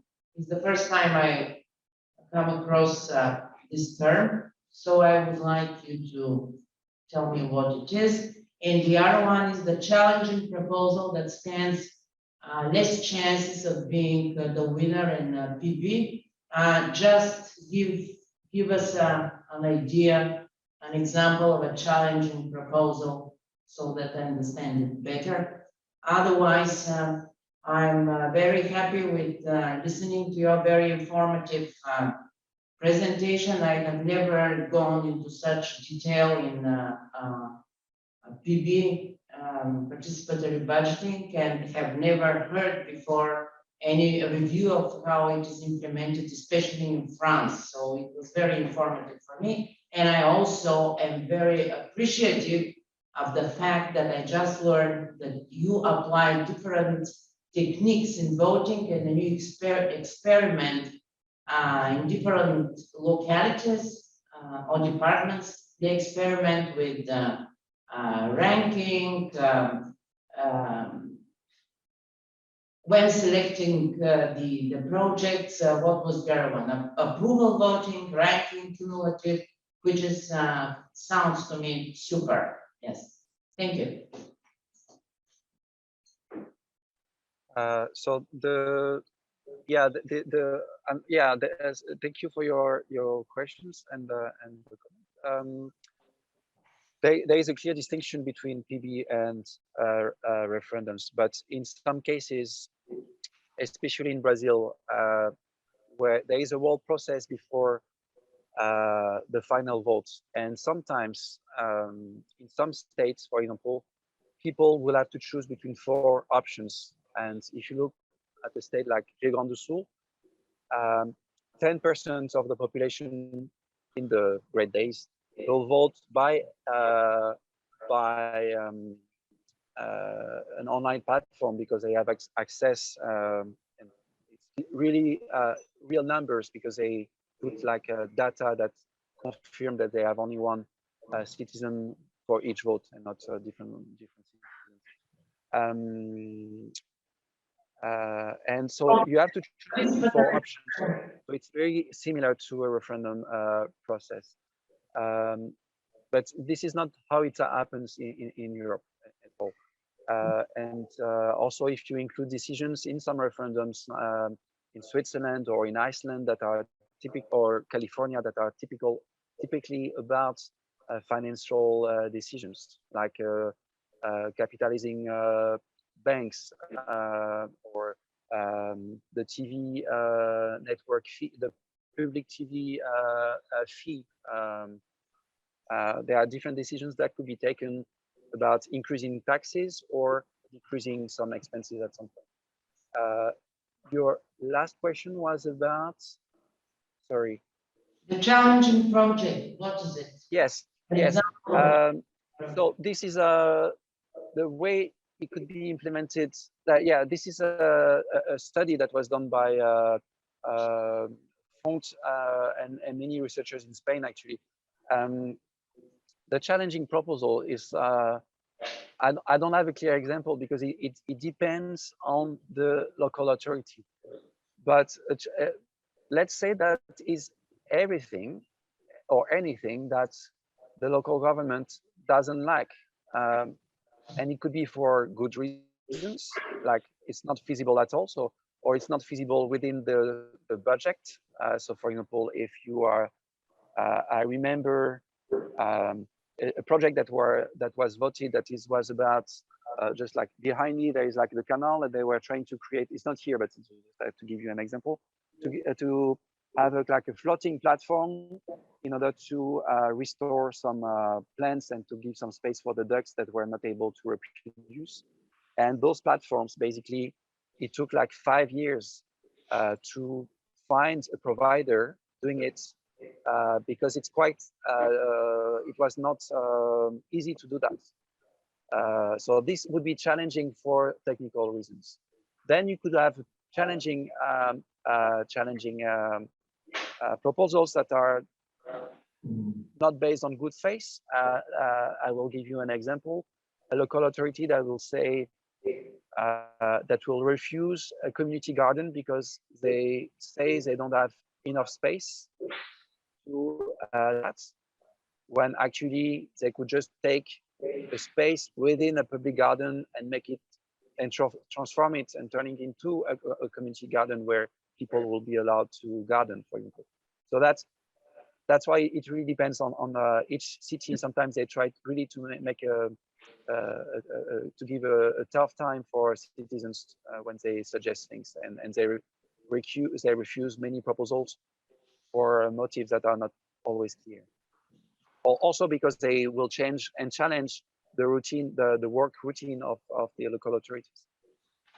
There are different examples, but we could have a chat for that at a later stage. Thank you. Okay, thank you.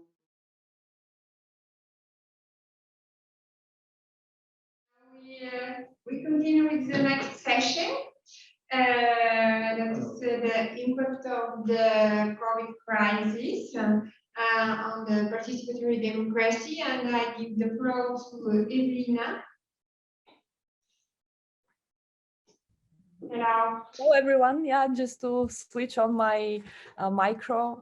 Thank you for the opportunity to participate and to speak in front of you before the break. So I appreciate this. Okay, so I have prepared one presentation and I will share my screen. Just a second, just to see where it is. This is our program. And yeah, this is our my presentation. Is it on your screen also, or it is just online? Just to be sure. Yeah, it's okay. Yeah, okay, so you can follow me. I will just for the presentation switched off my camera because I know that my internet connection is really not perfect. So I hope that the visual luck will improve the audio, the possibility to follow me with the voice. Just a second. So, okay, I will not lose more time and I will start immediately. You are aware of the topic of my presentation today. And let me first describe the logic of the presentation that I will make in front of you. So the starting point for it is the examination of the relationship between digital transformation and the role of COVID-19 in terms of its catalysis. So this is primarily a statement of fact, according to me, since the leap in the use of new technologies is undoubtedly from work to learning to an entertainment, they have necessarily become much more digitalized. So I'm sure we are all agree with this. So in this sense, this section of my presentation undertakes just to prove and provide facts to illustrate this trend. The next level of analysis in the presentation is the relationship between digital transformation and democracy with a focus on local level. Again, the context being that of the pandemic. This part of the analysis is concerned with testing the hypothesis that in catalyzing digital transformation, the COVID-19 crisis has also triggered the deployment of citizen participation tools at the local level. The starting point here is that urbanization and digitalization are two interrelated and well-partnered processes, which are very good basis for such initiatives. The last part of the analysis is devoted to a case study, that of Bulgarian cities, which I'm better familiar. Put in a comparative perspective with other European cities, it is evident that they are not characterized by a high degree of digitalization. This is why it is interesting, whatever in a situation of a forced displacement of a large part of activities and services into the virtual space, Bulgarian cities will mark a development in terms of a digital transformation. I will start with a question. Is it possible for COVID to have a positive effect? Well, so the digital transformation does not begin with COVID-19 and will not end with it. The pandemic, however, proved to be a driver for a trend that already existed in our civilization. Thus, the phenomenon of a digital acceleration emerged entirely caused by the pandemic. There are clear figures provided by United Nations, for example, that show that the traces of this acceleration are visible all over the world. There has been a development and expansion of digital infrastructure, a shift to a digital service delivery by companies and in organization, for example, in education, health, commerce, etc. There is an increased adoption of digital technologies in manufacturing. Evidence suggested that in some countries, internet traffic growth increased by up to 60% at the start of the pandemic. So I will not provide all those data here during the presentation, but they are available and public. Another question, or better to say statement. So the crisis thus made a striking demonstration of the potential of digital technologies. But this observation should be made with one qualification. In different sectors, the catalysis of innovation in technology occurs at different speeds and to a different effect. For example, the speed with which business are responding to the challenges of COVID-19 is much more remarkable when compared to that of public authorities. This is not surprising because even in more peaceful times, it is usually businesses that first introduces innovation that are then adopted by public actors. Moreover, the delay in digital transformation is often largely due to a lack of a political and administrative will rather than any other obstacles. Such apropos exist. For example, let's take legislation that does not cover all areas of the digital world. Sometimes the legislative framework, by setting the rules for when a procedure and decision is legitimate, can be a factor in delaying the adoption of new technologies in certain processes. However, the role of the pandemic has, in terms of activating the role of e-government, is absolutely clear. This has been both in terms of traditional digital service delivery, but also with some innovative efforts to manage the crisis.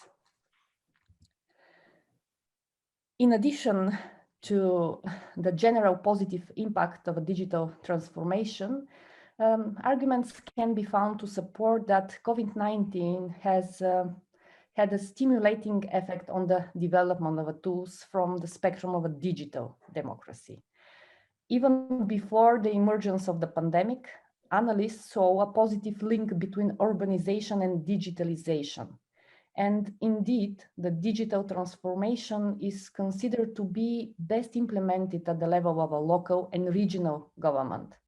The digitalization of local and regional government is an excellent opportunity to deliver high quality public services to citizens, to create a new environments for consultation and participation, to provide high quality information, to involve and incorporate citizen skills, knowledge, expertise in the co-design policies that will meet their needs and expectation.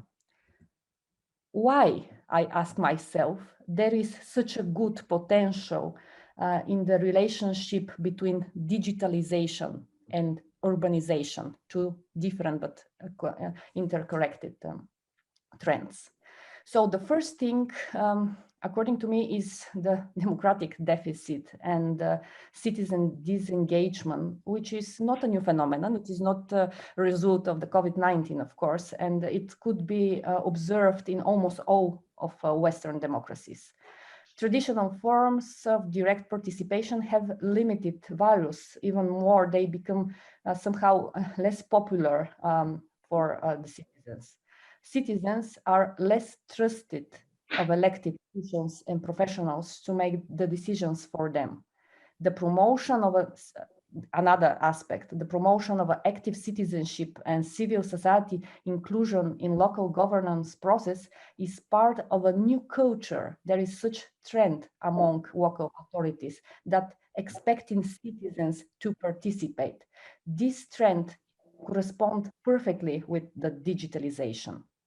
Even more, compared with their national counterparts, city managers already enjoy higher levels of trust. I'm sure that you are aware that if on average 21% of the European states, they have faith their national governments, 45% says that they trust local or regional administration. All those conditions, together with the technological advances, make cities the ideal testbeds for digital democracy. For some years already, urban management has built on the combination of technology and data. So progressively, the label smart cities, the smart city brand, has shifted from pursuing the efficiency of digital public services to make and take care of citizens' concerns. So inclusiveness has become central part of the designing local policies services.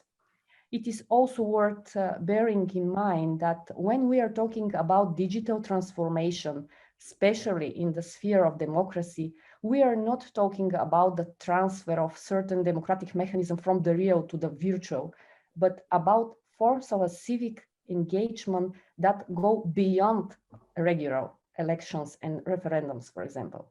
This is why local democracy, as the closest level to citizens, is able to reach them through issues that engage them in everyday life through various forms of iteration. And to be sure that my understanding of e-democracy is clearly understood. It is, I try to illustrate it on the slide, draw a picture. So let me state and focus on this, that e-democracy has different elements and levels. So participation is one of them, and it is also analyzed, should be also analyzed through at least two different intersections. You can see them on the slide. So we are starting from the service delivery and going up to the participation in policy making, and starting from information provision to citizens' engagement and empowerment. What is important for the analysis of e-participation is that it should be it should not be understood as more forms of citizen participation added to traditional ones, but to better citizen participation. And why I made this clarification? Because here is the place to make another very important remark. Both before and during the pandemic, the digital tools that are less popular are those that are aimed to engaging people in the deliberation and decision-making processes. So different elements of e-democracy for sure are developing during the crisis, but the slowest progress is observed in those related with more civic engagement and citizen empowerment. Some evidence for this. I will not stop to, let's say, read all of the chart, but let me just put the focus that fewer than half of city portals provide tools on their respective website to engage people in deliberative and decision-making processes, and only 23% of the city portals give some indications of public opinion consultation having resulted in a political decision, regulation, or services. So those are data from, as you can see, of United Nations 2020 e-government survey.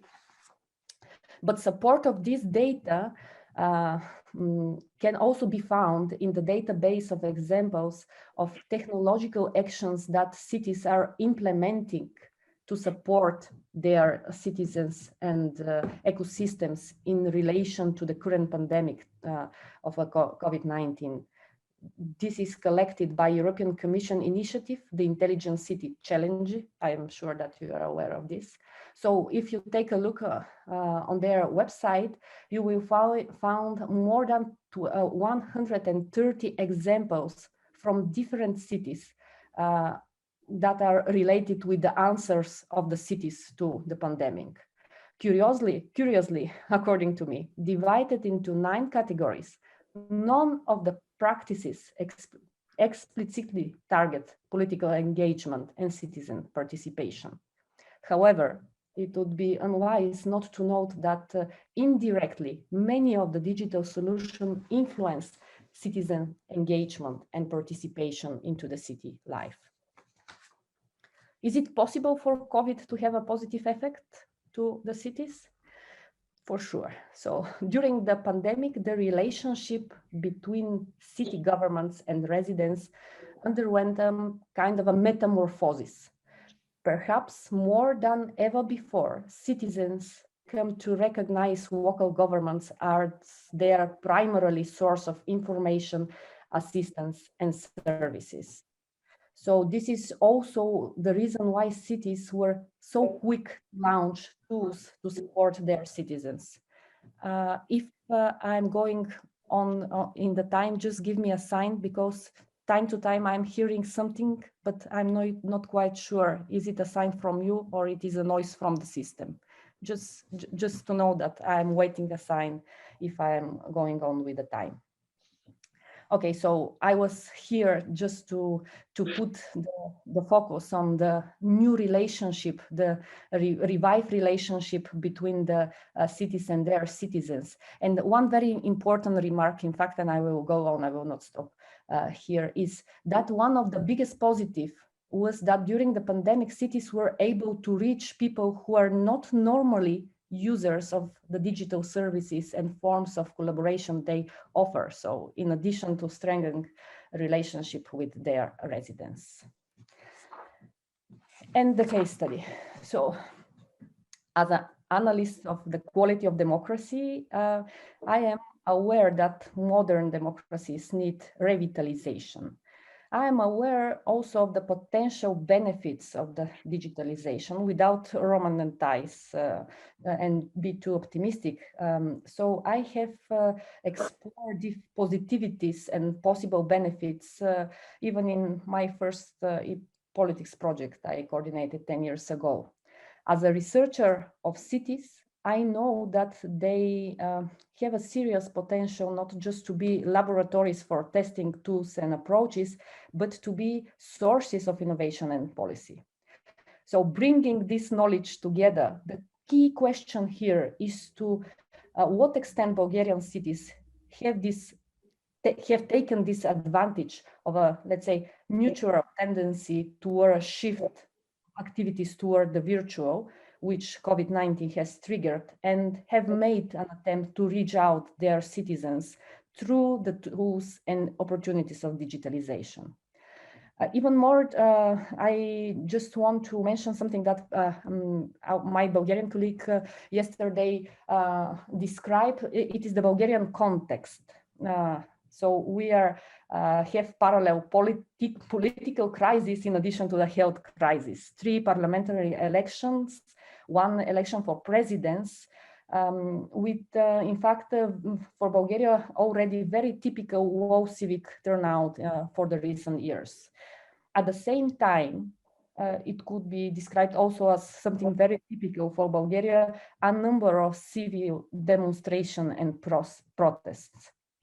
So all of this speaks of a suitable, let's say, suitable environment and the need to mobilize new channels of communication, new forms of a citizens' involvement and decision making. Let's take a look how Bulgarian cities answer of this potential. So I do use the data from e-government index, which cover 27 largest Bulgarian municipality. If you take a look on the data in perspective from the start of the survey in 2015 to the most recently reported data from 2020, you will see, let's say, a general improvement trend in the tools used in the area specifically of citizens' participation. So despite this positive finding, another should be made. While there has been development, it has, let's say, lurched significantly behind global trends. It is curious that in the first year of the pandemic, when the public met COVID-19, there were no significant developments in the digital transformation of our local governments, or at least no significant and interest innovation in the field. Very few cities are registering significant progress in 2020. And for those that are previous level of the development has been extremely low. The top 3 countries in the survey are Pleven, Razgrad, and the capital city of Sofia. I rank them here on the slide. So as I said in the survey, the city of Pleven outperforms all other cities by several points. And even in the category content, it is listed as a municipality with good practice. However, I made a very careful review on the municipality websites, And it shows that in practice, apart from the form for sending feedback and making an appointment online to meet the mayor, there are almost no other forms of citizen interaction and involvement in the policy and decision-making process. Why? Why our cities do not take the hand of a COVID and develop more interesting instruments and ways to involve their citizens? So the success of any initiative in the public sphere, according to me, requires at least 3 interrelated elements. You can see them on the slide. It's a motivated elite, active, interested citizens, and available infrastructure. I will repeat that what is important about the digital transformation, especially of a local democracy, as well as national democracy, of course, is that unlike many other areas where transformation depends largely on infrastructure, it is primarily about leadership and vision for change. For Bulgaria, this seems to be highly valid. It can be said that the infrastructure is available in the country. So data shows that in terms of a broadband internet, for example, Bulgaria is at a very good levels. Civic interest, assuming by the dynamics of dissatisfactions and the forms of expression, the profile of the participants, many may also appear to be, let's say, sufficiently available. It seems that the main reason for the delay in the political desire to introduce new and more tools for citizen involvement. And this is not surprising because one of the synonym words that goes with the positivities of digital governance is transparency. Unfortunately, Bulgaria is a country with a rather high level of political corruption and backroom deals, which are definitely not friends with transparency. An interesting observation, and I will finish here, that in some ways support the thesis for the dependence of a political and elite will, is that only 8 of the major cities in Bulgaria had change in mayors between 2015 and 2019. And in all of this change, the change of a mayor was from the ruling party or supported by it.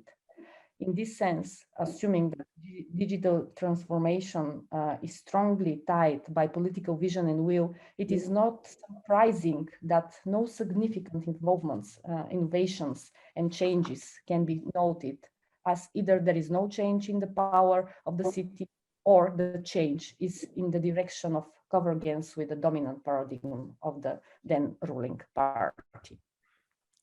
I will not read the conclusion because it will repeat some of the statements I do make during the presentation, and I will stop here. Thank you for your attention. Thank you very much. So, are there any comments or questions in the audience?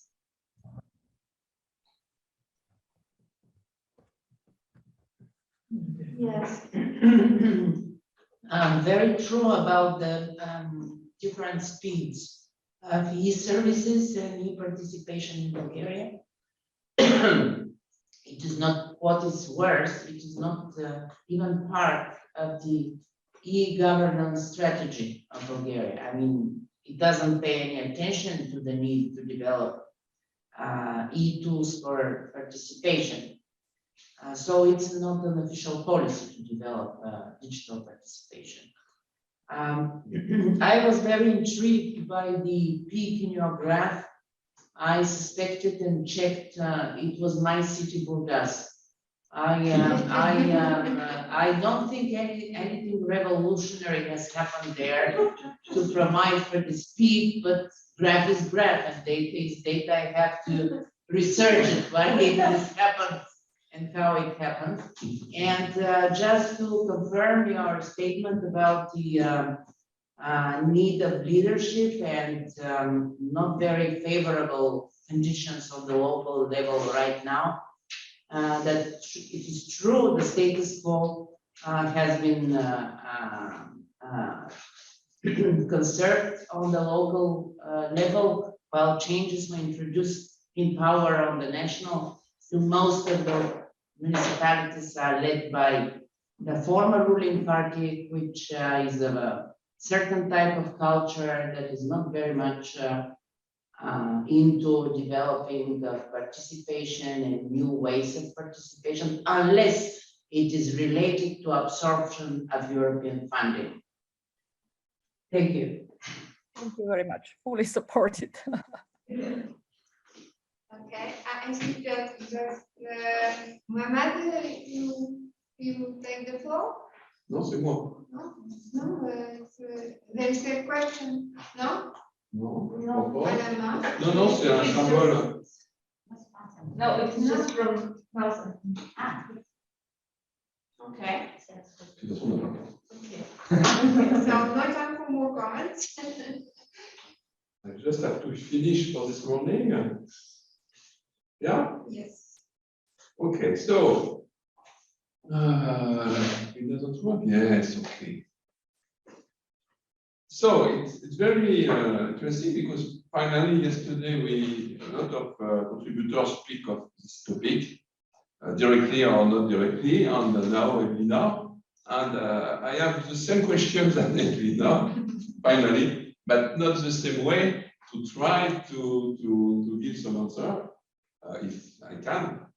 Because in fact, I was involved until December last year on a vast project with 6 different countries of OECD about e-administration. And I focused myself on the subject e-administration on COVID in France, because it's a very interesting story. We speak of that yesterday with the France Connect situation, with numeric digital identity, and so on. So I just continue with this sort of topic with a question, if it works. No, it doesn't work.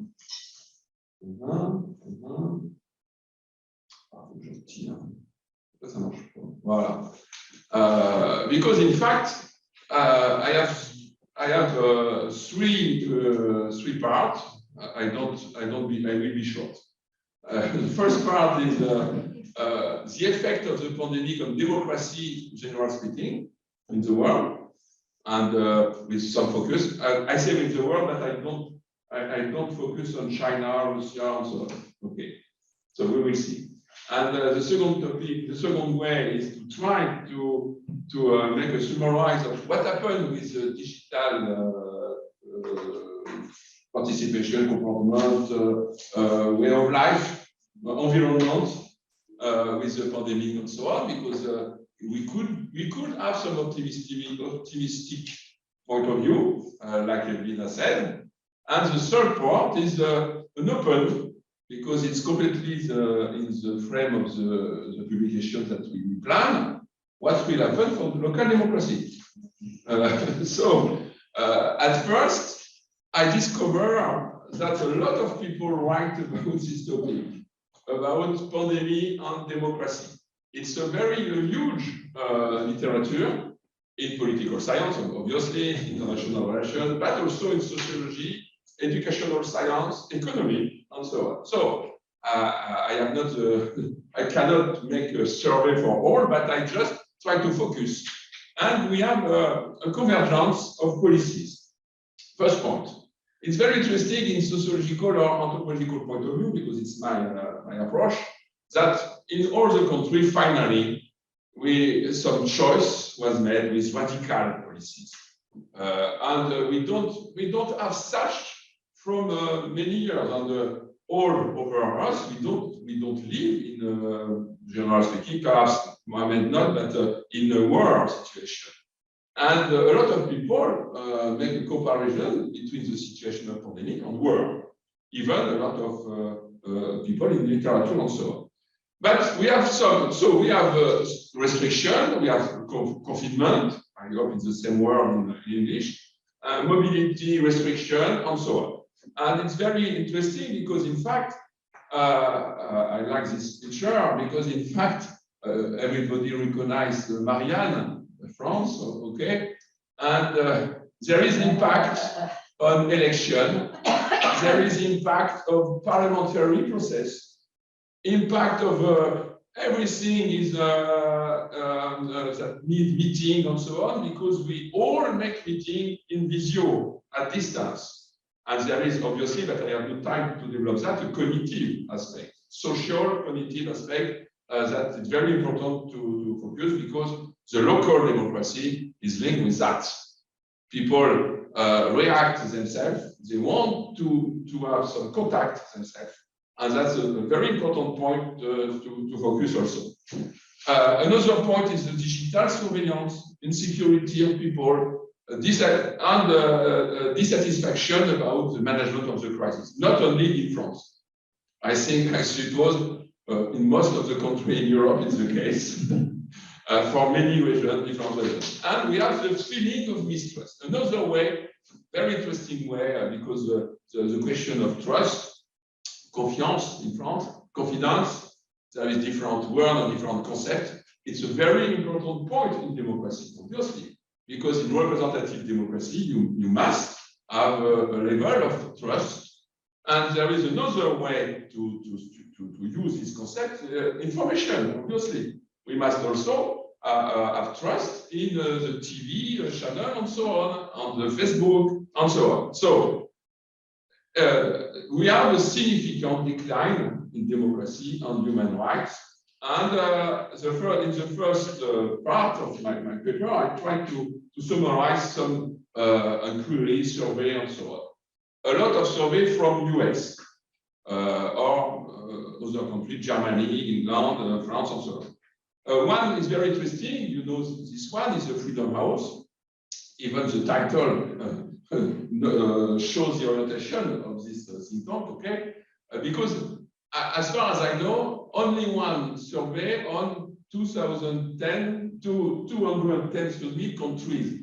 I mean countries, the official countries recognized, and the 15 territories, like Transnistria, for example. They make the effort to try to make the survey in all. I don't know if there is another one like that. And they measure the gap, the democracy gap. And it's the worst score since 15 years now, with 5 elements, because the situation was deteriorated with the pandemic. The 5 elements, we know that. We don't have the possibility to control abuse of power. We have inequality because protection for vulnerable groups, minority, and so on. More impunity for corruption, it's in a lot of countries, obviously. And reduction freedom of expression, because it was a very, very strong point in France, the freedom of expression. And the media control, obviously. And after that, the election. So these 5 elements are very interesting. And it is related also to another democracy index, those for economist intelligence units, as you know. And this index shows the same thing about the decline of liberty, civil liberty, and so on.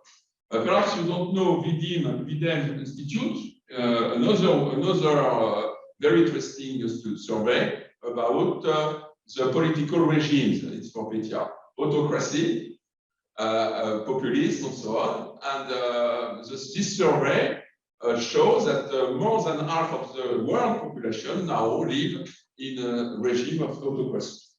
And all this survey tried to demonstrate that it was the effect of pandemic. I'm not sure that it's only the only one effect, but it is sure that in some country,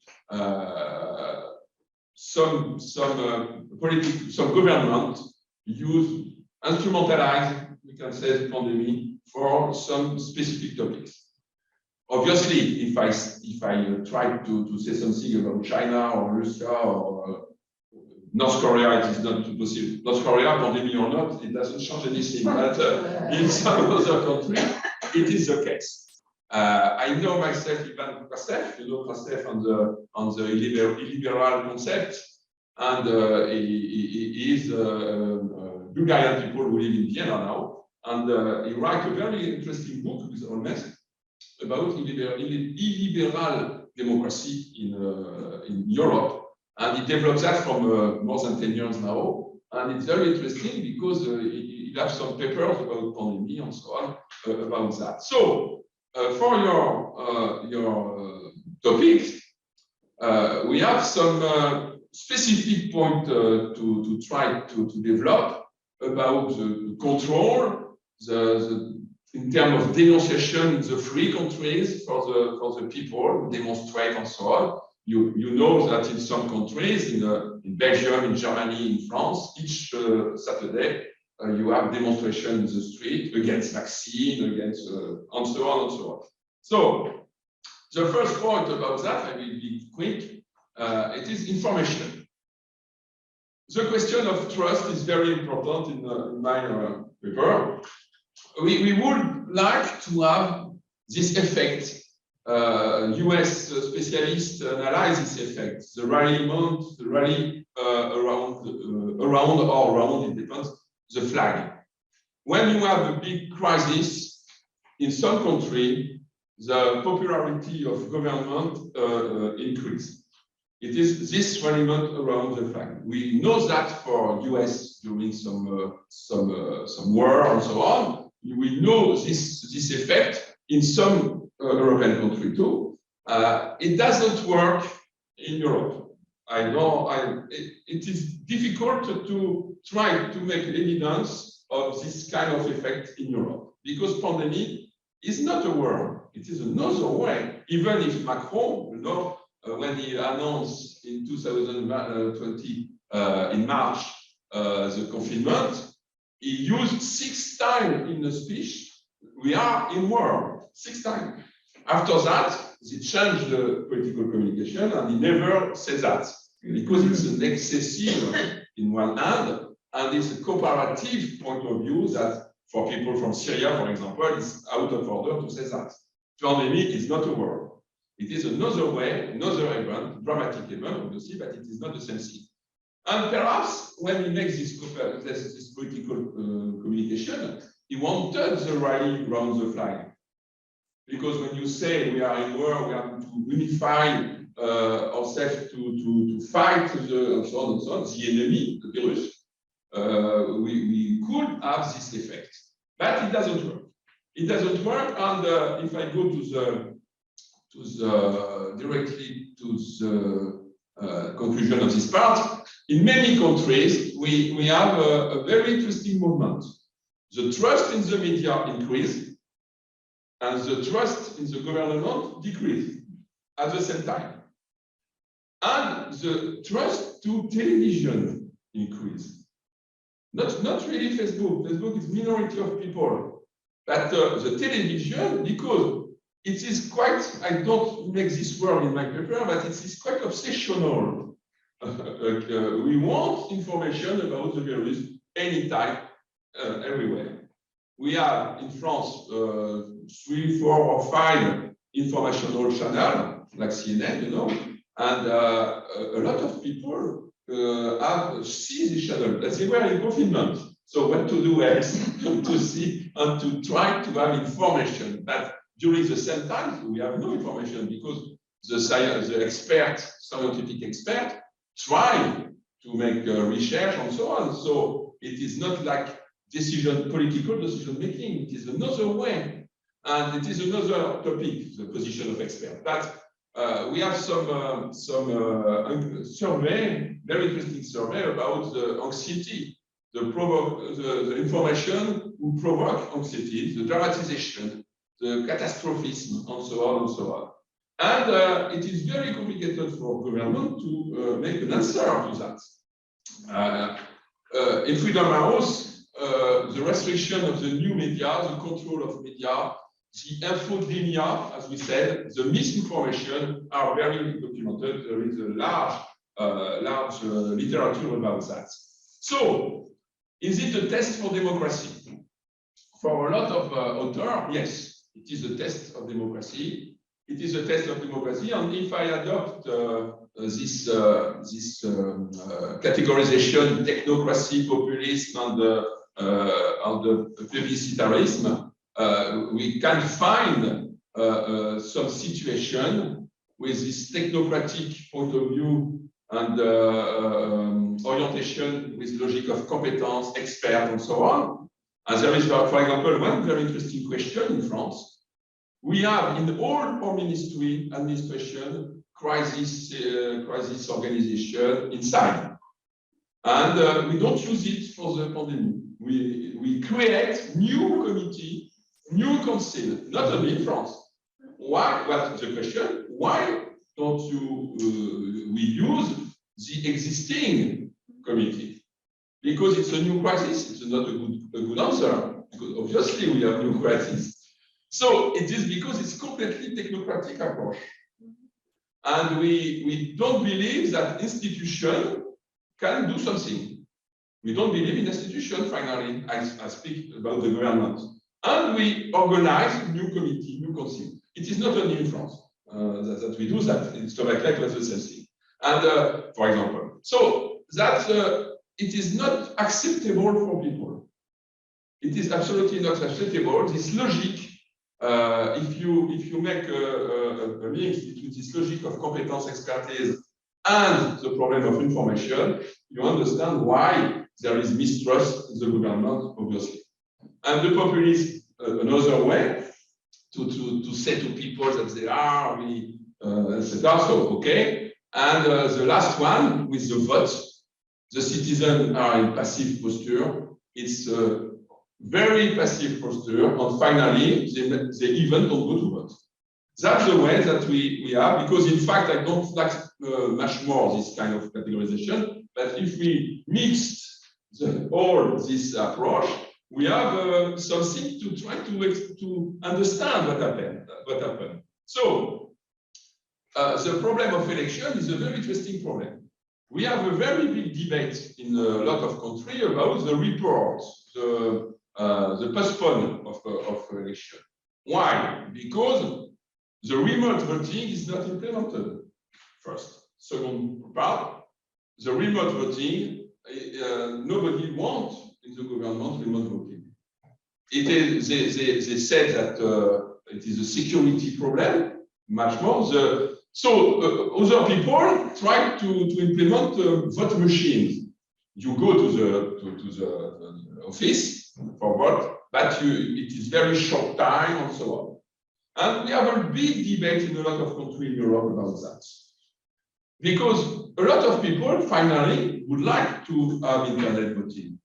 And there is something contradictory situation. In one hand, we have France Connect, and all the procedures now are online. When you want to do something with administration, everything, because it's a project, a big project of Macron is this one. And in the other hand, for voting, it is not the same thing. Because it's always top-down. It is administration. You go to the administration, you don't say your opinion. You don't. It is only in one sense. You ask for your identity card, for your car, and so on, for the school and so on.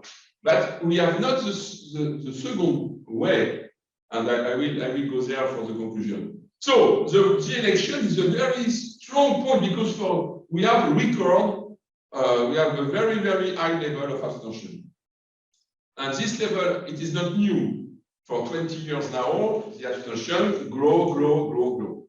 And for the moment, it was a very high level of abstention, for example, in European election, in national election, in regional election, and two elections in France were less abstention.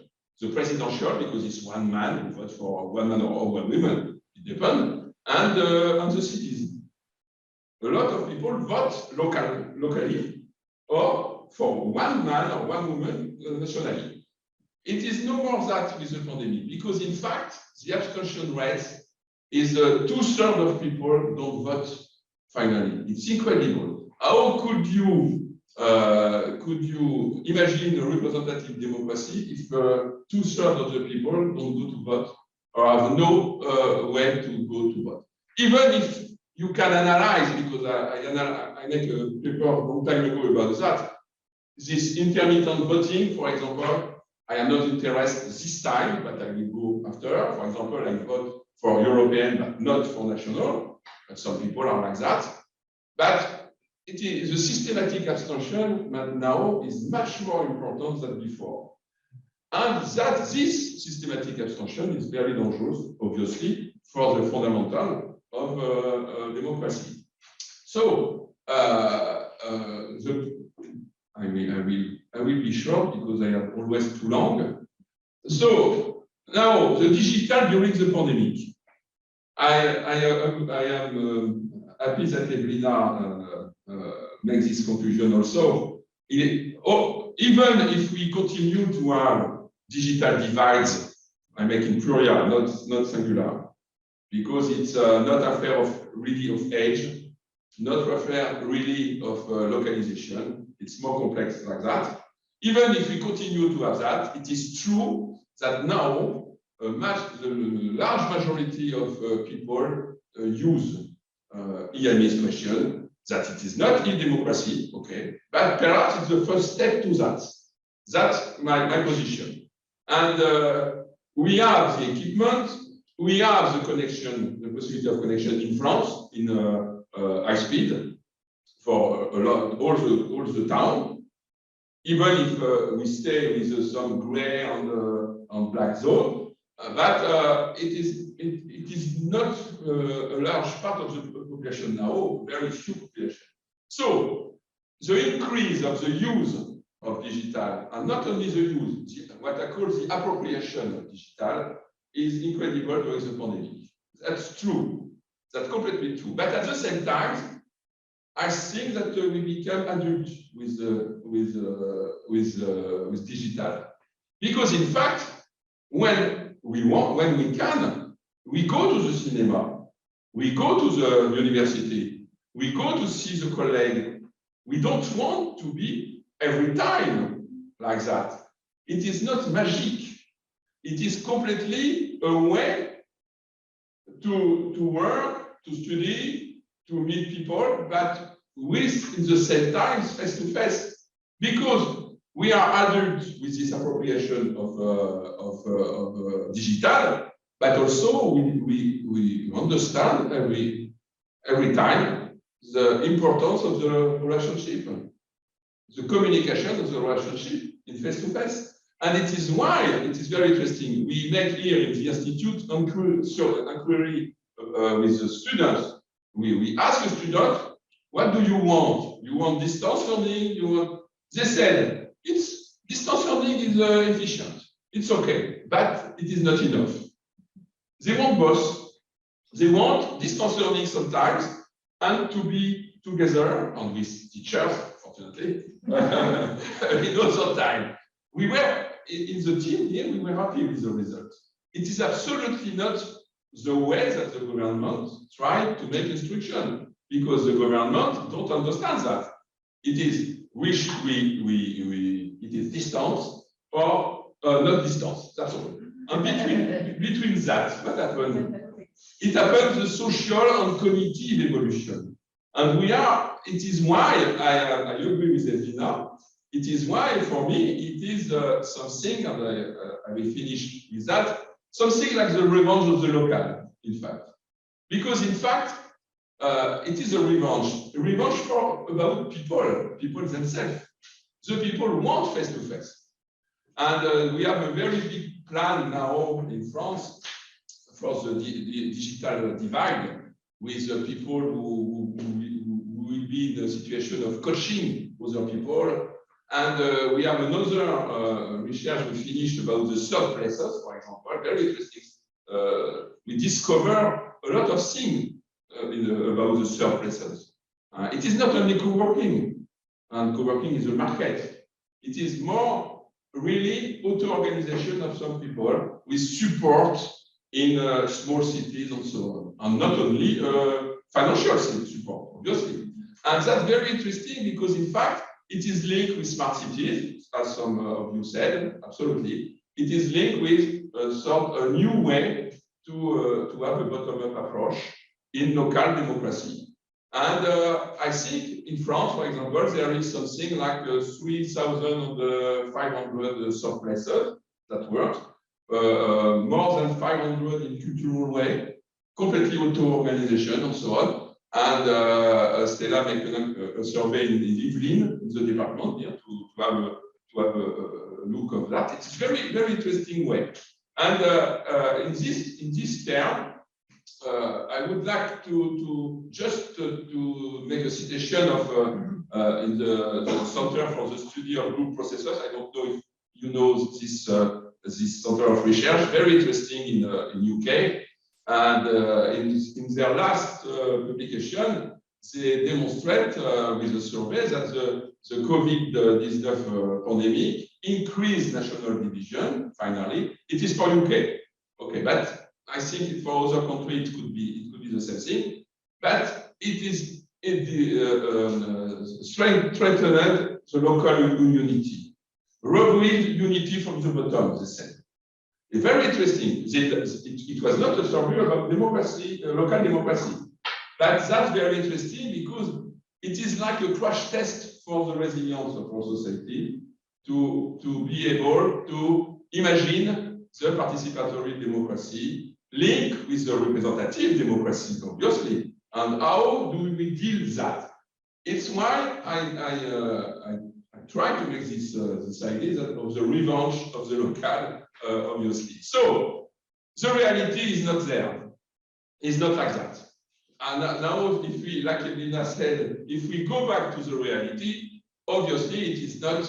If you don't mention the third places, it is not for the moment the situation. Elena show histogram with some element, and it is linked with what I present now. In fact, the cities are, they said they are digital participation platform. But finally, is it really digital participation platform? My answer is no. They said they are citizen council. But is it really bottom-up situation? My answer is no. They are neighborhood council. Perhaps a little more. And they make some mechanism for consultation. Okay. And we discussed of that yesterday. They have some participatory budget, but very few, like Thierry developed. So we have the system, we have the platform. And now it's up to each city, each team, each inhabitants and so on to use this system differently. And perhaps it will be the next future, I hope so, because we have the platform. Because 4 years ago, we have not the platform. It doesn't exist. And because, as you know, certainly, the platform, the site, the internet site, and so on, of all the cities in France, it was for the promotion of the mayor. Vote for me. And there is a very interesting, perhaps you know, Le Canard Enchaîné. Le Canard Enchaîné is a satiric newspaper in France.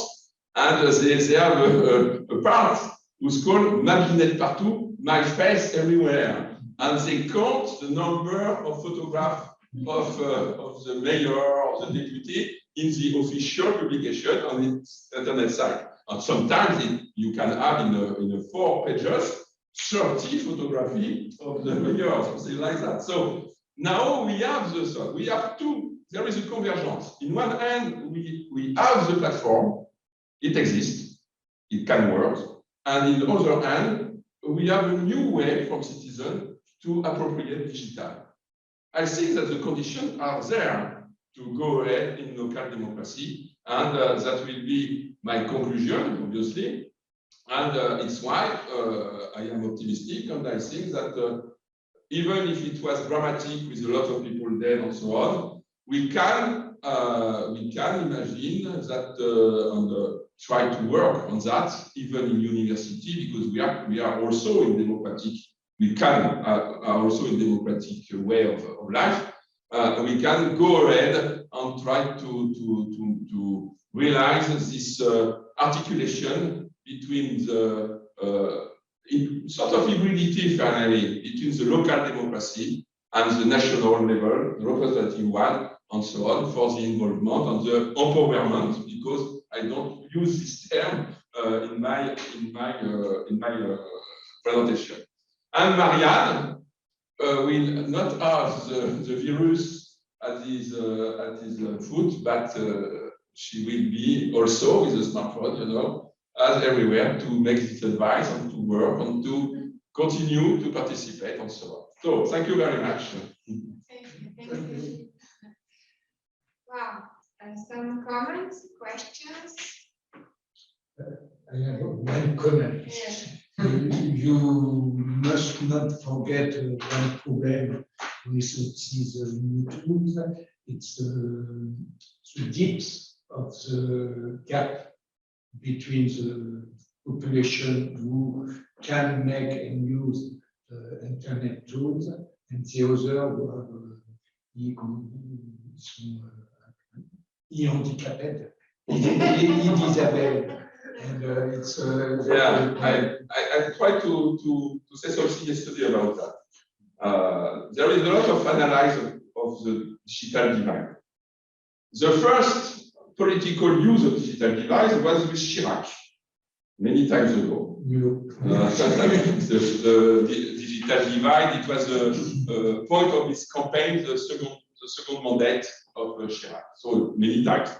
And finally, the government used only one explanation of the digital divide in terms of competencies. So the answer is to pay some coach to try to make training for people and so on and so on.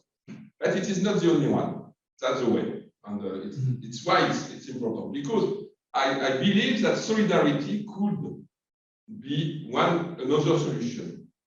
Why? Because in fact there is three explanations in my sense of a digital divide. The first one, obviously, competencies and so on, more or less with the age, but not only, because in the young people, a lot of them are also completely, because if you have the tablet and only games, it is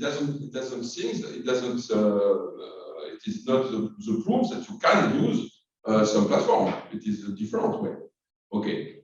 It is not because it's screens that it is like, for my, it is the failure of the, I would say that, X, Y, Z generation, a completely mystification for me, completely, because it is not because I am from the edge of the car with the thermic motor that I know how work a thermic motor. It is the same thing from computer, obviously. Okay, and the second point, the government says nothing about the second point, because the second point is related to the gray zone or the black zone in the territory. Why? Because we have investment in the fiber, the cable, optic cable. Yeah, and it is private. It is nobody can imagine that a private company invests in the optic fiber in the mountain. It's impossible because it's absolutely not profitable. Absolutely not. Or even if we recognize now more and more, and Camille speak about that yesterday, the right for connection, because if you want to be citizen, you need the connection, obviously. If you have no connection, you cannot now. Even that, it continues to be private investment. It is not the state. So, in some countries, like Russia, for example, they have a satellite device, for example, because of the country. And the government says nothing about the gray and the. You cannot find any policy about that in France, because it is a small amount of people, very small, some village. Sometimes you see that in films. For example, you see in a French film, people with a smartphone want to phone and they go on the little hill near the town, near the house, or so, because it is, we love with that. And we have also consequences with the co-working, distance working, excuse me. Because in fact, a lot of people go in the campaign for the distance working. They don't want to stay in Paris and so on, but they don't realize only when they are in the campaign that they have not enough connection. Gray zone not enough, not and the black zone not at all. Okay, so there is a very big problem with that.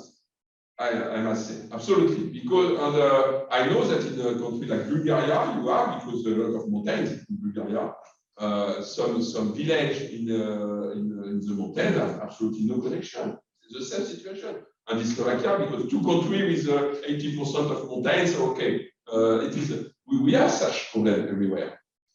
Second point. The third point is the attitude, the posture. A lot of people don't want that. They want to continue to have face-to-face.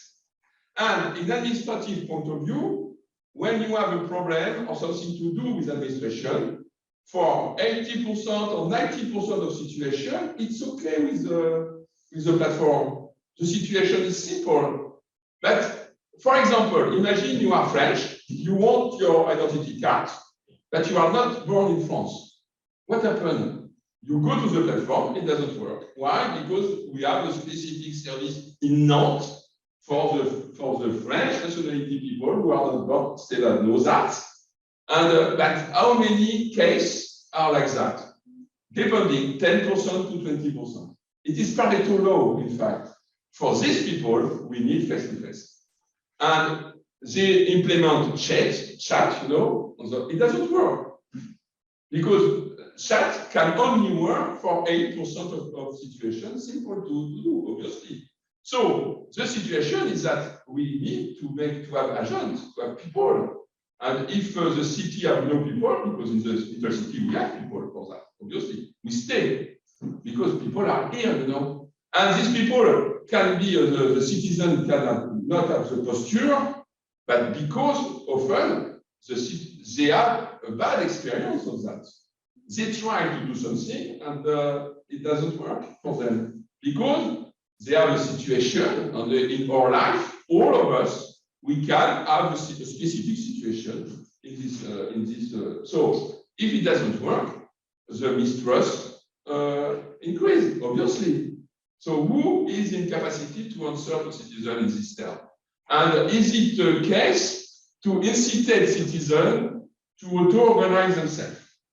Obviously not, because we need trust for that. Solidarity, trust, and so on. So it's why the question of the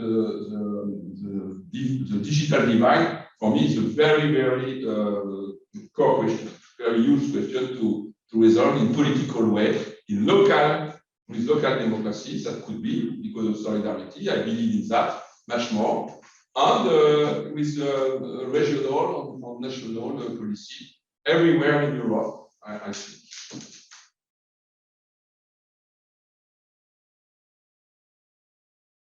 Council. And we look at one thing in particular in public deliberations, which is learning. Please, next slide, Mohamed. So in this project, Mohamed Amin is the project coordinator. I'm the promoter, and Mohamed Al-Saleh, who is in the room, is our IT developer. In this project, we started from a problem, which is that, generally speaking, democracy is backsliding in large parts of the world, but participative democracy can be a solution to that, and we saw a lot of examples of that this morning and surely yesterday. But as I said, representative councils and parliament remain fundamental to transform the output of participative processes into concrete decision. So we look, and we have the objective to look at these deliberative processes within parliament, within municipal councils especially, and we look at the process of public deliberations within these settings. Next slide, Mohamed, please. Public deliberation has been defined as a debate and a discussion aimed at producing reasonable, well-informed opinions in which participants are willing to revise preferences in light of discussion, new information, and claims made by fellow participants. We highlighted one part in this definition, which is the part on preference revision in light of discussion. Why? Because revising preferences, revising beliefs is actually the essence of learning, which is another important notion that has been defined as an individual and collective process involving the enduring acquisition or modification of cognitive constructs such as beliefs, preferences, and this is central, as the definition showed, in public deliberation. So we look at this process of learning in public deliberation. And it's important to look at this process of learning because existing research showed that when public deliberation, when discussions are based on effective learning, actually it accelerates the development of shared understandings, mutual agreements. It's also transformed the relationships between parties, and ultimately it facilitates decision making, which is sort of something that we appreciate as a result of public deliberation. Next slide, please. Which leads me to the research question of this project. What are the conditions of collaborative learning in the context of formal public deliberation? Next slide. And in this project, we have two objectives. One objective is related to the empirical research that we conduct in this project. We look at the conditions of learning in the context of formal public deliberations, and especially in the case of municipal councils in Brussels capital region in Belgium. This is something that Mohamed Amin will talk about. And a second objective is to develop a software called IDELIB, which is supposed to foster learning in formal public deliberation. And it is something that Mohamed will talk about. And I give them the floor starting now. Thank you very much. Thank you very much, Stefan. Good afternoon, everybody. I'm nice to be with you in this interesting event today. And I have the pleasure to introduce or to present you the second part of our presentation today. So, as Stefan said, our first objective is to analyze the learning dynamics within municipal council deliberations in Brussels capital region in Belgium. In order to do so, we organized 13 semi-structured interviews with civil and political responsibles in Brussels, namely with the directors of the municipal administrations and municipal council presidents in 13 different municipalities in Brussels capital region. And following these interviews, we received a very rich data, about 212 pages of qualitative data received from these interviews. So we use the thematic analyze method as proposed by Bailey and McQuailey 2016 to analyze the received data. So as a result, we identified 18 factors that may impact to affect the dynamics of collaborative learning process within municipal council deliberation in Brussels. These 18 factors may be divided into three main levels: the macro level, meso level, and the macro level, meso level, and micro level. While the macro level represents the factors related to the environment in which the municipal councils operate, the meso level refers to the interpersonal factors that can influence learning in municipal councils, and the micro level is the individual factors of the level of the municipal councils. So I will try to explain these factors, but without being able to enter in details of each factors in order to respect the timing of our presentation. I will begin immediately with the first level. So the factors at the micro level, the municipal council level, we identified here five factors. Firstly, the specialization and professional experience related to the topic of discussion. Our findings showed that the municipal councils with more professional experience related to the topic of discussion within municipal council meeting, of course, have more tendency to speak and to talk about this subject. And one of our interviewees said, for example, that we are used to hear the same person for the same subject all the time. So if, for example, if the subject under discussion is a public procurement contract, for example, so we can find usually 2, 3, 4 municipal councillors who are used to talk about these issues, while the others stay silent all the session. So more professional experience with municipal councillors, so more tendency to participate effectively in the discussion, and to by consequence to participate effectively to the dynamic collaborative learning dynamic within municipal councils. So the second factor, the cognitive capacity and personal motivation, is strongly related to the first factor. I would like to insist here that these factors are strongly interconnected with each other. So the municipal councillors, such as all of us, are not able to be specialized in all the topics, especially as you know that the agenda of municipal council is full of variety and complexity and complex issues. So each municipal council will choose to intervene, to talk, to participate in one or two of these topics based on his personal motivation and his specialty. So the same thing for political and legal experience. More the municipal council have an experience, legal and political experience, more he will participate effectively in the discussion of the municipal council, and vice versa. We have also the socio-economic level have an impact on the capacity, the ability for the municipal council to participate, and the personality or the characteristic of the personality of the councillor will play an important role also. At the factors at the meso level, so the interpersonal relation between municipal councillors, we have several interesting factors. So I will begin with the cordiality and trust among councillors.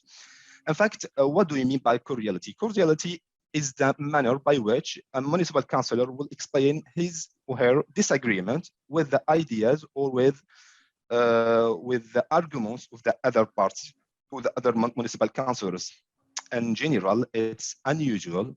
It's not unusual to disagree with others in politics, but also we have a manner by which we explain this disagreement with respect and empathy. So the existence of cordiality will play an important role to create a favorable environment to enhance or to improve the collaboration, the collaborative learning among municipal council deliberations.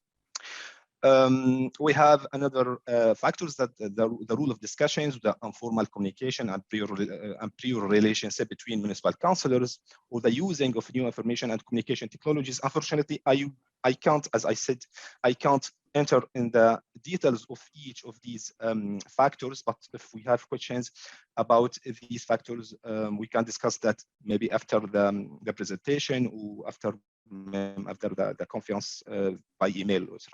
So I will go directly to the factors at the macro level. At the macro level is the most important factor. It's related to the environment in which the municipal councils operate. We have identified about 9 factors, I think, here related to this level, and that can impact the dynamics of collaborative learning within municipal councils. We can start with the nature of the political game. In fact, our findings showed that the political game is understood by elected officials as a conflictual game, as a game of rivalry instead of a game of collaboration.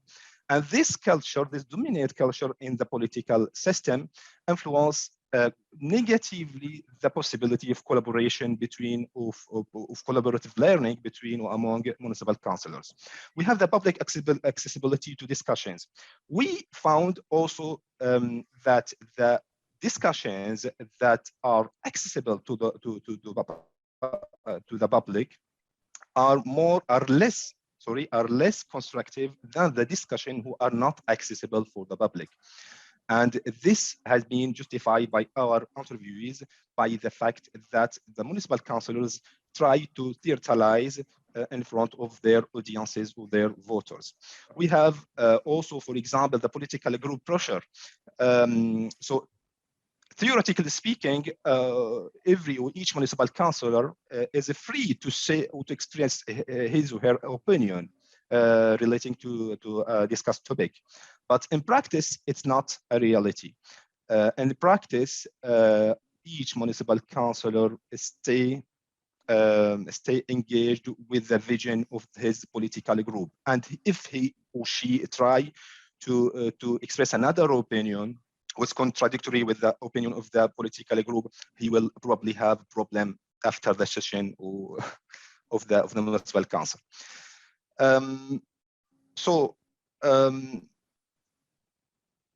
I will go directly to the second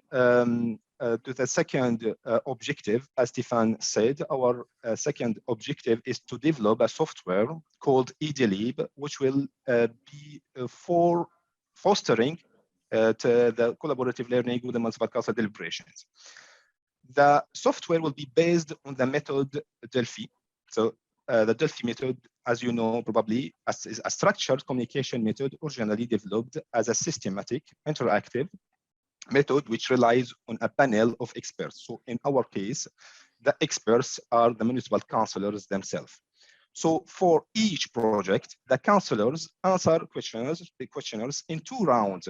So after the first round of open questions, we will try to explain from where we inspired these open questions.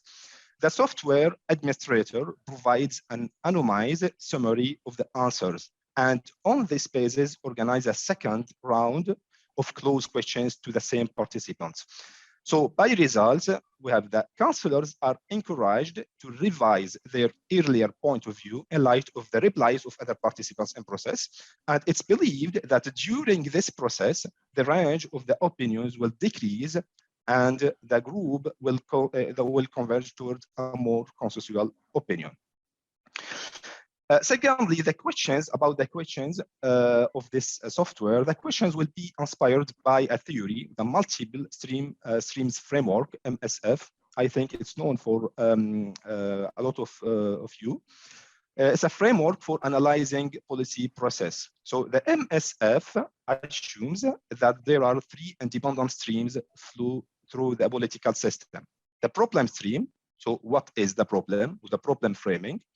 Secondly, the policy stream, what are the solutions to solve this problem? So the solution framing, what is the feasibility of these solutions?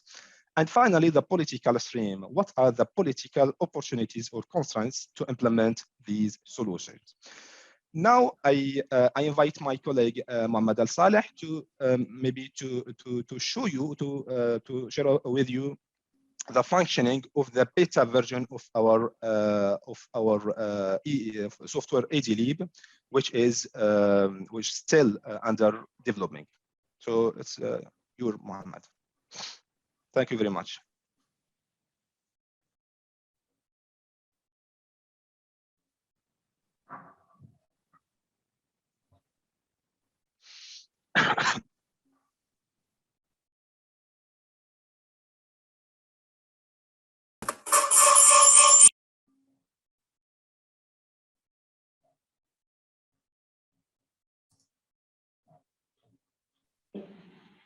Can you hear me, Stefan?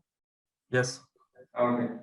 But Mohammed, can he share the video, please? Because I cannot share it. Or he needs to can you accept his sharing the video? I don't know how to share the video. How to share the video, I don't know. I share the screen. If you can accept it, just. Yes, but Or Mohammed Amin, you can just do that from your computer and Mohammed. Qu'est-ce qu'il faut faire? Qu'est-ce qui se passe encore?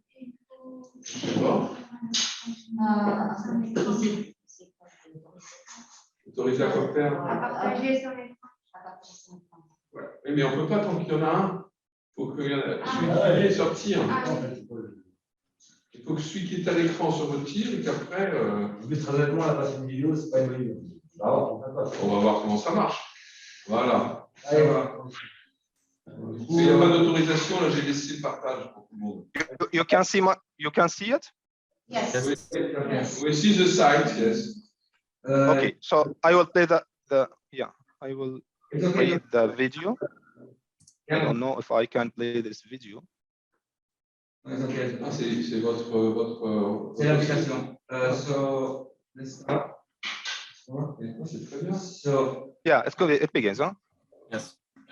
Allez, donnez-nous les codes. So the first page is the login page, like you see, guys.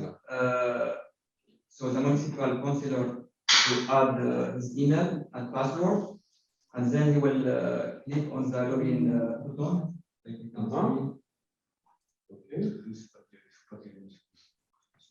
So here is the home page. So the municipal councillor can see all the projects that created by other municipal councillor. He can also search for other projects. He can also add a project, and he can, like you see, he can check his profile. Okay. He can check project created, and here is municipal. Мене тук има покан. Няма проблем, благодаря, че в понеделник ще го Не е за да познава се.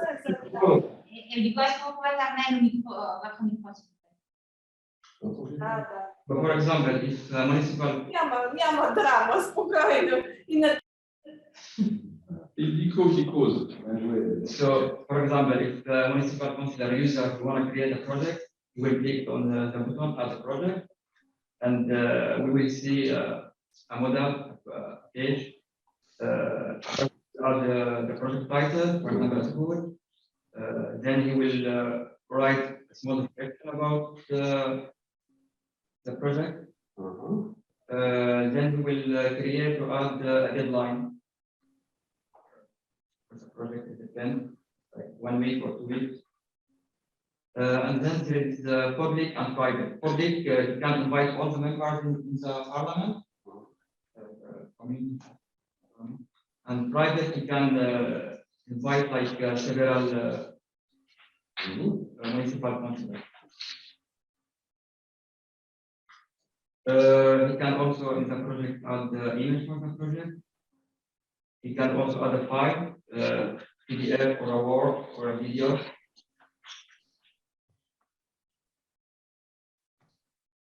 So after creating the project, the admin will receive a notification or email that there is a member create the project, and the admin will validate it or not validate it. So for example, let's try to take an example. If admin will check, for example, Mohammed, Gmail, he will add his password. Is the admin.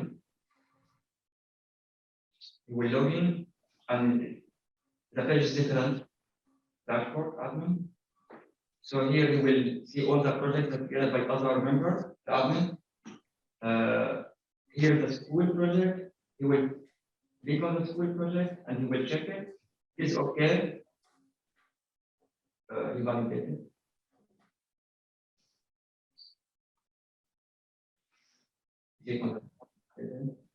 So the member will receive an email from the admin that the project is validated. So you will re-enter, you will log in on the application, you will add an email, password, and here in the school, the project that the member created. And then other members can start to contribute in the project, answer question, and he also can answer questions.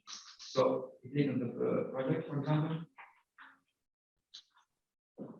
Here's the page of the project, the description, the members who invited, and you will click on the button to conclude the project, and you will see questions.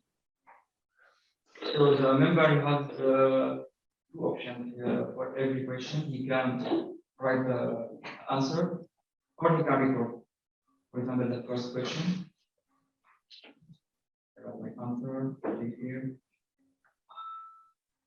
He writes the answer, or he can record it. He can, if you don't want to write, you can record the voice.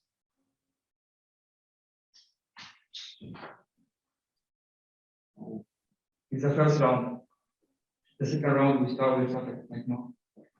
So yes, Stefan, you can now continue. Yeah, that's the actually that's basically it. As far as the software is concerned, we developed, or should I say, Mohammed developed the first round of the software at this stage, and at this point we are working on the empirical results. Next steps will be to develop the second round of the software, and we will test it in the municipal councils with the objective of assessing whether or not implementing the software does foster the learning dynamics within the municipal councils, as the objective of the project is. So that's it. Thank you very much, and thanks also to Mohammed, Amin and Mohammed for presenting together with me. Thank you very much for your team presentation. Very interesting, interactive, and focused on deliberation. So I'm watching the floor to questions and comments. Gilles. Thank you very much. Very interesting analysis on the example. I have just one cognitive question, I must say. You know, obviously, that internet site and so on is in the sphere of writing, and we have a big problem with that.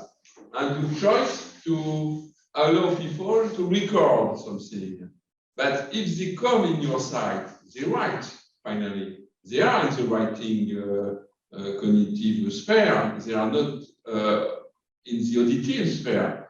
And why have you done this choice to allow people to record? I am interested by that because it is a very big problem, in fact, because as I said before, a lot of people are in the digital divide because they have problem to go to the site themselves because of the writing area. I don't know in English, perhaps it's not the same, the good term. The editorialization and so on. And we need competencies to go there. And we know that some people, for example, in the administration, have problem to access to site. Not because they cannot see a film or something like that in the internet, but because of writing. It is a new form of illettrism, you know, we call that electronism. Okay, so it's interesting that you do both, but the entrance to that is the writing, is not the voice. One way to address this question is that when implementing the software, we will not stick to online solutions. By that, I mean that when we will implement the software, we plan to go at the municipal administrations where councils take place, and we will come with computers to help and encourage people to use the software, including with voice, because as you said, some people have some are relatively reluctant to write long texts. It also takes time. It's not only a question of cognition, but it's also time consuming. So we expect that this solution will also facilitate the use of the software. So we will go to the administrations. That's one part of the answer. And the second one is that we will try to make the steps to the voice as easy as possible in developing the software. And as you saw, the system is relatively simple. I mean, there are not too many buttons or clicks to do. The questions are as simple as possible. And open also, it's an important feature of the software. And also there is this help that we will provide on site. Okay, it's a good idea. I would like to add something, if you don't, that during my interviews with municipal council presidents and the general directors of municipal councils in Brussels, I remarked also that yes, we have some certain municipal councillors who can't write correctly in French and Dutch because we have all the socioeconomic levels among municipal councillors. So yes, we can find some municipal councillors who are not able to write correctly in French or Dutch, and the recording will help them to depass or to exceed this obstacle, I think. Yeah, but it means that finally the analysis of the answer will not be by IA system, in fact, because it will be complicated with a voice. It's a normal people who do that, I mean. No, indeed, we really and strongly thought about that, and we decided at this point, at least, to give up with IA solutions and to privilege solutions, human solutions, where we will really analyze the data by ourselves, and we have quite a good team for doing that. So we think it's feasible at this point, at least. Okay, thank you. Thank you. Very interesting. Now we will continue with the second presentation. Please, William, you have the floor. William. Thank you. I'm going to share my screen. Can you see it? Yes. Yes. Thank you.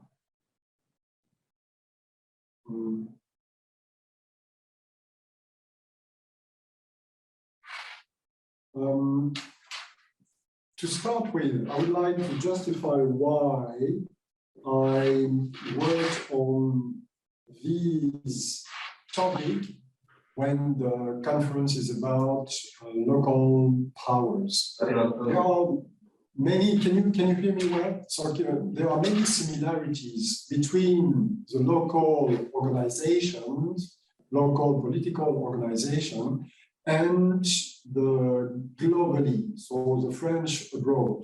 In this lecture, I will precisely try to depict the background of the French abroad, the second, why there were different reforms and how they occurred, and finally, the unexpected results of this quest for democracy, or I would say political power. The first thing to point out is that France is not a country of immigration. Consequently, in the French ethos, mindset, the people living and working abroad are somewhat victim of the fact that they can live in France and cannot participate in the political debate. As a result, since 1948, the different authorities, the governments, have tried to incorporate the French abroad in the system. Today, we may say that the French abroad represent like a province of 3 million people and with different levels of organization.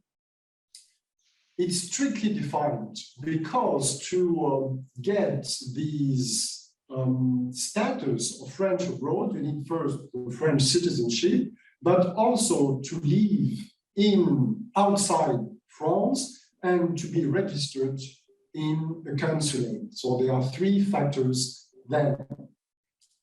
The last census on the French abroad was before the election that took place in last year, in May 2021.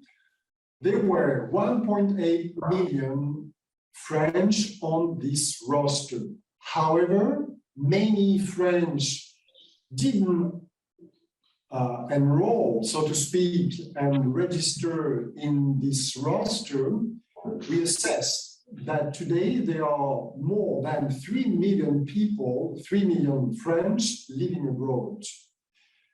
Briefly, the sociology of the French abroad has completely changed. Until recently, I would say 20 years ago, the French who lived abroad were either expats, they worked for a company, or they worked for the French government in a diplomatic position, or for the French alliance, or the diplomatic network at large. Today it's completely different because there are young French who cannot find a job in France, who decide to get their chance to explore the possibilities outside and abroad. We still don't know really well this sociology. We need some more academic research on that. How does it work today? What is the representation from a political point of view? There are different layers. At the bottom, since 2014, it was a reform taken in 2013. There are, well, in French, conseillers consulaires. It looks like the people working locally in the cities. There are more than 400, and the idea was to empower them to be a link between the administration, rather than the political power, between the administration and the French communities, not only the community, but the different communities. Above these advisors, or call them what you will, these elected councillors, they elect themselves councillors for a chamber, a body formed by 90 members already elected. At that level, it's more a link with the political powers in France, or could be the parliament, and all French regarding their different issues that they can face. In the parliament, in the lower chamber, 11 representatives, and higher chamber, 12 senators. And finally, but not elected, sometimes an associate or a secretary of state or a minister. Meaning, if you look at this, you have a complete representation of this community. It could be like a province, because it's exactly the same size. That's in terms of representation. Now, what is a link between the French abroad and their representatives at large? it's really recent that the administration and the consulate has defined a single roster for everybody. Actually, it was after 1995, for the first time at the beginning of the century, or it was, to make a long story short, only one roster was established. Before there were two, because all French registered on the local rosters could vote. Interestingly, if you look at these two curves, you can see that there is an increase of the French abroad lately over the last 2 decades. However, although there are more layers of representation, however, fewer French have participated to the different elections, which is a real issue since the late 1990s. The different governments, political parties, senators, the senators of the French abroad, have tried to single out the issues and to find solutions. Just to let you know that in 2000, for the first election organized with a single roster, 80% of the French abroad didn't participate. Conversely, only 19% of this population participated. Based on this cornerstone, on this fact, the representatives tried to find solutions. And first, why they don't participate? The first one was always mentioned because of the distance. For instance, if you live in India or in Brazil, you might be very far from the consulate. Could be up to 800 kilometers. As a result, the only way to participate was to implement electronic vote. The second very important issue was about the youth. The young French expatriated, or better, not living in France, are very reluctant to go to the consulate simply to vote. And there had been a consensus to state that if we implement electronic voting, more people would vote. That was the background. Now, interestingly, we can see how we shifted from the term that we used until the 1990s, cyber democracy, to digital democracy, with a real turning point in 2003. In 1997, electronic voting simply didn't exist. In 1997, a representative wrote a report on the internet, and there was nothing on internet, on electronic or digital voting. It changed with the debate in the US. In the academic literature, there were many articles and books, mainly in the US, how to increase the participation of the Americans to the US political life, and so on. In addition, the situation in Florida in 2000 impacted the French political or politicians, I would say, because the recount of the vote in Florida was marked a shift and a start of a new era for democracy. Because, well, the argument would be because the Americans use it, we could. Of course, in a different way.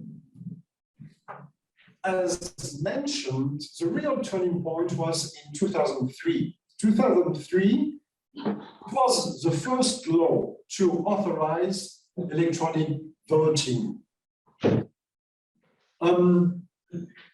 It's very interesting to examine the debates in the Senate and afterwards in the Parliament, in the lower house, because it was a proposition of law, not a project, implemented by senators and the senators from the French abroad.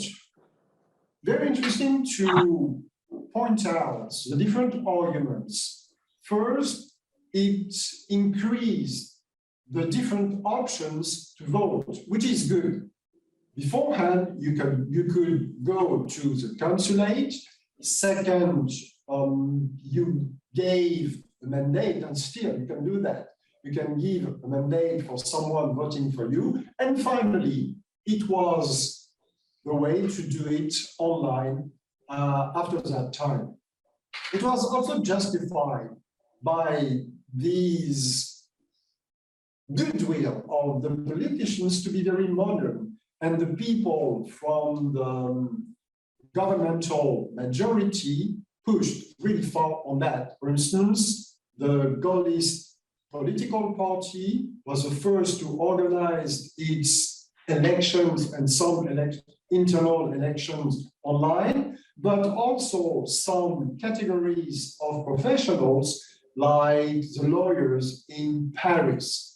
2003, it entered for the first time, and actually behind that, it was also a way to authorize electronic voting as something that could stop or contain the deficit of voters for the different elections.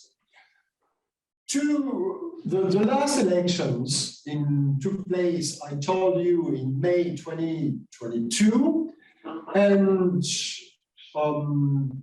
the minister, actually the Secretary of State, after the ballot, stated officially that it was a success because 86.2% of the voters chose electronic voting.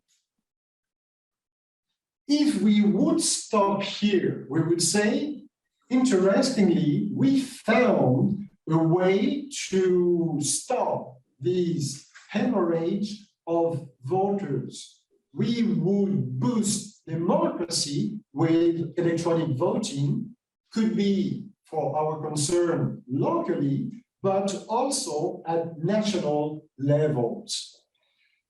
Yet, we need also to pay more attention to the global participation, because during this last election, only 15% of the French abroad participated.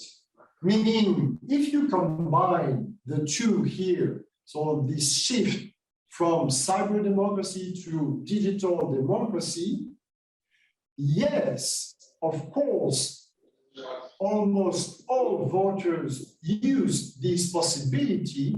However, we still have these big gap and lack of interest for politics in general and elections in particular. What can we say with these?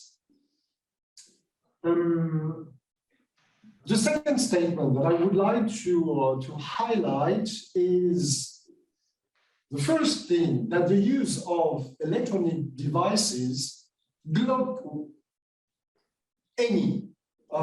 could be also participation online and so on. It doesn't increase political participation. It's very empirical. However, I may assess that the people who are interested, they participate regardless. And for some of them, they had to make a real endeavor to reach any consulate, for instance, for voting and so on. But in parallel, we may also acknowledge that electronic voting might, we need some more research on that. However, it slows down the depoliticization. Put in a different way, we would say, if we wouldn't have electronic voting, most likely there would be less participation of the voters. I know it's a bit risky to go there. However, we would need to have some more statistics. It goes without saying that the Ministry of Interior and the Ministry of Foreign Affairs do not release statistics about this because it's very political and there is money at stake, there is power. It's very difficult to get data, although it's very democratic. However, I don't want to be too pessimistic about the future of the evolution of this evolution because it somewhat looks like what we have at national or local levels, not only in France, but also in all Western democracies. It seems to me that the debate on electronic voting boosted first the visibility of the French abroad, which were neglected beforehand. It was one of the criticisms exerted by the French abroad. And the second, because of this electronic voting and the debate on the French abroad, it increased the representation of this community. Halfway, it might be something good, but we need to look at this phenomenon more closely. To finish with, it's not natural when we talk about politics, and that was what I meant to say yesterday about local level, when you have consultations, when there are political parties, when there is power at stake, inevitably, there might be some manipulations. It's not my point here to develop on this aspect, but we can come back on that if you want. Meaning, if you're in charge or if you're the government, you always try to change or to implement reforms that might suit your objective. For instance, it's very clear that during the last elections, or the current political party which is in charge, En Marche, took advantage of the elections abroad to boost its majority. And many representatives belong to this party. As a result, you try to favor reforms that might help the people, your people, who are going to compete for the next election. Political parties try always to take the best from the system because locally, or I would say nationally and globally, they want to be re-elected. Thank you very much.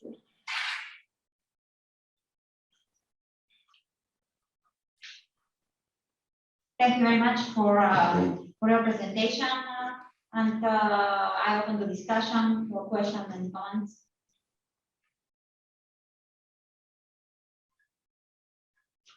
If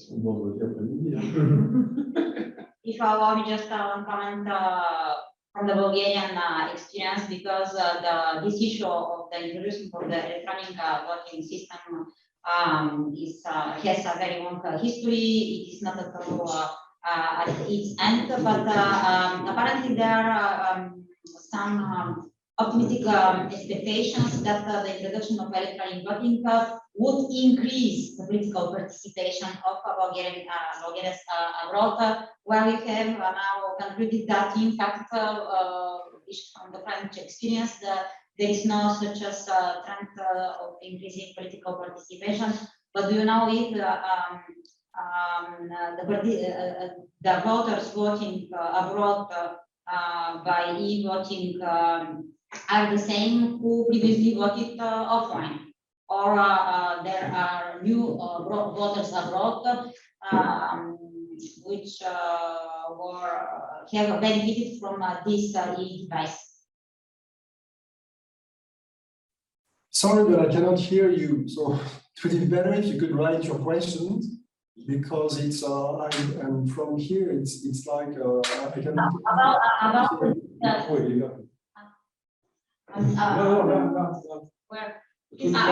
About the conclusion you made that in fact the voting didn't improve and increase the political participation abroad. But how do you measure it, and do you have any data if the same persons who used to vote offline abroad continue to vote online, or this new e-voting tool allowed other type of voters to vote?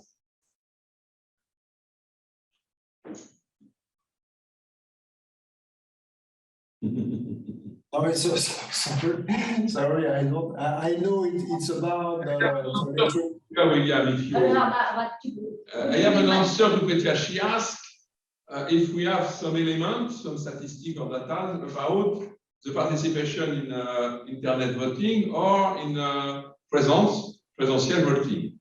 I have a personal experience when I was at the French embassy in Slovakia. It was Sarkozy time. And you know, William, remember this time, we make an experience of electronic voting for expats and so on. But first point, it was only for people registered in the consulate. First point. Or inside the European Union, less than half of expats, as far as I know, less are registered, because they don't need to be registered. It's European Union, it's a freedom of work and so on. Outside, I don't know exactly the number, it depends on country. I suppose in Dubai, a lot of them are registered, I suppose. And second point, as I have two elections, if I take the basis of the number of French people registered in the consulate, the participation in electronic vote was much more important during Sarkozy time than after, because they canceled this possibility. And the mauvaise langue, I don't know in English, said that it was because the people who vote in electronic vote don't vote necessarily for the president. So it was a case, a real case during this time. He was very disappointed. And I remember in England, it was the case in UK, because there is a lot of people who vote in England. And if you make electronic vote, you have one, more participation, two, different people vote at this time, the young people, and the people who are not in the capital, obviously, because they are not to come in the capital. And in a country like in Slovakia, Bratislava is 400,000 people, very small.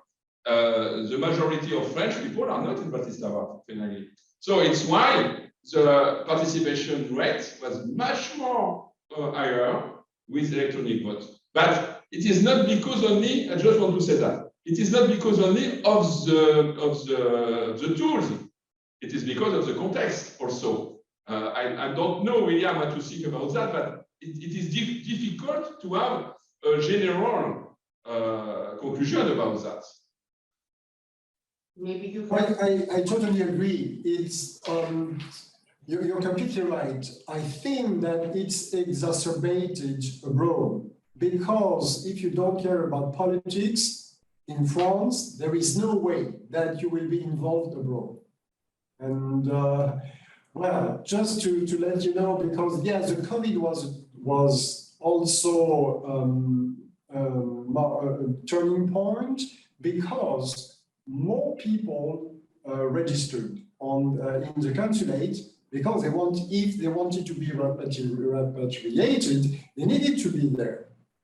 And it was a very good way to increase the roster and the number, and just to identify, because we need also to administrate this population. So yeah, I totally agree with you. In addition, on the very particular aspect of the EU, but that's my personal opinion. For me, it's not abroad because on our passport we have the EU citizenship, and for some French living, say in Germany or in Belgium, because we have some there.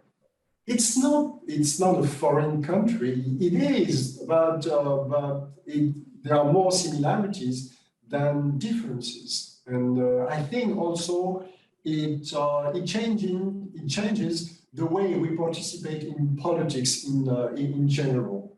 And I think that the French in the EU participate locally because they can vote also in Belgium. They participate in local politics and not in French politics. It's also a contradiction per se.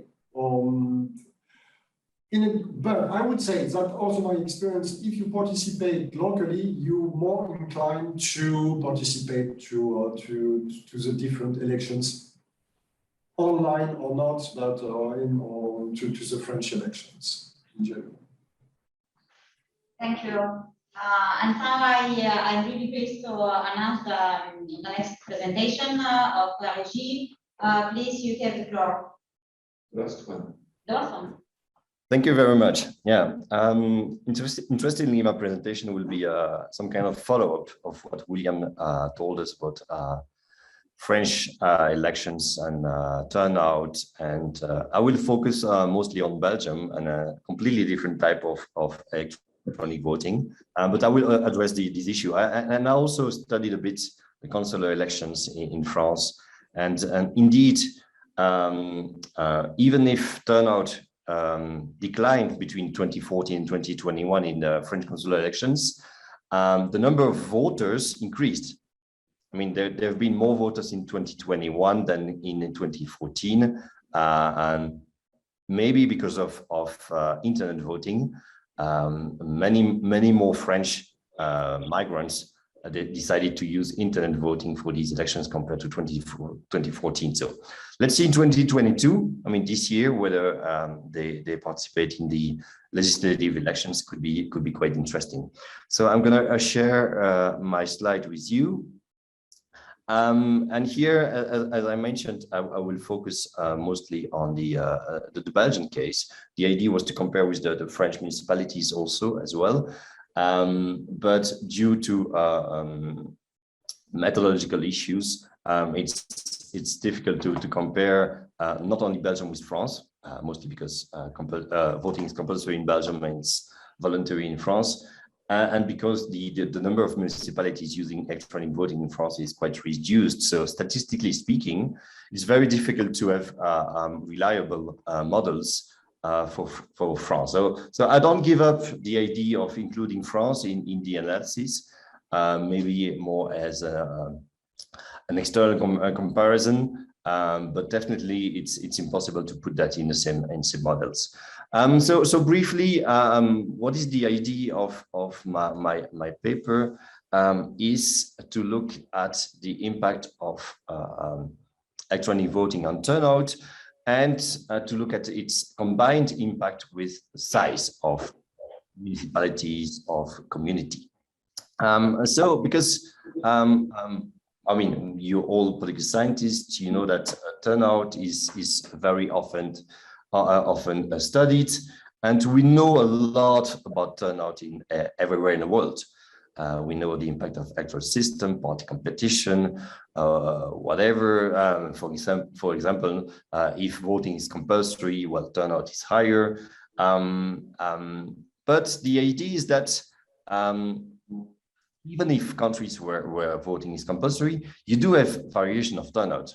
Some municipalities have higher electoral turnout than others. So if you look at the example of Belgium in 2018 local elections, there's been almost a 20% difference between turnout in Liège and turnout in Eerstappe.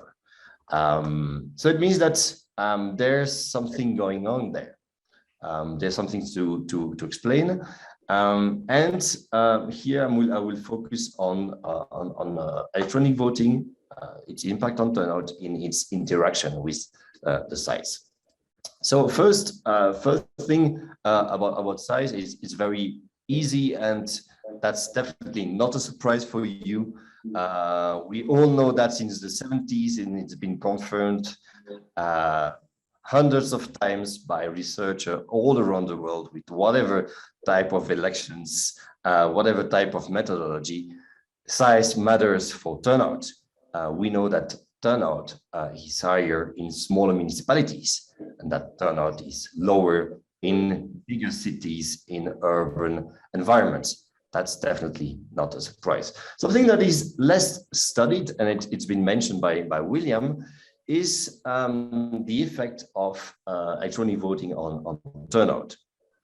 So we might expect that turnout would be lower because of digital gap, because of distrust with computer technology. I mean, you all know that.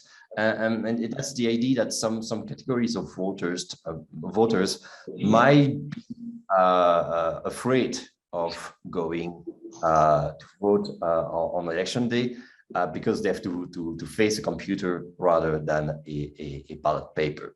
So the second hypothesis here of this paper, and this has been tested in many other countries in the world, is that electronic voting, or mostly on-site or DRE voting, that's the technical name of this type of voting,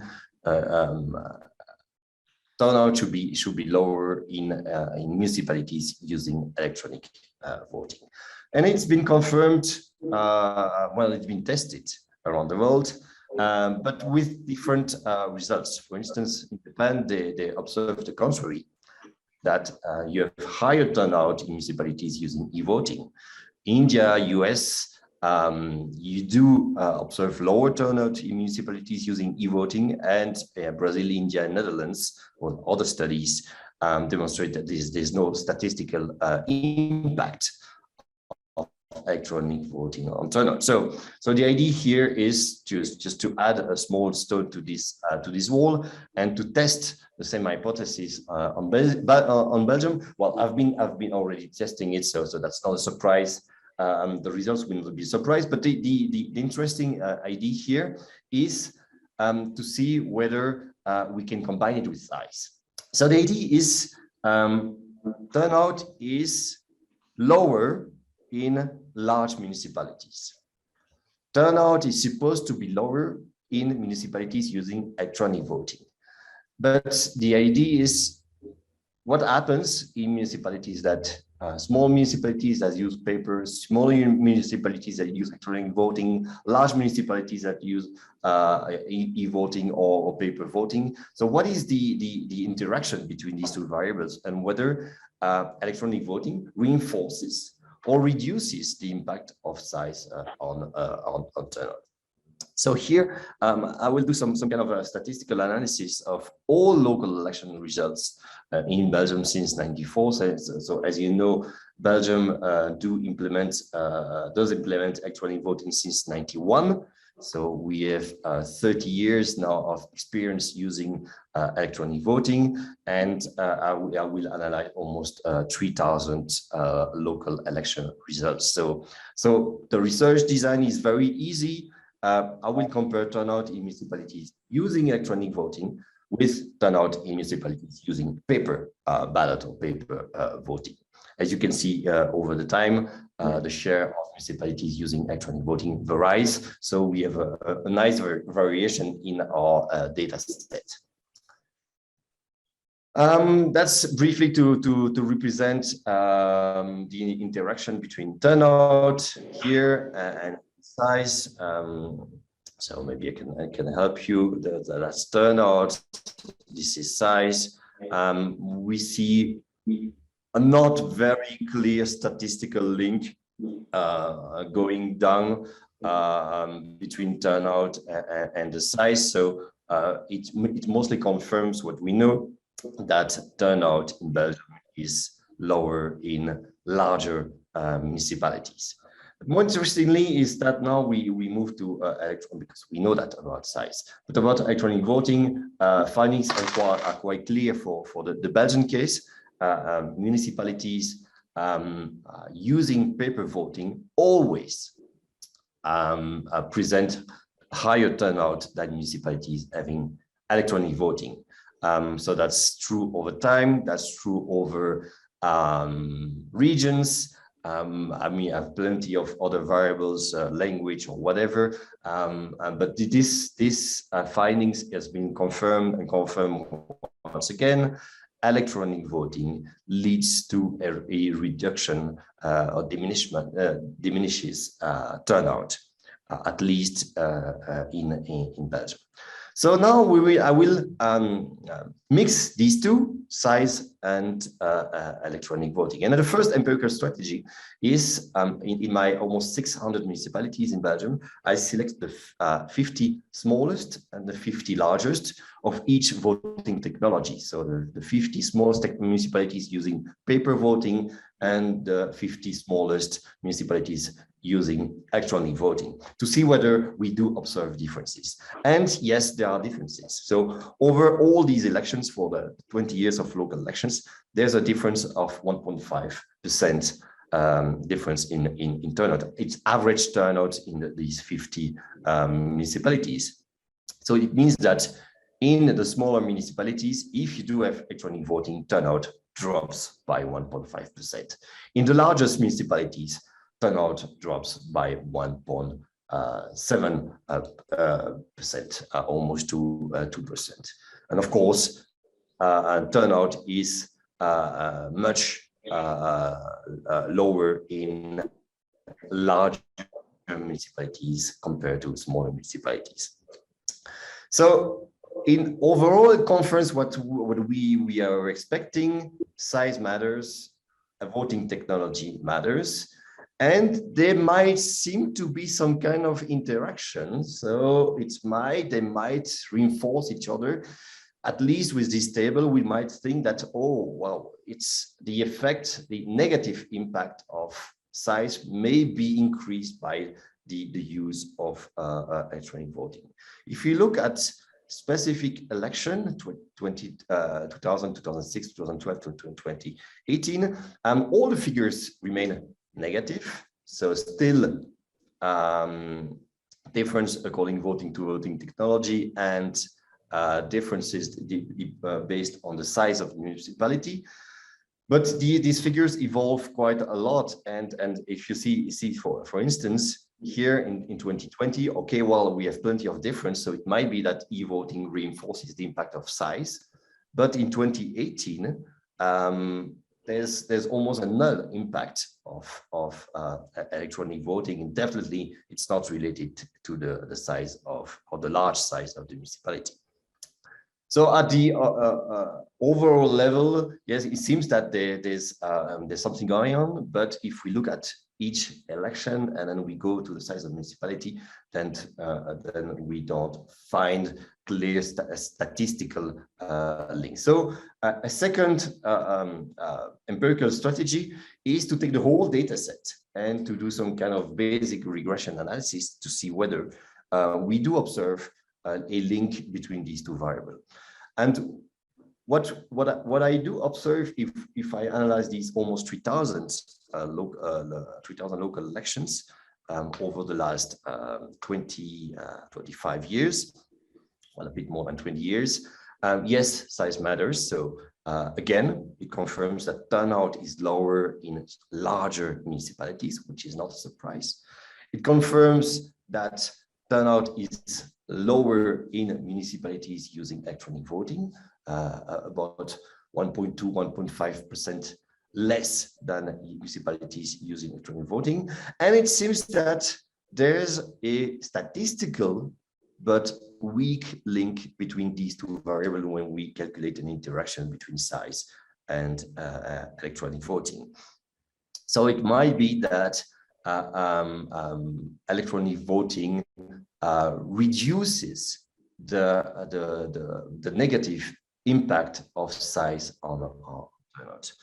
But as you understand how I work, and don't trust these results. So I did regression analysis for each election year specifically, and these results could be only observed for 1994 and 2018. But for the other 3 election years, there's no statistical impact of the interaction between municipality size and electronic voting. So even if we do observe some kind of compensation of electronic voting in large municipalities, it's only for 2 specific elections, 94 and 2018. So we can hardly confirm that this interaction works.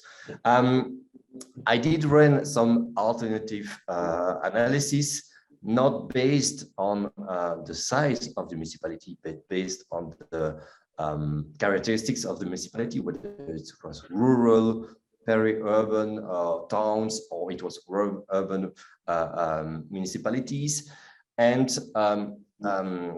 when I include these variables in the model, the interaction effect between size and electronic voting completely disappears statistically, and we do have a small impact on peri-urban municipalities combined with e-voting on turnout, and this it looks like a positive impact. So so turnout might be higher in these peri-urban municipalities using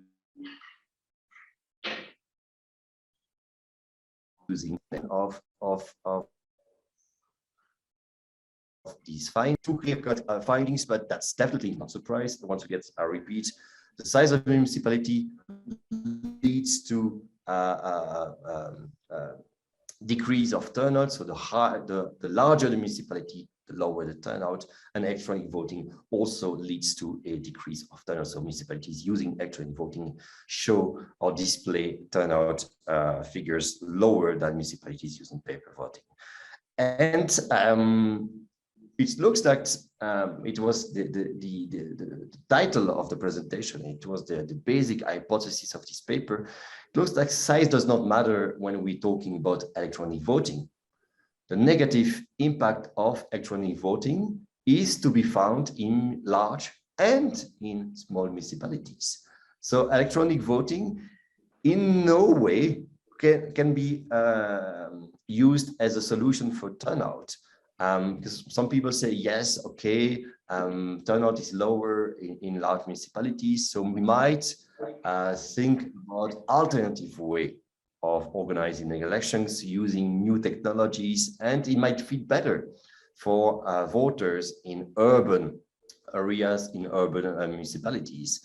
But our results are very weak, statistically speaking. Definitely no link between urban municipalities and turnout, and weak link between the size of the municipalities and turnout in the case of electronic voting. So that's maybe a disappointing conclusion, that, okay, yes, we know electronic voting is not good for turnout, it decreases, but even in communities, in contexts where it might have, or it might have not such a negative impact, it does not work. So definitely e-voting is not a solution for turnout, at least, and then coming back to the presentation of William, at least in a framework where the technology that is used is a on-site electronic voting, DRE type of electronic voting. Of course, as you know, using internet voting has a completely different impact on the decision of voters to go to vote, and further research is needed to investigate community size impact and the impact of urban or rural characteristics of the municipalities. Thank you for your attention. Thank you very much for your presentation. And we start with questions. Daniela? Yes. I'm not sure. Excuse my ignorance about the system of e-voting you have in Belgium, but I guess it is not a distance electronic voting. I guess it's a machine voting. So it's quite different from internet voting. And I think you noted something like this at the end as a conclusion of your presentation. And I got one question. I'm interested in the type of elections as a variable. Do always smaller communities have higher turnout with every type of election, or does it vary between local, national, and national elections, for example? My logic is that the relative weight of one vote is different in the different types of elections. Perfect. Should I reply now or take more questions? You can reply now. Sorry, I didn't hear your reply.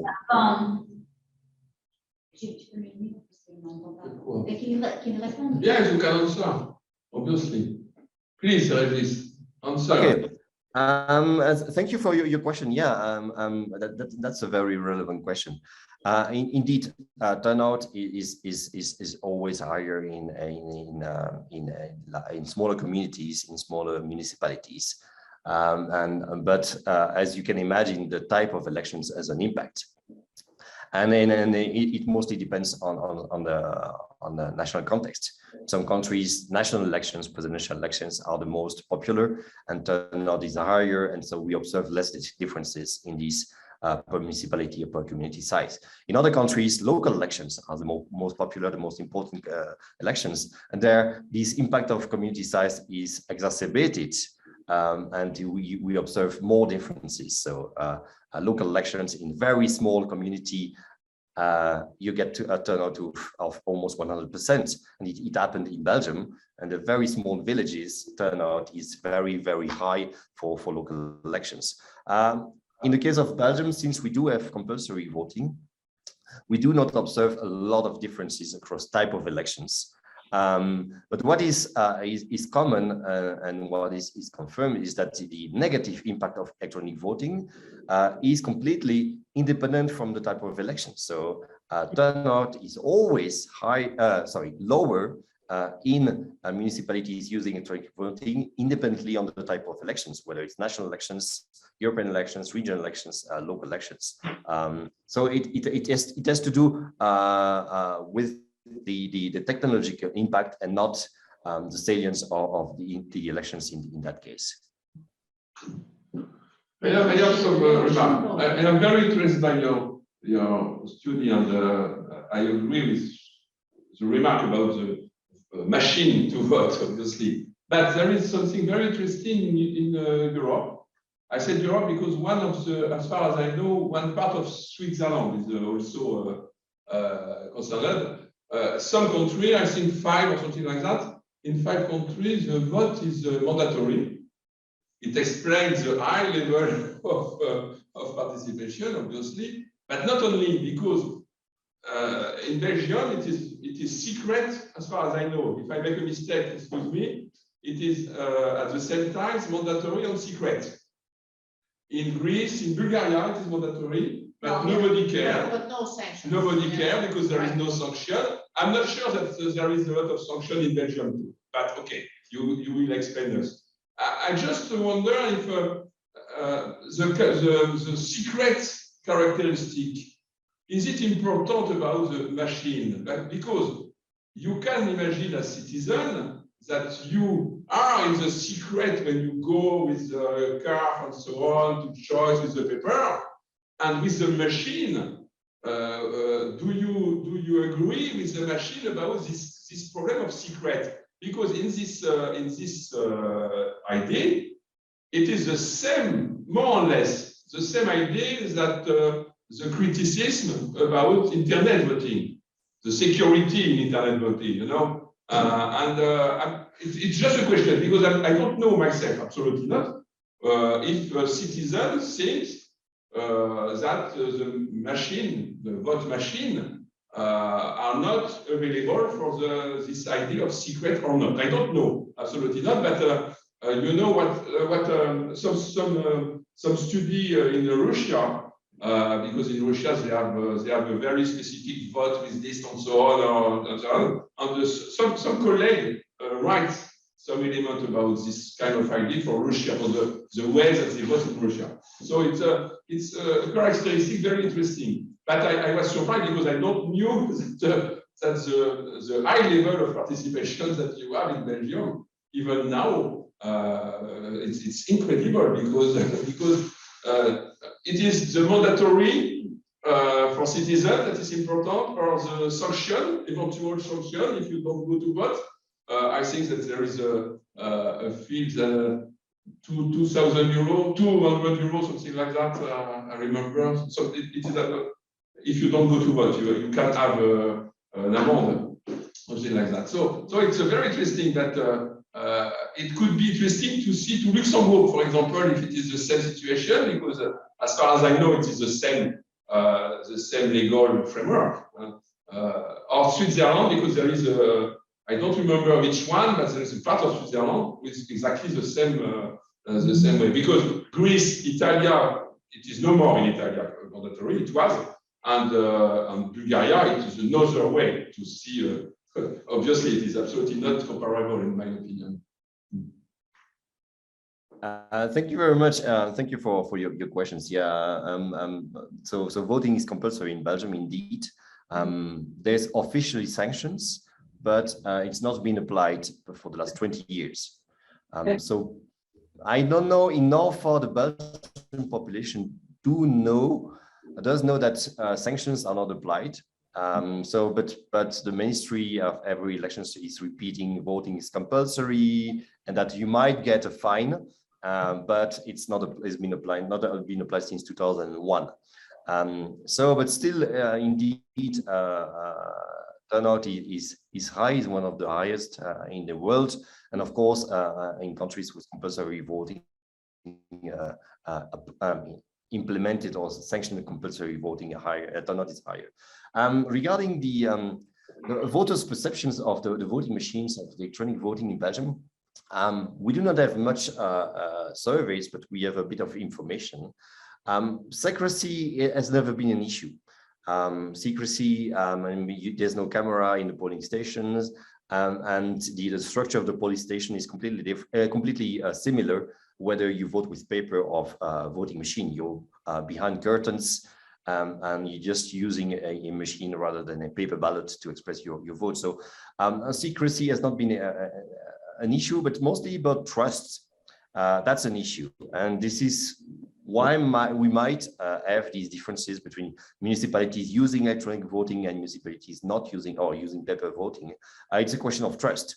Do you trust the machine more or less than humans, or are you afraid of the machine? I mean, if you're 85 years old and you don't have a computer at home, you don't have a smartphone, you know that your municipality is using electronic voting, a machine, you know that there's no sanctions for compulsory voting, so might be that you would participate if it's on paper, but you don't participate whether it's on machine. So a question of trust, question of digital skills also are present in that sense.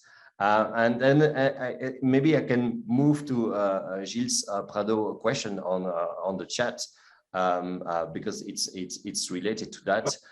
Yes, I have tested plenty of other variables. among others, generational effects of average age of municipalities and so on. And yes, it does have an impact, but very small statistical impact. So the characteristics of the municipality do not have an impact and do not reinforce or mitigate the negative impact of electronic voting. But you're right, I should dig a bit more into that. The data is available, so I can easily make my models more complex and look into that. Thank you for your questions for both Gilles. I really would like to encourage you to work with more variables. I don't know what data are available in Belgium, because your presentation was very clear and the findings were very nicely presented, but you didn't pay attention so much to limitations, and there are quite a lot of them. Some were pointed out by Gilles. I don't know if you can somehow link your use data on, for instance, quality of life in a municipality, some dissatisfaction of citizens, which may also be reflected in the turnout, the structure of the community, and so on and so on. So please be committed to this topic and include also other variables, because you can present it very nicely, and I would enjoy hearing more about this. Thank you. Thank you, David. Yeah, I do have data. Not so much about opinions or perceptions, mostly about the structure of the socio-demographic structure of the municipalities, unemployment, age, gender, migration. These data, statistical data, are available in Belgium at the level of the municipalities. So not so much about perceptions, but I might look into that. I mean, quality of life could be a good idea of quality of well, environmental issues. Well, the quality of the environment around could be an idea. Structure of the community. Yeah, I could do that easily. And why I did focus, why I did not include all these variables here, is that because I really wanted to look at the interaction between size and electronic voting, and summarize. I mean, make small models and focus on that. And obviously, as you can imagine, once I put 15, 20 more variables in this, the very tiny impact that I observed completely vanishes. What remains is size, what remains is electronic voting, but the interaction between these two variables completely disappears once we include other control variables.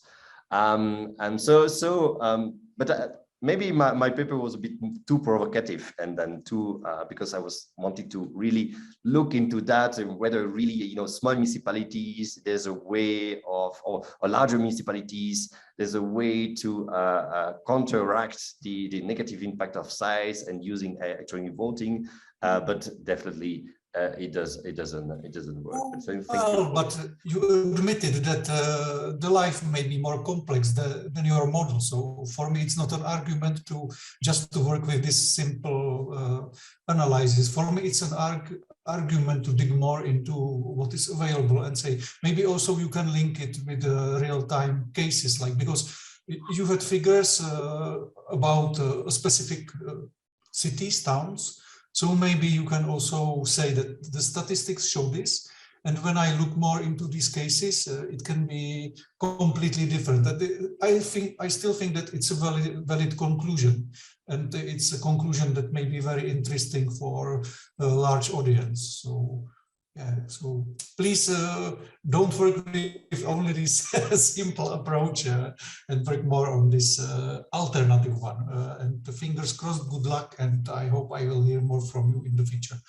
Thanks a lot. Yeah, the idea of doing specific case studies could be also very interesting, and to focus on outliers, maybe maybe a bit of qualitative work on the site. It's a good idea. Thank you. Thanks a lot, David. Yeah, one more comment. You can come for another case study with the same type of voting in Bulgaria.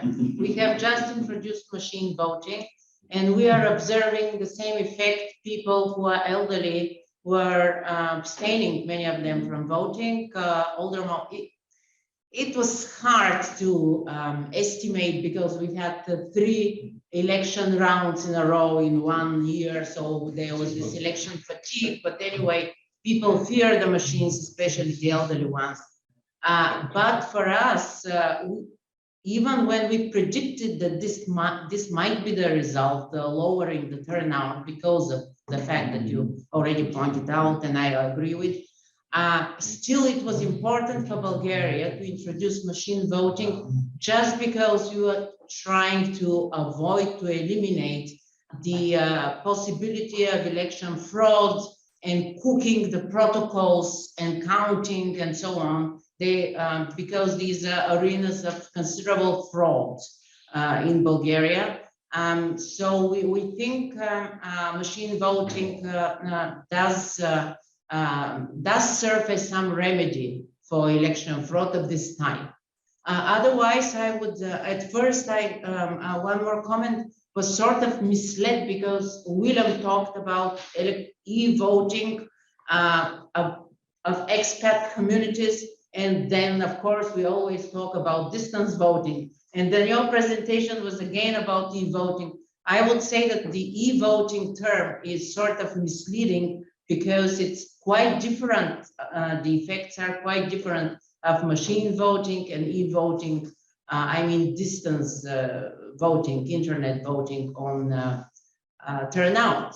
I have studied the turnout of some Swiss cantons, and they have introduced for I don't know how many years already, more than 1 decade, for expats. And I think there is a sizable improvement of the turnout of the Swiss expat communities, while in the cantons there isn't much difference.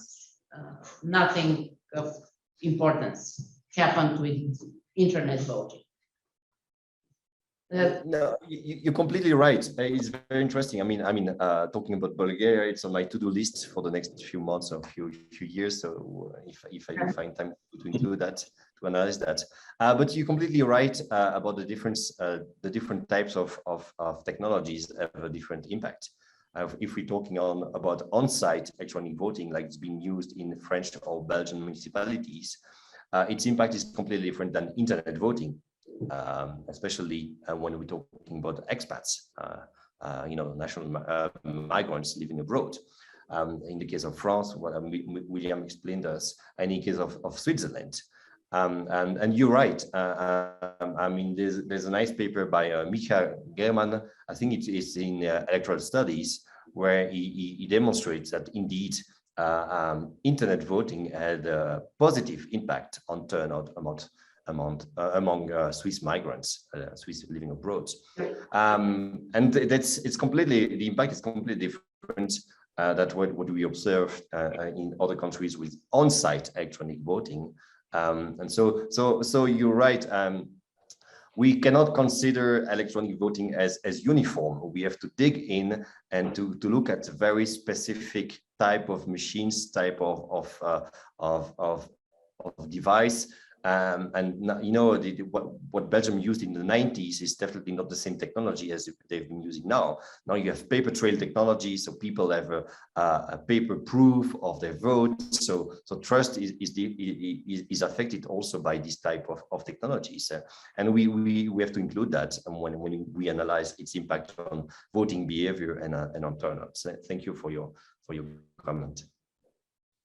Thank you very much. Thank you. Thank you. It's very interesting topic at the end, because you are right.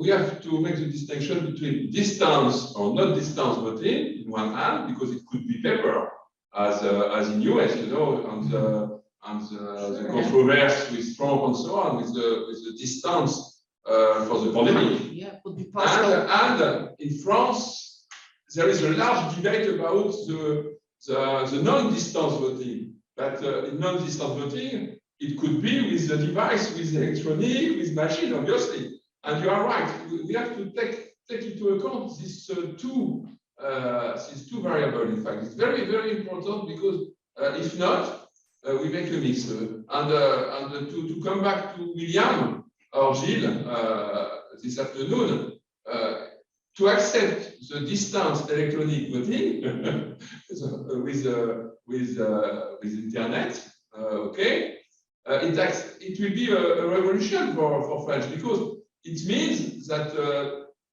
it is no longer important where you are. Yeah. It means that you have not to be registered anyway in a municipality or in a consulate and so on. It means that your citizenship is everywhere. And for the moment, the debate continues to be very huge.